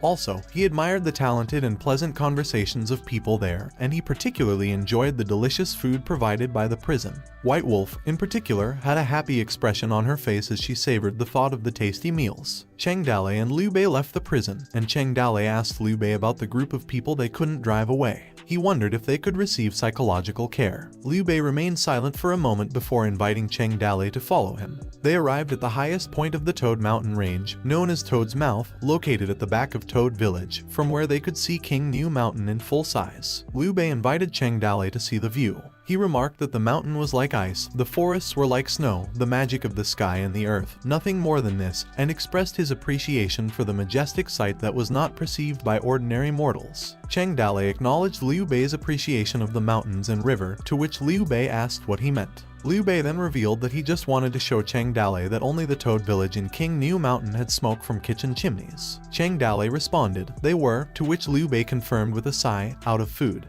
Cheng Dale questioned the severity of the situation, wondering if it couldn't be that serious. Liu Bei's response left no room for doubt, it was indeed that serious. Upon hearing from Zai Long, they discovered the devastating reality of a 1,000-mile drought in Yuzhou. It was revealed that the agricultural situation was grim, with a mere 8 buckets of harvest in autumn despite sowing 60 kilos of seeds during spring. Due to the severe drought in Yuzhou, landlords mercilessly evicted tenants who couldn't meet the harvest requirements. Desperate measures were taken, including sacrificing boys and girls in hopes of bringing rain. However, just as winter arrived, a heavy snowfall occurred, freezing the plant seeds in the ground instantly. The northern barbarian grasslands were sandy, and cattle and sheep were starving to death, which is why Hule brought people to Black Rock City to fight for land. Additionally, the people didn't have enough food to eat, and the wilderness was full of dead bodies of the starved. People ate from their children and cooked from their bones. Liu Bei observed the dire situation on King Niu Mountain, noting the scarcity of food. He expressed concern that if the situation persisted, desperate people would likely risk coming to them. He foresaw a gathering of 5,000 hungry men who might have posed a threat to Toad Village, and that the Toad Village might not have been able to hold them back. Liu Bei advised Cheng Dali to start planning early. Liu Bei saw the dire situation as a potential opportunity. He suggested that in the face of human lives being undervalued, they could seize this moment to recruit troops, acquire horses, and sweep the other mountain villages of King Niu Mountain. By doing so, they could strengthen and unite the King Niu Mountain. However, Cheng Dali fell into silence, his gaze fixed on the cliff. Just a couple of seconds passed, and Cheng Dali noticed a man down below and questioned Liu Bei about what the guy was doing down there. Liu Bei calmly responded that the guy was burying the dead. Cheng Dali wondered why the guy had to do it secretly. Liu Bei responded, suggesting that if the burial were not done secretly, someone might have dug up the bodies and eaten them. He smirked mischievously and glanced at Cheng Dali. After hearing it, Cheng Dali felt nauseous, almost leading him to vomit. Liu Bei continued, expressing concern that if the situation persisted, more people would die. He mentioned that if Cheng Dali could not stand it, he proposed the possibility of distributing their village's food, but expressed concerns about their village's survival during winter. He then posed a question to Cheng Dali, asking him to choose between the two options, while glancing at Cheng Dali, waiting for his response. Cheng Dali responded, stating that the second option didn't seem beneficial to him. Liu Bei argued that there could still be some benefits, such as winning people's hearts or finding inner peace in his own heart. Cheng Dali fell silent and grew serious in contemplation. Suddenly, the system emerged and announced a new mission to Cheng Dali. The system cheerfully addressed him as a brave boy and presented two tasks. The first task was to recruit troops and begin the path to world domination by sweeping King Niu Mountain. The second task was to help the people around him as a righteous boy, do what he could to help them through a difficult time. In the tranquil afternoon of Toad Village, Cheng Dali and Liu Zhai sat together. Liu Zhai observed Cheng Dali with concern, noting his lack of appetite. Cheng Dali responded that he didn't have an appetite. Suddenly, he mentioned his plans for a trip to Fallen Leaf City, instructing Liu Zhai to prepare his horse. Surprised by the sudden decision, Liu Zhai asked if Cheng Dali didn't want to rest for a few days after he got back. Cheng Dali replied that he had something important to do and he would be back that night. But Liu Zhai pondered the significance of his mission, her discontent evident in her pouting expression. She called Cheng Dali and hurriedly handed him a handkerchief, stating that she had embroidered it herself. Once she handed him the handkerchief, she urged Cheng Dali to come back soon. After Cheng Dali accepted the handkerchief without a word, he continued on his way. As the sun dipped below, he journeyed through the path that led to Fallen Leaf City. Hours later, he arrived at the renowned restaurant owned by Su Ying. Just then, Sun Jiu approached him with a warm smile, addressing him as the village master. Curious about Su Ying's whereabouts, Cheng Dali inquired, prompting Sun Jiu to reveal that she was in the lobby. Sun Jiu added that there were some people looking for her. Intrigued, Cheng Dali asked Sun Jiu about the type of people they were. Sun Jiu responded that they were someone from the Su family. Inside the restaurant, a man named Su Millen, Su Ying's eldest uncle, confronted Su Ying about exposing her indecent behavior in public. He added that the face of Su's family was dishonored by her. Su Ying defiantly stated that she had been kicked out of the Su family and was no longer its member, crossing her arms in solidarity with Xiao Yi, who stood beside her. Malin asserted that the restaurant originally belonged to the Su family and demanded that Su Ying return it since she no longer considered herself a part of the family. Xiao Yi angrily retorted, accusing Malin of being unreasonable, that he had left the restaurant to Su Ying, and now he wanted to reclaim it only after seeing the restaurant doing well. Another man interjected, belittling Xiao Yi, stating that she had no right to speak and insinuating that her attitude mirrored her master's. Malin then stated that if either Su Ying returned to the restaurant and her life and death had nothing more to do with the Su family, or she went home with him and no longer disgraced the Su family. Just as tensions escalated, Cheng Dali intervened, speaking up and asking what was going on there. Malin responded disdainfully, questioning the person's identity and mocking the lack of decency among those present. Cheng Dali remained determined, demanding to know what was wrong. All eyes turned to Cheng Dali, including Su Ying. Another person who was present, caught off guard by Cheng Dalei's presence, could not finish his thought and wore a worried expression, while Malin still asked who Cheng Dalei was. Cheng Dalei, with a serious demeanor, challenged the troublemakers, asserting his authority on his own turf and ordered them to leave, while glaring at them intensely. Recognizing Cheng Dalei's identity, one of the men expressed fear, realizing that they were dealing with Cheng Dalei himself. Malin, filled with frustration, directed his anger toward Cheng Dalei, grinding his teeth in irritation. Suddenly, members of the Su family hurriedly exited the restaurant, urging Malin to leave swiftly. One of them warned Malin about the danger of tangling with Cheng Dalei. As the Su family exited behind Cheng Dalei expressed cheerfulness to Su Ying, remarking that it had been a long time since they last met. Su Ying, upon seeing Cheng Dalei, blushed, feeling a mix of curiosity and intrigue. In a surprising move, Su Ying snatched the embroidery handkerchief from Cheng Dalei's shirt. Shocked, Cheng Dalei stumbled in his response, stating that he had intended to give it to her, but she had found it instead, complimenting her intelligence. Su Ying remained silent, her gaze fixed on the handkerchief. Zhao Yi, displaying her irritation, referred to Cheng Dalei as a playboy.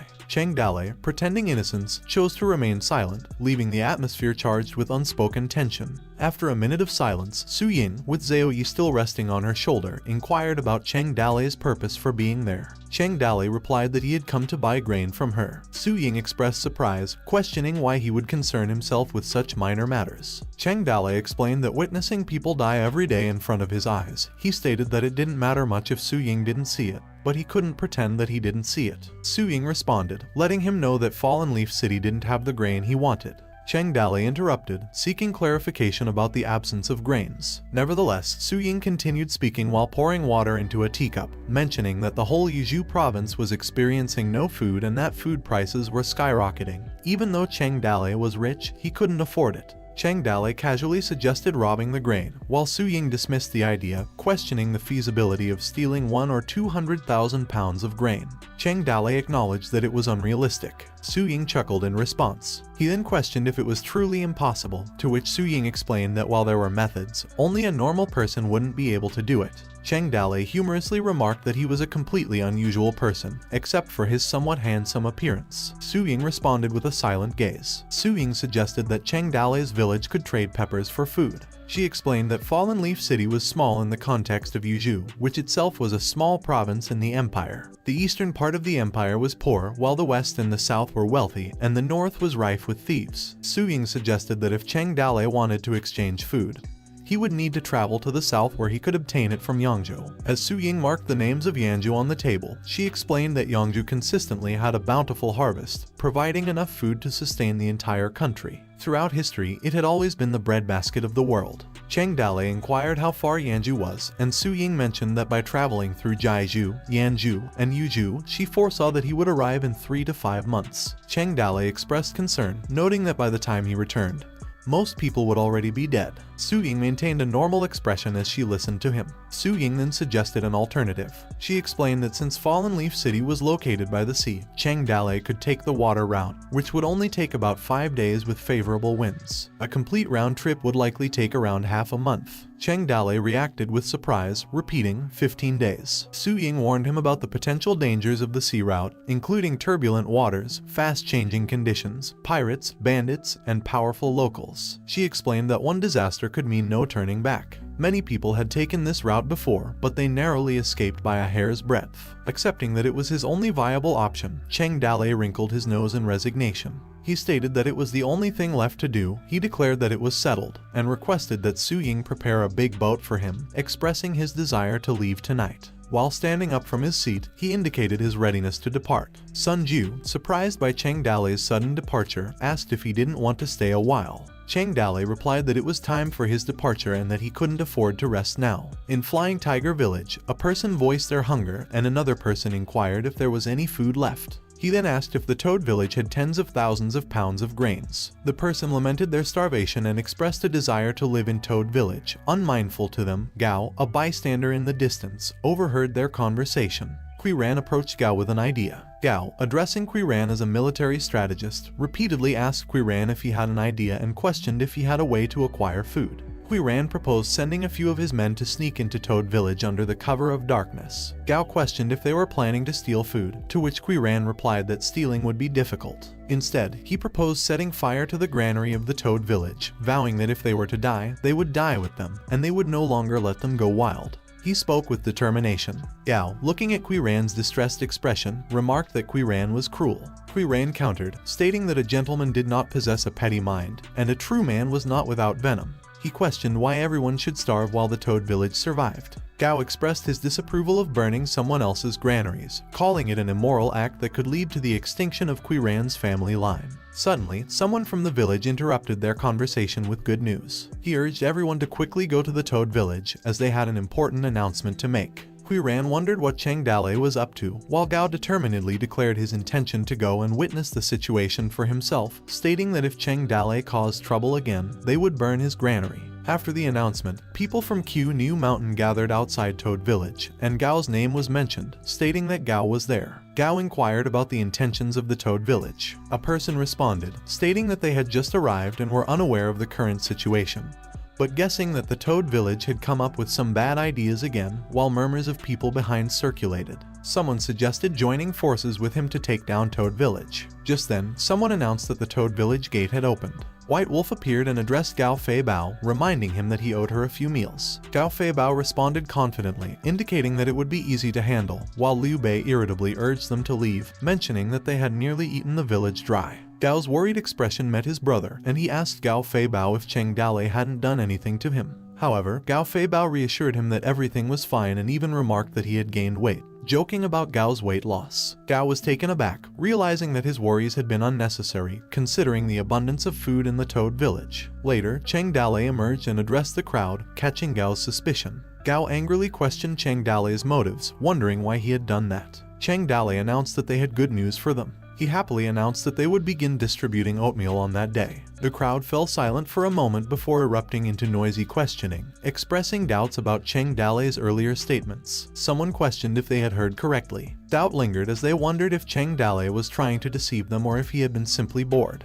Gao confronted Cheng Dale, demanding an explanation for his actions. Cheng Dale expressed a frown and a sigh, stating that he had done it because he considered himself a good person. Attempting to restore calm, Cheng Dale announced that the porridge wasn't free. He looked for volunteers to join him on a mission, offering food and lodging. He emphasized that villages with skilled fighters should not keep them hidden and welcomed volunteers. Cheng Dale asked them if they knew what the word voluntariness was, to which everyone responded with silence. He then singled out Gao Fei Bao, cautioning him about leaving after benefiting from his village. Gao Fei Bao tried to explain but was cut off by Cheng Dale as he continued to call out to White Wolf, causing her to wonder. He also chose the other individuals from the crowd and called the bald head, instructing them to pack their bags, bring weapons, and gather there the following day. Lastly, Cheng Dale chose Zhao Zilong, Zhang Fei, Zhu Shenjai, and a group of Liu family elite sailors from Toad Village to accompany him. The rest of the people kept watch in the village to survey the situation. Early the next morning, Liu Zhai pleaded with Cheng Dale to allow her to accompany him. Cheng Dale, gently patting her head, reassured her that this time they were going to work, not play, but promised that she could join him next time. Liu Zhai blushed at his reassurance. Liu Zhai insisted that she could contribute as well, sharing that her family members were all sailors, and she knew how to swim. She offered to take care of Cheng Dale during the journey. Cheng Dale just looked at Liu Zhai and then proceeded to lift her onto the horse in front of him. Liu Zhai, filled with surprise, let out a delighted smile as she settled herself in front of the horse. Cheng Dale advised her to hold on tight, and then he gave the command to depart. Liu Zhai's slight melancholy immediately faded away. As they traveled from King New Mountain, the groups had now already arrived on the ship. Among the crowd, people diligently carried provisions on board. Zhao Yi walked on the ship deck with a burdened expression, carefully lifting a heavy baggage onto the ship. Coincidentally, she crossed paths with Cheng Dale, who observed his people. Cheng Dale then noticed Zhao Yi behind him. He greeted Zhao Yi with enthusiasm, asking about Su Ying. Zhao Yi responded irritably that Su Ying was unwell due to the wind and cold. Cheng Dale expressed concern, seeking reassurance about the severity of Su Ying's condition. Zhao Yi casually dismissed his concerns, mentioning that Su Ying just couldn't come to see him off. In response, Cheng Dale remained optimistic, urging Zhao Yi to convey his well wishes and promising to visit Su Ying upon his return. He advised Zhao Yi to hurry back and take care of Su Ying. Zhao Yi's tone remained indifferent as she relayed Su Ying's request for her to follow Cheng Dale on board and take care of him. Cheng Dale, pleased by the attention, playfully remarked on his newfound popularity lately. Xiaoyi chose to remain silent, averting her gaze, indicating her lack of interest in his comment. Xiaoyi expressed her confusion regarding Su Ying's intentions, questioning what Su Ying was thinking, and sighed with disbelief. Later on, a person announced to raise the sail, while another stated, "Let's go." As the ship departed from the deck, the system observed them from above, and suddenly a beep came from the system. Cheng Dale received a message stating that he had accepted a task to help the bandits in the King Mu Mountains survive the winter. However, on the first day of departure, all the mountain bandits were wiped out. They were seen lying on the ground, with one person expressing that he couldn't do it anymore. Cheng Dale, overwhelmed with concern and self-blame, remarked that he knew those mountain bandits had nothing to eat on the mountain, so he took them to Yangzhou to find food. But the grim reality struck Cheng Dale further as he didn't know the bandits were all seasick. Helplessly, he lamented his lack of foresight, noting their very wild behavior on the ground. While on board, they immediately panicked. The members felt discomfort. A bald man grunted and groaned before collapsing in nausea, while White Wolf struggled with dizziness, gazing out towards the ocean. Gao Fei Bao expressed grim feelings as if he had enough and threw his vomit into the ocean. Amidst the situation, Cheng Dale remained silent, closing his eyes as exhaustion and frustration settled in. As the night wore on, Cheng Dale's thoughts turned to finding solace in rest. However, upon opening the door to his quarters, he was taken aback by the sight of Su Ying, who was dressed in revealing clothing, rummaging through her belongings. Perplexed by the situation, Cheng Dale questioned his own view, wondering if he had gotten seasick and caused hallucinations. Breaking the silence, Su Ying called out to him, breaking Cheng Dale's imagination with a simple "hey." After a while, inside Cheng Dale's room, he cleared his throat as he smiled, his face still bearing the red mark from the slap. He questioned Su Ying about her sickness and asked about her presence there. Su Ying pouted in response, stating that she had decided to accompany him because he couldn't handle business on his own. Cheng Dale, in a cute and innocent manner, expressed his concern, mentioning that he hadn't seen her all day. He wondered when she had boarded the ship. Su Ying glanced at Cheng Dale and revealed that she had disguised herself as a boy and boarded the ship early in the morning,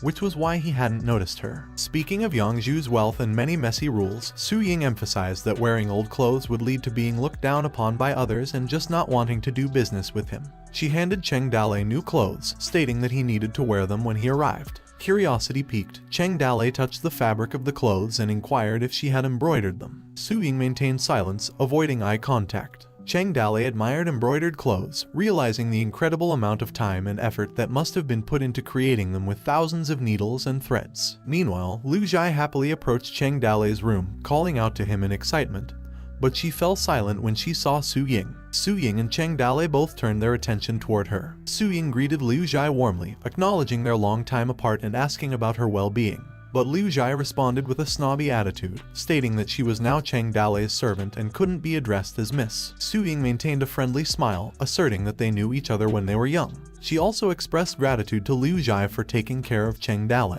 However, Lu Zhai sternly reminded Su Ying that she was now Cheng Dale's servant, and serving him was appropriate, but hearing gratitude from Su Ying's mouth was inappropriate. Cheng Dale observed the tense interaction between the two ladies, feeling surprised and realizing that there could be superficial friendships even in ancient times. With 100,000 guan in Cheng Dale's pocket, he traveled by wind to Yangzhou. The ship adapted to the wind adapted to the ship. And along the way, the wind and waves were calm, so they arrived in Yangzhou 5 days later without incident. Gao Fei Bao commented with a smile, noting that in Yuzhou, Cheng Dale also wore such an outfit. Cheng Dale responded, emphasizing to Gao Fei Bao that they were noble people from the north. He suggested showing vision and elegance. He remarked against looking like country bumpkins who would bring shame upon themselves in the city. However, Gao Fei Bao wondered about their ability to possess vision and elegance and asked if they didn't have any. Undeterred, Cheng Dale advised him to pretend. At the bustling Yangzhou dock, amidst the lively atmosphere, an old man complimented Lu on his hard work and inquired about his well-being.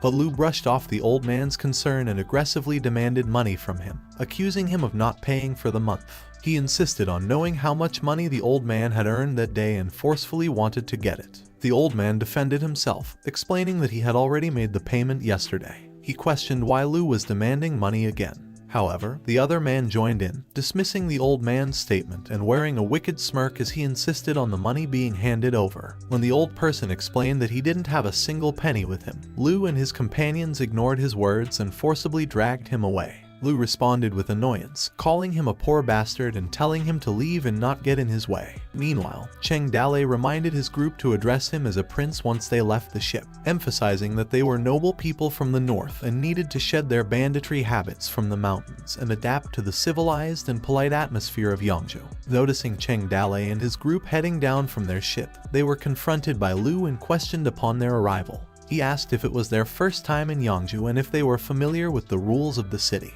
He then introduced his gang, the Cow Gang, and emphasized that those who entered their territory for business must adhere to their rules. Su Ying enlightened Cheng Dale's group about the influence of the Cow Gang, which came from the canal, and there was always such a group of people gathering at the docks around the world to prey on them. Additionally, they used knives and sticks to conquer their territory and fought another gang, and suspected that Lu was in charge of that dock, arriving freighters, middlemen who did business, hardworking workers, and carried sacks. She clarified that even beggars had to give a portion of their earnings to the Cow Gang. Shenji acknowledged the presence of the Cow Gang, referring to them as buddies. He began apologizing for any trouble they had taken on, but before he could continue his speech, Lu aggressively interrupted him. He sarcastically questioned Shenji, asking who their buddies were and where it came from. Shenji just silently looked at him with a blank face. Lu declared that the Cow Gang always took 1/10 of the goods as their share. He further stated that the Cow Gang had the decision to decide who could sell their goods and who couldn't. Shenji expressed surprise at the concept of decimation, questioning whether it meant that 10% of their goods would belong to the Cow Gang.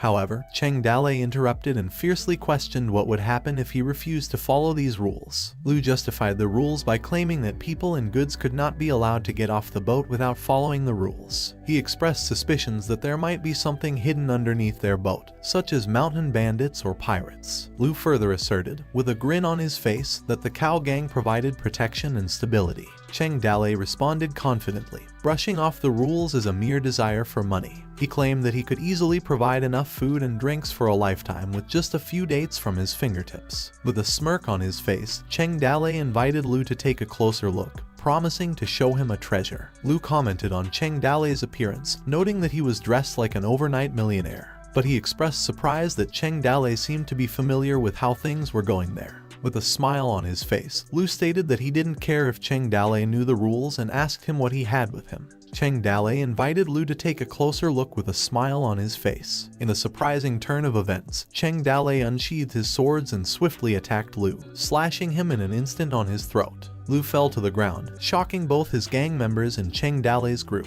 Gao Feibao, White Wolf, and Shenji were taken aback by Cheng Dale's unexpected act of violence. Gao Feibao couldn't comprehend his actions despite his earlier emphasis on civility, politeness, and courteousness. Shenji reflected on Cheng Dale's past as a mountain bandit in Toad Village and realized that he had never been like that.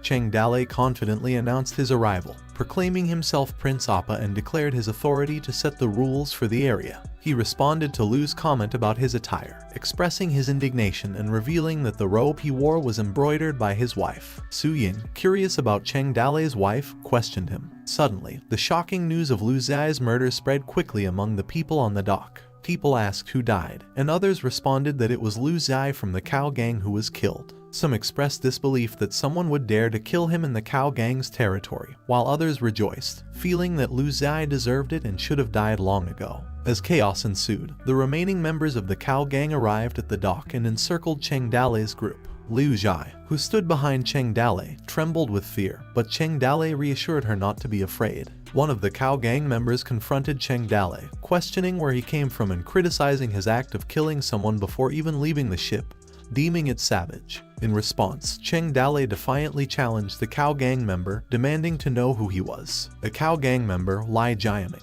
introduced himself as Lu's deputy and stated that he was there by order of Master Sun to settle things there. Cheng Dale, unimpressed, belittled Lai Jiaming by asking if he was qualified to talk to him and expressed disdain about the place where there was no one who understood the rules in Yangzhou. Lai Jiaming frustratedly called him in anger. Tensions escalated as Lai Jiaming called for revenge on Master Lu, prompting Gao Feibao to show that he was ready, while Zhang Fei asked Zai Long if he would do it that time. While the other member by Cheng Dale, who were on the ship, prepared their arrows, ready to engage in battle. However, Cheng Dalei, now professing his recent belief in Buddhism, remarked that they didn't want to cause more deadly karma. Liu Zhai displayed a happy face while Cheng Dalei patted her. Lai Jiaming contemplated the fierceness of Cheng Dalei's group, realizing they had killed without hesitation, and reluctantly decided to let them pass. Cheng Dalei insulted Lai Jiaming before demanding to be directed to the best inn in Thousand Boat City, causing Lai Jiaming to feel frustrated, thinking that Cheng Dalei had a big mouth and wondering where Cheng Dalei came from.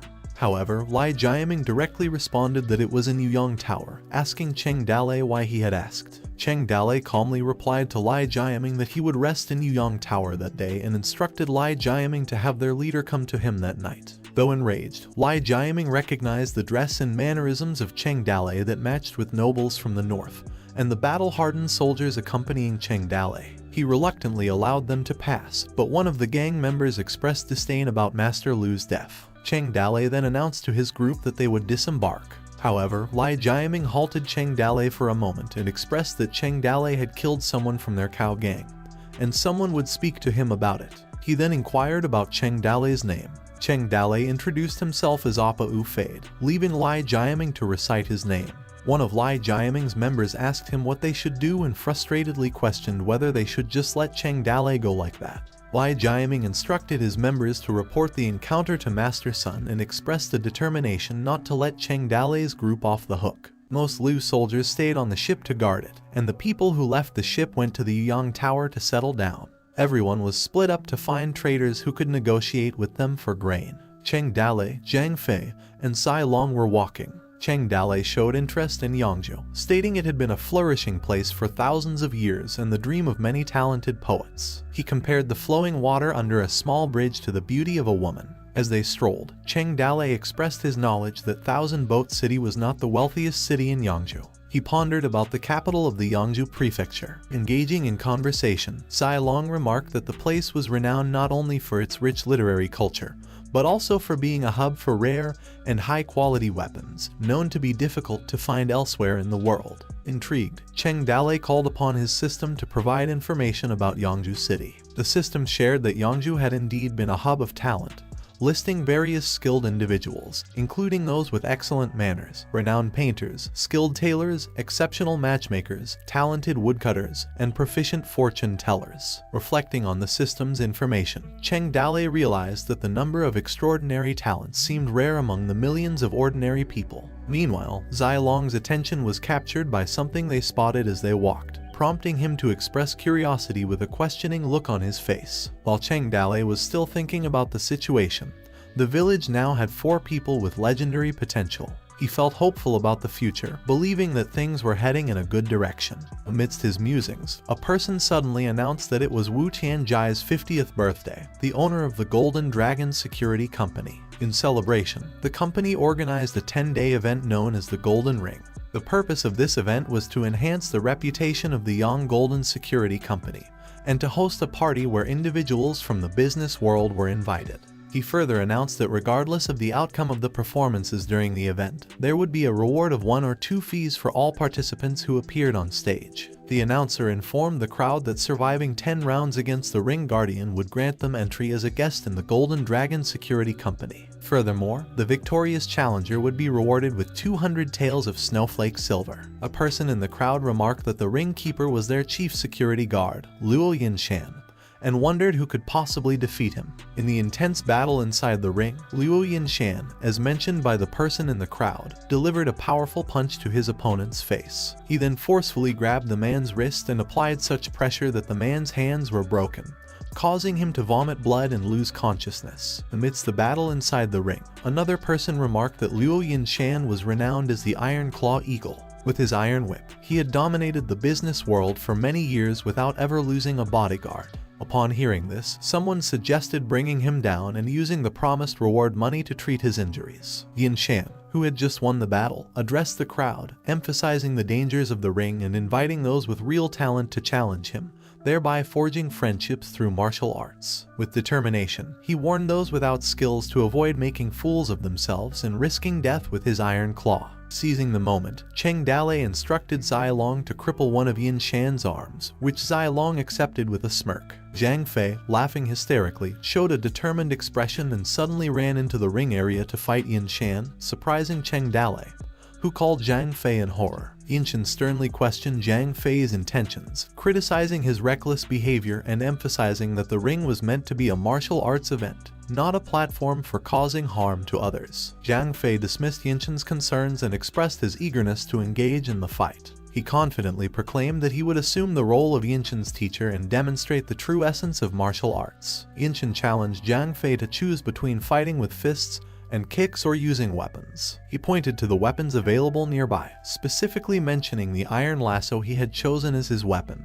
Zhang Fei grabbed a spear from the weapon area and charged toward Yin Shan, launching a rapid attack. However, Yin Shan reacted quickly, using his iron lasso to block Zhang Fei's assault. As the battle ensued, Yin Shan, impressed by Zhang Fei's fierce spear technique, gritted his teeth as he jumped sideways to dodge the spear. Zhang Fei's attack left an impact on the battle ring ground, causing a hole. Zhang Fei followed up with another swing, leaving Yin Shan unable to position himself properly as he tried to evade the attack. Yin Shan, struggling to avoid Zhang Fei's relentless attacks, thought that the first two moves had such a powerful name and questioned what the name of the third movement was, as he gritted his teeth even harder, leaving him focused solely on defending himself against Zhang Fei. Cheng Dale observed the intense battle in the battle ring and expressed his admiration for Zhang Fei's skills, noting how he had pushed his opponent to the limit. Cheng Dale observed Zhang Fei's astonishing growth and couldn't help but be amazed. Despite the little time he had to learn the three-handed spears technique, Zhang Fei had managed to level up so fast.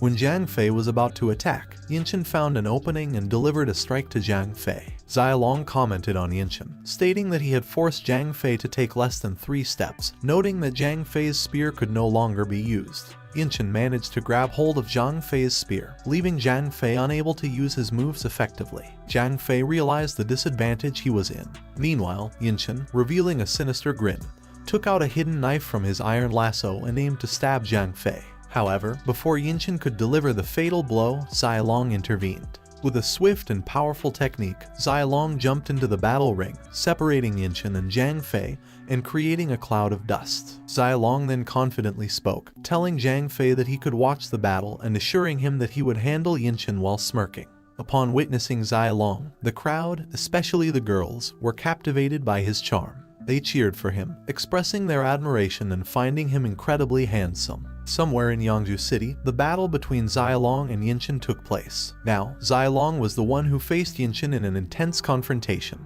Yin Shan was surprised by Zai Long's appearance and questioned where he had come from. He compared Zai Long to Zhang Fei, noting their similar abilities. Despite Zai Long's youth, Yin Shan spared his life but told him to leave the battle ring. The crowd cheered in response. Zai Long confronted Yin Shan, his face filled with seriousness, and asked if he intended to take Zhang Fei's life. Yin Shan dismissed Zai Long's concern, stating that Zhang Fei was just a delusional person without any real ability. He declared his intention to teach Zhang Fei a lesson and even threatened to take one of his eyes to make him realize his limits. Refusing to back down, Zai Long declared that he would make only one move. If Yin Shan could withstand the attack and survive, Zai Long would spare his life. Suddenly, Zai Long showed immense power to Yin Shan, while the crowd of girls erupted in cheers for Zai Long. Amidst the cheering, Zhang Fei urged Zai Long not to spare Yin Shan and teach him a lesson. Zai Long unleashed his intense power, enveloping himself in flames, and questioned Yin Shan if he could stand it. The system popped out and expressed astonishment at Zai Long's intense power skills. Cheng Dale, on the other hand, contemplated the significance of legendary martial arts and wondered about the high combat power bonus they possessed. In the battle ring, Zai Long jumped and attacked Yin Shan in the air with the flames surrounding him. Yin Shan covered himself with his iron lasso and pleaded desperately, unable to withstand the blinding lights emitted by Zai Long. However, Zai Long unleashed a powerful attack that engulfed Yin Shan. After the attack, the battle ring was covered in smoke, and Yin Shan was suffering from injuries and made an effort to get up. The girls in the crowd erupted in celebration, throwing pouches of money in the air and forming heart shapes with their eyes. Meanwhile, Zai Long, leaving the battle arena with his prize, informed Cheng Dale that he had completed the task. He then expressed surprise at the number of girls approaching him. They bombarded him with questions and invitations, expressing their admiration and interest. Some asked about his age and marital status, while others offered him tea or invited him to their homes. The girls cheered and were thrilled at the sight of Zai Long. Overwhelmed by the attention, Zai Long blushed and tried to push the girls away, refusing their advances. Cheng Dalei attempted to calm the situation, reminding everyone that Zai Long was still a child and that they shouldn't be like that. He acted as Zai Long's agent and urged the girls to calm down. He humorously stated that Zai Long was tired and in need of rest. However, all the effort he made was not effective. Cheng Dalei then cut the bag and threw the prize money in the air, and gold coins rained down from above, causing the people in the area to be surprised. As everyone scrambled to grab their share, Zai Long, taking advantage of the chaos, managed to escape the crowd. Cheng Dalei, relieved, suggested that they withdraw. Exhausted, Zai Long agreed with a pouty expression. Cheng Dalei expressed his surprise at Zai Long's potential to become an idol. Just then, a woman in the chaos spotted Zai Long. As they continued walking, the sun began to set, casting a warm glow over the city. Zai Long, curious about the concept of an idol, questioned Cheng Dalei about it. Cheng Dalei struggled to find an explanation and mentioned that people like himself could be considered idols. After a while, they arrived at Yuyang Tower. Cheng Dalei entered the hotel, and a man approached him, informing him about a treasure debate conference. If he was a guest of the hotel, he could attend. He politely explained that it was an opportunity for networking and exchanging information with businessmen from the north and the south. If Cheng Dalei had an interest, he could look at it at night. Cheng Dalei considered the treasure debate conference, mentioning that if he had the time, he would watch it. However, he was busy in the evening, depending on the available time he would have. He then instructed the man to inform all the servants to stay out and only deliver food each day. The man responded affirmatively but questioned the ability of the clumsy hands and feet to handle the needs of the distinguished guests. Even the scouts who were sent away today gradually returned.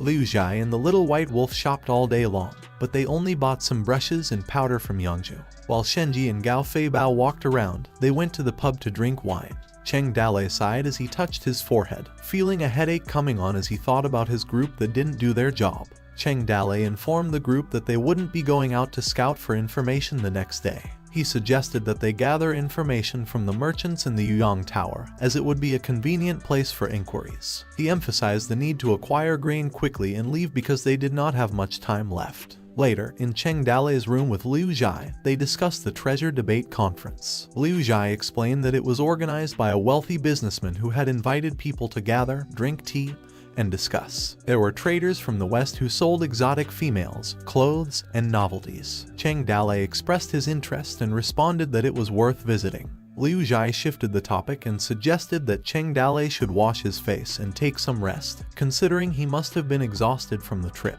She mentioned that she had fetched some warm water for him. Before she could finish her sentence, the room door opened, and Su Ying entered with another pot of warm water. Su Ying expressed surprise, and Cheng Dalei innocently smiled at her and questioned why she had brought water. Su Ying sarcastically remarked that she wanted to drink the water. Liu Zhai, joining in the sarcasm, mentioned Su Ying's large stomach volume in a playful tone. Su Ying asked if she had come at a bad time, and Liu Zhai reassured her, saying it had been a while since they had done anything together. The atmosphere in the room grew awkward, but Cheng Dalei managed to maintain a smile. Su Ying felt awkward, while Liu Zhai found relief from the warmth of the hot water. At the Yuyang Tower, a gathering of literati was taking place, but it was nothing more than a few literati meetings to talk about the tea ceremony, calligraphy and painting, poetry, singing, and amusing themselves sexually. One person suggested using winter as the theme at this time of the year. Then suddenly, a man's voice interrupted the moment as he expressed his feelings for Miss Wan through a lovely poem he had made.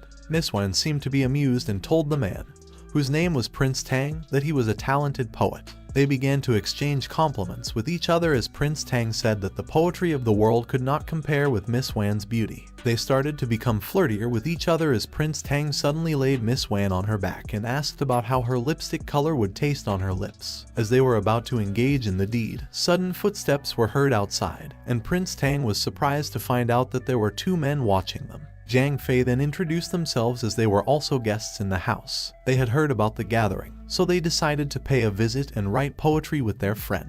Prince Tang was confused about where these two people came from. He first thought that they might have heard the sound of the song on the second floor, which is why they wanted to go upstairs to peep at the girl playing the song. As Prince Tang was trying to draw conclusions, he also reckoned that the wine had been drunk, the song they had listened to was also finished, and the mood had also fizzled out. He decided to try to find some fun with the two people. Prince Tang then asked them if they knew how to write a poem.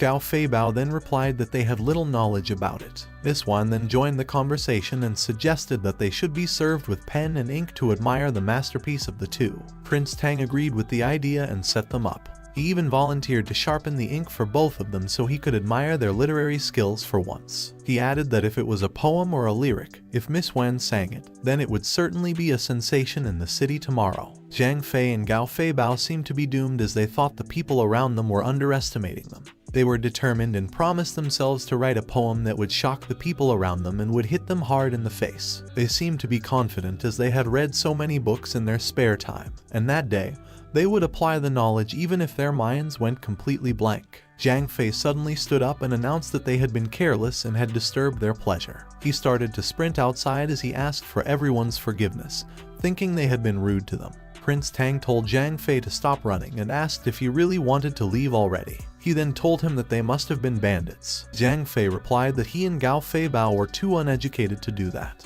He then added that he was sure their prince could write it when he arrived. Prince Tang was doubtful of Zhang Fei's answer and asked if he really called his prince and if he was not going to run away. As Zhang Fei was about to address Prince Tang's doubtfulness, he was kicked out and told to go alone. They wouldn't believe that savages from the north could write poems. Zhang Fei was outside when he called his prince, Cheng Dalei, to come quickly as something bad had happened. Cheng Dalei then asked what it was all about, and Zhang Fei told him that the people inside wouldn't let them leave. Meanwhile, at the gathering, Prince Tang was with Gao Fei Bao and told him that if Zhang Fei ran away, he himself would take him to the judge. Prince Tang reminded him what he was capable of, as one message from him to the head of the city could lead him to death. Zhang Fei came back with Cheng Dalei, who asked everyone if this was the gathering of literati. He expressed his interest and said he would spare today to show what he was capable of. Prince Tang greeted him to sharpen the ink, thinking Cheng Dalei was just all big mouth. As Cheng Dalei grabbed the ink, Prince Tang then asked if he would write or not, as it took some time for Cheng Dalei to start. Prince Tang started to mock him and compared him to his men who could not think of anything.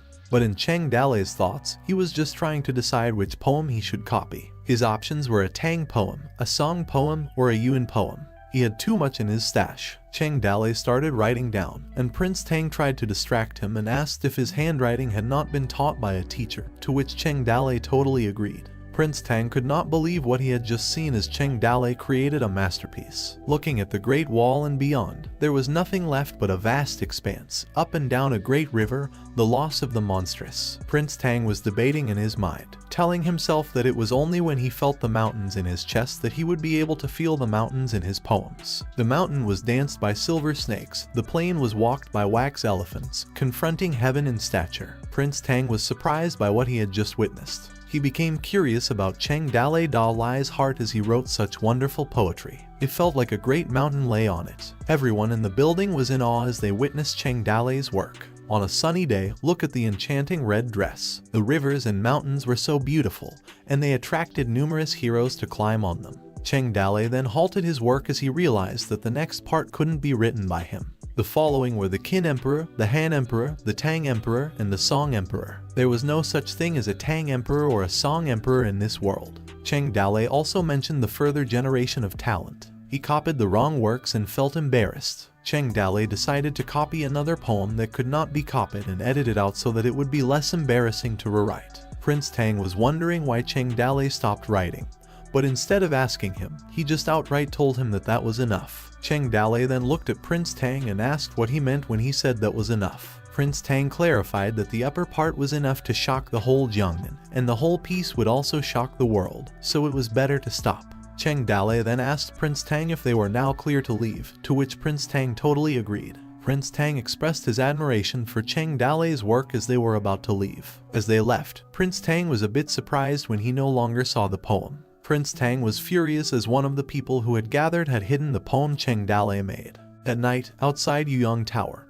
Jiaming announced the arrival of Cao Gang with their master son. The caretaker asked Jiaming about the reason behind the change in their relationship with the Trog gang despite their consistent monthly contributions meeting the requirements. Jiaming rudely told the caretaker to mind his own business and leave. Besides, Jiaming's master son, whose name is Delong, had arrived. Delong then asked if this was the place where Cheng Dale lived, to which Jiaming confirmed that Cheng Dale had indeed stayed in one of the rooms. Delong expressed his desire to see which young man had the audacity to make bold statements. After Cao Gang got inside, Delong confronted Cheng Dale, who had calmly sipped tea. Delong mentioned to Cheng Dale that he had heard someone wanted to change the rules for the pier. He then suspected that Cheng Dale was the one with a big mouth. Cheng Dale confidently confirmed and referred to Delong as an old geezer. Frustrated, Delong insulted Cheng Dale, saying he had little brains but plenty of courage. Jiaming confidently expressed his eagerness to chop up Cheng Dale first, while Cheng Dale lamented the lack of rules and discipline within the Cao gang, remarking on anyone's ability to interfere. At the same time, a group of uninvited guests arrived in front of the restaurant. A man questioned if the person was present, to which another person confirmed having seen them enter the place. Determined, the man declared that they should not be spared and decided to take action. Jiaming informed Delong that Hong Tianji from the Golden Dragon Security Company had arrived. Delong wondered why they were here since there had been no previous conflicts with them. He peered out the window, pondering if Cheng Dale had been sent by the Golden Dragon Security to discredit the Cao gang. Delong couldn't help but suppress a laugh at the thought, confident that the Cao gang would remain unfazed. He finally decided to let them in. As they approached, Hong Tianji called out Delong's name. Tianji questioned if they intended to free Cheng Dale from his persecution. Speaking with authority, Inshin, in an angry tone, informed his master that it was the kid with the spear who had wounded him, referring to Zai Long. Delong questioned what they meant, reminding Tianji that he was the one supposed to support the kid. Both groups were surprised, simultaneously saying how. They then turned their attention to Cheng Dale, who calmly sipped his tea. Cheng Dale questioned who would refill his glass, ignoring the tension in the room. Tianji asked Cheng Dale if he was the one who hurt Luo Yinshin. Cheng Dale remained silent as he poured his cup. Tianji expressed his desire to punish Cheng Dale by tying him to a flagpole and exposing him to the sun for 7 days. Delong intervened, reminding Tianji that while Cheng Dale may have injured one of them, he had also killed a member of the Cao gang. Delong stated that he couldn't let Cheng Dale die at the hands of others if he wanted to maintain the reputation of the Cao gang.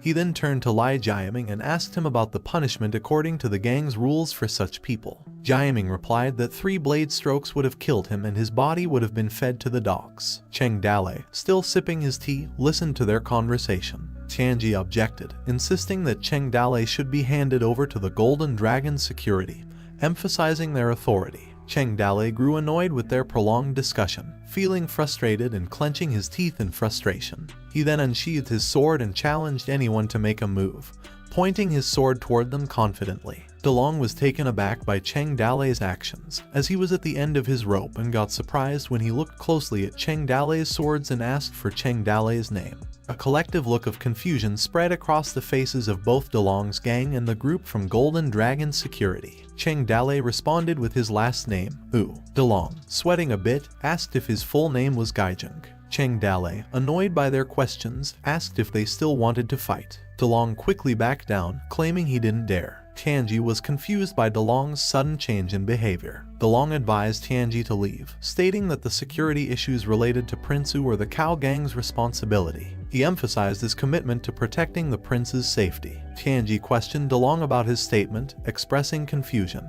Delong urged Tianji to leave immediately, stating that he was doing it for Tianji's own good. Cheng Dale looked puzzled by the situation, while Zai Long expressed his irritation and asked if they still needed to fight. Delong chivalrously stated that if his guess was correct that Cheng Dale's last name was not Wu. Cheng Dale remained silent, startled by the remark. Delong smiled at his thought, convinced that his assumption about Cheng Dale's last name was correct. His expression changed, assuring Cheng Dale that he wouldn't expose his identity, and emphasizing that he was responsible for large and small businesses. Cheng Dale, puzzled by Delong's mention of his identity, wondered if he had been discovered as a mountain hunter. As Delong departed, Cheng Dale smiled at them, and Zai Long maintained a stoic expression. After the Cao gang and the Dragon Security left the area, Zai Long questioned Cheng Dale about his hidden identity that they didn't know. Cheng Dale denied it, stating that he was also confused. He pondered over the identity of his swords and wondered who he should ask if there was something wrong with them. Meanwhile, Delong and Tianji rode horses with their respective groups following behind as they headed home. Tianji asked Delong about the significance of Cheng Dale to him and why he had protected him. Delong replied that he was not protecting Cheng Dale, but rather protecting Tianji. Tianji expressed confusion and asked who he needed protection from. Delong hinted that Cheng Dale was the person that they couldn't mess with, pointing out the significance of his sword as evidence. Tianji questioned the importance of the sword, suggesting that in the business world, it held little value unless Cheng Dale came from a wealthy family that used swords as decorative items. In contrast, Delong mentioned that it was the common man's sword. Tianji repeated Delong's statement about the swords, but his words were left unfinished as Delong interrupted him, suggesting that mentioning it would be a sinful act against God, implying they didn't want to commit it. Shifting back to the 22nd year of Emperor Ming, iron was taken from Tianshan Mountain, and 14 swords were forged, a sword of the Son of Heaven carried by the Emperor of the Empire, and 12 swords of the vassals given to the 12 princes. There was a 6th prince who, since childhood, didn't want to study but preferred to associate with powerful merchants and porters. The Ming Emperor ignored his inflexibility and liked his frankness, so he had a sword made especially for him. The name of the sword is the common man's sword. At Yuyang Tower, Cheng Dale stood alone on the terrace, his eyes fixed upon the glinting swords in his grasp. Lost in his thoughts, Cheng Dale recalled the sword left behind by Lai Xingzai. He commented on the sharpness and toughness, realizing that it could withstand the power of the ghost face axe. Cheng Dale also recognized its significant value, knowing that it could fetch a high price. A question sparked within him, wondering if these swords held an emblematic meaning or represented an aspect of Lai Xingzai's identity. Curious, Cheng Dale wondered about the sword's meaning and Lai Xingzai's true identity. With limited information and unable to ask the old man, he felt frustrated and eager to uncover the truth. Suddenly, Su Ying appeared behind Cheng Dale and asked him why he was still awake at such a late hour. She mentioned that she noticed a change in him since he had arrived in Yangzhou and wondered if something was on Cheng Dale's mind. Cheng Dale's response carried a touch of confusion as he asked if there was something on his face. Su Ying hesitated, her words stumbling slightly, implying that he appeared somewhat arrogant. Cheng Dale repeated her words, musing on them for a moment. Sighing, he acknowledged the limited time he had, aware of the urgency pressing upon him. On the terrace, as Cheng Dale and Su Ying viewed their surroundings, suddenly the caretaker in Yuyang Tower approached them. The caretaker informed Cheng Dale that there was something important he needed to share. He mentioned that a guest from the Koshi wished to visit Cheng Dale but was concerned about potentially causing any inconvenience. Instead, the guest asked the caretaker to relay a message to Cheng Dale. Cheng Dale thought to himself that the news of the earlier events must have spread, achieving his goal of making a name for himself, even though it was a bit confusing. He then asked about the identity of the visitor, and the caretaker explained that it was Zheng Xing, who had invited him to the treasure debate conference that night. Later, inside the Koshi compound, Cheng Dale was greeted warmly by Xing. Xing expressed surprise at his timely arrival, mentioning that they had been discussing Cheng Dale just before his appearance. Cheng Dale explained that he had intended to visit Liu the previous night but had been preoccupied with daily tasks. Xing then invited Cheng Dale inside, urging everyone to gather and announced that the treasure debate conference would be divided into 3 parts: food, beauty, and exotic treasures. He then requested the exhibition to begin. Meanwhile, Cheng Dale sat at his table, observing his surroundings as the event started. One person mentioned that he had carried 10 buckets of night pearls, resembling the appearance of their late father, and boldly recognized him as their godfather. A person then began discussing his famous cakes from the Wu family. Another person expressed interest and encouraged them to share more. However, there was a momentary interruption as another person called for the cake seller to be thrown out. But upon realizing that he had a wife named Pan, he decided to continue the conversation. Engaging with Cheng Dale, Zheng Xing, holding a cup of tea, playfully questioned why he wasn't eating the dishes, suggesting that perhaps the food didn't suit his taste. Cheng Dale responded by saying that he had already eaten something before and mentioned that Yangzhou was a small place. In terms of eating and living, it was still expandable. He expressed disappointment that Yangzhou couldn't even produce a dish that one could eat. Nonetheless, he stated that he didn't want to cause trouble and suggested putting the chili they brought in the kitchen so that the cooks could use it to prepare some dishes and send them over. Shortly after, some individuals arrived carrying dishes. Xing, while eating, questioned Cheng Dale about the ingredients Cheng Dale had added to the food. Cheng Dale proudly revealed that he had a special spice from his hometown called chili pepper, praising its ability to ward off the cold, give fragrance to the food, and enhance its taste. The aroma of the spice dishes captivated those present, with a man exclaiming at the fragrance while others expressed curiosity about chili pepper, something they had never heard of before. Some men invited Zheng to join them in trying it. Zheng decided it would be impolite to decline the invitation.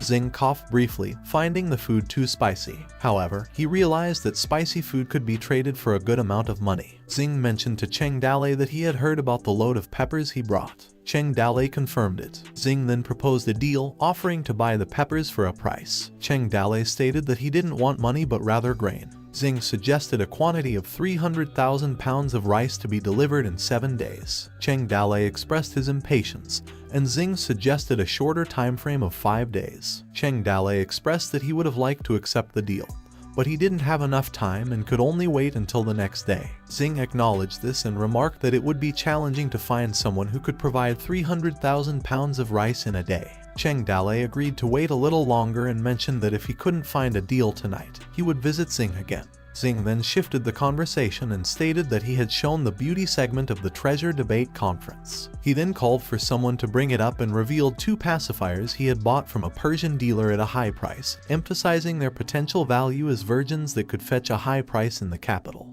Cheng Dale's thoughts wandered toward the notion of human trafficking, contemplating the presence of foreign women despite the empire's lack of contact with foreigners. He couldn't shake the suspicion that Zheng Xing was no ordinary Beijing businessman. Suddenly, Liu Zhai spoke and expressed her fascination with the smooth garment on the woman's legs. Cheng Dale, slightly taken aback, responded with a question, pondering when the stockings appeared in a historical context. Zheng, noticing Cheng Dale's interest, offered to send Cheng Dale a batch of stockings if he liked them. Cheng Dale responded with feigned excitement, imagining Su Ying wearing them and letting out an embarrassed chuckle. Su Ying, catching his train of thought, playfully remarked on his contemplative expression. Continuing their conversation, Zheng then offered foreign girls as well as the 300,000 pounds of rice, suggesting they could provide pleasure for a few days before the rice was delivered in 5 days. Su Ying maintained a blank expression as she looked at Cheng Dale, while Liu Zhai appeared despondent. Cheng Dale, feeling awkward, joined Zheng in toasting and tried to divert the focus away from business matters, despite his embarrassed but secretly excited expression.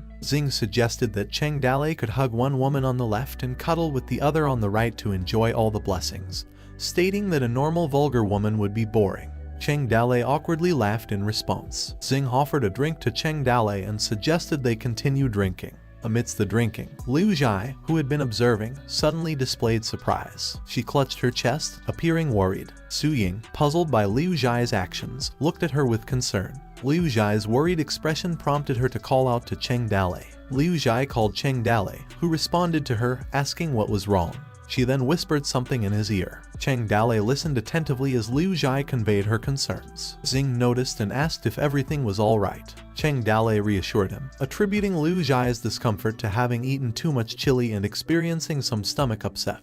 However, Liu Zhai's worried expression persisted, hinting at something deeper. Interrupting the conversation, a servant informed Zheng of a person outside who wished to sell something. In Zheng's mind, Cheng Dale quietly reassured Liu Zhai, telling her not to worry. Liu Zhai responded with just a murmur. Zheng dismissed the servant's concerns, deeming them trivial. He expressed his frustration at the interruption, stating that it had ruined their fun for no reason. Cheng Dale intervened, suggesting that they let the man in to see if he had anything valuable to sell. Zheng agreed to Cheng Dale's request and allowed the man to enter. The man entered, carrying a large stick. Cheng Dale asked the man what he wanted to sell, and Zheng expressed his annoyance at encountering people in Yueyang Tower who claimed to be expert treasure hunters in the past. He revealed that his father had left behind a weapon. Cheng Dale asked about the kind of weapon it was and its name. The man explained that his father, a former bodyguard, had found the weapon in the north and called it a serpent-headed spear. Suddenly, the system interjected with amusement at the sight of the weapon. Still at the Koshi compound, Cheng Dale thought to himself how heavy the spear felt, and despite its age, it appeared to be an authentic piece. Curious about the price, Cheng Dale asked about the cost of the weapon.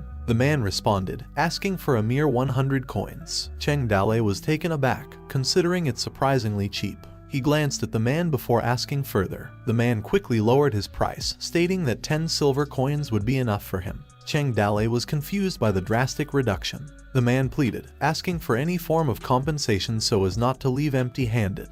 Realizing that the man was unaware of the true value of the weapon and had initially quoted 100 coins for the price to test his luck, Cheng Dale decided to let him have the 10 coins if he was satisfied with only that. He then tossed the coins to the man, who eagerly accepted them with excitement. Cheng Dale then told him to keep the change. Xing congratulated Cheng Dale on acquiring the treasure and expressed curiosity about its specifics, hoping to expand their knowledge. Cheng Dale told him that it was only a mere toy, unworthy of mention, and suggested moving on. As the treasure debate conference continued, every now and then someone came up with a treasure. The pearls of the Southern Ocean, the gems of the Northern Mountains, the sunken wood of the Eastern Sea, the beauty of the Far West, but nothing that interested Cheng Dale. After the meeting, many traders came to him, but they only bought a few £100 of peppers. However, these were not the people he had been waiting for. Afterward, they returned to their rooms, and Cheng Dale brought the weapon and presented it to Zhang Fei. As Zhang Fei swung the weapon above, Cheng Dale noted that the weapon's ability made a sound like a dragon.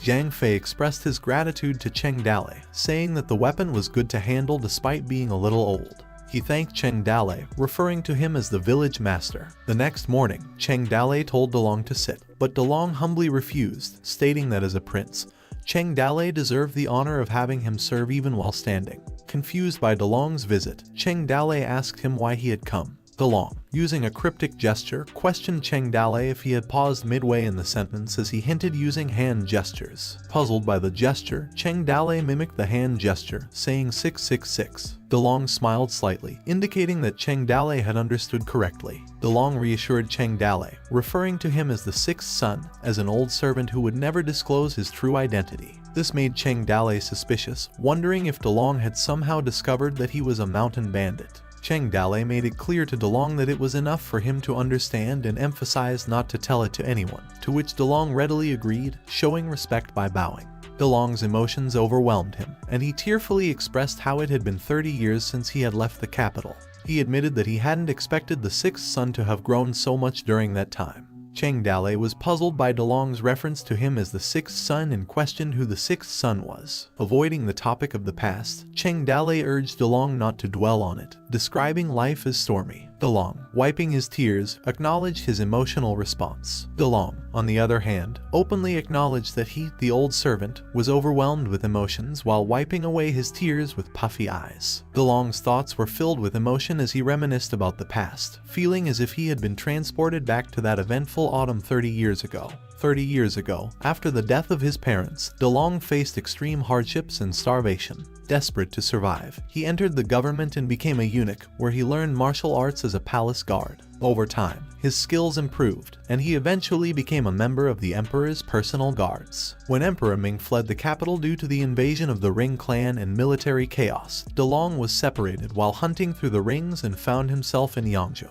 Fearful of returning to the palace, he gained a firm foothold in Yangzhou, based on his fighting skills, coupled with the character of an aspiring wolf. He became a member of the Cow Gang, mentioning that he had been on a smooth path. After the Ring clan withdrew, DeLong didn't dare to return to the palace for fear of receiving the crime. However, he went back to watch the ceremony where the 14 swords were being forged. Apart from that, he never set foot in the capital again for 30 years. Despite having grown up in the palace, he has always considered himself a part of the royal family. DeLong thought for a moment about 30 years and let out a sigh. Shifting his focus back to Cheng Dale, DeLong acknowledged his knowledge of Cheng Dale's shipload of goods at the dock. He then expressed his interest in purchasing the entire shipload from Cheng Dale. However, Cheng Dale simply stated his requirement of receiving grain in exchange for the goods. DeLong swiftly inquired about the specific quantity of grain that Cheng Dale desired. Cheng Dale countered, stating he wanted 300,000 pounds of grain within a day. DeLong questioned whether that quantity would suffice. Cheng Dale was taken aback by the request for 300,000 pounds of grain within a single day.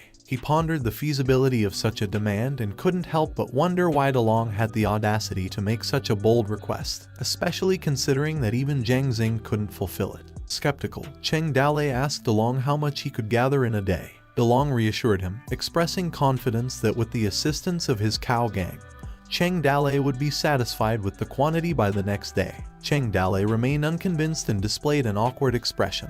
Before leaving the room, DeLong instructed Cheng Dale to meet him at the pier the next day. Cheng Dale remained silent, contemplating the situation. Following that moment, DeLong rode on a horse, urgently calling out to his group members, urging them to gather quickly and meet him at the pier. The sound of his voice reverberated like a bell, catching the attention of those dining in restaurants and going about their activities. Men glanced out of windows, one of them questioning what the old man was up to. Another man, intrigued by DeLong's urgency, urged others to hurry and join in. In the blacksmith's forge, a man entered and addressed Yinshin, who was working on forging a weapon, as Master Liu. He informed Yinshin about the message sent by the old man, referring to DeLong. Yinshin, already aware of the message, acknowledged the man's words and motioned for him to come along. Even among the street laborers, some men urged their colleagues to hurry. Meanwhile, in the red light district, a woman approached a man named King, expressing her desire for him to stay with her for a while. King, adjusting his clothes, politely declined her offer, stating that he had received a message from the old man. He assured the woman that once he had taken care of the matter, he would return to spend time with her, playfully referring to her as a sweet demon. Following DeLong's command, the members of the Cow Gang, including rowers, blacksmiths, street laborers, and individuals from the red light district, all gathered at the pier. As the sun began to set, they arrived one by one,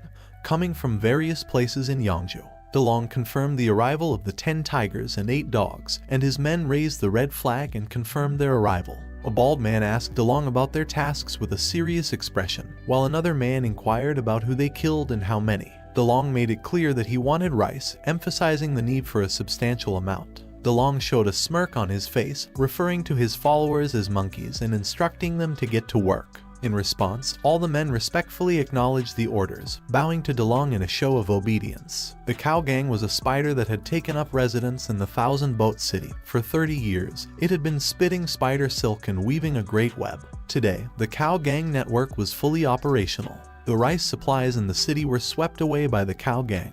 The wharf was bought by the Cow Gang at a low price as long as the ship carrying grain had not yet docked. They sneaked into the official granary at night, and 4 or 5 people stole several carts of grain. Some large families in the Cow Gang talked to the 10 tigers and 8 dogs and finally gave out more or less food. But it wasn't until a day later, when this big web of the gang came to light, that people in the city knew that this big web was already so huge. The man had shown the whole city what he was capable of. The next morning, Cheng Dale, Su Ying, and Liu Zhai arrived at the pier, shocked by the view that unfolded before them. Su Ying expressed her confusion, asking what was happening. Liu Zhai remained silent, observing the situation with a surprised expression. Cheng Dale, equally perplexed, admitted that he didn't fully comprehend the events either. However, he speculated that perhaps the good people were not as bad as they initially seemed. In that moment, Cheng Dale felt a glimmer of hope for King New Mountain. At the pier in Yangju City, DeLong informed Cheng Dale that the grain he had requested was ready, totaling 5,000 pounds and divided into 2 deliveries. DeLong then extended an invitation for Cheng Dale to stay a few more days so that he could pay his respects. However, Cheng Dale declined, explaining that his wife and children at home were starving and couldn't afford to wait. He scratched his head awkwardly, expressing his dilemma. DeLong seemed surprised to learn about Cheng Dale's marital status and inquired further. Cheng Dale responded with an awkward laugh, while Su Ying and Liu Zhai blushed and looked down, feeling shy, to which DeLong agreed. DeLong revealed that he had initially prepared 10 maids, assuming Cheng Dale was traveling alone and could use their company, causing Cheng Dale's face to express excitement. However, since Cheng Dale already had maids with him, DeLong decided not to burden him further. He advised Cheng Dale, as a prince, to focus on poetry, meditation, and diligent rule rather than being seduced by beauty. Cheng Dale fell into silence, feeling a sense of sadness after DeLong's words. Later, they boarded the ship to return to their place. White Wolf happily leaned towards the ship, bidding farewell to Yangzhou. Gao Fei Bao expressed his enjoyment of the restaurant they had visited the previous night, and suggested going together next time. Shenji agreed with a smile as he wrapped his arms around Gao Fei Bao. As the ship set sail, people in the city waved and cheered for them. Among the crowd, a person called out for Cheng Dale to stay and begged him to remain with them. Others echoed the sentiment, pleading for Cheng Dale to stay and live among them. Cheng Dale asked Liu Zhai about the willow branches being thrown toward their ship, and she explained that it was a gesture from the people to ask them to stay. Prince Tang called out to Cheng Dale, requesting him to write a poem about the current event. Although Prince Wu couldn't remain with them, Prince Tang expressed his desire for a poem from him as a way to commemorate his presence. Cheng Dale, with a wry smile, was aware that it was time to pretend once again to assume his poetic persona. He closed his eyes and pondered over various poems, searching for the one that would be most fitting for the occasion without carrying any unintended implications. As he mentally reviewed different poems, he set aside several options, considering their connotations and appropriateness to the current time. Eventually, he settled on a poem fragment, even though he couldn't recall the first half of it. Cheng Dale realized he had no more time to ponder and decided to use this poem. With a smile on his face, he called for Liu Zhai to bring the wine, signaling the beginning of the poetic recitation. Raising his cup of wine, Cheng Dale addressed the crowd, starting to recite the poem. The paper was then, which was abandoned by the noble and virtuous people, and the knife and the pencil were of little use. Therefore these must not be preferred before wine. With a joyful expression, Cheng Dale then drank the wine, stating that it was all in the wine, while Liu Zhai stood behind him, sharing in his delight. The people continued to shout, urging Cheng Dale to stay. Some expressed their love and affection for him, calling out his name. Cheng Dale became fascinated, thinking he had many female fans. He couldn't help but feel flattered, thinking that he had acquired a sudden influx of female fans. The girls continued to shower him with attention, addressing him as Prince Zhao and Prince Zilong, their excitement evident in their voices. Confusion washed over Cheng Dale as he realized that these enthusiastic fans were actually calling out to Zilong, not him. He was ashamed at the misunderstanding and felt slightly embarrassed for assuming they were his fans. Realizing his mistake, Cheng Dale delightedly called out to Zilong, who was hiding in a corner, and asked him to come and take a look. However, Zilong remained hidden in the corner, wearing a blank expression. Zilong hesitated before calling Cheng Dale and explained that he had been locked in the restaurant for several days, unable to leave during that time. With seriousness, Zilong continued, stating that he already had someone in his heart and wouldn't make a second choice. Cheng Dale's expression turned curious yet blank, intrigued by Zilong's confession.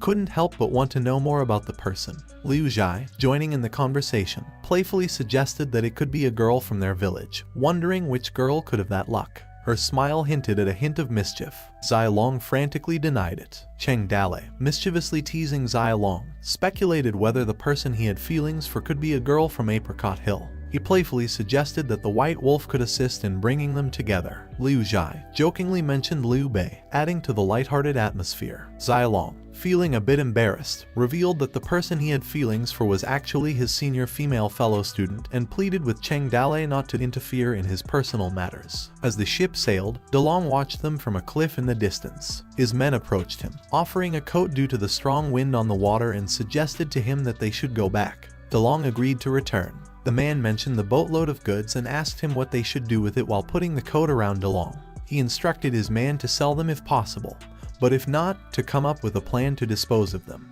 DeLong contemplated the recent events and realized that while they had successfully executed a great show, it wasn't necessarily beneficial for the reputation and honor of the Cow Gang. He let out a sigh, anticipating that the days ahead would be difficult. Suddenly, an old man approached DeLong, expressing gratitude for his hard work. The old man mentioned that he had heard about DeLong's achievement of collecting 400,000 pounds of rice in one day to monopolize the pepper market. He acknowledged that it was quite a big deal, but before he could continue, DeLong interrupted him.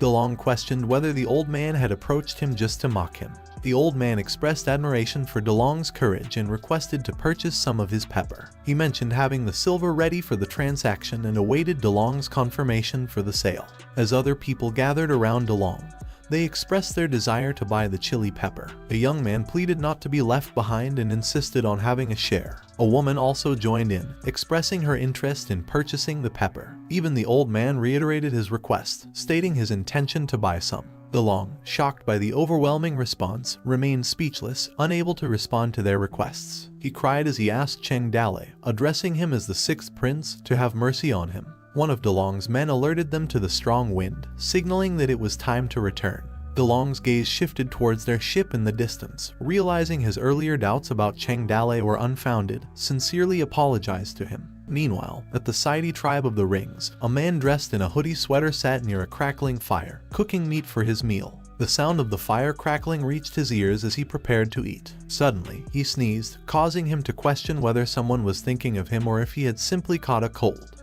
It revealed that the man was none other than Lai Xingzai.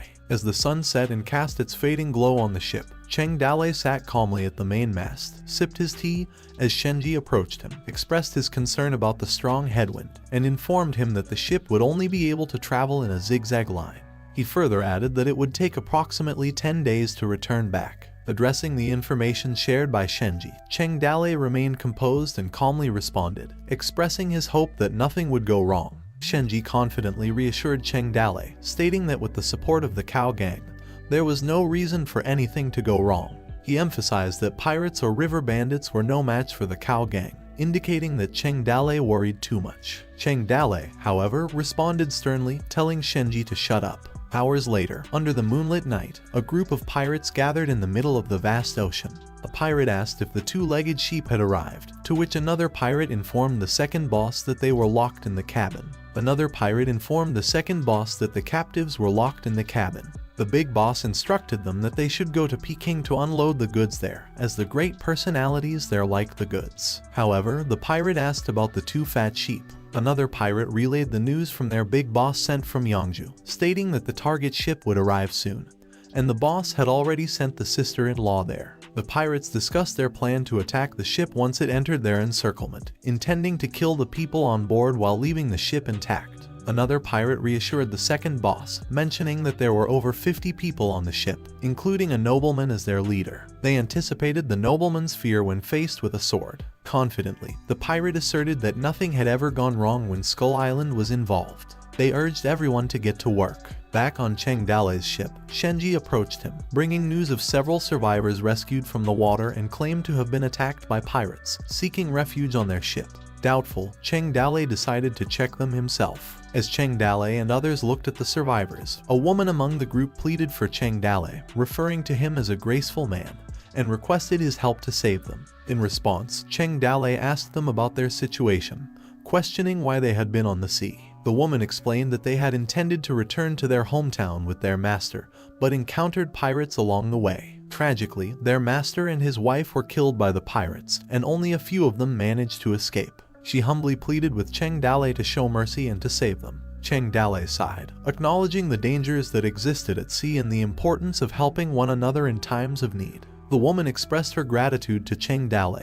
Eventually, she flirtatiously said that she would repay her benefactor even if she became a cow or horse in her next life, accompanied by a seductive expression and a touch to her chest. Cheng Dale, taken aback by her remark, questioned her choice of being a cow or horse, suggesting that she should give her life instead. Confused, the woman responded with, "What?" Suddenly, Cheng Dale unsheathed his sword, his face filled with frustration and the intention to kill. He slaughtered all the male survivors accompanying the women and caused the woman to be shocked by what had happened. The woman saw blood splattered everywhere. Shenji, puzzled, questioned Cheng Dale about what he was doing, but Cheng Dale ignored Shenji's question. Cheng Dale, with his sword in hand, menacingly threatened the woman, stating that he believed she knew what it took to go on living and questioning her moral character. Additionally, he mentioned that there was a saying in this world that death was better than life. Cheng Dale sternly demanded the woman to answer a question quickly and face her death with flattery. Cheng Dale's voice was stern as he posed his first question to the woman, demanding to know who she was and why she wanted to join his ship. Liu Zhai stood silently behind him, casting her gaze downward. The woman's response was hesitant and filled with fear. She claimed not to know and explained that they were just a group of people in distress. Cheng Dale's voice carried a firmness that brooked no deception as he admonished the woman to stop pretending. He emphasized that in a situation where they had truly been invaded by pirates, the one with the most power would naturally assume control. Yet, these people seemed to follow her orders alone. With his sword pointed menacingly at her neck, the woman trembled under his investigation. He firmly stated that the ring appeared familiar to him, leading him to suspect that she was one of Zheng Xing's people. The woman's eyes widened. However, the woman stumbled over her words and attempted to hide her true identity. Cheng Dale's voice hardened as he confronted the woman's denial. He pointed out that the ring she wore was a precious heirloom of the Liu family, which should have been included in the city's treasury after their downfall. He demanded to know where she got it. With a fierce gaze and his sword still pressed against her neck, Cheng Dale suspected that Zheng Hexing might be involved in slave trading or piracy. The woman's fearful eyes met his intense stare and she attempted to respond but was unable to find the right words. Cheng Dale, driven by frustration and suspicion, swiftly slashed her shoulder, causing her to bleed. He continued to press and admonish the woman for her reluctance to answer. He warned her that if she failed to answer his questions promptly, she would not have a choice anymore. The woman cried out in pain and blood dripped from her hand. She mustered the courage to reveal the truth. She admitted that they were indeed members of Skull Island, under the command of Jiang Xing.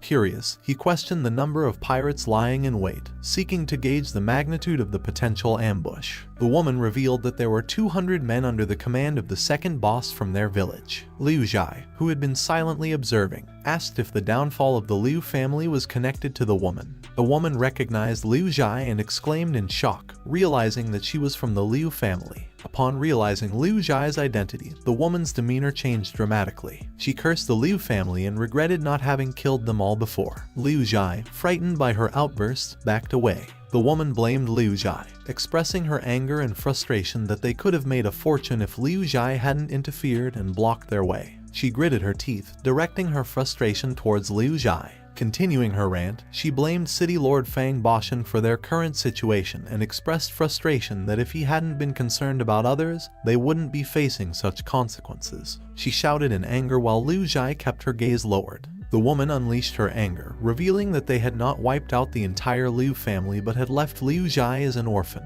With madness, the woman declared that those who stood in their way would always meet their demise, emphasizing her ruthless nature. She let out a piercing scream followed by a hysterical laugh, showcasing her twisted mindset. She confessed to having killed Liu Zhai's father and sunk their fleet, expressing her dissatisfaction with the level of enjoyment they had derived from it. Furthermore, she mentioned how they had exterminated Liu Zhai's entire family, except for a few remaining servants. In her delirium, she declared that it was now Liu Zhai's turn to suffer, vowing that everyone on Skull Island would join in the slaughter, especially the women. Her words were filled with deranged intensity. In response, Cheng Dalei swiftly ended her life, cutting short her disturbing and menacing words. Shenji expressed his admiration for Cheng Dalei's intelligence, mentioning that the pirates had never expected Cheng Dalei to recognize them. He admitted that they had disguised themselves well and that he had almost fallen for it, but Cheng Dalei sarcastically questioned if he had truly been fooled. Shenji confidently stated that even if Cheng Dalei hadn't uncovered their true identities, he would have still warned him. He expressed his belief that the pirates' acting skills were enough to fool him. Cheng Dalei, feeling irritated by Shenji's annoyance, simply muttered to him to get lost. Shenji tried to comfort Cheng Dalei by acknowledging that while he might have been slightly less attentive than he was, he still performed admirably. Cheng Dalei, still puzzled, asked for clarification. He emphasized that given their current situation, even encountering people who didn't cause problems would be needed to kill them all. He then emphasized the importance of their ship, carrying 5,000 lives, and the need to avoid any risks. Raising his swords above, Cheng Dalei rallied his companions, urging them to prepare for battle as the moon illuminated their path. In the distance, Cheng Dalei and his crew spotted the approaching skull pirates. Meanwhile, the lifeless body of the woman they had interrogated earlier floated in the sea. On the pirate ship, the man observed Cheng Dalei's ship. His thoughts raced with anticipation, stating that the target was in his sight. Thoughts raced through his mind as he planned to destroy the sails after they boarded the ship. The man introduced himself as Jiang Xinghan, as he recognized the strategic advantage of disabling the enemy's sails, likening a ship without sails to a defenseless girl in the hands of a robber's den, ready to be exploited. He eagerly awaited the opportunity to strike. However, before he could finish his thoughts, a fast and deadly arrow flew toward him. The sound of the approaching weapon startled him, and he managed to evade a second attack just in time. Arrows struck their mast, causing a loud bam in their ship and confusion among the pirates. Realizing the threat they faced, Xinghan shouted out orders to his crew, alerting them to the unexpected danger of the giant crossbow, and the realization that their information about Cheng Dalei's ship had been false. He urged them to prepare for the impending confrontation with their enemy. Amidst the crashing waves, the birds darted through the onslaught of fast arrows from Cheng Dalei's ship, targeting the skull pirates with intensity. Cheng Dalei's authoritative voice sliced through the roaring wind as he issued clear commands to his crew.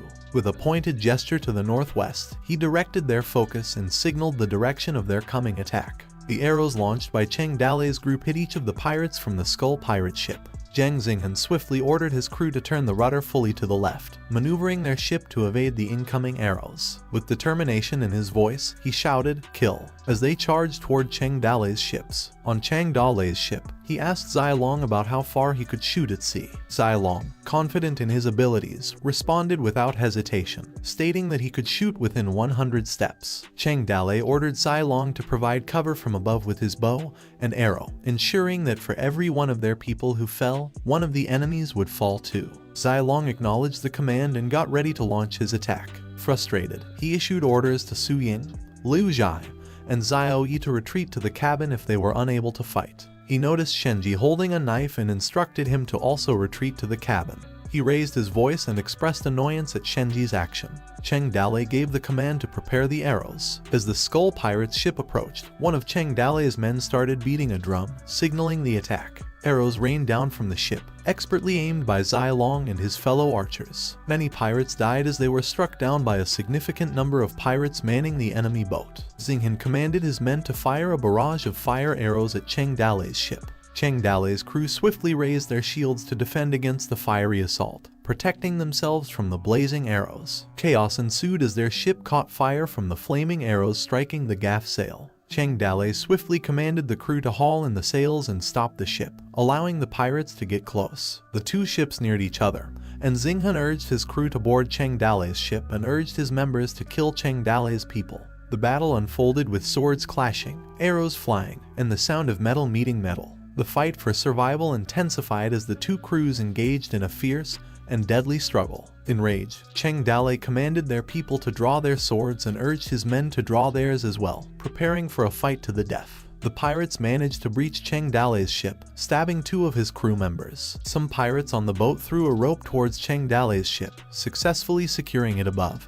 and they began climbing up the rope to infiltrate Cheng Dalei's ship. Fortunately, Cheng Dalei's people quickly reacted, using their swords to stab and push back the invading pirates. With a display of strength and teamwork, they managed to fend off the attackers, sending them back into the sea. In the midst of the chaotic battle, Cheng Dalei and Zhang Fei, unaware of each other, fought side by side, fiercely defending their ship. Amidst the flurry of sword strikes and parries, Cheng Dalei called out, searching for Zhang Fei's presence. Upon hearing his name, Zhang Fei responded, confirming his presence and readiness to fight. Cheng Dalei, seizing the moment, issued a strategic command to Zhang Fei, instructing him with Zai Long to board the pirate ship, kill the horses, and capture the leader before the others. Zhang Fei confirmed the order, briefly glancing back at Cheng Dalei. After Cheng Dalei ordered Zhang Fei, both Zai Long and Zhang Fei made their way toward the pirate ship. Zai Long urged Zhang Fei to cover him while Zhang Fei was overwhelmed by the fight and confirmed it. Meanwhile, Gao Fei Bao fought fiercely,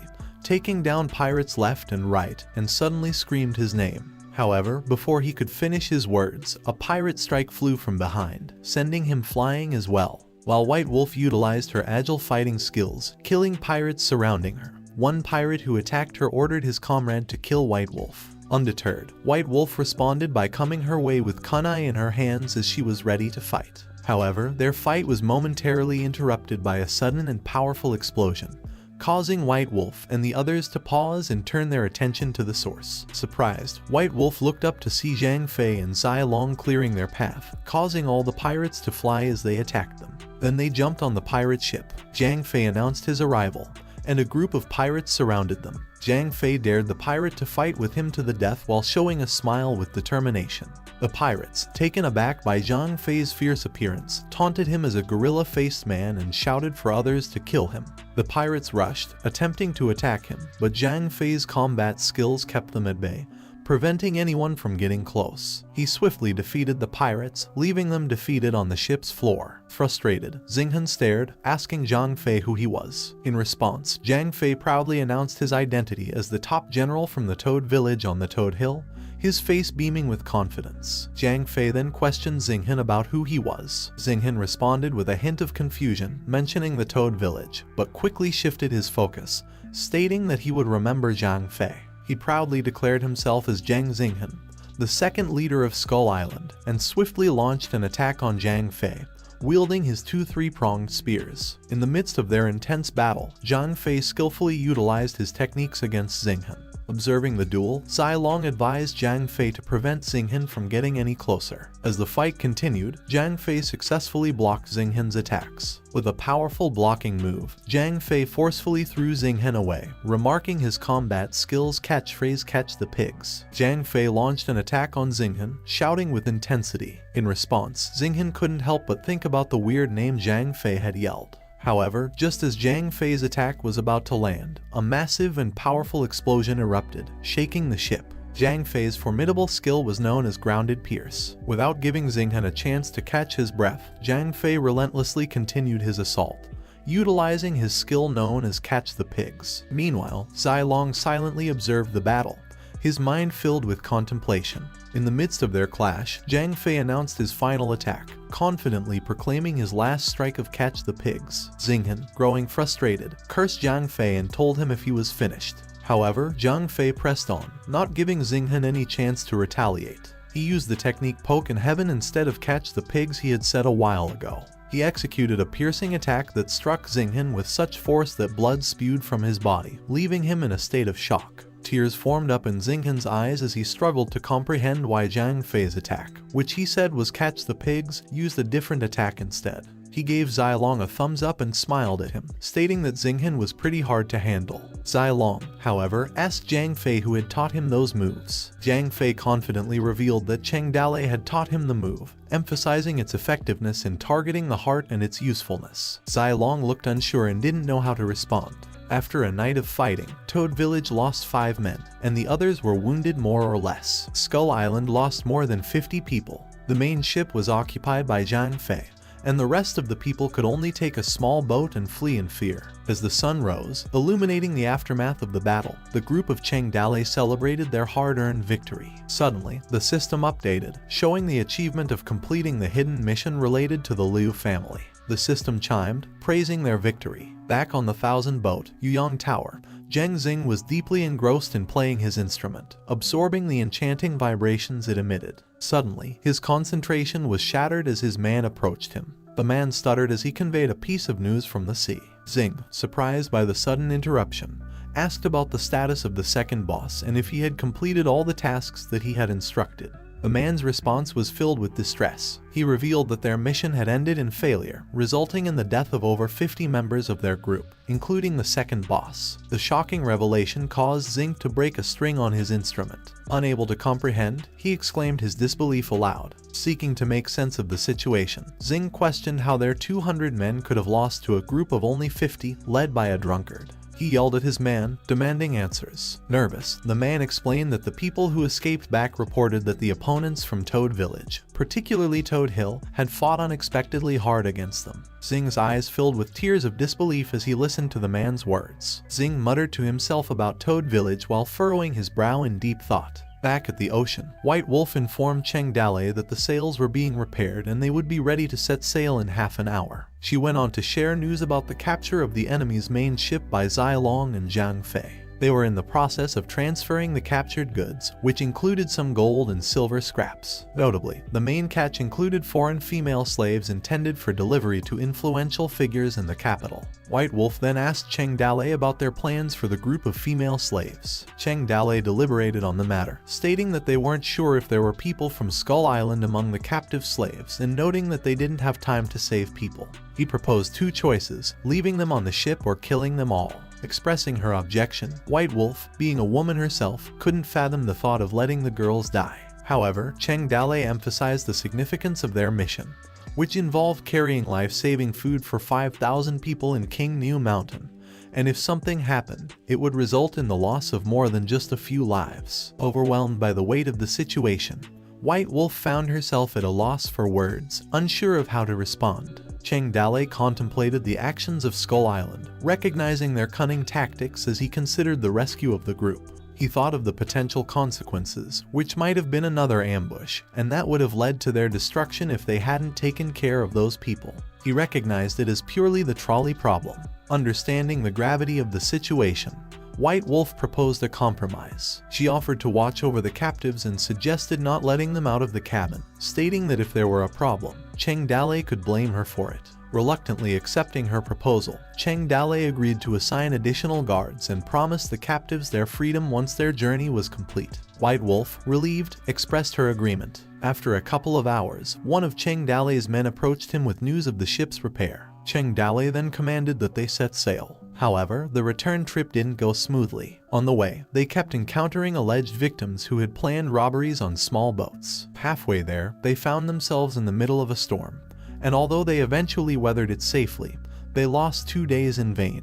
As they battled the storm, panic set in among the crew. Cheng Dale ordered the sails to be lowered. Shenji, panicking, expressed his fear, screaming that they were going to die, while Zaoi sought help from Su Ying. After enduring the hardships, the way there took 5 days, and because of the headwind, the way back was longer. Finally, 20 days later, the ship docked at an abandoned dock outside Fallen Leaf City in the night. Having arrived at their destination, Cheng Dale instructed Zhang Fei and Gao Fei Bao to return to the village and call for someone to pick up the grain. As the night fell, Cheng Dale found solace by a bonfire, resting against a tree. Su Ying approached him, and as her footsteps made a sound, Cheng Dale became alert. Cheng Dale questioned her why she was outside in such chilly weather. Su Ying responded that she had come to keep him company. As Cheng Dale noticed Su Ying wearing stockings, he remarked that stockings looked good on Su Ying, but he recalled her previous reluctance to wear them. Su Ying responded by saying that it had been simply too cold and wearing stockings had helped to keep the cold out, while seductively brushing her hair. Feeling the chill in the air, Cheng Dale commented on the cold weather while both he and Su Ying sat near the bonfire, seeking warmth. Su Ying agreed as she also sat down to warm herself. Then, Su Ying turned her gaze towards Cheng Dale and remarked that he hadn't closed his eyes for a long time in those days. Cheng Dale expressed his concerns to Su Ying about the dire situation caused by the drought in Yuzhou, spanning thousands of kilometers. He emphasized the gravity of the food shortage, stating that if they were to leave the 2 big loads of food on the ship and someone discovered it, the consequences would be unimaginable. Explaining that his original plan had allowed for only 15 days, as the villages would have sufficed only for so long. However, the journey had taken a month to come back. Cheng Dale further described the worsening conditions as they moved further north from prosperous Yangzhou, with the fleeing victims already in Qingzhou. He mentioned how desperate some people had become, even resorting to trading their teenage daughters for a bucket of rice. Expressed his distress, stating that people were dying everywhere and he was uncertain about the current situation in the mountains and whether they could still hold out. Cheng Dale questioned how much longer it would last and how many people had to die. At that moment, Su Ying reached out and held Cheng Dale's hands, offering comfort to the tension he was feeling. Su Ying advised Cheng Dale to take a breath and reassured him that he had already done his job enough, and they couldn't help the whole world, stating that it was good to have a clear conscience. She reminded him to stop pushing himself too hard. Then, Su Ying smiled at him, asking if it was still cold. Cheng Dale hesitated but calmly remarked that her hands were actually colder. Feeling sad, she pouted in response. Cheng Dale gently suggested that she should go back, as he needed to concentrate. Su Ying reluctantly agreed. After a while, Cheng Dale's people alerted him to the arrival of someone. The sound of rushing horses filled the air. Gao, accompanied by a group of people, approached Cheng Dale. They screamed, calling Cheng Dale the village master, and bowed before him. Cheng Dale cautioned them not to attract unwanted attention and hungry wolves nearby. Gao expressed his gratitude towards Cheng Dale for his kindness and pledged that his life now belonged to Cheng Dale. Cheng Dale brushed off the gratitude for the moment and inquired about Gao's injuries, asking if something had happened in the village. Gao sighed heavily and decided to share the recent events with Cheng Dale. He revealed that 3 days ago, Yu Ran had gathered a group of around 200 people to withdraw. However, before their departure, Yu Ran attempted to take the remaining food supplies with him. Gao stated that he was a little hurt when he argued with Q Ran. Eventually, Q Ran realized the futility of his plan but took advantage of the chaos to set fire to the remaining grain before fleeing with a group of people. The granary had been burned, leaving the mountain with no food. He shared his fear that if Cheng Dale had not returned, the consequences would have been even more severe, gritting his teeth in frustration. Cheng Dale sighed in frustration, finding the behavior of these military strategists ungrateful, wondering if their excessive book knowledge had made them stupid. Then, Cheng Dale reassured Gao, urging him not to be saddened by the situation.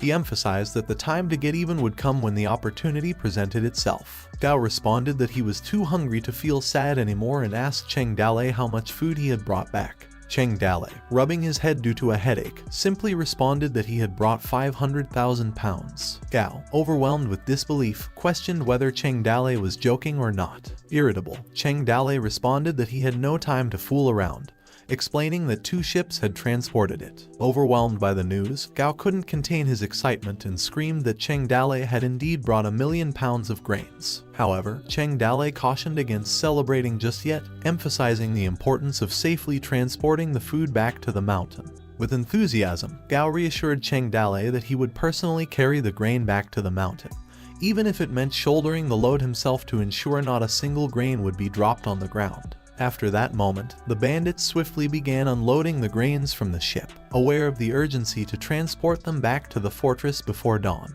The urgency stemmed from the potential consequences if the news leaked. Thousands of people and hundreds of horses were on the way from King New Mountain, and yet they had to go back and forth at least twice. As long as you could breathe, you needed the wood to be made into sleds on the spot, when the horses could no longer pull it along. The old, the weak, the women, and the children, people, the horses, they all carried and pulled. But each person seemed to have inexhaustible power. They started immediately after taking the 100-pound bags. There was occasional laughter during the busy work. Even children had to carry a bag of grain and rice on their shoulders. In a line stretching several hundred meters, they formed a lifeline, a symbol of continuous hope as it slowly dawned. As the bandits made their way back to King New Mountain with the grains, they encountered a group of people waiting for them. One of the individuals, armed with a spear, questioned Mao about what they were carrying. Mao explained that it was the food brought back by Cheng Dale.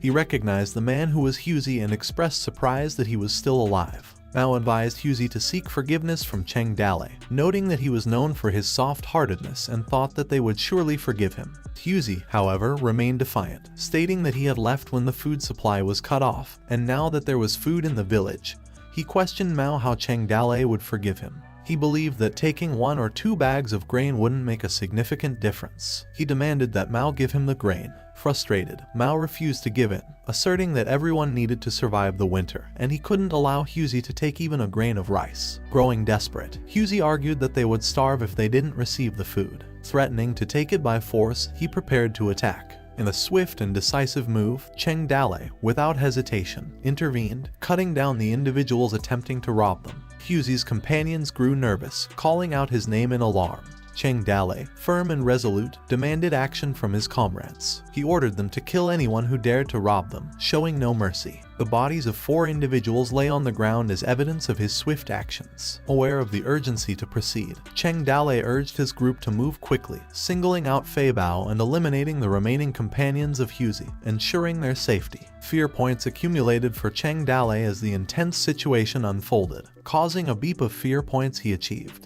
Cheng Dale received 91,135 fear points as of now. Gao, displaying his loyalty, warned anyone else who dared to step forward that they would meet the same fate. After dozens of miles, they finally transported all the food back to the village within a day. The people marveled at the sight of the abundance of food. They expressed their joy, remarking that they had never seen so much grain in their lives. Cheng Dale called for everyone's attention and declared that no one was allowed to touch the grain anymore. As the bandits celebrated outside, cooking and enjoying themselves, the people ate heartily and found happiness in their newfound abundance. Even the women were delighted with their current circumstances. Cheng Dale stood apart, observing his people as they enjoyed their meal and the company of one another. Sipping on his drink, he found himself approached by the system spirit, which materialized behind him. Suddenly, the system appeared and called Cheng Dale, telling him that he seemed happy. While Cheng Dale turned his gaze towards the system spirit and invited the system to try their village cuisine, showing his hospitality. Curious about Cheng Dale's chosen path, the system questioned why he hadn't seized the opportunity to dominate King New Mountain, as it was the fastest way that cost the least.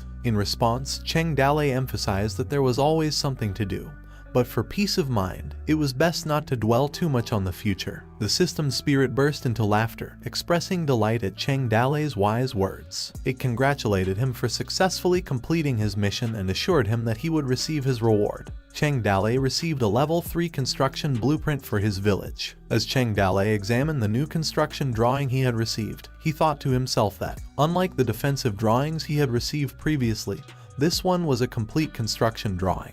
It included designs for various structures such as village walls, dwellings, a gathering hall, a beacon, a fortress bunker, an observation deck, a cavalry training ground, an infantry drill ground, and even a small schoolyard. The drawing provided detailed specifications for materials and indicated a population of 1,000 and 1,000 acres of good land. Cheng Dale, trying to comprehend the scale and requirements, wondered if he would need to purchase slaves once again to fulfill the population requirement. As he pondered the requirements for the construction, Gao and White Wolf approached him. They knelt before him in a gesture of respect. Cheng Dale looked at them with confusion, questioning what they were doing. White Wolf told him that several of them had discussed it, while Gao spoke up, expressing their admiration for Cheng Dale's righteousness and stating that their lives now belonged to him. He mentioned that the people of Mount Qingnu would honor Cheng Dale from that point forward. Confused by their intentions, Cheng Dale questioned whether they had tried to join the Toad Village. The system spirit reacted with excitement upon hearing the news. Cheng Dale suspected that the system might have interfered in some way, but the innocent smiling system denied his suspicion. In his thoughts, Cheng Dale acknowledged the challenges of leading the 5,000 mountain bandits, half of whom were old, weak women and children, with only around 2,000 capable of fighting. He realized that feeding 5,000 would not be an easy task, but with the village's upgrade and increased level, he would have the strength to face formidable opponents like Hulei again. He contemplated whether he should take a step forward and make a decision. Standing up from the kneeling bandits, Cheng Dale raised his cup in acknowledgement of everyone's words, mentioning what the most important thing was when doing business. He paused for a moment before speaking again. With determination, Cheng Dale emphasized the importance of righteousness, expressing his strong conviction on the matter. Cheng Dale declared that from that day forward, they were a united family, assuring them that no one would go hungry as long as he had food. The bandits joined in the celebration, enthusiastically cheering in agreement. As they gathered in the meeting room, a person cleared their throat and addressed the crowd, acknowledging their high regard for Cheng Dale. They announced that Cheng Dale reluctantly assumed the position of leader as the chief of Qingnu Mountain. They vowed to follow Cheng Dale's command, willingly going west or east as instructed. A person emphasized that anyone who disobeyed Cheng Dale would also be disobeying him. Gao mentioned that they had many villages together and suggested asking their friend from the business world to give them a witness. Intrigued by the idea, Cheng Dale asked who the Greenwood heroes were outside of Qingnu Mountain. Gao mentioned Chief Du from the Fallen Leaves City, but he's gone. Cheng Dale cut him off, stating that he had the one who got rid of him, and continued to ask about the available options. Gao mentioned various individuals, including Zhu Gu and Zhu Shu, the solo travelers, the father and son from the Ma family involved in fishing, and the formidable Black Whirlwind from Fuhu Mountain. Cheng Dale questioned if the Black Whirlwind mentioned was Lai Kui, but Gao clarified that his last name is Sun. Seemingly content with their current situation, Cheng Dale made the decision not to invite any outside allies, so they just had to close their door and enjoy their little life there. Cheng Dale, shifting the topic, informed Gao that he wanted to discuss building a new village in a different location. Gao expressed his concern, questioning the need to tear down and rebuild, if that was really necessary, asking if their current situation was not doing well. White Wolf chimed in, suggesting that they could all move to the Toad Village instead, while another person beside her noted that the Toad Village was too small. Cheng Dale mentioned if everyone fought only for themselves, stating that one would only lead to loss, but together as a united force they could go far. He then instructed everyone to go back to make the preparations while he personally went to assess the terrain for the new village. He entrusted someone with taking care of something. In the following days, Cheng Dale, along with Lin Xiaoyu and Zhu Shenji, explored the entirety of Qingnu Mountain. Shenji asked Cheng Dale what he was looking for, suggesting that Apricot Hill could be a good place. Cheng Dale explained the specific criteria for the new village location, emphasizing the need for water, defensibility, security, and convenient transportation. He also mentioned the importance of finding ample agricultural fields, highlighting that the existing villages did not meet these requirements. Shenji expressed concern about the snowy conditions on the mountain and suggested going back. However, Cheng Dale insisted on moving forward, stating that they were not going back but rather heading forward. As they reached the cliff, Shenji's eyes widened in awe, asking if that was the Bull's Horn Peak. As they continued their journey up the hill, Shenji remarked that it was not only the highest point in the range but also in the entire King New Mountains. Cheng Dale signaled to proceed to check it out. The entire King New Mountain resembled a reclining buffalo with its horns pointing east and its tail pointing west as a river slowly flowed past the bull. Observing the surroundings, Shenji noted that the wind blew from the east, providing a refreshing breeze. He mentioned that facing south towards the capital with all four hooves in the water, one could enjoy the pleasant wind and fresh air. Impressed by the scenic beauty of Mount King Nu, Shenji expressed his admiration. Xiao Yu, taken aback by Shenji's appreciation for the landscape, voiced his surprise and questioned Shenji's sense of a good landscape. In response, Shenji humbly mentioned that he had a bit of understanding. Cheng Dale proudly declared that they had found the perfect location for their new village. He pointed to a gourd-shaped valley with a wide plain in the middle and a river running through the mountains below, emphasizing that was where they were going. Observing the landscape, Shenji remarked that the wind came from the east and the clouds appeared to look calm, giving the impression that they needed to be stirred to move. He agreed that it was indeed a favorable place. However, Shenji raised a concern, stating that they couldn't build a village, which Cheng Dale questioned him about. Shenji then pointed out that due to a current drought, there had not been much water in the river. He voiced his anticipation that the water situation in the valley might change in the coming year, with the possibility of flooding during the melting of snow and rainfall. Cheng Dale acknowledged the concern but assured that it could be addressed by digging a deeper river ditch to allow excess water to drain away, forming a protective ditch outside the valley. They agreed to return and made the necessary preparations to complete the construction before spring. As they returned to the village, the group discussed the plan and construction was in full swing. First, they cut roads through the forest and created fire breaks. Then they threw fire into the valley, which burned for 10 days and 10 nights, turning the forest into ashes. The animals in the valley were frantically driven out by smoking fire. Everyone waited at the entrance of the valley and actually caught a tiger. It was the first time Cheng Dale had ever tasted tiger meat. Enjoying, Gao suggested that Cheng Dale should try the tiger tail, claiming it to be a great tonic. Cheng Dale reluctantly tasted it and agreed that it was not very tasty. In his thoughts, he found it awful and felt like he was going to vomit. Huang Sunyuan came in handy again at this time, serving as the chief commander. Under his command, buildings were erected one after another: a medical center, a granary, an arsenal, and housing. The materials needed were taken from houses of other villages, and when 5,000 people worked on it, the project progressed very quickly. The system seemed to have fallen asleep when construction of the village began for another new evolution. In the blink of an eye, more than a month has now passed. The construction of the village was stopped by a cold snap, and Cheng Dale's fear points were going up every day, and it exceeded 100,000 that day. Cheng Dale's thoughts urged to draw 10 times in a row with his accumulated 100,000 fear points, feeling that it would somehow complete his life. He checked his mission and muttered to summon a character. As he summoned characters, accompanied by multiple beeping sounds, he received a bad hunter, a normal ranger, another bad hunter, a normal farmer, and an excellent blacksmith. However, his face turned shocked and he felt a sense of disappointment as the last character revealed itself. In his thoughts, Cheng Dale stumbled upon the concept of the guaranteed minimum. He regretted his decision and found the situation ridiculous. Frustrated, Cheng Dale couldn't contain himself. He let out a loud scream at the cliff, ridiculing the situation, and catching the attention of Gao and Gao Fei Bao who were nearby. Gao, concerned, asked what was wrong with Cheng Dale. Gao Fei Bao, on the other hand, made a humorous comment, asking if Cheng Dale was constipated.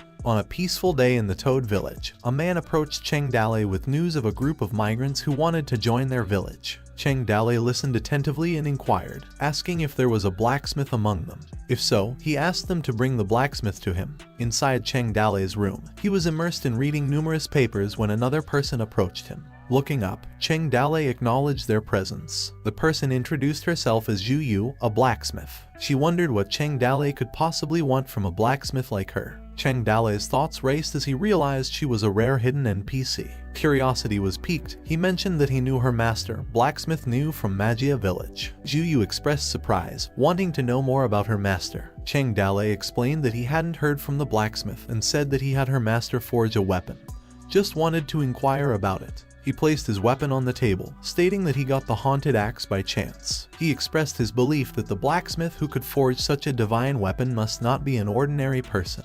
Cheng Dale expressed his uncertainty about whether he would have the opportunity to meet the blacksmith in the future. Zhu Yu confirmed that the axe was indeed crafted by her master for the descendants of General Biokai but was lost after the owner was killed in an attack. She expressed her disbelief upon seeing the weapon. Intrigued, Cheng Dale asked if the axe possessed any unusual attributes. Zhu Yu explained that it combined special martial art techniques to unleash its true power. Otherwise, it was just a heavy piece of ordinary iron. Cheng Dale reflected on how Hu Lei, who had wielded the axe, couldn't match Zai Long's strength, and he himself was completely unable to use the skills of the axe. Changing the subject, Cheng Dale presented a sword to Zhu Yu and asked about its origin. Zhu Yu closely examined the weapon, noting that it was not an ordinary weapon. She measured its unique features and identified it as a remarkable weapon, mentioning the starburst steel handle, calcined blade made from Tian Mountain iron, and the intricately designed scabbard with a cloud pattern. She concluded that it was a truly good weapon. Curious, Cheng Dale asked Zhu Yu if she knew who the sword belonged to or what it represented. In response to Cheng Dale's question, Zhu Yu stated that based on her observation, the sword resembled the common man's sword from the 14 swords of Tian Mountain. However, she expressed surprise that it belonged to the 6th prince and shouldn't have been lost there. She slightly opened the swords and continued her analysis, noting that while there were limitations compared to the sword of the Son of Heaven, it was rare to come across such an exact imitation. Intrigued, Zhu Yu expressed her uncertainty about how Cheng Dale obtained the sword but reassured him that there shouldn't be any problem because not a lot of people knew about the sword. Interest grew as Cheng Dale mentioned the significance of the sword and the 6th prince. Cheng Dale expressed his interest in showing Zhu Yu a design plan for a giant crossbow, asking her if she was able to replicate it. She was puzzled by his request, and he clarified that he wanted her to build defense buildings and fortifications based on the blueprint. Zhu Yu assured Cheng Dale that with a group of skilled craftsmen, it would not be much of a problem. Cheng Dale entrusted her and San Yuan with the responsibility of city fortifications. He then instructed San Yuan to accompany Zhu Yu to their new smithy. A few days later, in Tiger Village, Cheng Dale was talking to Gao and Gao Fei Bao. Curiosity piqued, Cheng Dale asked them for their last names. They introduced themselves as Kai Deqiang and Kai Dedong, both from Yuzhou, and respectfully bowed to Cheng Dale. Cheng Dale's thoughts wandered as he wondered when Gao Fei, who was in charge of King New Mountain, asking when the young man became the new one. Deqiang explained that they were sent by the king of Yuzhou to visit the heroes of King New Mountain. Cheng Dale, trying to keep the conversation light, asked if Deqiang's brother's name was Kai Delong. Surprised by the accuracy of Cheng Dale's guess, Deqiang inquired about Cheng Dale's knowledge of his brother. Cheng Dale chuckled and claimed it was a mere guess, expressing his admiration for the renowned reputation of the king of Yuzhou. Intrigued by their unexpected visit, he then questioned why the lord of Yuzhou had thought of the mountain bandits this time. Deqiang expressed his admiration for Cheng Dale's modesty and emphasized that it was a great honor for the Lord to mention the heroes of King New Mountain. He revealed that the Lord had personally written a letter and instructed Deqiang to deliver it to the head of Mount King New. Deqiang then discussed the current threat posed by the Ring tribe, who had been invading the borders, committing acts of pillaging, murder, and plunder, and had become increasingly aggressive in recent years. He noted that they were wild but still people in their kingdom. Recognizing the skills and abilities of Cheng Dale and his men, Deqiang suggested that they join the military service to serve the country. In a serious tone, Cheng Dale inquired about the meaning behind the Lord's intentions, looking for recruitment. Deqiang explained that despite the kingdom's existence for 120 years, the Ring tribe perceived them as weak and vulnerable. Cheng Dale inwardly scoffed at the notion of them being held down and beaten for decades. Deqiang's words highlighted the 90,000 miles of rivers and mountains, but all men should join the military and defend the country with their bodies. He then expressed that their lord exclusively sought talented people to serve in high positions and reassured Cheng Dale that if he accepted the recruitment, he would have the opportunity to become a general and lead future generations. Cheng Dale pretended to be moved by Deqiang's words and expressed his desire to protect the country. Deqiang, sensing Cheng Dale's enthusiasm, questioned whether Cheng Dale was indeed saying yes. However, Cheng Dale expressed his intention to request time to discuss the matter with the other villagers. He assured the general that he would provide guidance to those who might not be well informed, offering good advice. Deqiang agreed, informing Cheng Dale that in 10 days, all the heroes from the mountains in the Yuzhou area would gather outside the city at the Fengyu Pavilion, and Cheng Dale should attend. Showing a forced smile, Cheng Dale expressed his eagerness for the upcoming gathering. He then offered to see off General Kai, but the general declined the offer, indicating that there was no need for any further trouble. Cheng Dalei insisted on seeing off General Kai and his brother, emphasizing that it was a must for him. With Gao and Gao Fei Bao accompanying him, they escorted the Kai siblings out of the Flying Tiger village. As they departed, Cheng Dalei waved goodbye to them, showing a friendly gesture. After a few minutes, Deking asked Dedong if they had still been watched from behind, to which Dedong confirmed. Deking then expressed his suspicion about Cheng Dalei's mental state, questioning if he had been mentally ill. As the shadows of the two siblings faded into the distance, Cheng Dalei expressed disappointment as he lamented not having had the strength to turn the situation around. Gao informed Cheng Dalei that Deking and Dedong had gone, prompting Gao Fei Bao to question whether they should have accepted the recruitment, to which Cheng Dalei sighed heavily, stating that war had been imminent. Gao pondered the possibility of war with the Ring tribe and questioned Liu's audacity to have initiated an attack after so many years. Correcting Gao's assumption, Cheng Dalei stated that it had not been about fighting the Ring tribe, but rather about confronting Black Rock City. Gao expressed curiosity about Black Rock City, prompting Cheng Dalei to explain its strategic importance. He emphasized that the King New Mountain had been the only official road from Yuzhou to Black Rock City, stating that in other places the geography had been extremely complex and not suitable for large marches. Cheng Dalei affirmed that if Liu had wanted to wage war on Black Rock City, he would have had to find a way to eliminate their presence. Gao Fei Bao repeated his earlier question, inquiring about their acceptance of the recruitment offer. Cheng Dalei cursed and dismissed the idea of accepting the recruitment, stating that it had been impossible in their lifetime. He believed that if they had been recruited, they would have been sent to fight Black Rock City, which would have only benefited Yuzhou, likening it to a snipe and clam locked in a fight where the fisherman would have been the ultimate winner. Gao suggested not going to the meeting at Fengyu Pavilion and outright rejecting the recruitment. But Cheng Dalei disagreed, saying that they should still attend the meeting at Fengyu Pavilion.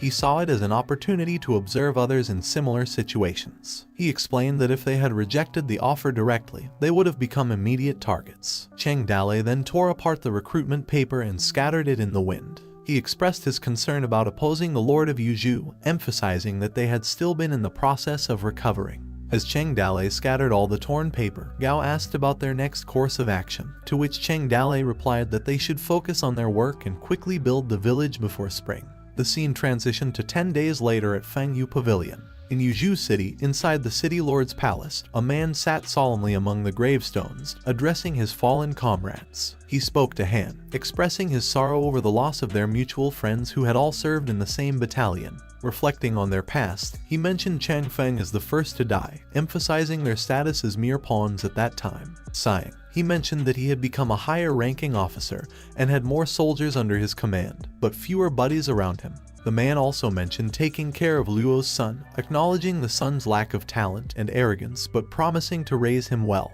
He expressed playful comments to his fallen comrade, Han, stating that he had envied him for having the man's company in death, and expressing his sadness that if he passed away, no one would accompany him. With determination, he vowed to take the enemy's head and pay homage to Han at their graves. As he drank a cup of wine and shattered it, he declared that he would join them one day, asking them to wait for him. The man was revealed as the Lord of Yuzhou, named Longing, as he walked outside the gravestones solemnly. Deking informed Lord Longting that the message had been sent to gather the bandits in Yuzhou City at the Rain and Wind Pavilion. Deking expressed concern about accepting these troublemakers, fearing it would tarnish Lord Longting's reputation.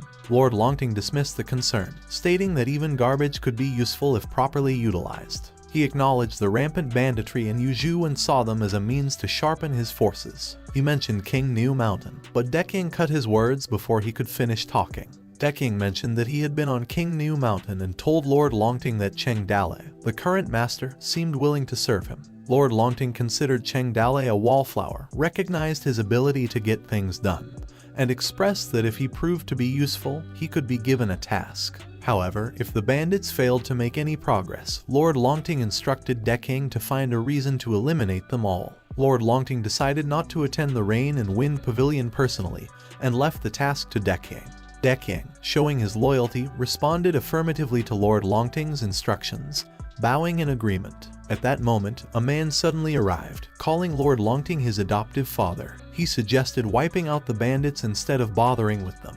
With clenched teeth, the man proposed taking 500 soldiers and horses to exterminate the bandits within a month to save Lord Longting the trouble. The man introduced himself as Luo Tai, Yang Longting's adopted son. However, Lord Longting ordered DeLong to take Luo Tai away and keep him away from the Rain and Wind Pavilion, to which DeLong responded attentively. DeLong and Deking dragged Luo Tai away as he desperately called out to his Lord Longting, wanting to prove himself. Somewhere in Yuzhou City, 2 lifeless women's bodies lay on the ground, and a masked person stood up to a woman who had been tied up, warning her not to scream and instructing her to call her parents, with the intention to kill them. Relishing the idea of her sorrow, he spoke of his desire that if he went to Yang's place, he would become a general and marry numerous concubines. He paused for a minute, showing his evil eyes before emphasizing his intention to make that woman his first concubine. The masked man was introduced as Dan Fei and then leaped away from the balcony, disappearing through the roof as he laughed maniacally with evil and twisted delight. On the desolate wild man's shore, a person spoke to Koji that his frostbite hadn't healed yet, concerned about the severity of the condition, which could ruin his legs. The man mentioned a deal made half a month ago, where they had killed a woman and a child but allowed a man to escape, realizing that they could have earned more money for it. Despite their remorse, they acknowledged that by joining Yang's recruitment, even if they suspected his evil intentions, at least they got a bit to eat. Meanwhile, in the Black Bear village of Fuhu Mountain, a large man lay sleeping alongside a bear. Suddenly, he woke up and let out a wide yawn, perhaps indicating a sense of weariness or the need for rest. Somewhere in the eerie silence of an abandoned cemetery, setting the stage for a foreboding atmosphere. With just a single message from the Lord of Yuzhou, many demons in the forest of Yuzhou woke up. In the midst of a snowy mountain landscape, the old man spoke, mentioning that the 9th day of the month was unfavorable for various activities, and he cautioned against traveling far, meeting with guests, and making any significant moves. The kid stated that nothing seemed appropriate at the moment. He then asked the old man if they were still going to the Rain and Wind Pavilion. The old man responded with a cryptic answer, emphasizing the importance of various factors such as distance, heaven, destiny, and humans are important, stating that heaven was not benevolent, and the path on his own feet he had to walk himself. Interrupting the old man's train of thought, the kid expressed their concern about their current situation and mentioned that they hadn't eaten anything for 2 days, which confirmed it. Continuing the conversation, the kid asked why the Lord of Yuzhou had recruited the savages and bandits and chosen the Rain and Wind Pavilion as the location. The old man admitted his lack of knowledge but warned that they should remain cautious. He speculated that the Lord might exploit the recruitment as an opportunity to eliminate everyone.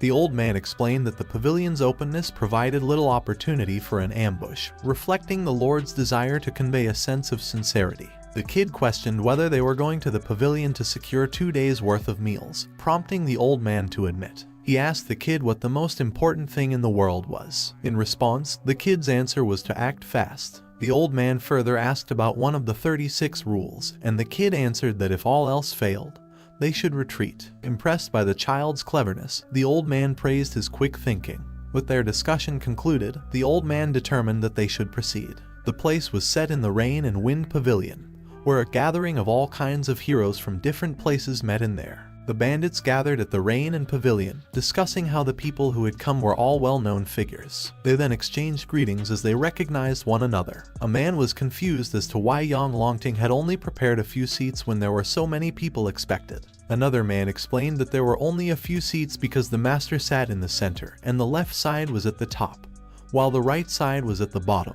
The man went on to say that anyone who dared to sit in the center was daring to occupy the highest position as a bandit. The brothers Guo and Shu then believed they had a right to the seats. An unknown man chimed in, noticing that the 2 graveyard rats were also making a splash that day, which made the people wonder who the man was. Dan Fei arrived and was mocked by the brothers, who recognized him and asked him why he was so miserable. Dan Fei then suggested that if they wanted to be considered for the position, they should approach him first. One of the brothers told Dan Fei that the boss bear sat first in the forest, however, he was still far from second. Dan Fei took a step forward and suggested that if they weren't convinced, they could settle it with swords, and that he would take the second position in the forest as he ran towards the seat. They were caught off guard and attempted to pursue Dan Fei, ordered him to stop and asked him what else he could do besides running fast. Dan Fei then retorted that if they didn't run, Anyone could beat them. A man and a boy arrived at the Rain and Pavilion, mumbling that the 3 emperors and 5 emperors of antiquity were the best in terms of morality, while the Xia, Shang,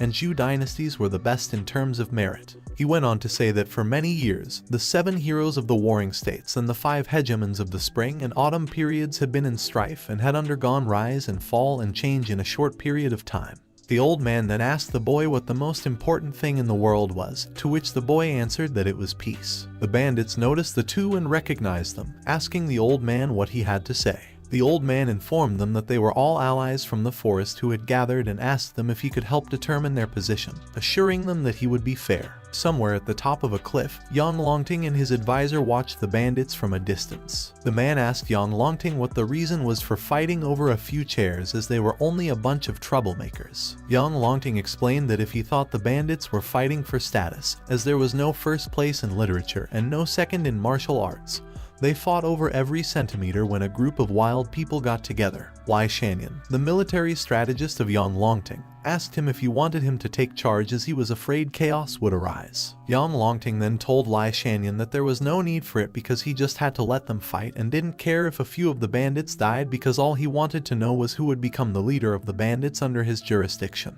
He went on to say that they were poachers from the forest. However, he believed that there were also exceptional people, but unfortunately, they were not useful to him. One of the bandits asked the fortune teller which one of them would take the second chair, as it was clear to them that the first chair was for the boss bear of Fuhu. Another bandit said that they didn't want to compete with the boss bear for the first chair, so he could tell them about the second place. The fortune teller asked them about their achievements that they had made in the forest, and in that way, he would know who could be ranked second in the forest of Yuzhu. He then pointed to the 2 brothers, telling them that their mother died too soon for some reason, and that after the funeral, they were discovered by grave robbers. They also grew up to be grave robbers who robbed people's graves. The fortune teller called out the Ma family from the wild man's shore, telling them that they liked to rob on waterways. However, their real hobby was slaughtering the whole family. And as for Liu, the fortune teller asked him if he wasn't afraid of being held down and beaten to the ground. A man told the fortune teller that he didn't need to speak nonsense because he should have just told them who should sit in the second chair,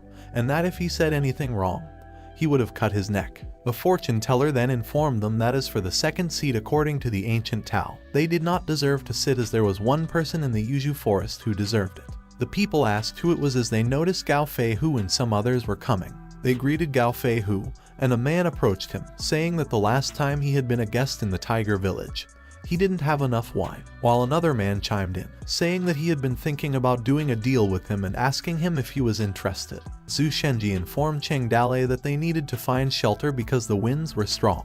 Cheng Dale noticed the chairs, looked around, and sat down, mumbling that he had been riding for so long that his feet were numb. The bandits were then alerted, and Dan Fei asked Cheng Dale if he wanted to die. He pointed his knife towards Cheng Dale and questioned him if he was worthy to sit in the position as the chief of the bandits. Dan Fei threatened Cheng Dale to get down and grovel or she would let him taste her knife. Cheng Dale asked if she was Dan Fei, the famous lady hunter, to which Dan Fei threatened him more to get off. Cheng Dale giggled and called Qin Man, ordering him to slaughter Dan Fei for him. Qin Man sprang towards Dan Fei, who had been thrown to the ground and coughed a mouthful of blood. Dan Fei then believed that she had to run as Qin Man was unbeatable. She flipped and ran as Qin Man was standing behind her. Qin Man unsheathed his spear, stared intently at the running Dan Fei, and threw his spear at her. Dan Fei was struck, bled, and died, and the people who saw what happened wondered where Cheng Dale and company had come from. Cheng Dale laughed and murmured that it was much quieter at the moment than it had been earlier.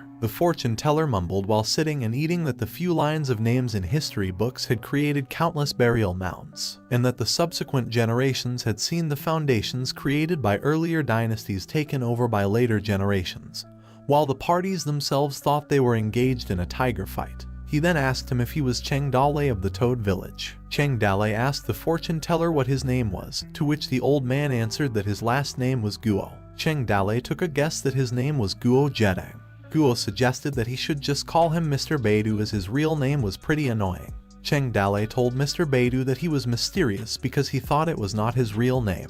Mr. Beidou mused, telling Cheng Dale that he was just a regular old guy who had nothing to hide. The system then popped up notifying Cheng Dale that the old man's name was Annoying Guy Guo, and his nickname was Mr. Beidou, age 75, and had a skill that could see through the world. Cheng Dalei thought that it was another inscrutable person, exactly the same as Lai Xingzai, as he believed that the system couldn't see through every person. He responded to Mr. Beidou that he was just joking.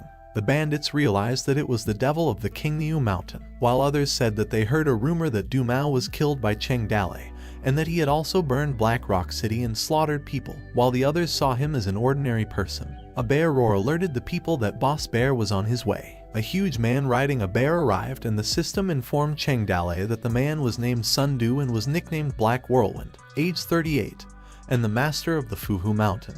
Each bandit greeted Sun Du with respect, telling him that he had recently lost weight, and would appreciate it if he could give him some ginseng to use as a tonic. The other bandit introduced himself as Haiwa and asked Sun Du if he remembered him. Sweating, Cheng Dalei wondered if Sun Du was the boss bear, and was amazed by the bear he rode. Cheng Dalei's eyes shone as he wondered how someone could tame a black bear as a mount, and was captivated by the appearance of Sun Du. Stuttering, one of the brothers informed Sun Du that one of the seats at the Wind and Rain Pavilion was occupied by Cheng Dalei. Sun Du stared intently and stood up on his bear mount and leaped towards where Cheng Dalei was sitting. Sun Du stared down at Cheng Dalei and leaned closer to him, threatening him to get lost. Cheng Dalei stared back and informed Sun Du that he had an eye booger. Sun Du gritted his teeth and scoffed and proceeded to laugh hysterically. Cheng Dalei then mocked him, saying that his laugh sounded worse than crying. Sun Du raised his axe and was about to hit Cheng Dalei, telling him to die. Qin Man intercepted Sun Du's axe and parried it, making Sun Du praise him as he had been able to block a blow from him.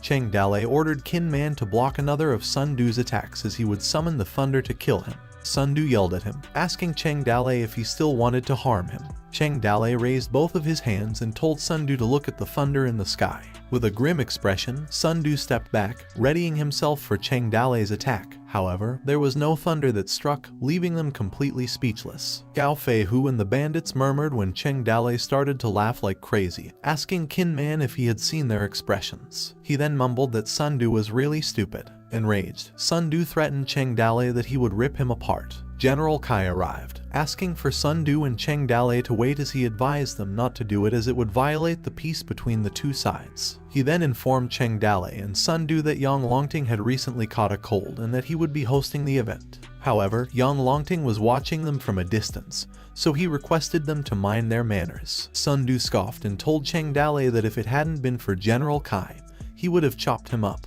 Cheng Dalei mocked him sarcastically, telling him that he was scared. General Kai told them that as long as they promised to listen to Yang Longting's commands and forget all the deeds of the past, there would be a great future for them that would assure their families. Cheng Dalei and Mr. Beidou yelled patriotic statements for their country as they celebrated the good news. They both stared expressionlessly at each other and shook hands after having the thought that they could be friends for a long time. Cheng Dalei then informed General Kai that for a long time he had desired to serve the realm, and that since his youth he had read wise books and thought about doing something for the country and the people, which made General Kai uncomfortable. He went on to say that if he could, he would have loved to rip his heart out and show General Kai how hot it was. General Kai told Cheng Dalei that there was no need for him to get excited at their recruitment at the time, and that Yang Longting was ready to form an army of heroes, and from the two of them, a general would be chosen.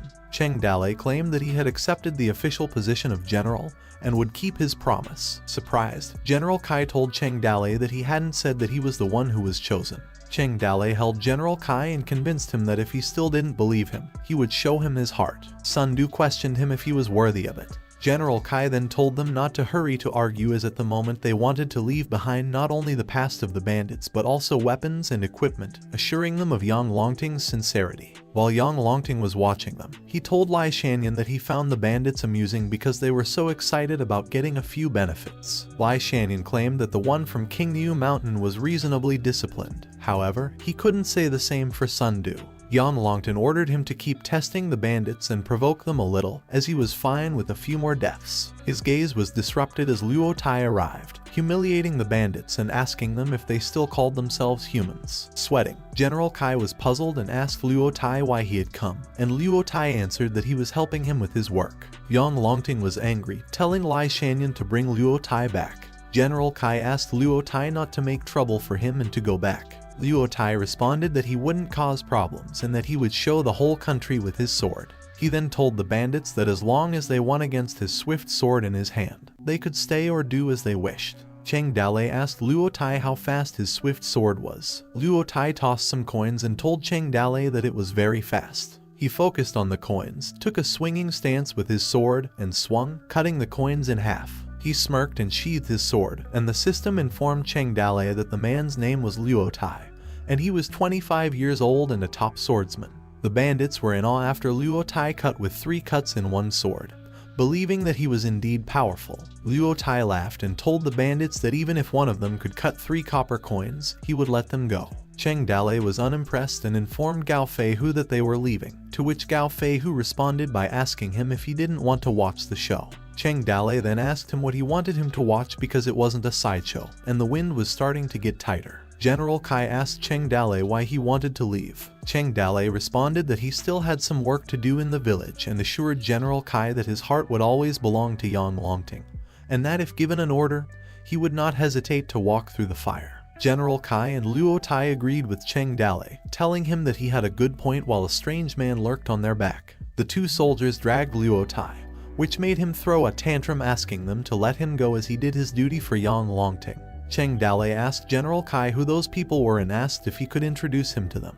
General Kai responded that they were just his fellow co-workers. He asked Cheng Dalei if he was about to leave, to which Cheng Dalei answered that he was going to go at the moment. Cheng Dalei waved at Luo Tai and company, telling them that he had talked to General Kai about them, while Luo Tai struggled, asking the 2 soldiers to let go of him.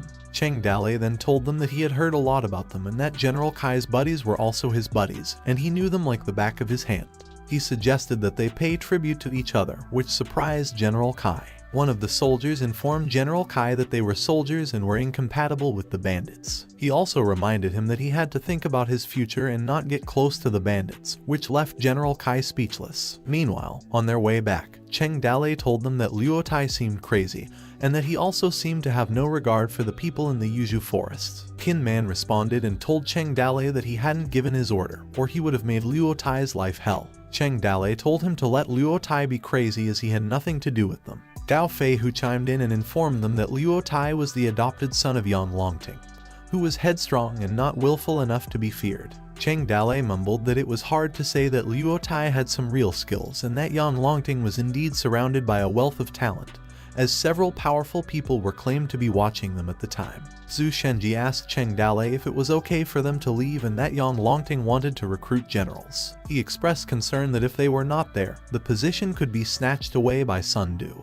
Cheng Dalei responded that he had just decided to go to show his face and express his sincerity to everyone. And as for Sun Du and himself, it would be Yang Longting who would need him and give him the official post. One of them then informed Cheng Dalei that he had seen a big tree in front of them and suggested that they take shelter under the tree and eat something before they continued, to which Cheng Dalei agreed. As they were camping, they took a break and chatted for a while. Qin Man noticed someone behind them and asked who it was. A group of people appeared, armed with weapons. One of them introduced himself as Kai Dao and said that he was the second leader of Fuhu Mountain. He told Chen Dalei that Sun Du had ordered them to send him to his death as they began to charge at them. Gao Feihu wondered what Sun Du meant, as they had always been at peace with Fuhu Mountain. Cheng Dalei took his sword and asked Gao Feihu why he was still talking to them and also ordered his men to kill their attackers. Qin Man slashed through them, and Gao Feihu also did the same. Plenty of blood dropped towards their campfire. Later on, a man was sweating as he was threatened by a sword at his throat. The man then asked Cheng Dalei to spare his life and not to kill him. Cheng Dalei accepted and told the man that no one would kill him and ordered him to take Kai Dao's head back and send him a message for Sun Du. However, he set it aside and told the man that Sun Du would understand his message when he saw Kai Dao's head. The man ran, and Cheng Dalei muttered that with just a few of them trying to kill him was just too childish. Qin Man suggested that they needed to go back as it was getting dark, to which Cheng Dalei agreed. One of them wondered if the road they took was going for the Fallen Leaf City, and was amused by how close it was, while the other asked Cheng Dalei if he was going to see Su Ying. Cheng Dalei agreed and told them to go back to the village first as he would just go back by himself. Then one of them told Cheng Dalei to take care. Cheng Dalei told Zhu Shenji not to go as he had to go with him.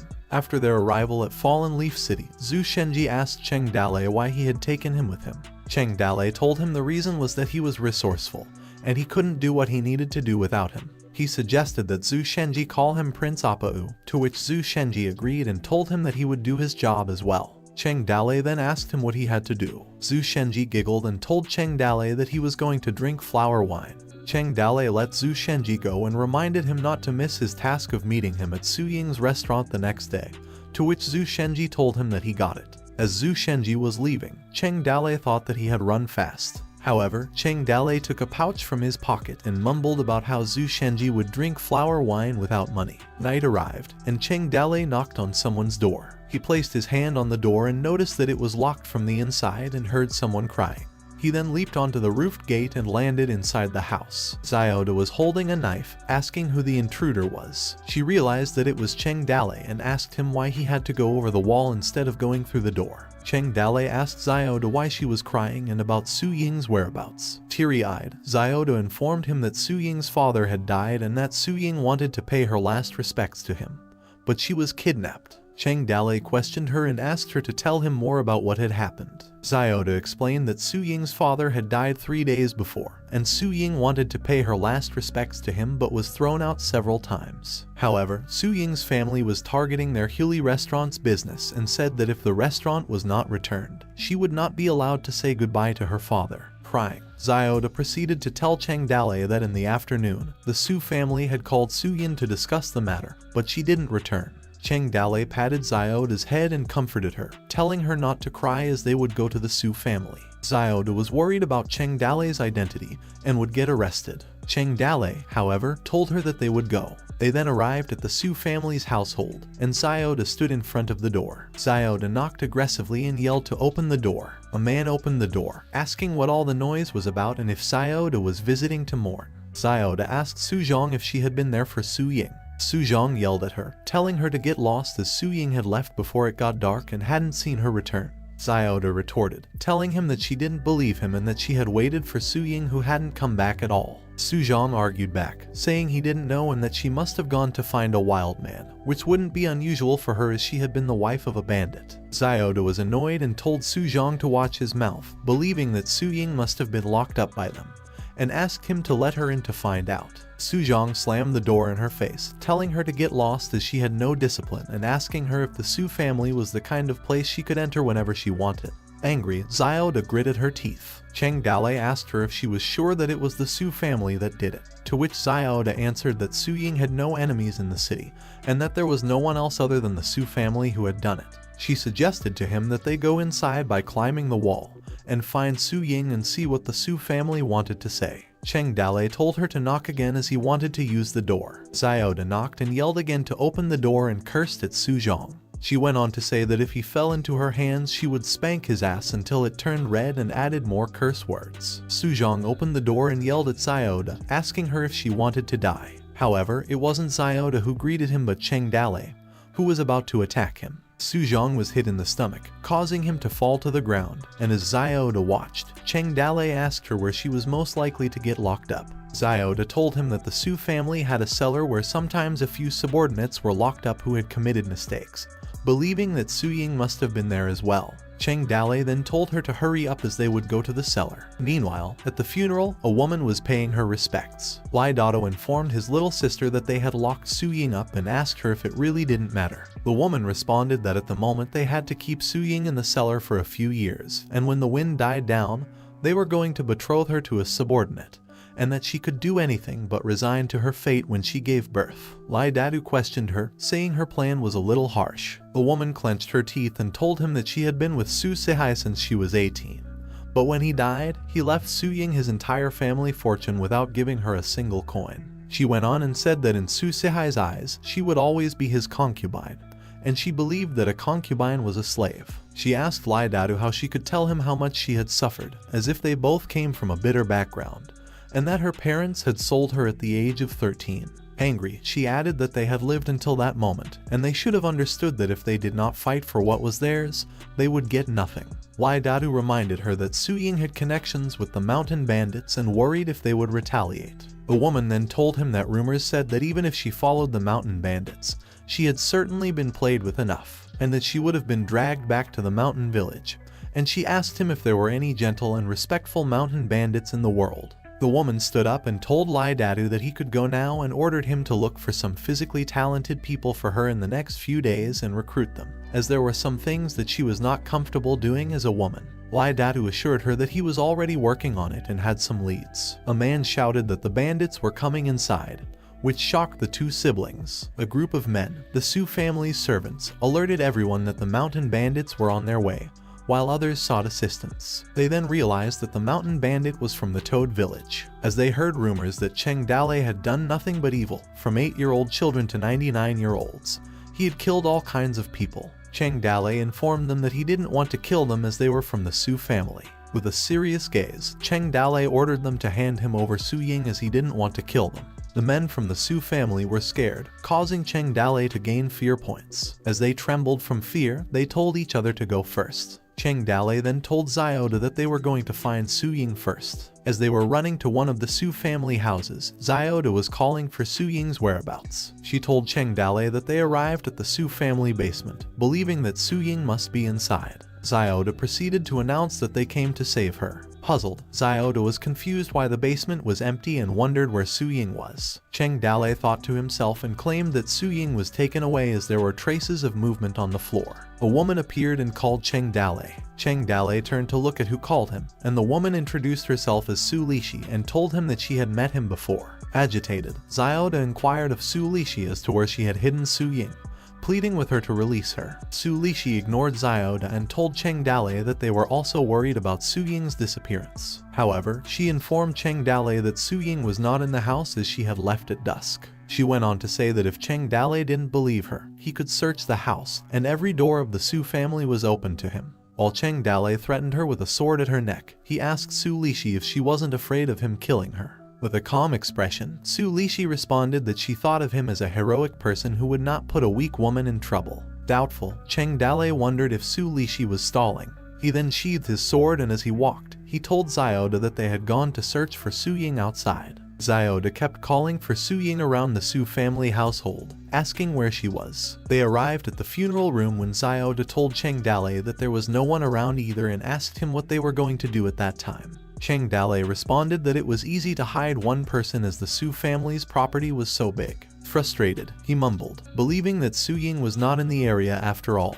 and that if they had gotten her out in such a short time, they would have been able to find her. Su Lishi once again appeared and told Cheng Dale that she had already informed him that Su Ying was not in the house. Smirking, she went on to ask Cheng Dale to let her know immediately if he had any news about Su Ying as she was worried about her. Aggravated, Cheng Dale told Xiaoda that they were going to leave. However, Xiaoda was still insistent about finding Su Ying. As they rushed to leave the Su family household, Cheng Dale looked once again at Su Lishi and noticed that she was smiling and glancing towards the funeral room, which surprised him. He then hurriedly turned back to where the coffin was and told Xiaoda to open the coffin. Su Lishi's eyes grew wide, and she told Cheng Dale that her late husband Su Sihai's bones were still cold and that the coffin must not be opened. Cheng Dale pushed her out of his way. She fell, and Cheng Dale forcefully opened the coffin and threw the cover away, which made a banging sound. Shocked, Cheng Dale then mumbled that he had found Su Ying tied down and sleeping with bruises on her face. He carried her and tried to wake her up as she was unconscious. Su Ying opened her eyes and noticed Cheng Dale seriously calling her name as she also muttered Cheng Dale's name. She hugged him and asked if he had come to save her, to which Cheng Dale responded that he apologized for being late. Cheng Dale felt relieved, mumbling that he was glad that she was okay. Flustered, Su Ying thought that her mind was going blank as Cheng Dale was holding her so tightly and warmly.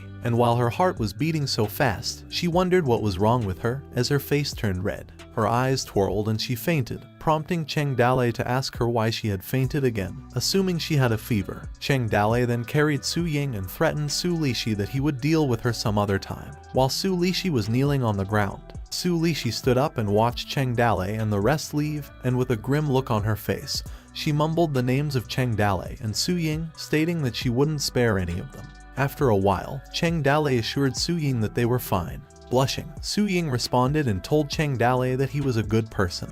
Then Cheng Dale told her that she just couldn't call everyone a good person. Su Ying grabbed Cheng Dale's coat and kissed him, making Cheng Dale blush. Cheng Dale's eyes felt dizzy from the occurrences, and after a little while, the two of them fumed and felt hot. Su Ying distanced herself and covered her flustered face while Cheng Dale covered his mouth out of surprise. The system notified Cheng Dale that the fourth stage of the Woman of the Village had been triggered, and his mission was to assist Su Ying in reclaiming her family fortune. It then told Cheng Dale that his victory was already in sight, and advised him to continue winning Su Ying's heart. Cheng Dale asked Su Ying if they could do it again, but the flustered Su Ying declined and answered that she was too embarrassed. Xiaoda rushed to open the door to notify Su Ying about the bad news. Cheng Dale and Su Ying were alerted by Xiaoda's sudden arrival. Xiaoda informed them that the soldiers had surrounded the Su family's courtyard. The soldiers were shouting to block the road with wagons, as all the roads should be blocked so that not even a fly could escape from the manor, while others were giving orders to put shield soldiers in front and block the back door. Cheng Dale opened the door and was met by an unimaginable amount of soldiers, which made him curse in his thoughts and wonder if they had to put on such a big show just to catch him. One of the soldiers yelled at Cheng Dale, telling him not to resist as there was no way out for him. Sweating, Cheng Dale gave them a smile and responded that he gave up, as a couple of swords were near his neck. The soldier then advised Cheng Dale not to play tricks with them, and if he dared to move, his people would put 10,000 swords in his body. While another soldier suggested to the boss soldier that they put iron handcuffs on Cheng Dale because he had heard legends about him knowing magic spells and not let him use any of them. The boss soldier requested his men to quickly get him some chains while Cheng Dale's face was in grave danger. The boss soldier ordered one of his men to push Cheng Dale and assured him that he didn't need to be afraid as he was just one person, to which the soldier disagreed, scared that Cheng Dale would use his thunder magic on him. The boss soldier retorted that he didn't need to be afraid and hurried his men to kill 2 black dogs, as black dog blood had an effect of warding off evil spirits. Su Ying and Xiaoda were watching from far away, concerned about Cheng Dale's situation. While being cuffed, Cheng Dale sang a song that the sun rose in the east and the moon set in the west, and the pedestrians should thank the rooster for the 5th night, and when the rooster crowed and the day dawned, the wolves, insects, and tigers hid their tracks. He then went on and sang that sister should not worry, that there were people who walked in the dark. Everyone said there were tigers on the mountain, but sister, he should take the sword. As Cheng Dale continued with the lyrics, stating that sister should not worry, that there were people who walked in the dark. Everyone said there were tigers on the mountain, but there was a toad king in the mountain, which made Su Ying realize something. Cheng Dale laughed as he yelled, "Toad King," which annoyed the soldiers, and they ordered him to stop singing.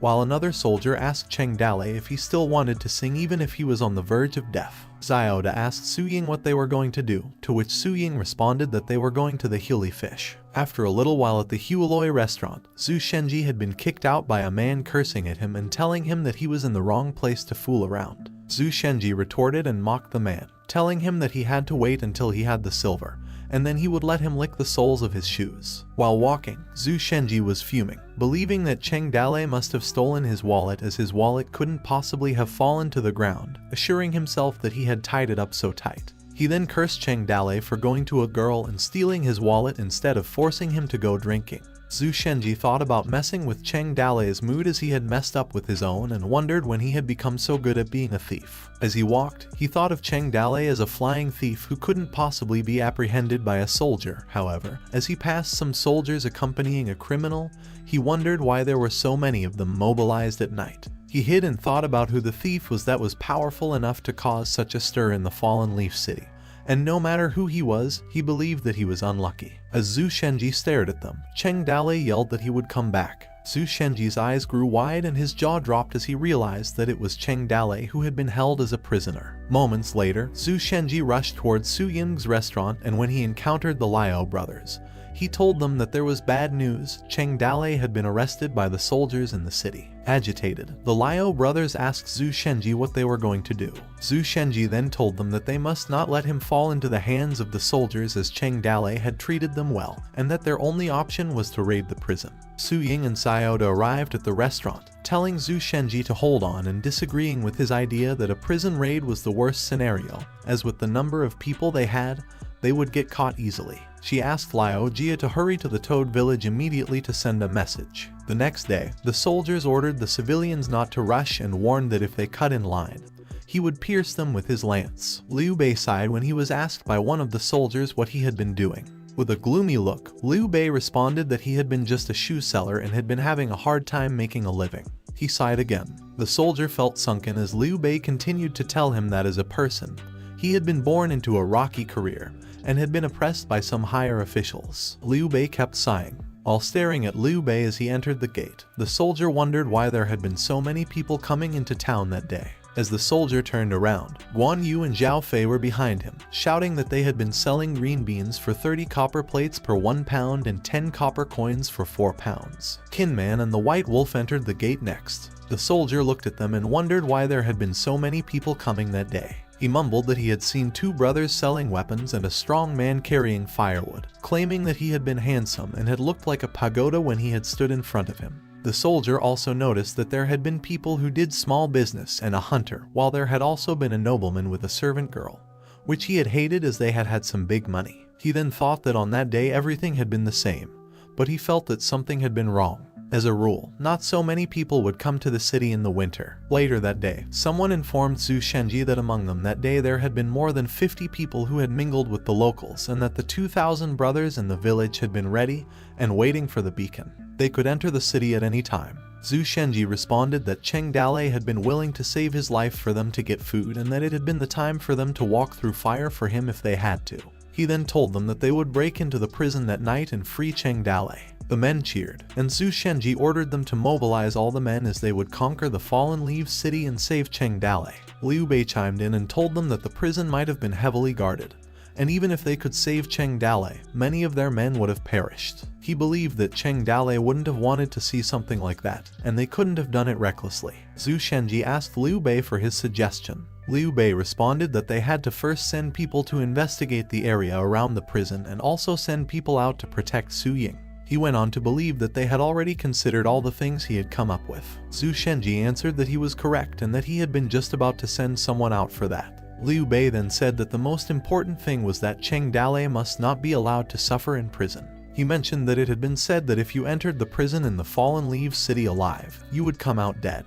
He further mentioned that inside, the 18 instruments of torture were complete, and even if you didn't die, you would suffer in agony. He went on to say that they needed to send some men to the city who would cause problems and end up in jail to take care of Cheng Dalei. Zhu Shenji yelled at them, stating that Liu Bei was correct and they had to get Cheng Dalei out quickly as he must have been in painful agony. After some time, a huge crowd of people attended Su Sihai's funeral. The people were gossiping that a rich family should rest the spirit for at least 77 days after death, while others wondered how the body had been sent out of the house before the first 7 days. Some people told others to stop talking, while some informed them that Su Lishi was the mother-in-law of the Su family, while others showed sympathy for Su Lishi for being a widow at such a young age. As night came, Su Lishi walked through the Su family's house. She contemplated that the Su family was over and was in the bag, and that in her 36 years of life, she had never experienced such relief. She stared at the moon and continued to contemplate that when she was young and poor,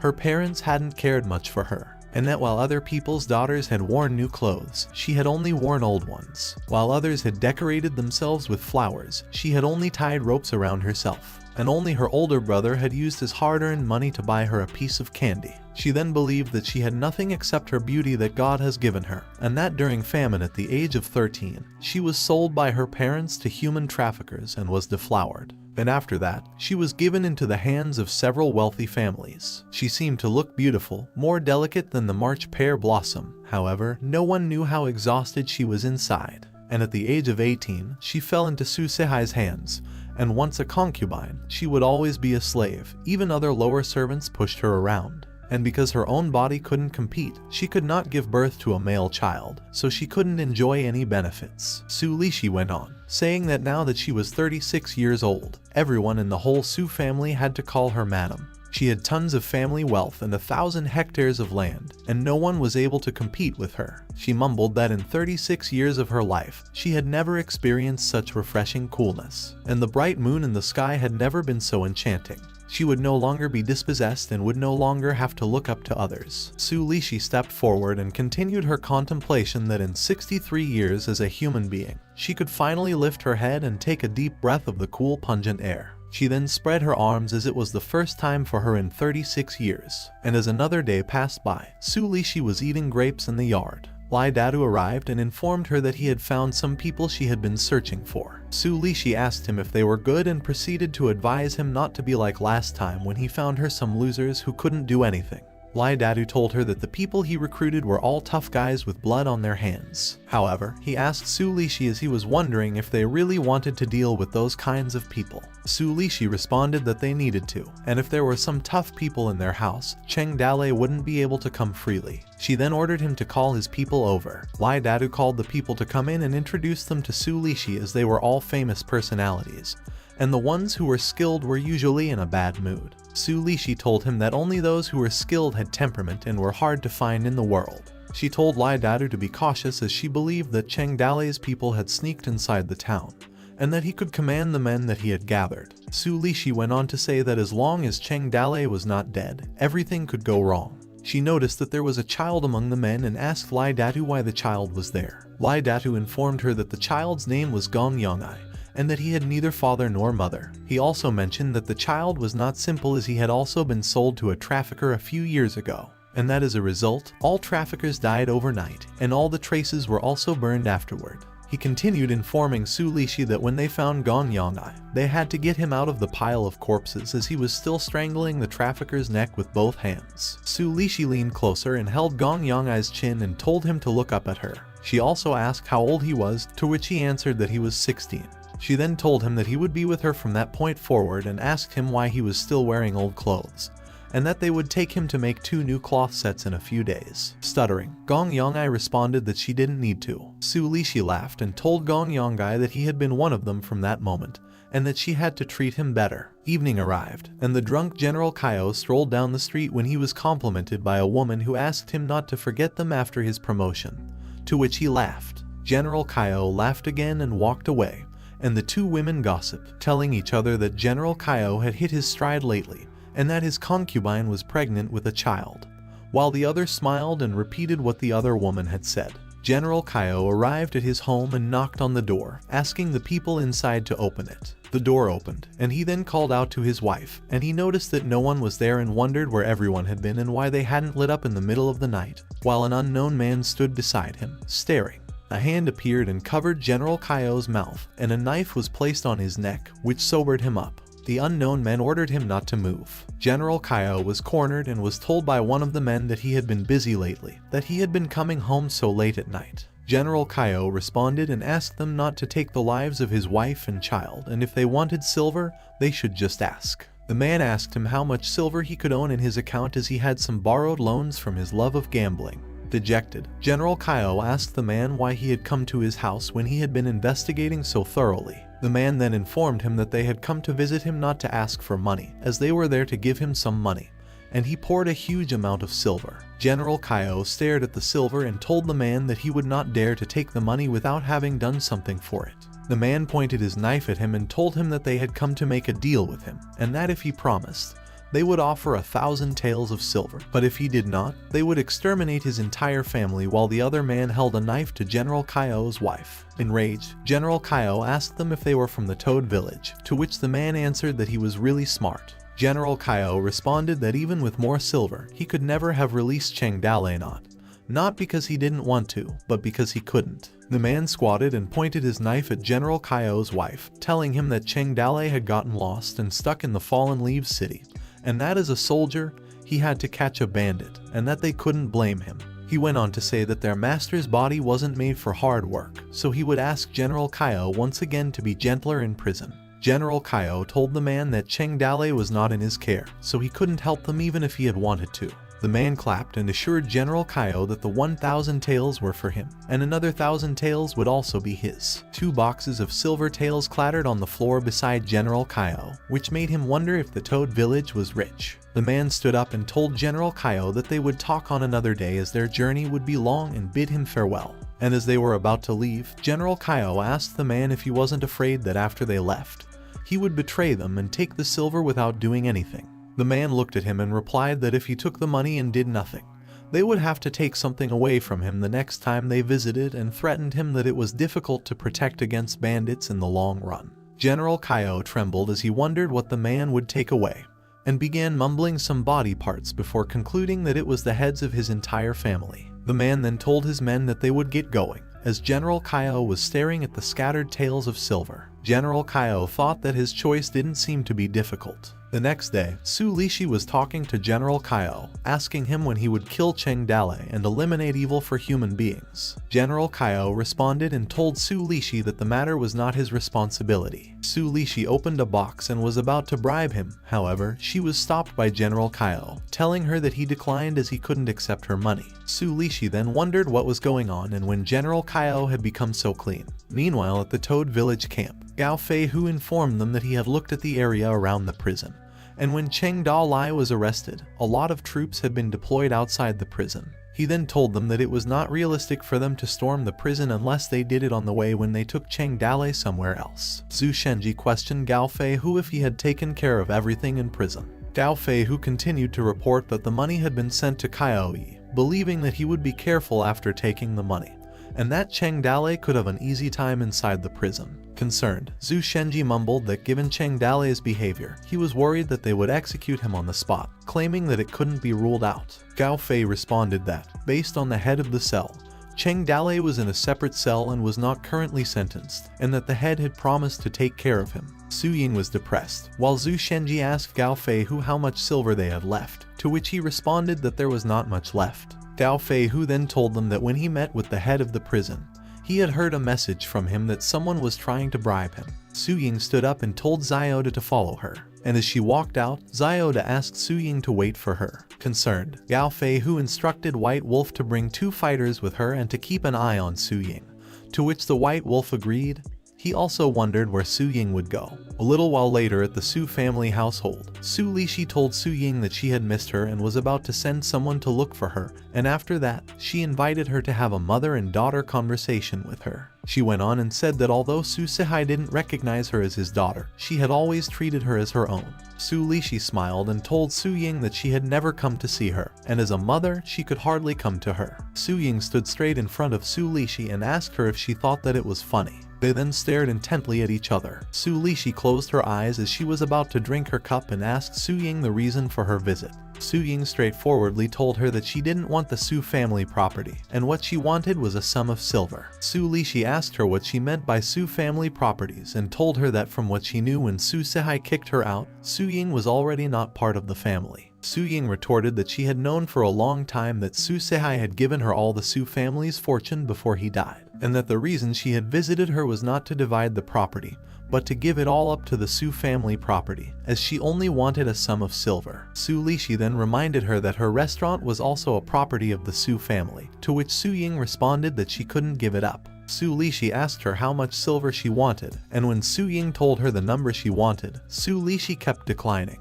Agitated, Su Ying informed her that the fields of the Su family, and the business in the city and on the docks, wondering if it was still not worth 10,000 silver. Su Lishi raised 3 fingers and told her that the values of those businesses had nothing to do with it, and the best she could give her was 3,000 silver at most. Su Ying clenched her teeth in anger and agreed. Su Lishi then told her that her words were not proof, to which Su Ying responded that writing was her proof. She took a brush and suggested to Su Ying that she would have to let her subordinates send it to her, as 3,000 silver was not a small amount and she wouldn't be able to transport it as she passed the contract to Su Ying. After their negotiation, Su Ying walked out. However, she told Su Lishi that if she didn't send the silver, she had to watch out for God to punish her, as God was watching. Su Lishi responded and assured her that God had not yet taken her, a wife of a bandit, which proved that God was blind. And as Su Lishi held their contract paper, she then grinned and ordered her men to leave the wagon. After a while at the city lord's residence, a fat man asked Su Lishi why she had visited, claiming that she should be at home grieving. Su Lishi sighed and told the city lord that she wouldn't have come to him if some obstacle hadn't existed. The city lord asked her if something had happened. Su Lishi informed him that Cheng Dale had done a lot of bad things, and that when he was caught, his people kept blaming her for what happened and kept coming to her house to make trouble. She then stated her reason for coming. She came to ask when he would kill Cheng Dale to destroy the rays of hope left on his men. The city lord grinned and informed her about the situation, telling her that the fact he caught Cheng Dale was a great accomplishment, and that he was more worthy of being alive than dead. He went on and informed her that they had let Cheng Dale alive, in case the mountain bandits of the Toad village went crazy. he would serve as a hostage. Su Lixi understood and took a box, telling him that before Su Sihai died, he had promised to give a luminous pearl to the city lord and that day she had brought it especially for him. The city lord asked her what she meant. She then opened the box, which contained a shiny pearl, to which the city lord was happy and mumbled that Su Sihai was really a great person who remembered the dead even before dying. Su Lixi changed the subject, which reminded the city lord of their conversation with Cheng Dale, and the city lord assured her that he would take care of it while eyeing the shiny pearl. Su Lixi closed the box, and the city lord asked her if there was something else she wanted him to do. She told him that she just had a few family matters, that Su Ying was a disgrace to the Su family, and after Su Sihai died, there was no one who was able to control her. Earlier that day, she had come to her to exchange her family fortune for 3,000 silver to spend. She went on and said that the Su family fortune should be passed on to her in a few years. However, she believed that with Su Ying's current temperament, she didn't feel comfortable leaving the Su family to her. The city lord couldn't believe that there was such a thing. Su Lixi grinned and told him that she had also written a receipt for Su Ying, and that she would send someone later to deliver the silver. However, she was afraid that on that day it would be 3,000 taels, and the next time it would be 5,000. She would keep coming back to her, asking for money, and as her mother, she couldn't give her money, and the Su family couldn't afford Su Ying spending so much money. Worried, the city lord suggested that Su Ying should be properly controlled. Su Lixi then gave him the box and told him that after the death of Su Sihai, she had dared not to educate her. However, as her stepmother, everything she said had no effect. The city lord smiled and assured Su Lixi that he would do it for her and that the receipt would stay with him. If Su Ying asked her for money again, she would have to see him. Meanwhile, at the front door of the Su family, Su Ying wondered why the silver Su Lixi had promised was taking so long. The man closed the door aggressively and told her to ask the city lord for money and to get lost. When she went to the city lord's manor, she was yelled at for having a large family fortune, and he was still not satisfied, asking her what she needed the money for and telling her to get out of his place. The city lord continued to scold her and asked her if her heart was clouded and suggested why she wouldn't go to Cheng Dale and ask for money. Su Ying felt dejected as she listened to every curse word that had been said to her. She then walked down the city streets, face down, as two men stalked her. Su Ying's face frowned, however, moments later a hand grabbed her shoulder, and a voice called out to her. She turned around and met White Wolf, who told her that she had been secretly watching her and wanted to stop her when she saw her going to the Su family. But something terrible happened in the end. She went on and said that it didn't matter when someone's time had passed, it could still be settled with the Su family. She held her hands and told her that they were going back as it was not safe where they were. A man held a bloody spear, and a massive pile of bodies lay down the street, while Zhao Zilong stood and stared at them. A voice then yelled that the Su family was full of bullies and ordered some of his men to follow him to destroy the Su family. Liu Bei told Gao Feihu to calm down, that no matter how he said it, they were still Su Ying's family. Fuming, Zhu Shenji asked Liu Bei how he could stay calm as they had already used countless amounts of silver and still got no way to save Cheng Dale. He suggested that they should just storm the prison. Munching on his food, Liu Bei then told them that if they wanted to do it, it would be much better to wait and relocate Cheng Dale, as he was more valuable alive than dead. He believed that Cheng Dale would definitely not be executed secretly. Su Ying chimed in that she thought it couldn't be said that there was no way, and that before she went to the city lord's residence, she found a method that they could try. Liu Bei asked what her method was. Su Ying responded that she had heard that Wan Boshan went fishing at the pier every 20th of the month, and if they kidnapped him, she believed that they could trade him back for Cheng Dale. Liu Bei inquired about the day they were in, to which Guan Yu replied that it was the 19th, and that the 20th would be tomorrow.